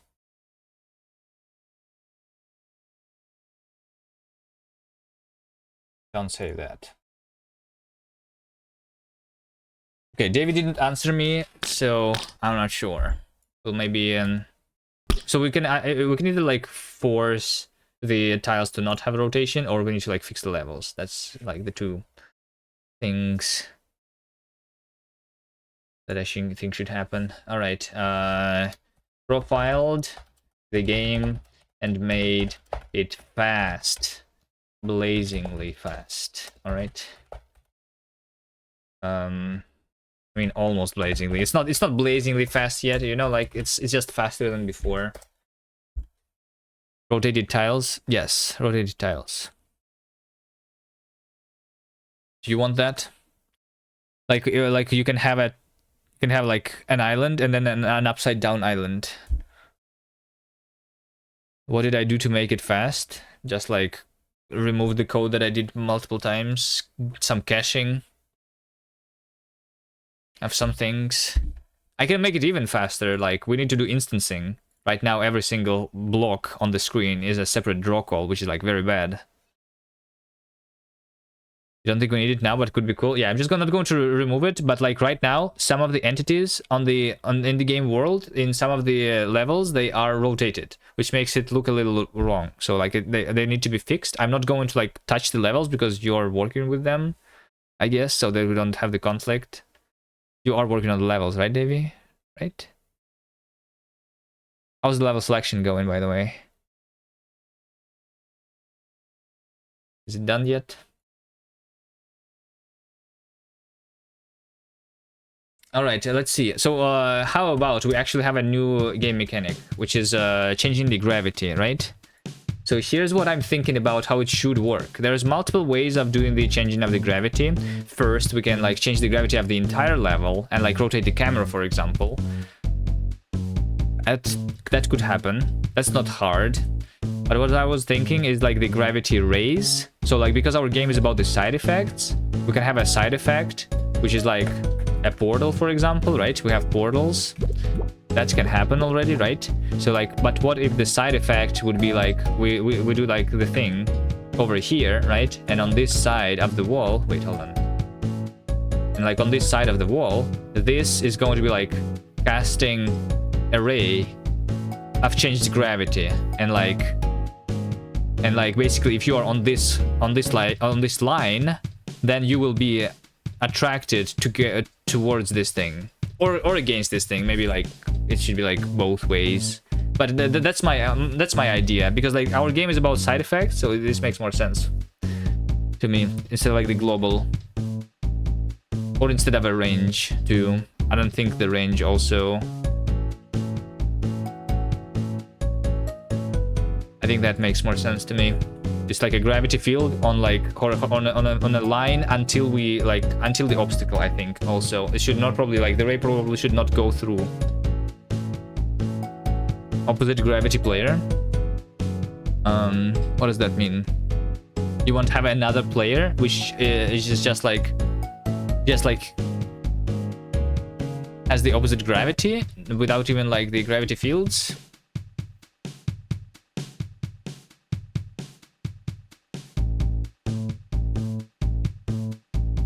Like braid.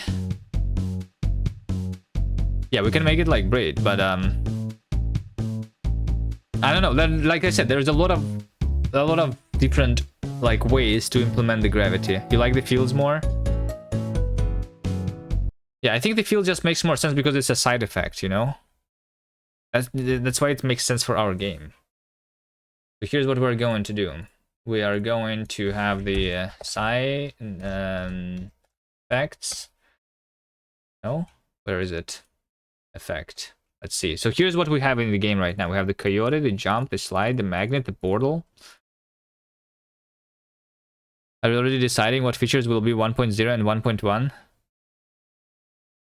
Field is a side effect? Well, the gravity ray. Or do you mean like the fields you want to have the gravity field which is not a ray?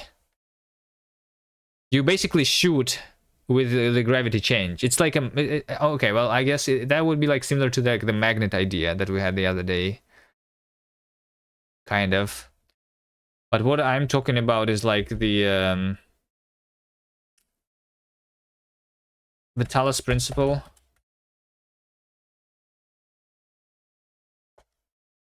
Gravity thing. The gravity shift. Hello everyone, welcome back to the Talos Principle 2. Thank you for joining. Actually, this is like 42 minutes. Yeah, there we go. Let's see. We want to go... Yeah, over here. So basically, yeah. See, over here, this is literally the side effect. They do it with like a gun, so they point over here. They make this like purple ray, and this is basically like making this thing goes towards this wall. Basically, the gravity when you're inside this purple ray is like towards this wall. Now, tutorials for these sort of things. We have to work it out. So we want to go there. Oh. So like same thing, but without a gun, we just have the side effect on this wall basically, and that's like what's making the gravity go there. Or do you not? Or is that like a different thing? Is that more like a magnet then?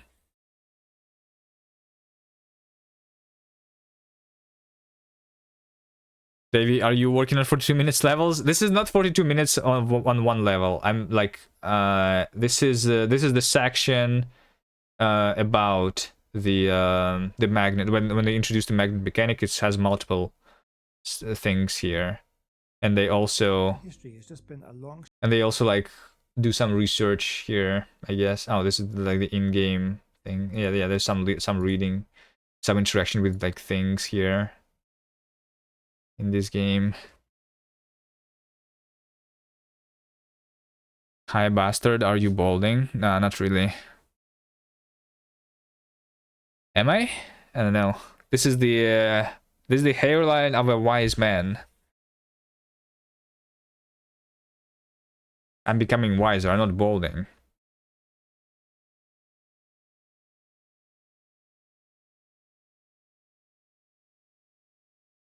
Isn't the question you are balding? Alright.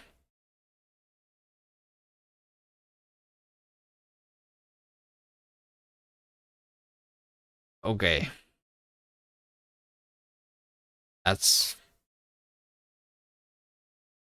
true, says Davey.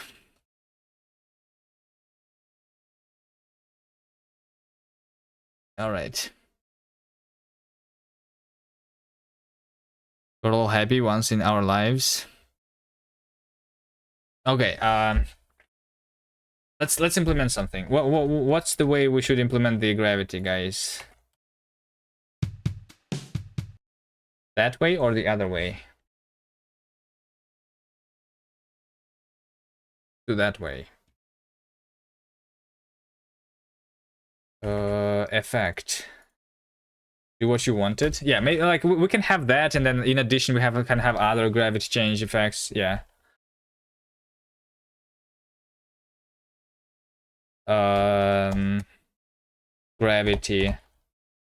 Gravity side effect. Okay, and then we have like two words. It feels very local with the ray if it rotates the whole level or changes background color of part of it, and the gravity changes all of it. It's very different. You're probably good looking when I was young. I'm still good looking. What do you mean?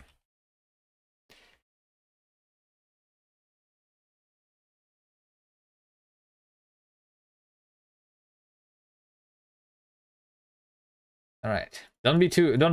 Don't be rude. Hello there. Are you trying to be rude? Gravity. Okay, let's see.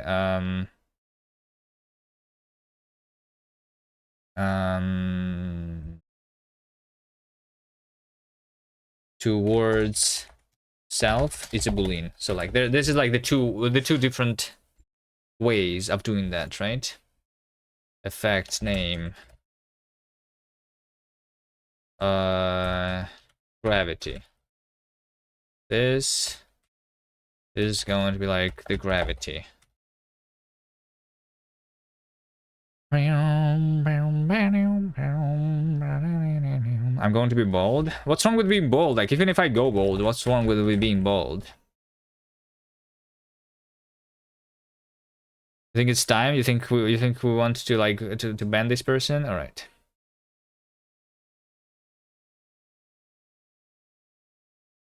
I can click the button. Old people are not attractive. I mean, it's not offending me anyway.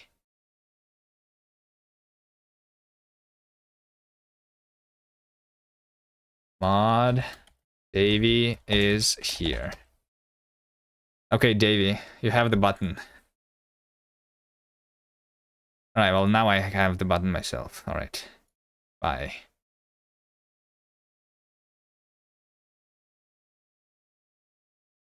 Finally. Alright.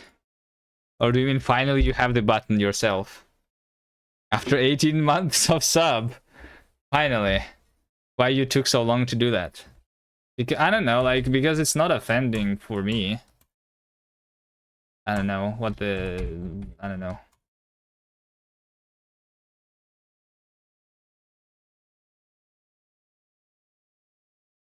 I don't care.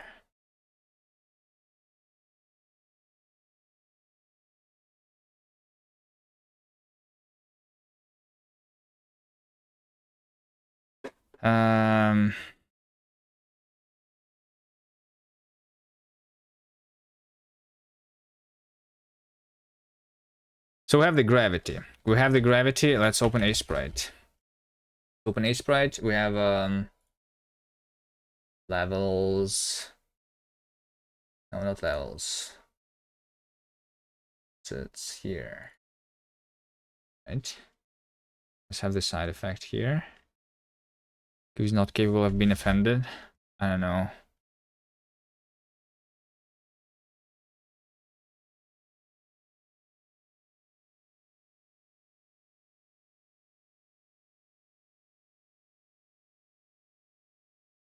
You disagree? You're very handsome. I know that, right? I know that. That's why it's not offending to me.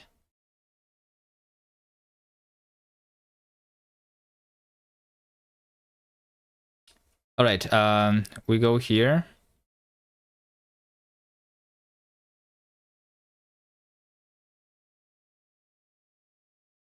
Why do people go to someone chat and see people like that? What engine framework are you using? We're using custom game engine. Okay. Let's make it like, I don't know, let's make it purple something. I don't know. Let's make it look like this for now. Right? And this is also supposed to not be a button. Right? Is this offset, by the way, like, I feel like this offset also is like hard-coded for us or something. Yeah, we're going to do like something very similar to this thing, actually.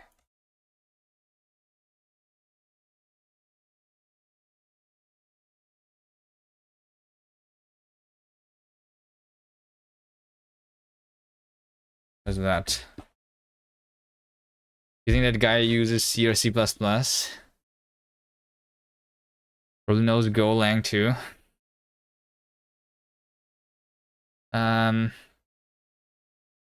Okay, let's do this. Here, this is 16.6.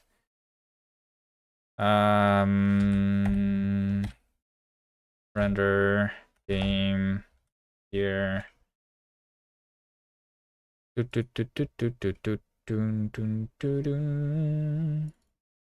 Boost and active. We don't have the distinction anymore. Okay, for now, I'm just going to copy all the three things. Whatever. Don't care. Gravity. Is it side effect? Yeah, side effect.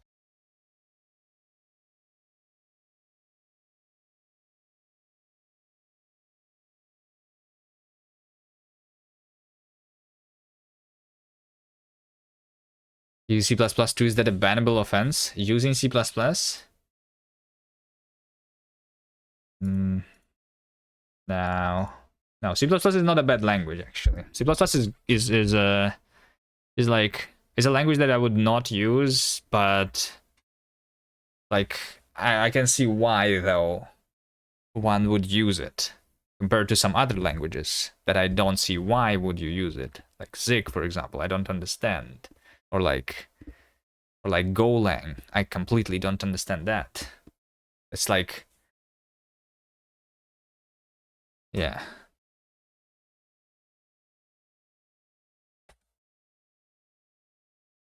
I mean, even C. Like, why would you ever use C? I don't understand that either. All your homies hate Zig now? How do you write? It's weird. I don't know. Like most people like I don't know. Zig is currently hype, and it's like it's weird. Why does it? Why do a lot of people like it? Just because they have comp time?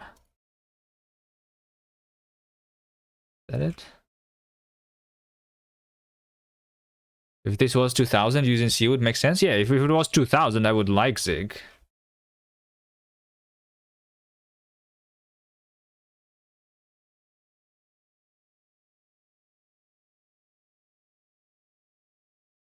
There's like I don't know. In 10 years, Rust will no longer make sense because there will be a better alternative.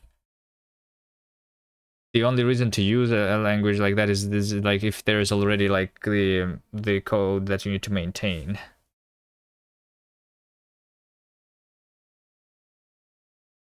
Comp time, portability, explicit allocators, etc.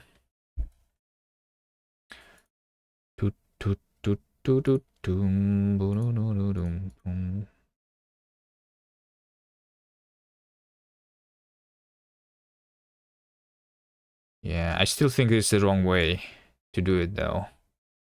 And it's not enough for it to be usable, in my opinion. Still a C, which I don't understand. Why would I write?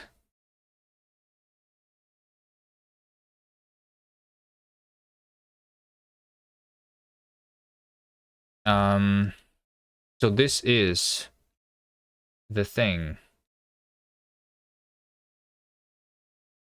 Gravity. Gravity is not just applied. It's doing completely separate its own thing here. You don't want to sound like a dick here, but like 2/3 of the things you can do with vanilla C2. Din, din, din, din, din. Yeah, but like they made it like easier, right? Like Zig is just easier to cross compile than just vanilla C, right? Because you don't need a thing like a cross compiler. It's just one compiler. What library am I using? For what exactly? I use a bunch of libraries. For rendering, I'm using my own custom engine, which is built on top of OpenGL.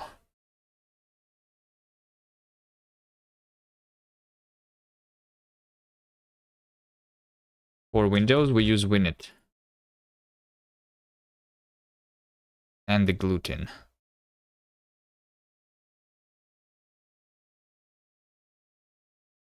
All right, let's try move quickly here. Let's try implementing the actually like a mechanic really quick here. So first of all, where's my... You meant something like baby. Yeah, I don't use baby. This code is bad. What is this? Is button. Is button. Let's see. Effect. Gravity. This is going to be false. It's not a button. It's just always constantly working.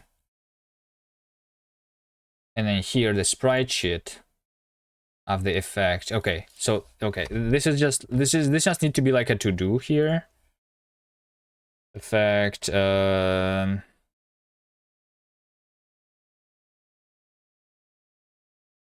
Gravity.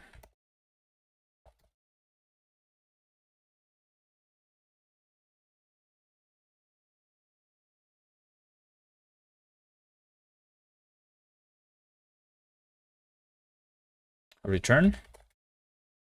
But to do. Yeah.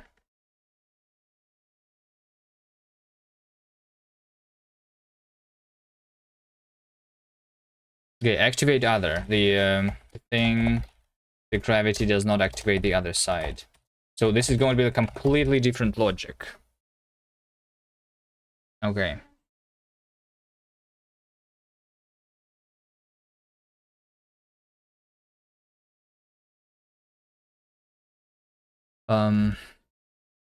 We are going to have the game state. Game state is what we have. And I'm going to have here another field, which is going to be the gravity, and gravity in every single... What's that running on the top right? Trailer or something? Yeah, basically. It's a work in progress. We want to like still change the background more. Those Tetris shapes. We want maybe like more different variations. Something. Davey's supposed to work on that. Is Davey here? Davey, you work on the background? Okay, gravity. Gravity changes. I don't know, changed gravity. It's going to be like basically like a hash map. A hash map from like a position into the gravity direction that is changed. We can also have like the no gravity, the zero gravity area. Should we? I don't know, maybe later. For now, the gravity should have some direction.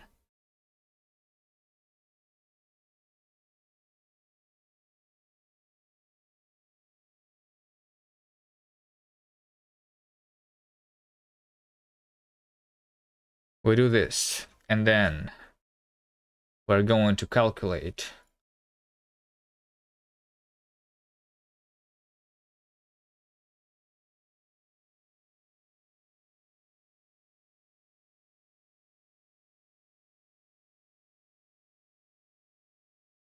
this. Try start moves. Nah.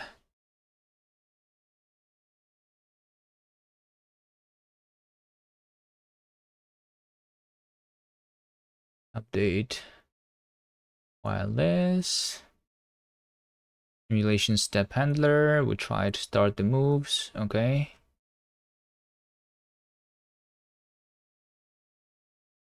Yeah, somewhere over here. Somewhere over here. We are going to change the things, right? So we do self calculate gravity fields. Gravity. Okay, we're going to do this here.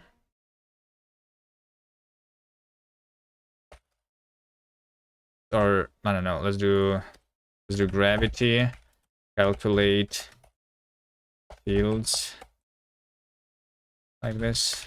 I don't know, it doesn't really matter. Function, calculate fields, state, mute, name state. So we do state, change gravity, we clear this, and then we like recalculate. So for entity in state entities, right? Here's the question though. How would that work if multiple entities are like casting the rays into the same block? What should be the gravity there?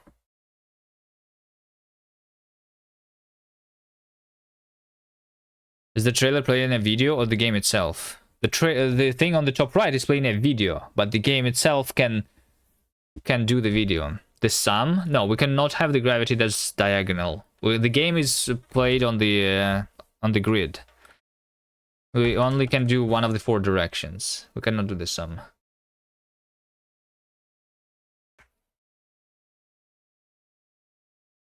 I don't know. I feel like the rays, they should like just cancel each other and they should not even like go further anymore. Something. Although I'm not sure. Like actually very similar to the to the Talos principle again. You know, the entire game is based on these rays. That's what they have there.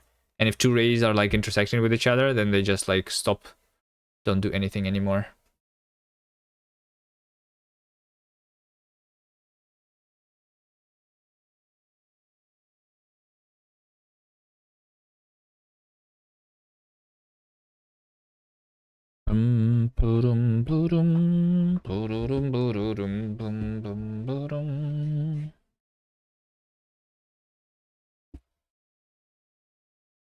Let's just do the overwriting for now. So yeah, just let's try to make sure that it's not. Or you know, we can also. I don't know. We'll see. 4 side in entity sides. Iterate, enumerate. Okay, side index and side.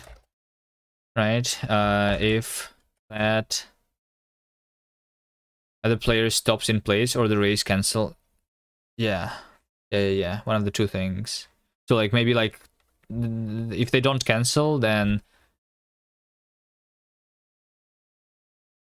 But like still, like one of the gravity rays is like pointing down and one is pointing right? And does that make sense for the player to stop then there?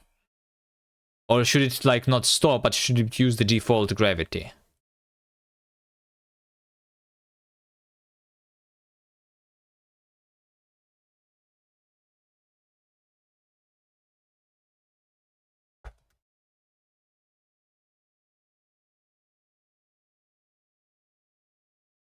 We have the side effect, we have the towards self, right? We just, for now, I'm just going to say that position is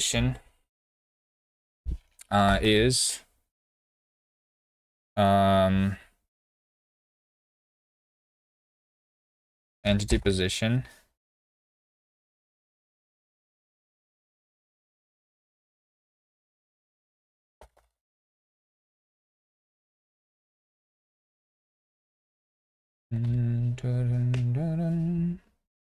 if all does make sense, if any other raise is up.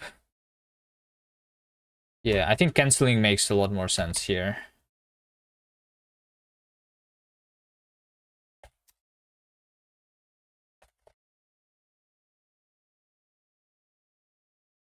Okay, so we by default go there, and then we do like something like loop.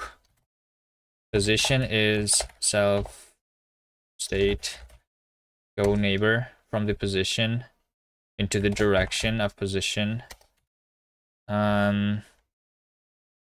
This gives me the move. New position, basically. There you go. So it will go through the portals this way. The gravity rays. Right? Yeah. And then I say that if is blocked,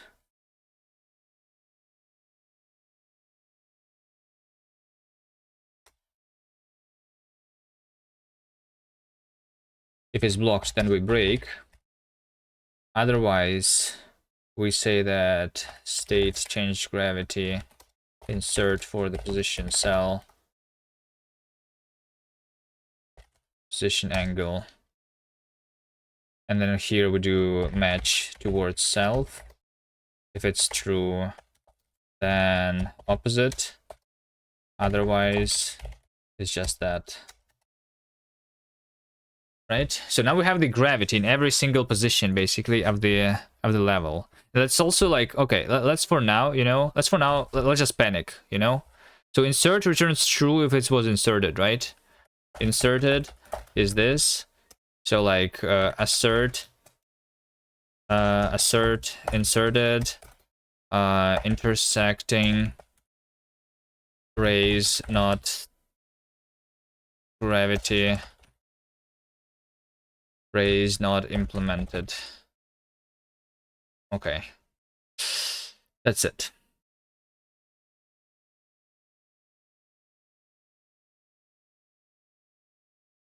Hold on. Oh, this is a hash map. Yeah, assert. Okay. This is previous value. Assert previous value is none. There you go. It's not a set, it's a map. All right, and then over here in the system we have gravity.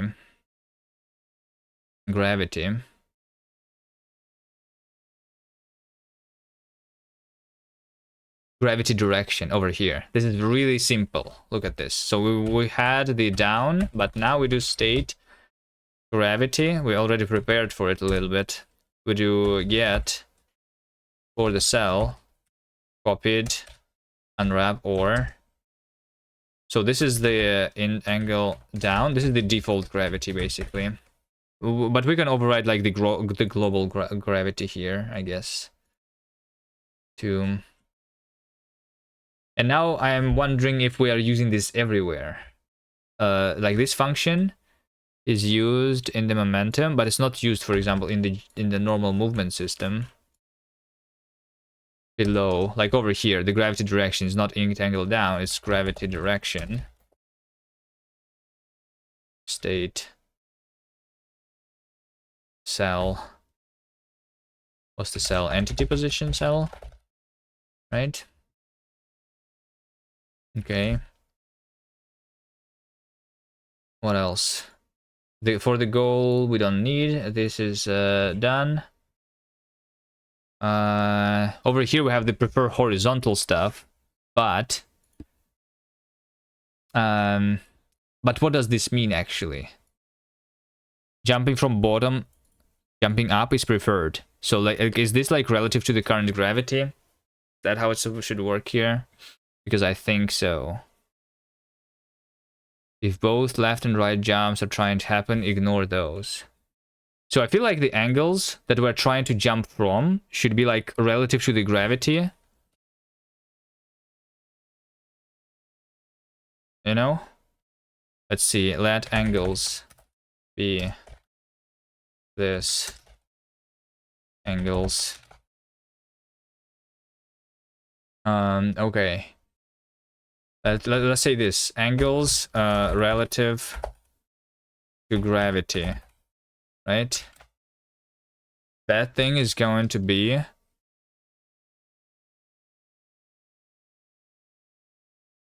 why am I normalizing this even? Hold on, what's happening here? To back, a y, angle to back, y.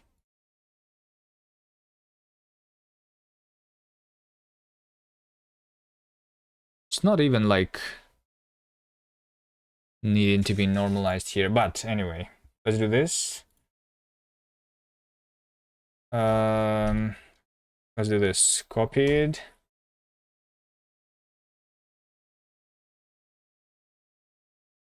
We're going to do map angle minus gravity direction.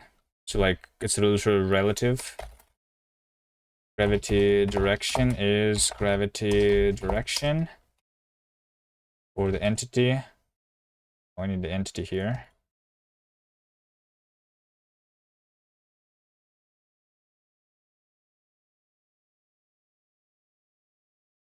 And then we like go back, basically.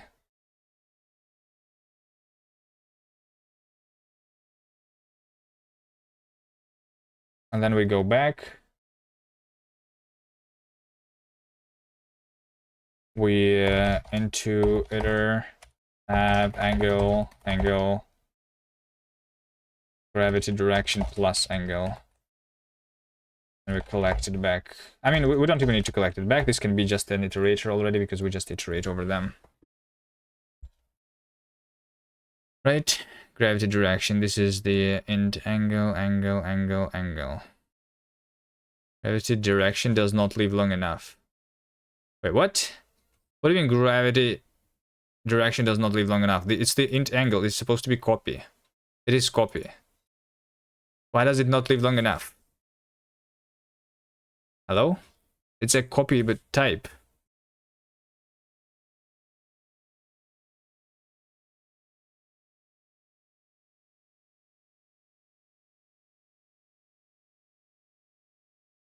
Oh, it's because like it's a thing that's inside this scope, even although it's a copy type. Okay, so I can do a move here, or I can define the gravity direction outside. Still is weird, like, because sometimes these things, they do the move by default for copy type, sometimes they don't.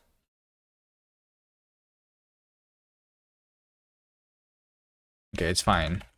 The jump is working for the magnet. Down, below, continue move. We should remove that, by the way. To do remove, not used anymore. Question mark. We changed the magnet recently. Momentum, gravity. Okay. Portal. For the portals, we don't need the gravity. Power-ups. This collecting power-ups. Pushing. This is where we push the thing. Right? This is where we push the thing. Yeah, so over here, this is not based on gravity direction. For example, previous move direction and rev to back. Dot x.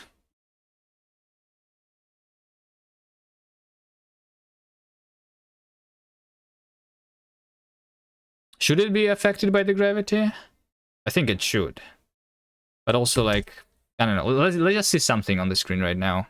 Because I think the gravity ray is already working. It's just not visible, though. Should make it also visible. Oh, I just realized I'm just streaming for 1 billion hours.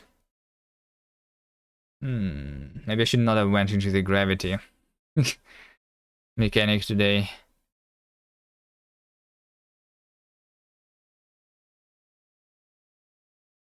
Also, why am I compiling the release build? Let's do that. You like to work on the game? You're on crack, 10 hours of work. Okay, how much hours of work did you do on the Linksider today, Davey?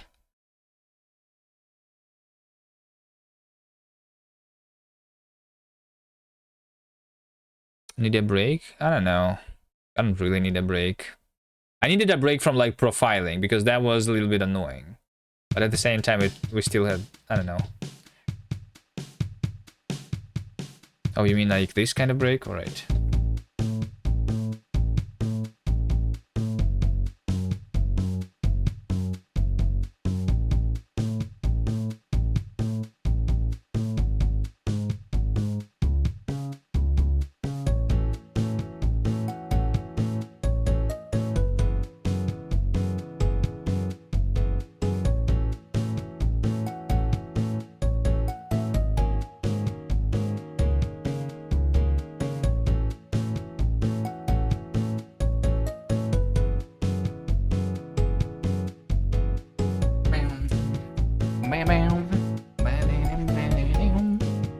New music.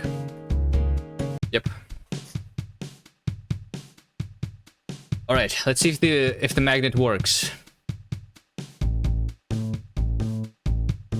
Or not the magnet, right? Gravity group. New level. Test. We have a player. Let's go full screen. We have a player. Oh shit, I need to iterate. And to like do things here. Hold on. Effect. No, it's maybe it's in the editor. Where is it even?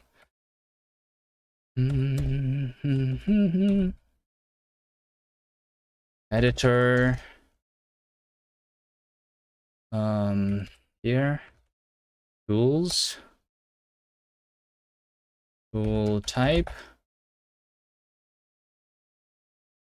It's probably here. Tool menu.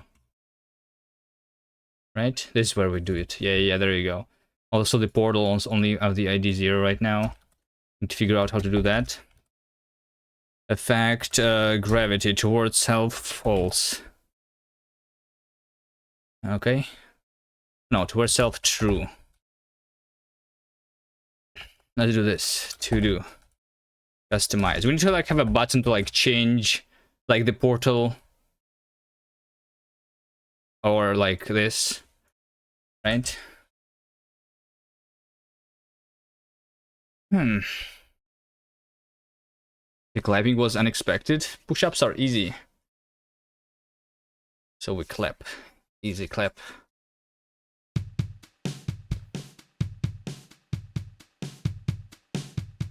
Dun, dun, dun. Okay, let's go here again. Here is our new thing, which is called the portal. No gravity. Why is it still...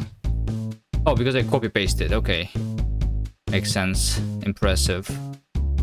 Let's go here. Gravity side effect over here. Let's see what happens. Nothing happens. It doesn't work. Let's make it be on the side, though. It doesn't work.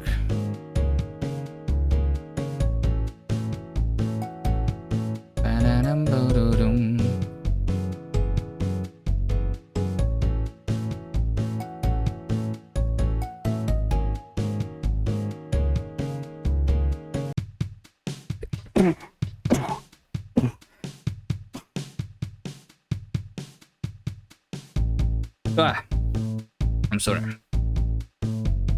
Oh, that was impressive. Alright. Okay, this is not a portal, just to make sure. Okay, my code doesn't work. Let's see why. Gravity. So it's basically like the gravity calculate fields, things, does not matter, right? Power-ups process.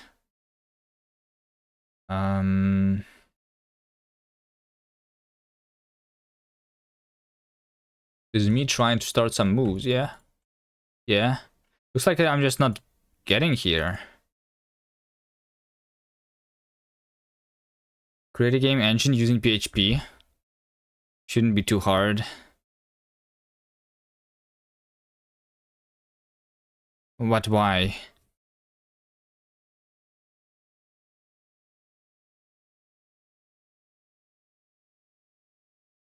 Position. Okay. CBG position.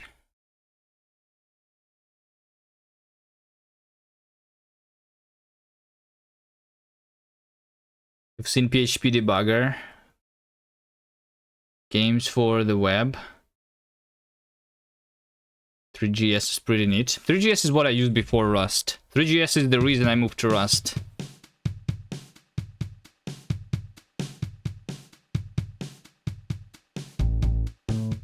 Hello. Maybe I just had a skill issue with 3GS.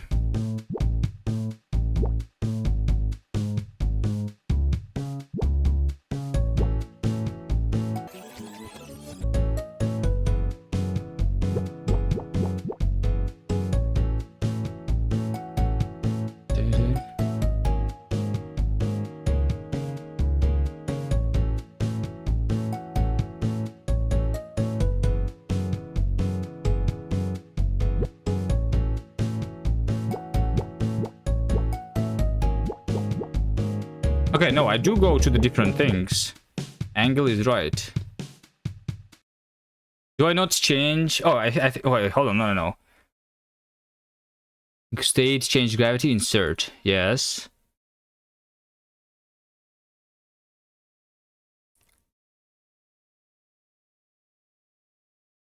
Gravity direction. Gravity direction is this.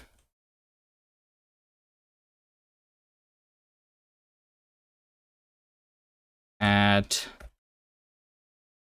this is this position cell, gravity direction.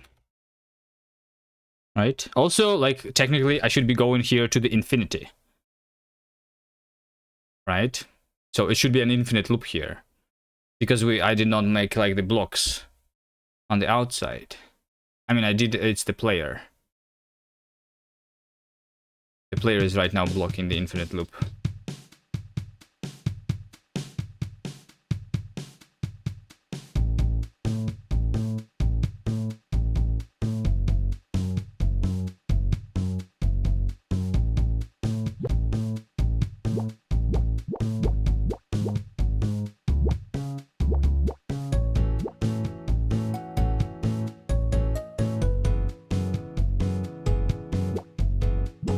So hold on, over here we have -3, -1.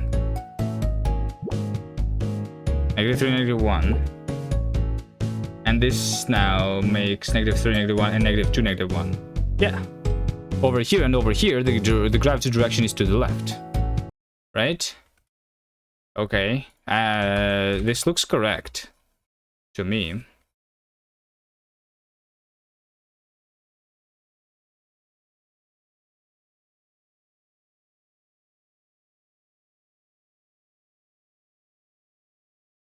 Yeah, it looks correct to me. So now the gravity direction. Changed gravity, get at the cell. It looks like it should work. Let's try the gravity system.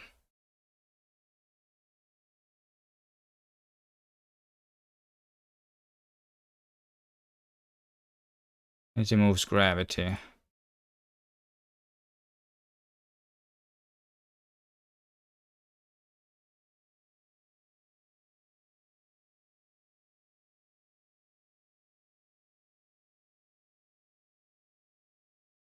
Bum bum bum bum bum bum. Do do do do do do do. Gravity direction. Let's see. Debug. Gravity direction.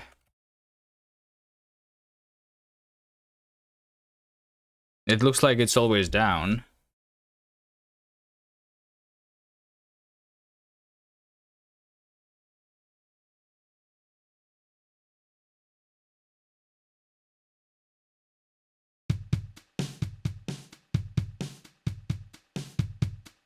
Gravity direction is down. Everywhere. Which makes sense. And over here it's down. It's down. Why is it down? Alright, hold on. Print at this got that entity position cell gravity direction, and on the gravity I want to uncomment that. Let's see. Oh wait, I know exactly because like I'm literally stopping at the blocked stuff, right? But it should affect the blocked entity and then break. That's it. Okay, I know exactly what's wrong. Undo the comment, the logs. We don't need the logs. We figured it out. So we go like somewhere. It's not going to affect itself, but it's going to like affect the neighbors. And if it's like after we set the gravity here, if it was blocked here, and then we break. It's going to work right now.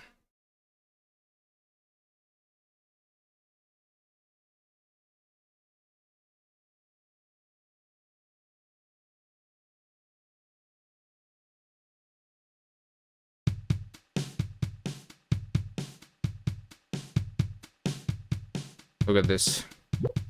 There you go. There you go. Okay. Now, let's do it easier.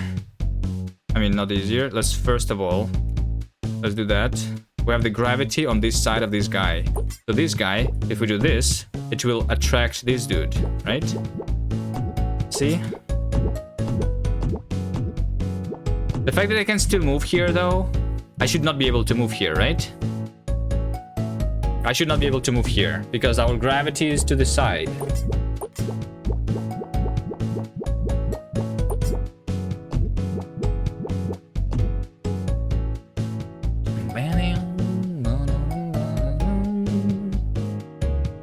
The question is, why do I have the gravity there? Let's see. Again. So this is like the just move thing, right?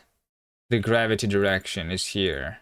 Can only move normally if we have the ground below us. So we could move, but I did move to the wrong thing. There it is. The left move direction, right move direction. This is where it's wrong. This is where it's wrong.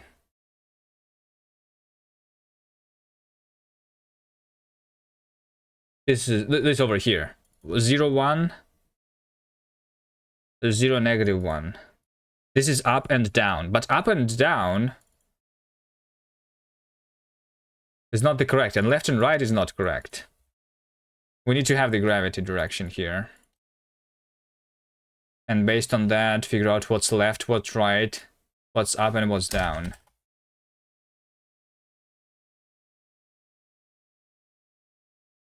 It'd be interesting to be able to wall climb one in general.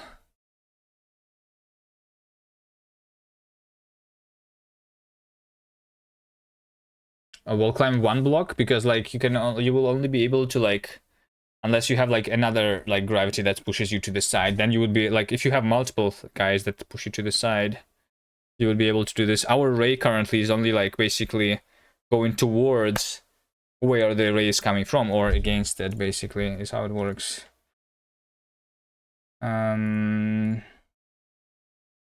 So left is gravity direction, rotate back.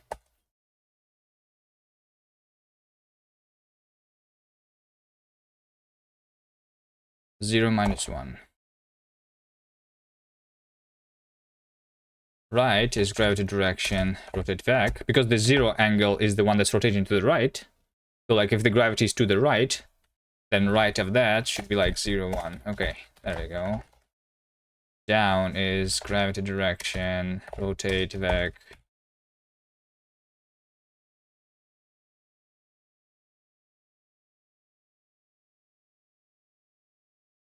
This is what, up and down, so this is -1.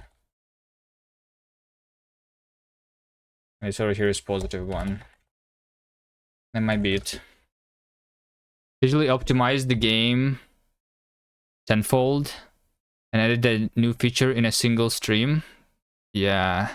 I mean, this feature is not completed, right? We need to have graphics for it. I guess graphics I'm not going to do. I'm going to like end the stream in a bit. But yeah, at least we have it, even though we don't see the array visually here. So yeah, see, that's what we do now. We do this, and then we can also rotate, because like we move here, the gravity is now pointing downwards, so we like also like do this final move kind of thing. We can, it's like same as climbing now, yeah. Also, here we go. Are you ready, guys, for this one? We have a portal. We have a portal over here, and we have a portal over here. Are you guys ready for this thing? No. Hold on. Hold on. How do I do this, though? Oh, shit. It's not very easy.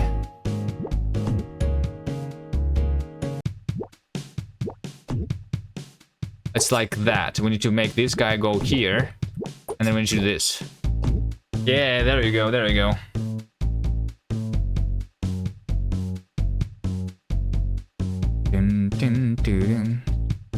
Was it perf from plus some GUI that you used for the profiling? Yeah, I used the puffin or something, right? Puffin. That's the crate for Rust that allows you to profile and have this thing, and it's working on top of IGUI, so you can embed it in your game with using IGUI. on it. Yeah, there you go. So it's like the gravity rays, they go through portals basically. That's all.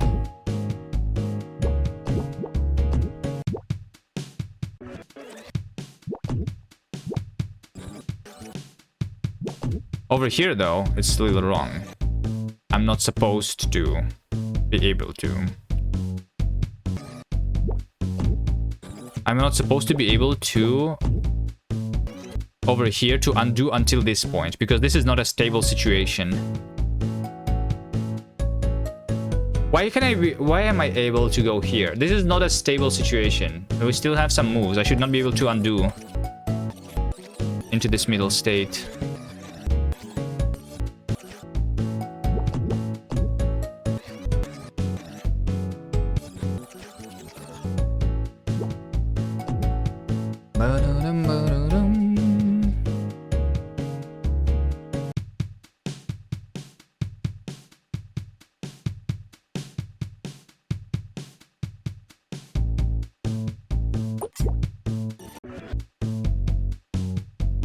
Let's see if I can find. And also, by the way, so here's the thing that we should fix. Next stream, Linksider or a camel? Nah, not a camel. We did the last stream. Did I do it yesterday? I did yesterday, the Zig, right? Yeah. Only in a week. I will try to do something else. Zig was yesterday. I'm also considering doing the Zig still, but here's the idea. Learning Vulcan using Zig. I don't want to like when portal particles, when David draws them, I guess, and I put them in.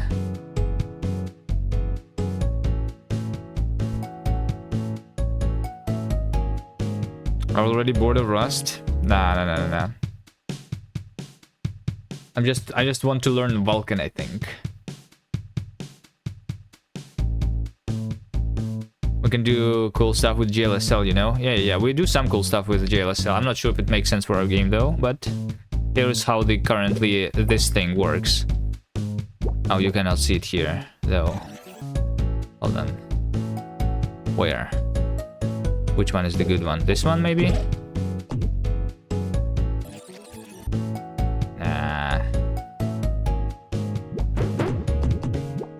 Like we have these blocks. The disable blocks. They have like the water effect. Oh, hold on. The background is not visible through the water. We should do the background. The background is not being applied for the water. How do I make it visible though? Over here. Yeah, look at this over here. This is like the water that's disabling our side effect here.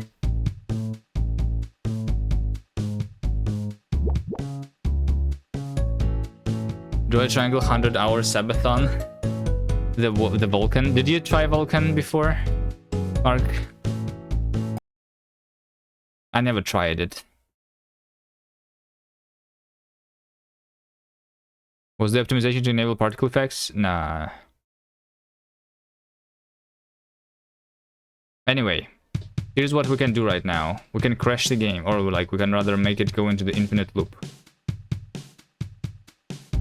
Actually, we just don't need an even new level. We just go here and we just,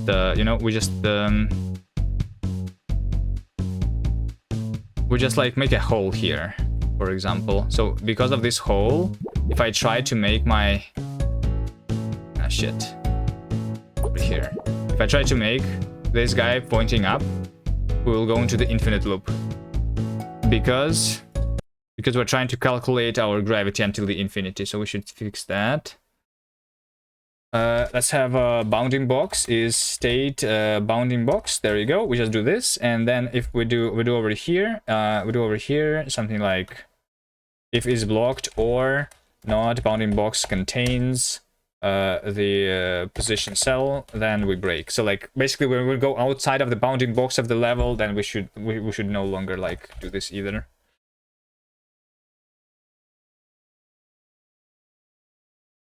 The impression was there's a ton of boilerplate to start.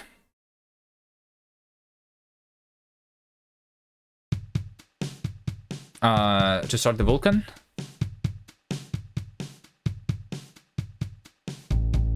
There is a lot of boilerplate to do OpenGL too.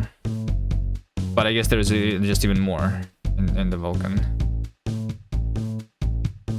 Okay, so now it should just no longer break. Yeah, there you go. Oh, wait, hold on. Oh, wait, hold on.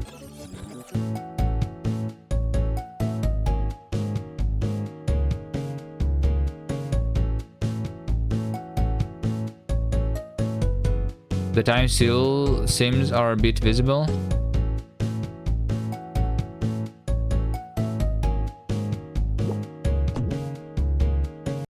So over here, like, yeah, this is a little bit weird that I can do this, but also the thing that's weird is that I can do this.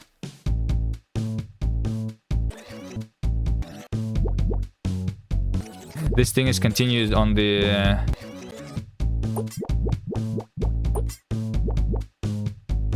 Yeah, I should not be able to do that. So like how... What should happen there?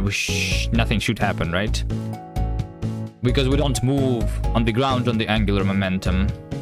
So we should like stand in place. Because yeah, I should just not be able to undo this first, and then I should not be able to, and then it's going to happen automatically, basically. So the question is, why? Why can't I calculate the fields? I guess the calculating of the fields is happening in like a different place or something. Revert collisions. Okay.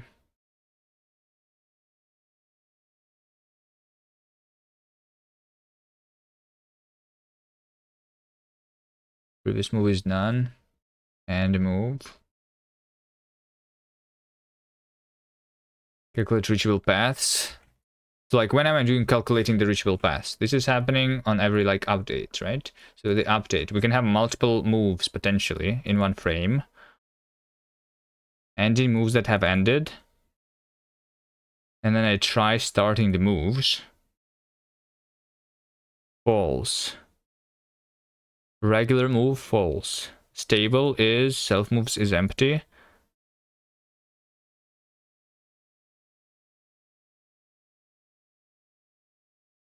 And not entities removed. So this over here is wrong.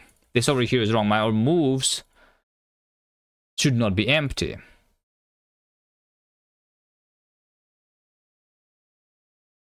Here. Try start moves. So we calculate the gravity fields. And the gravity system is like being done here, right? Yeah. If not regular move, then we do everything else. Otherwise we do this thing, okay? Oh. Wait. No. I don't understand this.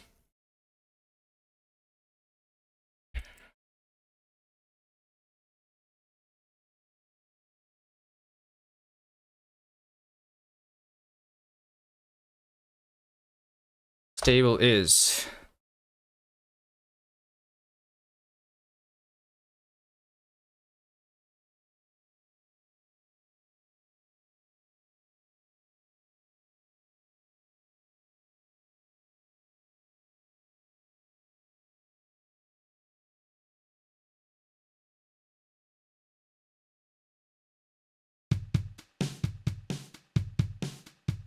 Let's go directly into the level gravity test.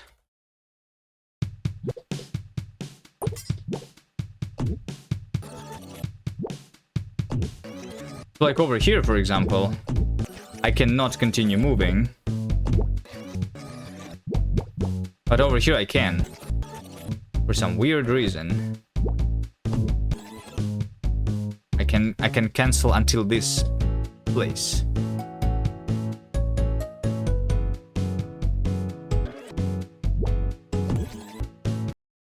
Because the gravity doesn't start immediately. Is that why?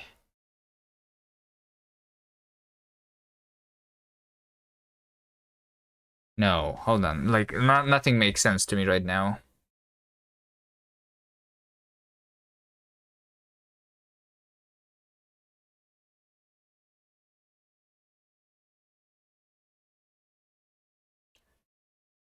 Thing is stable if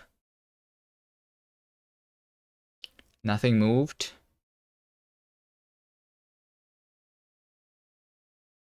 Right?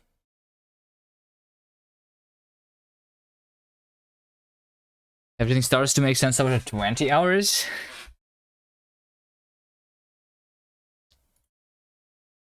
Okay. Did Davey push something? Let's see. Git fetch all. No. Where's Davy's commits? I mean, I didn't push anything either. I'm going to push soon. We have 16 commits today. Done 0. Nice. Good job, Davey. Good job. Oops.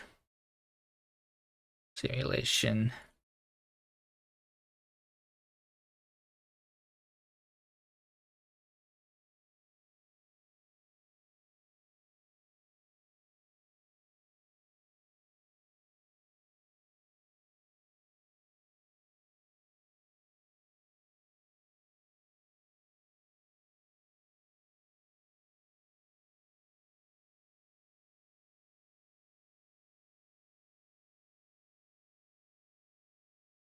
Yeah, like I'm supposed to be not stable here.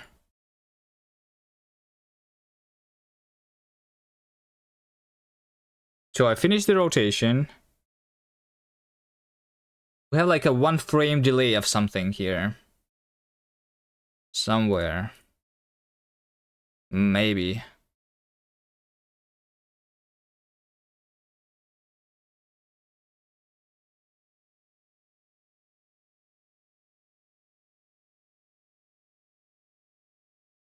Gravity system.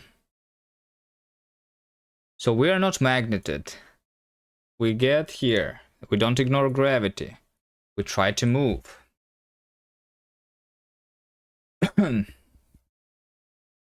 Where would I return none here if momentum is equal to the 0? And we are doing the coyote. That's one of the things. That's not happening here. What kind of font family am I using? It's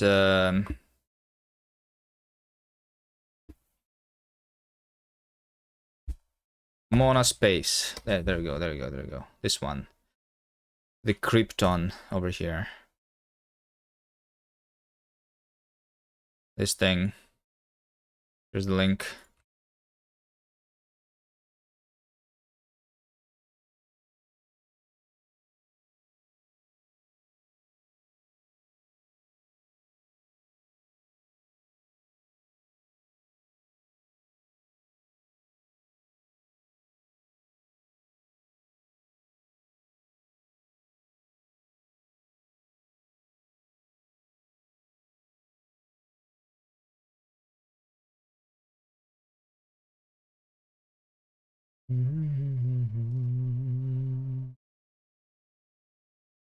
Looks nice, yeah. The feature of this font is that you have so-called texture healing here, this thing. So if you say like over here the I and M, without the texture healing, the I is like more wide and the M is more small. But because I is like a shorter character, you can heal the textures here by making the M take more space. To basically take a little bit of space of the I, and it's like it moves to the left a little bit, but it's still mono space.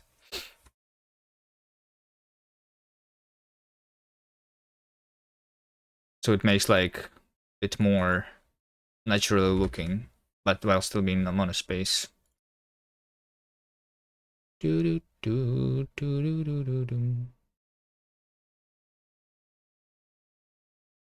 There's like a thing here. Something. Somewhere. they tail? Yeah, texture healing. Yeah, there you go. They do this. They do that. They do this.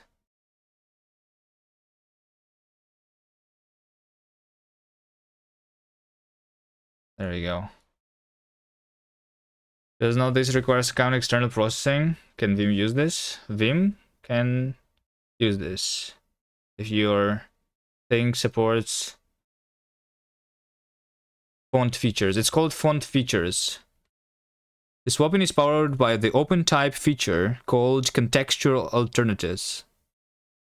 Right? So look, if you can enable it, if you use Vim in the terminal, then your terminal needs to support that. This is not ligatures, as far as I understand. It's like a different thing.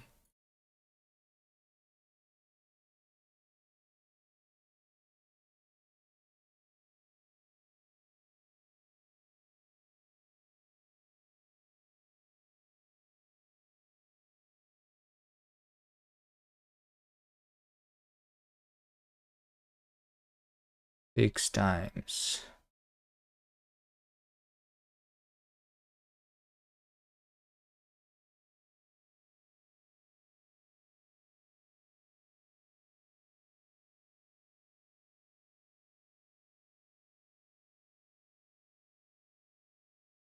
I have a bug, guys. How do we find this bug? And it's only like a bug, like over here, for example, it doesn't happen, right? It only happens here for some reason.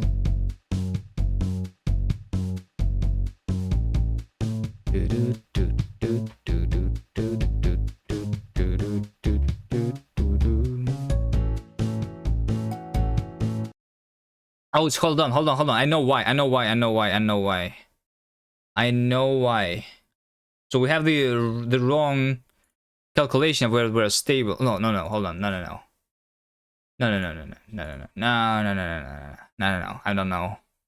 The RNG bug again, my favorite. It's not RNG, hold on. Simulation step handler. This over here is where it is being figured out. Right? So technically, let me just make sure. So if I do over here false, then I will not be able to like go back here. Right? And if not, then this is not the bug here. Is there an extra rotation move when against the wall? No, it's still the same move. It's just like... Okay, so over here I can still like rotate for some reason.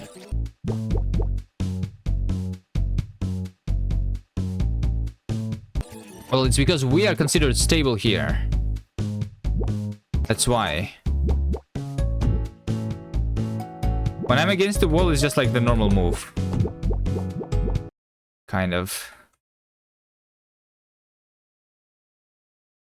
Hold on, stable. Oh, wait, hold on, I know why. The inputs. There you go. I know why. Over here, these inputs.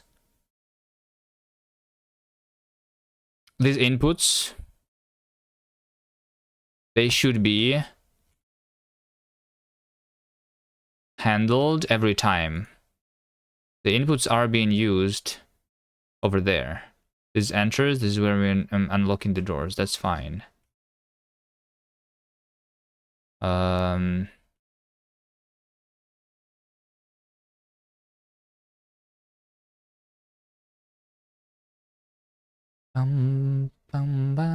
Like if after, so I tried to start the, so like hold on. Yeah, like I was stable. Still makes not a lot of sense to me, but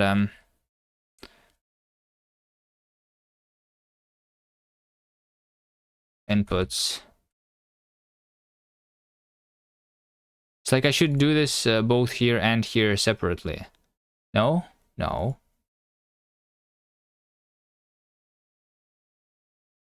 Actually, no, I should not. This. All entities must be stable. Yes, all entities must be stable. Yeah, because yeah, if anything is moving on the screen, we should not be able to like undo to this state, or we should not be able to like change our controls. But I still okay. This doesn't change anything. And this should fix like a frame perfect things though. Kind of. Does it? Should it? Will it? I don't know. No, it's like when multiple moves in one frame or something. Yeah, okay. This is a bug fix, but it doesn't actually fix anything. You know what I mean? Hold on. Hold on. I can still like go there.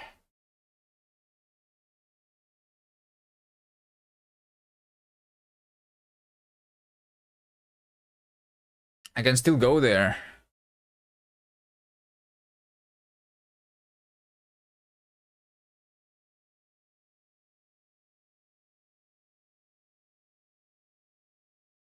Is it in the right order?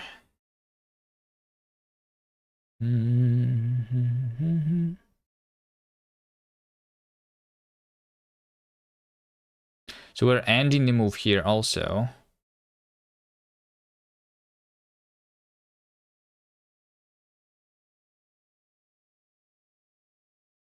The British mechanic using rewind to alter things, get into otherwise unreachable states. Yeah, but like it should not be happening. I'm not trying to make braid here, no.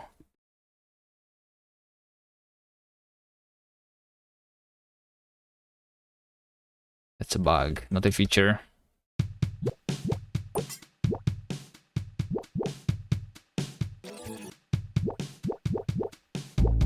Like I mean, the bug is also like that I can just like hold right key here and like rotate like this, even without rewinding. I should not be able to, because when I get to this position, this guy should start moving immediately, and I should not.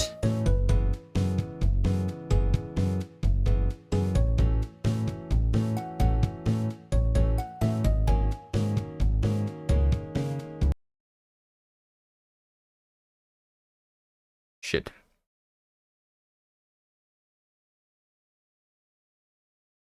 Maybe if there are war units who are deliberately unaffected by rewind, yeah, that would like change the entire game though. And like my rewinding mechanic is specifically not doing that. We're saving the game state specifically. Anonymous row, hello.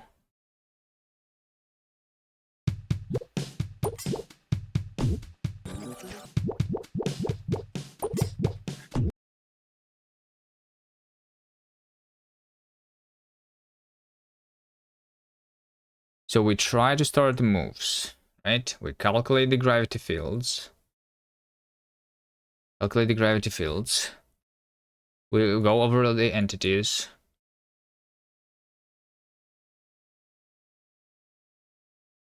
The entities must be stable, by the way. If entity current move as some continue.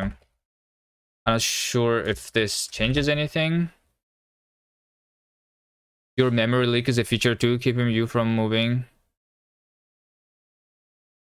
From working for 10 hours by mistake. We might have memory leaks in this game too, by the way. But I'm not going to look into that today. Okay, this doesn't change anything. And it should not have changed anything, yes.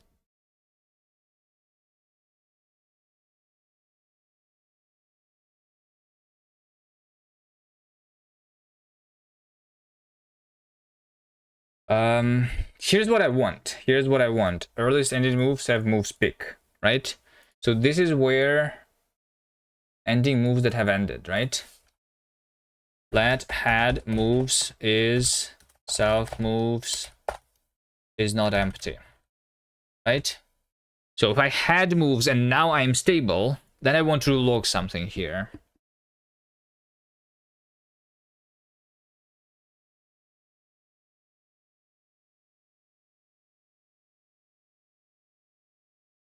What do I want to log?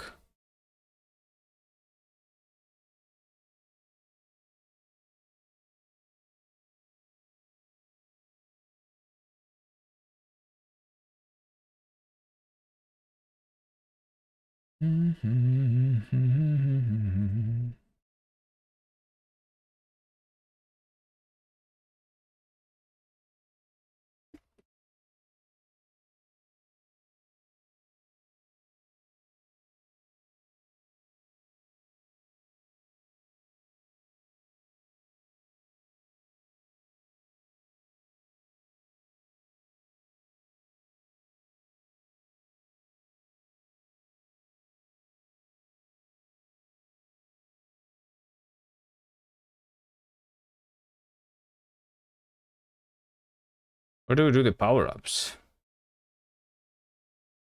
Somewhere. Antis removed is if I start moves. This is where we do the power-ups too, right?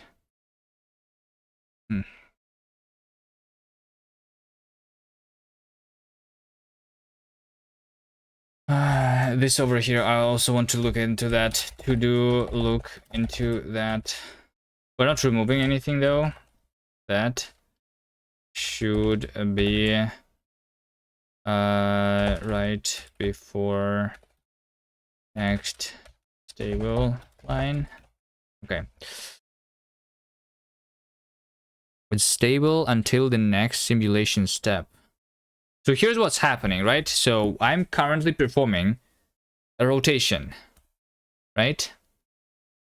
Where I am moving to the right. I am finishing this move, which should start the gravity. So like over here, I have finished that move. And then I'm trying to start the new moves, which should start the gravity. So I should not be stable. And I was not stable before because I was...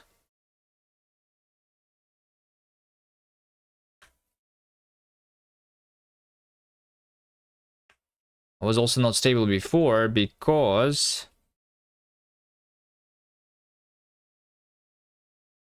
I was like rotating, right?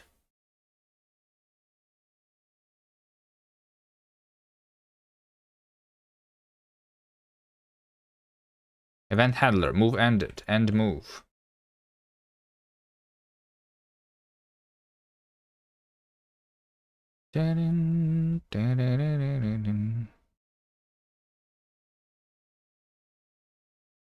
Drop the entity.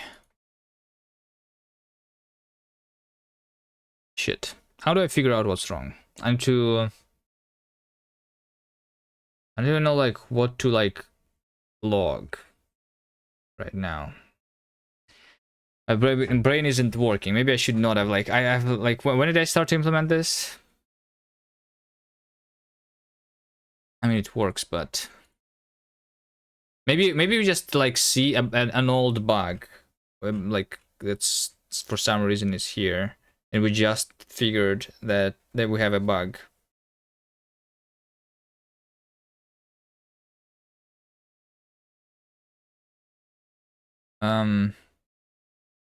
If self-stable. Stable is basically the fact that nothing is moving. That's what it means. If nothing is moving, then we're stable.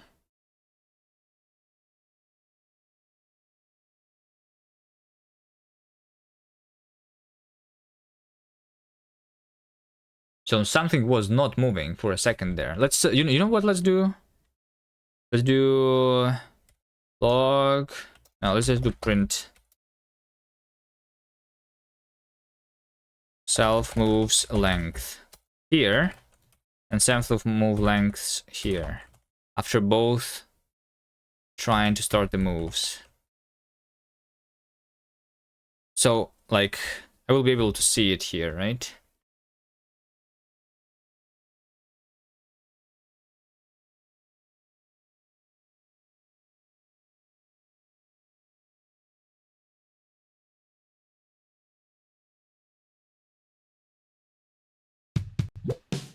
So I have 0. 1, 0, 1, 0, 1, 0. There we go. Look at this. Something was moving, then nothing was moving, and then something started moving. This is what's happened in the end here. This 0 does not make sense to me. 1, 2, 3, 4, 5, 6, 7, 8, 9, 10. 1, 2. Yeah, so nothing was moving for one frame. Nothing was moving for one frame for some reason. Isn't gravity mutual? No, it's not right now. Mutual gravity would be like the magnets or something.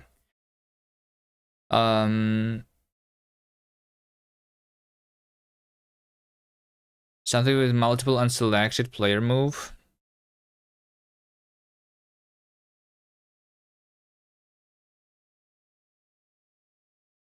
Oh, hold on, there's another. Oh no, but I don't print anything here, yeah. Pum pum param pum pum param param pum pum param.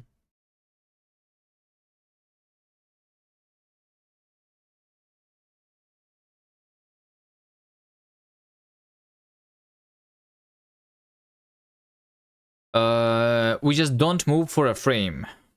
We just don't, like, nothing happens. Nothing happens. How about this? How about this? How about this? Print that. And over here, I would do something like print self-gravity, self-change gravity. How about that?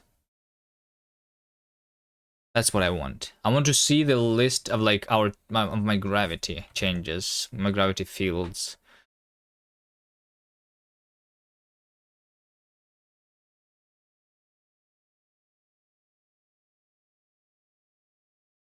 This is where it's calculated.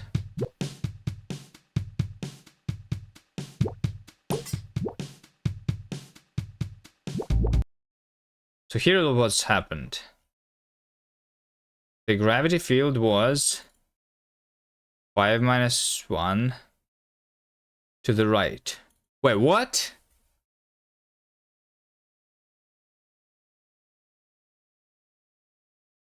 Hold on a second. So here's what's happening. Here's what's happening. Oh, my gravity is not correctly calculated.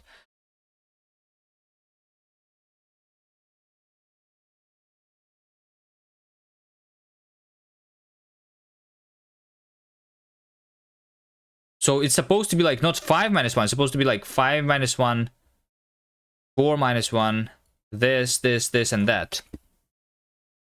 Okay. So like this over here, we didn't calculate the gravity correctly for some reason. I only calculated one cell. But why? I wasn't moving myself. I was a stable thing. Gravity, calculate. Let's see. I go over the entities. I'm not moving. I go here. My position is already updated, right? If I start move.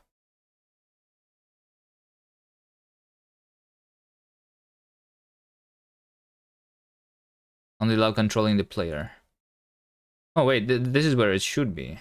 Based on the stability, by the way. The input.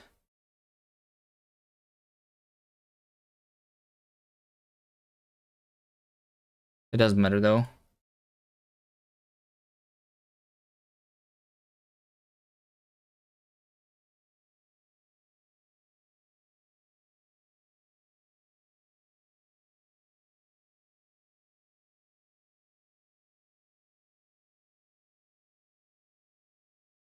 I start moves. Yeah, let's move that here. Why not? While I'm looking at this code here.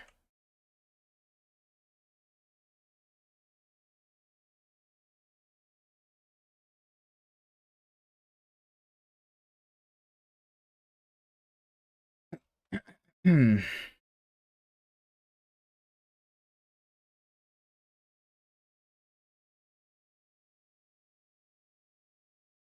Calculate fields.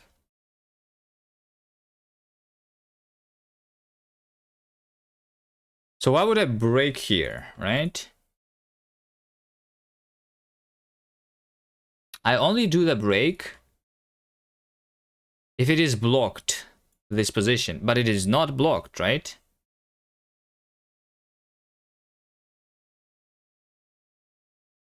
Let's go here. Print out blocked is this.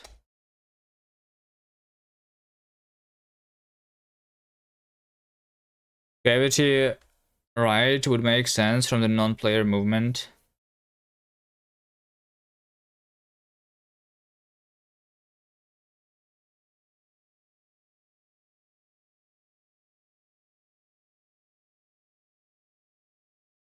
I don't understand right now.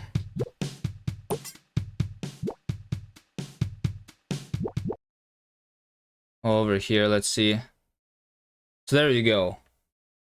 5 minus 1 blocked is true. There you go. And then like on literally the next frame, the blocked is already full. So like something, for some reason, my game thinks that this is blocked. Right? And by the way, let's also print out my position here. Print ln. Let's see, gravity, change start at position. Let's do that.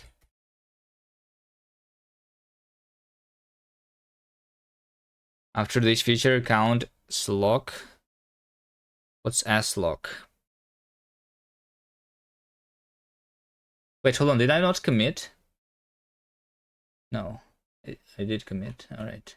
I'm just like, why do I have 20? It's because we have the replays.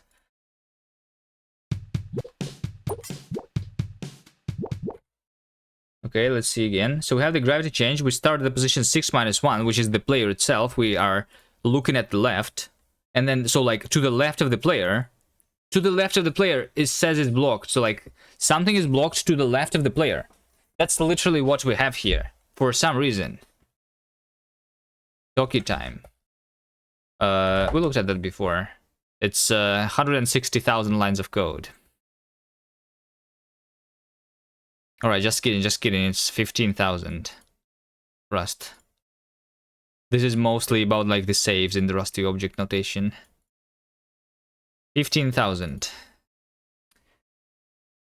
14,000 code, 128 comments, and 1,000 blank lines.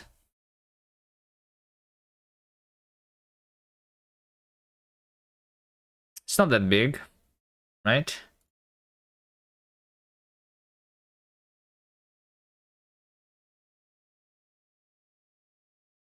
So why would it be blocked? Let's see. What's the block function? It's either a reserved cell, which why would it be reserved? Or we have a state entity.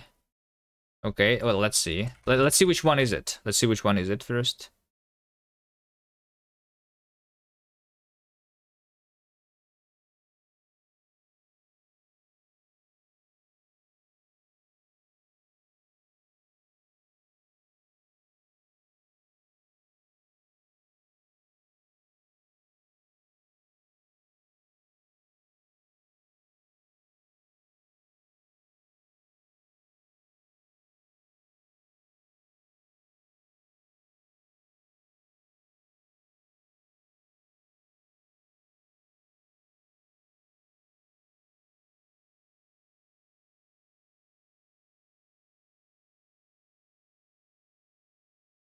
I see that.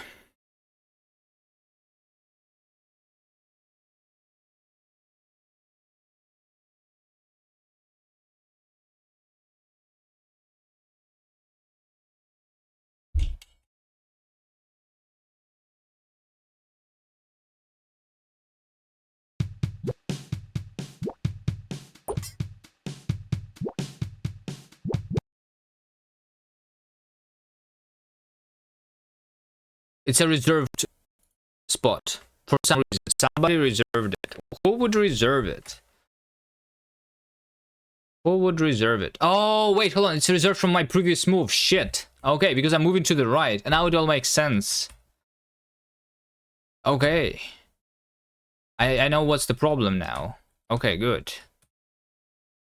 Reserved after the... Like, yeah, because, like, the reserved cell is not reset yet. Or something. I really should not, like, use this, like, state that goes, like, in between the states. Because, like, that's bad.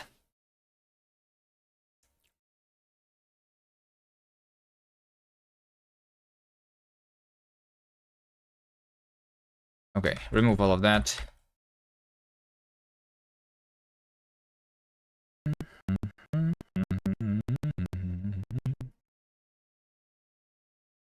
So where am I calculating the reserve cells? It's literally over here. Look at this. It literally is over here. Wait. Wait a second. I'm calculating the gravity field.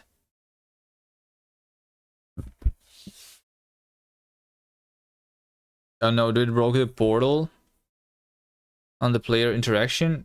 No. Hold on.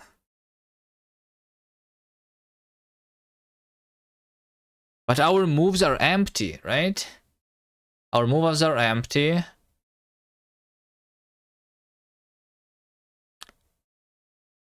I have cleared this here.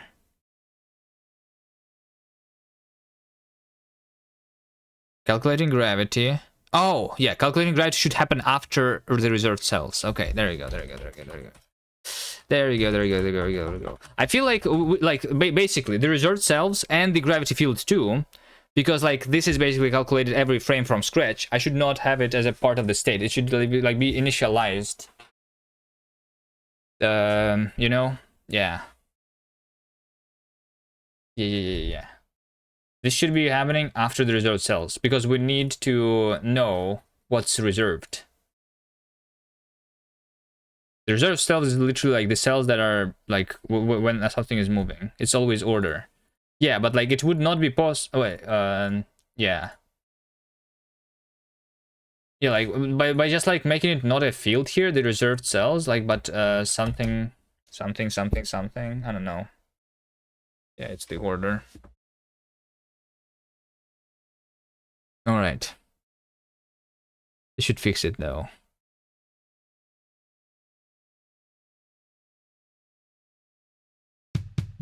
So the problem is that we have some state from the previous. Yeah, there you go. Now if I hold, I still like do this. Right? I cannot undo when this guy is there. There you go. This is how it's supposed to work now. Nice. Good. I should really consider though. So what I want, like, you know how it's part of the game state, but it's not part of a game state, right? That's what I'm saying. Change gravity, reachable by path, by the way, too, and the reserved cells, and even the stable. This is not part of like the game state. It's the property of a game state which is calculatable from the current game state. We need it for like optimizations, basically. If I did not calculate the reserved cells, then I would need to iterate over all the entities and see if they're currently moving in one of those cells instead. Same as with the changed gravity, right? I can make it not a field, but like instead something else. So like this should like be on like a different thing. Kind of. I'm not going to do that right now though. I'm too lazy for that. Let's just commit. I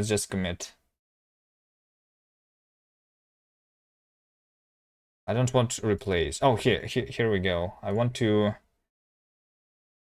maybe before I go, I don't want these replays. I always like, you see, I'm canceling them because we automatically record the replays for all the things. Gravity side effect. But I want it not to be recorded automatically. How about we do this? How about we do, for now at least, I'm just going to do a CLI option.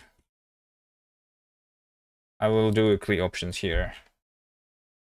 Clap, long, record, boolean. You know, and then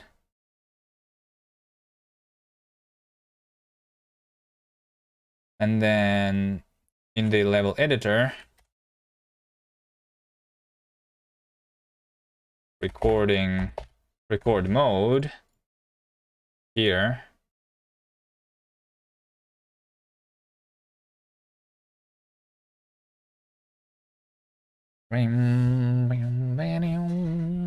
Play. Record mode, record. Yeah, so over here I will basically say that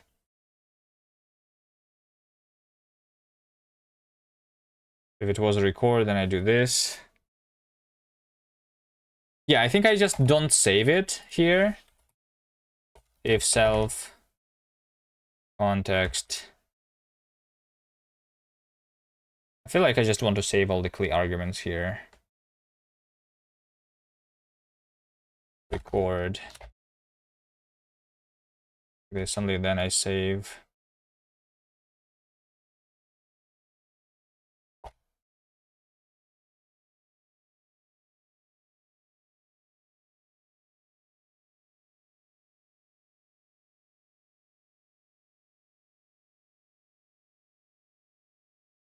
Oh, I call it opt here. Okay, sure.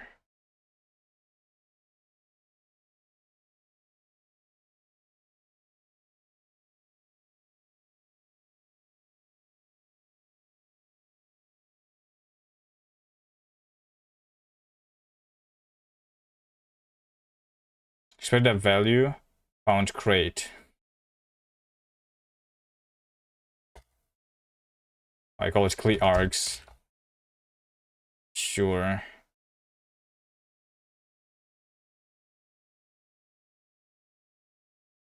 Is a mode value. If I had the level, then we do this. All right. Fine, let's clone it here.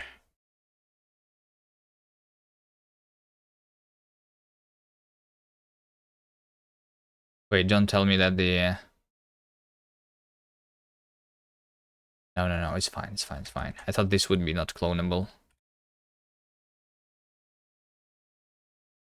But it is. Nice.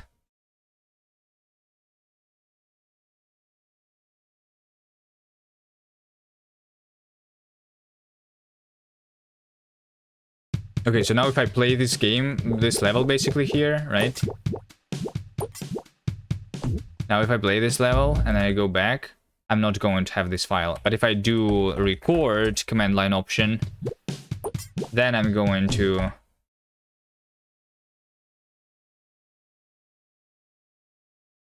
Oh, I need to go through the editor to do that.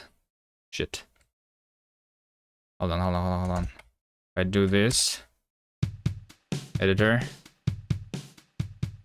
play, this one, right? This did not do anything. And if I do record, I go to any level and try playing it. And we actually recorded it. There you go. So like by default, I just don't want to be recording. There you go. Don't record by default, only with the record. Okay, and then maybe later we will add a button and stuff. Okay, there you go. It's done. The game has become better. We have a Steam page, by the way. If anyone wants to wishlist it, we're going to make it look nicer soon too.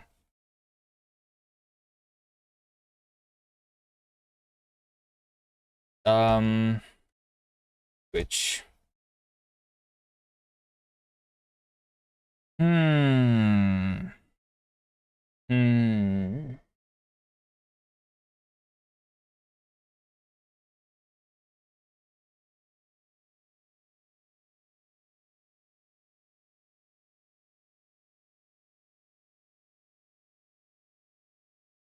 Harder, better, faster, stronger. The game has become. The game is still not a game though. Because of the level selection. Davey, are you working on it?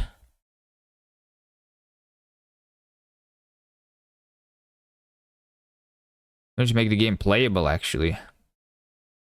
The level selection is what's missing right now.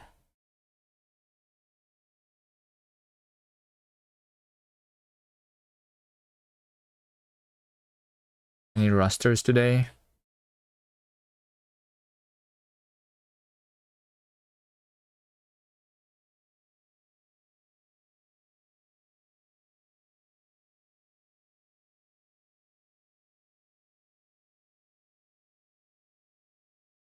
Level selection is never missing. What do you mean? It's always missing. Zig. Just kidding, just kidding, just kidding. Rust.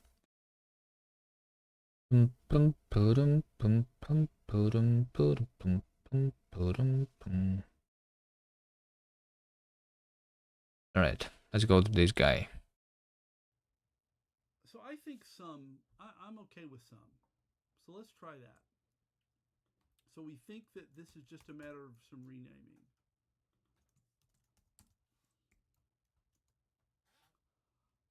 And then this is going to need to be some, a little less. Like some small program here that's easy to understand. Alright, learning Rust maybe? I don't know. See you guys next time. Thanks for watching. Bye. The stream is over. Now.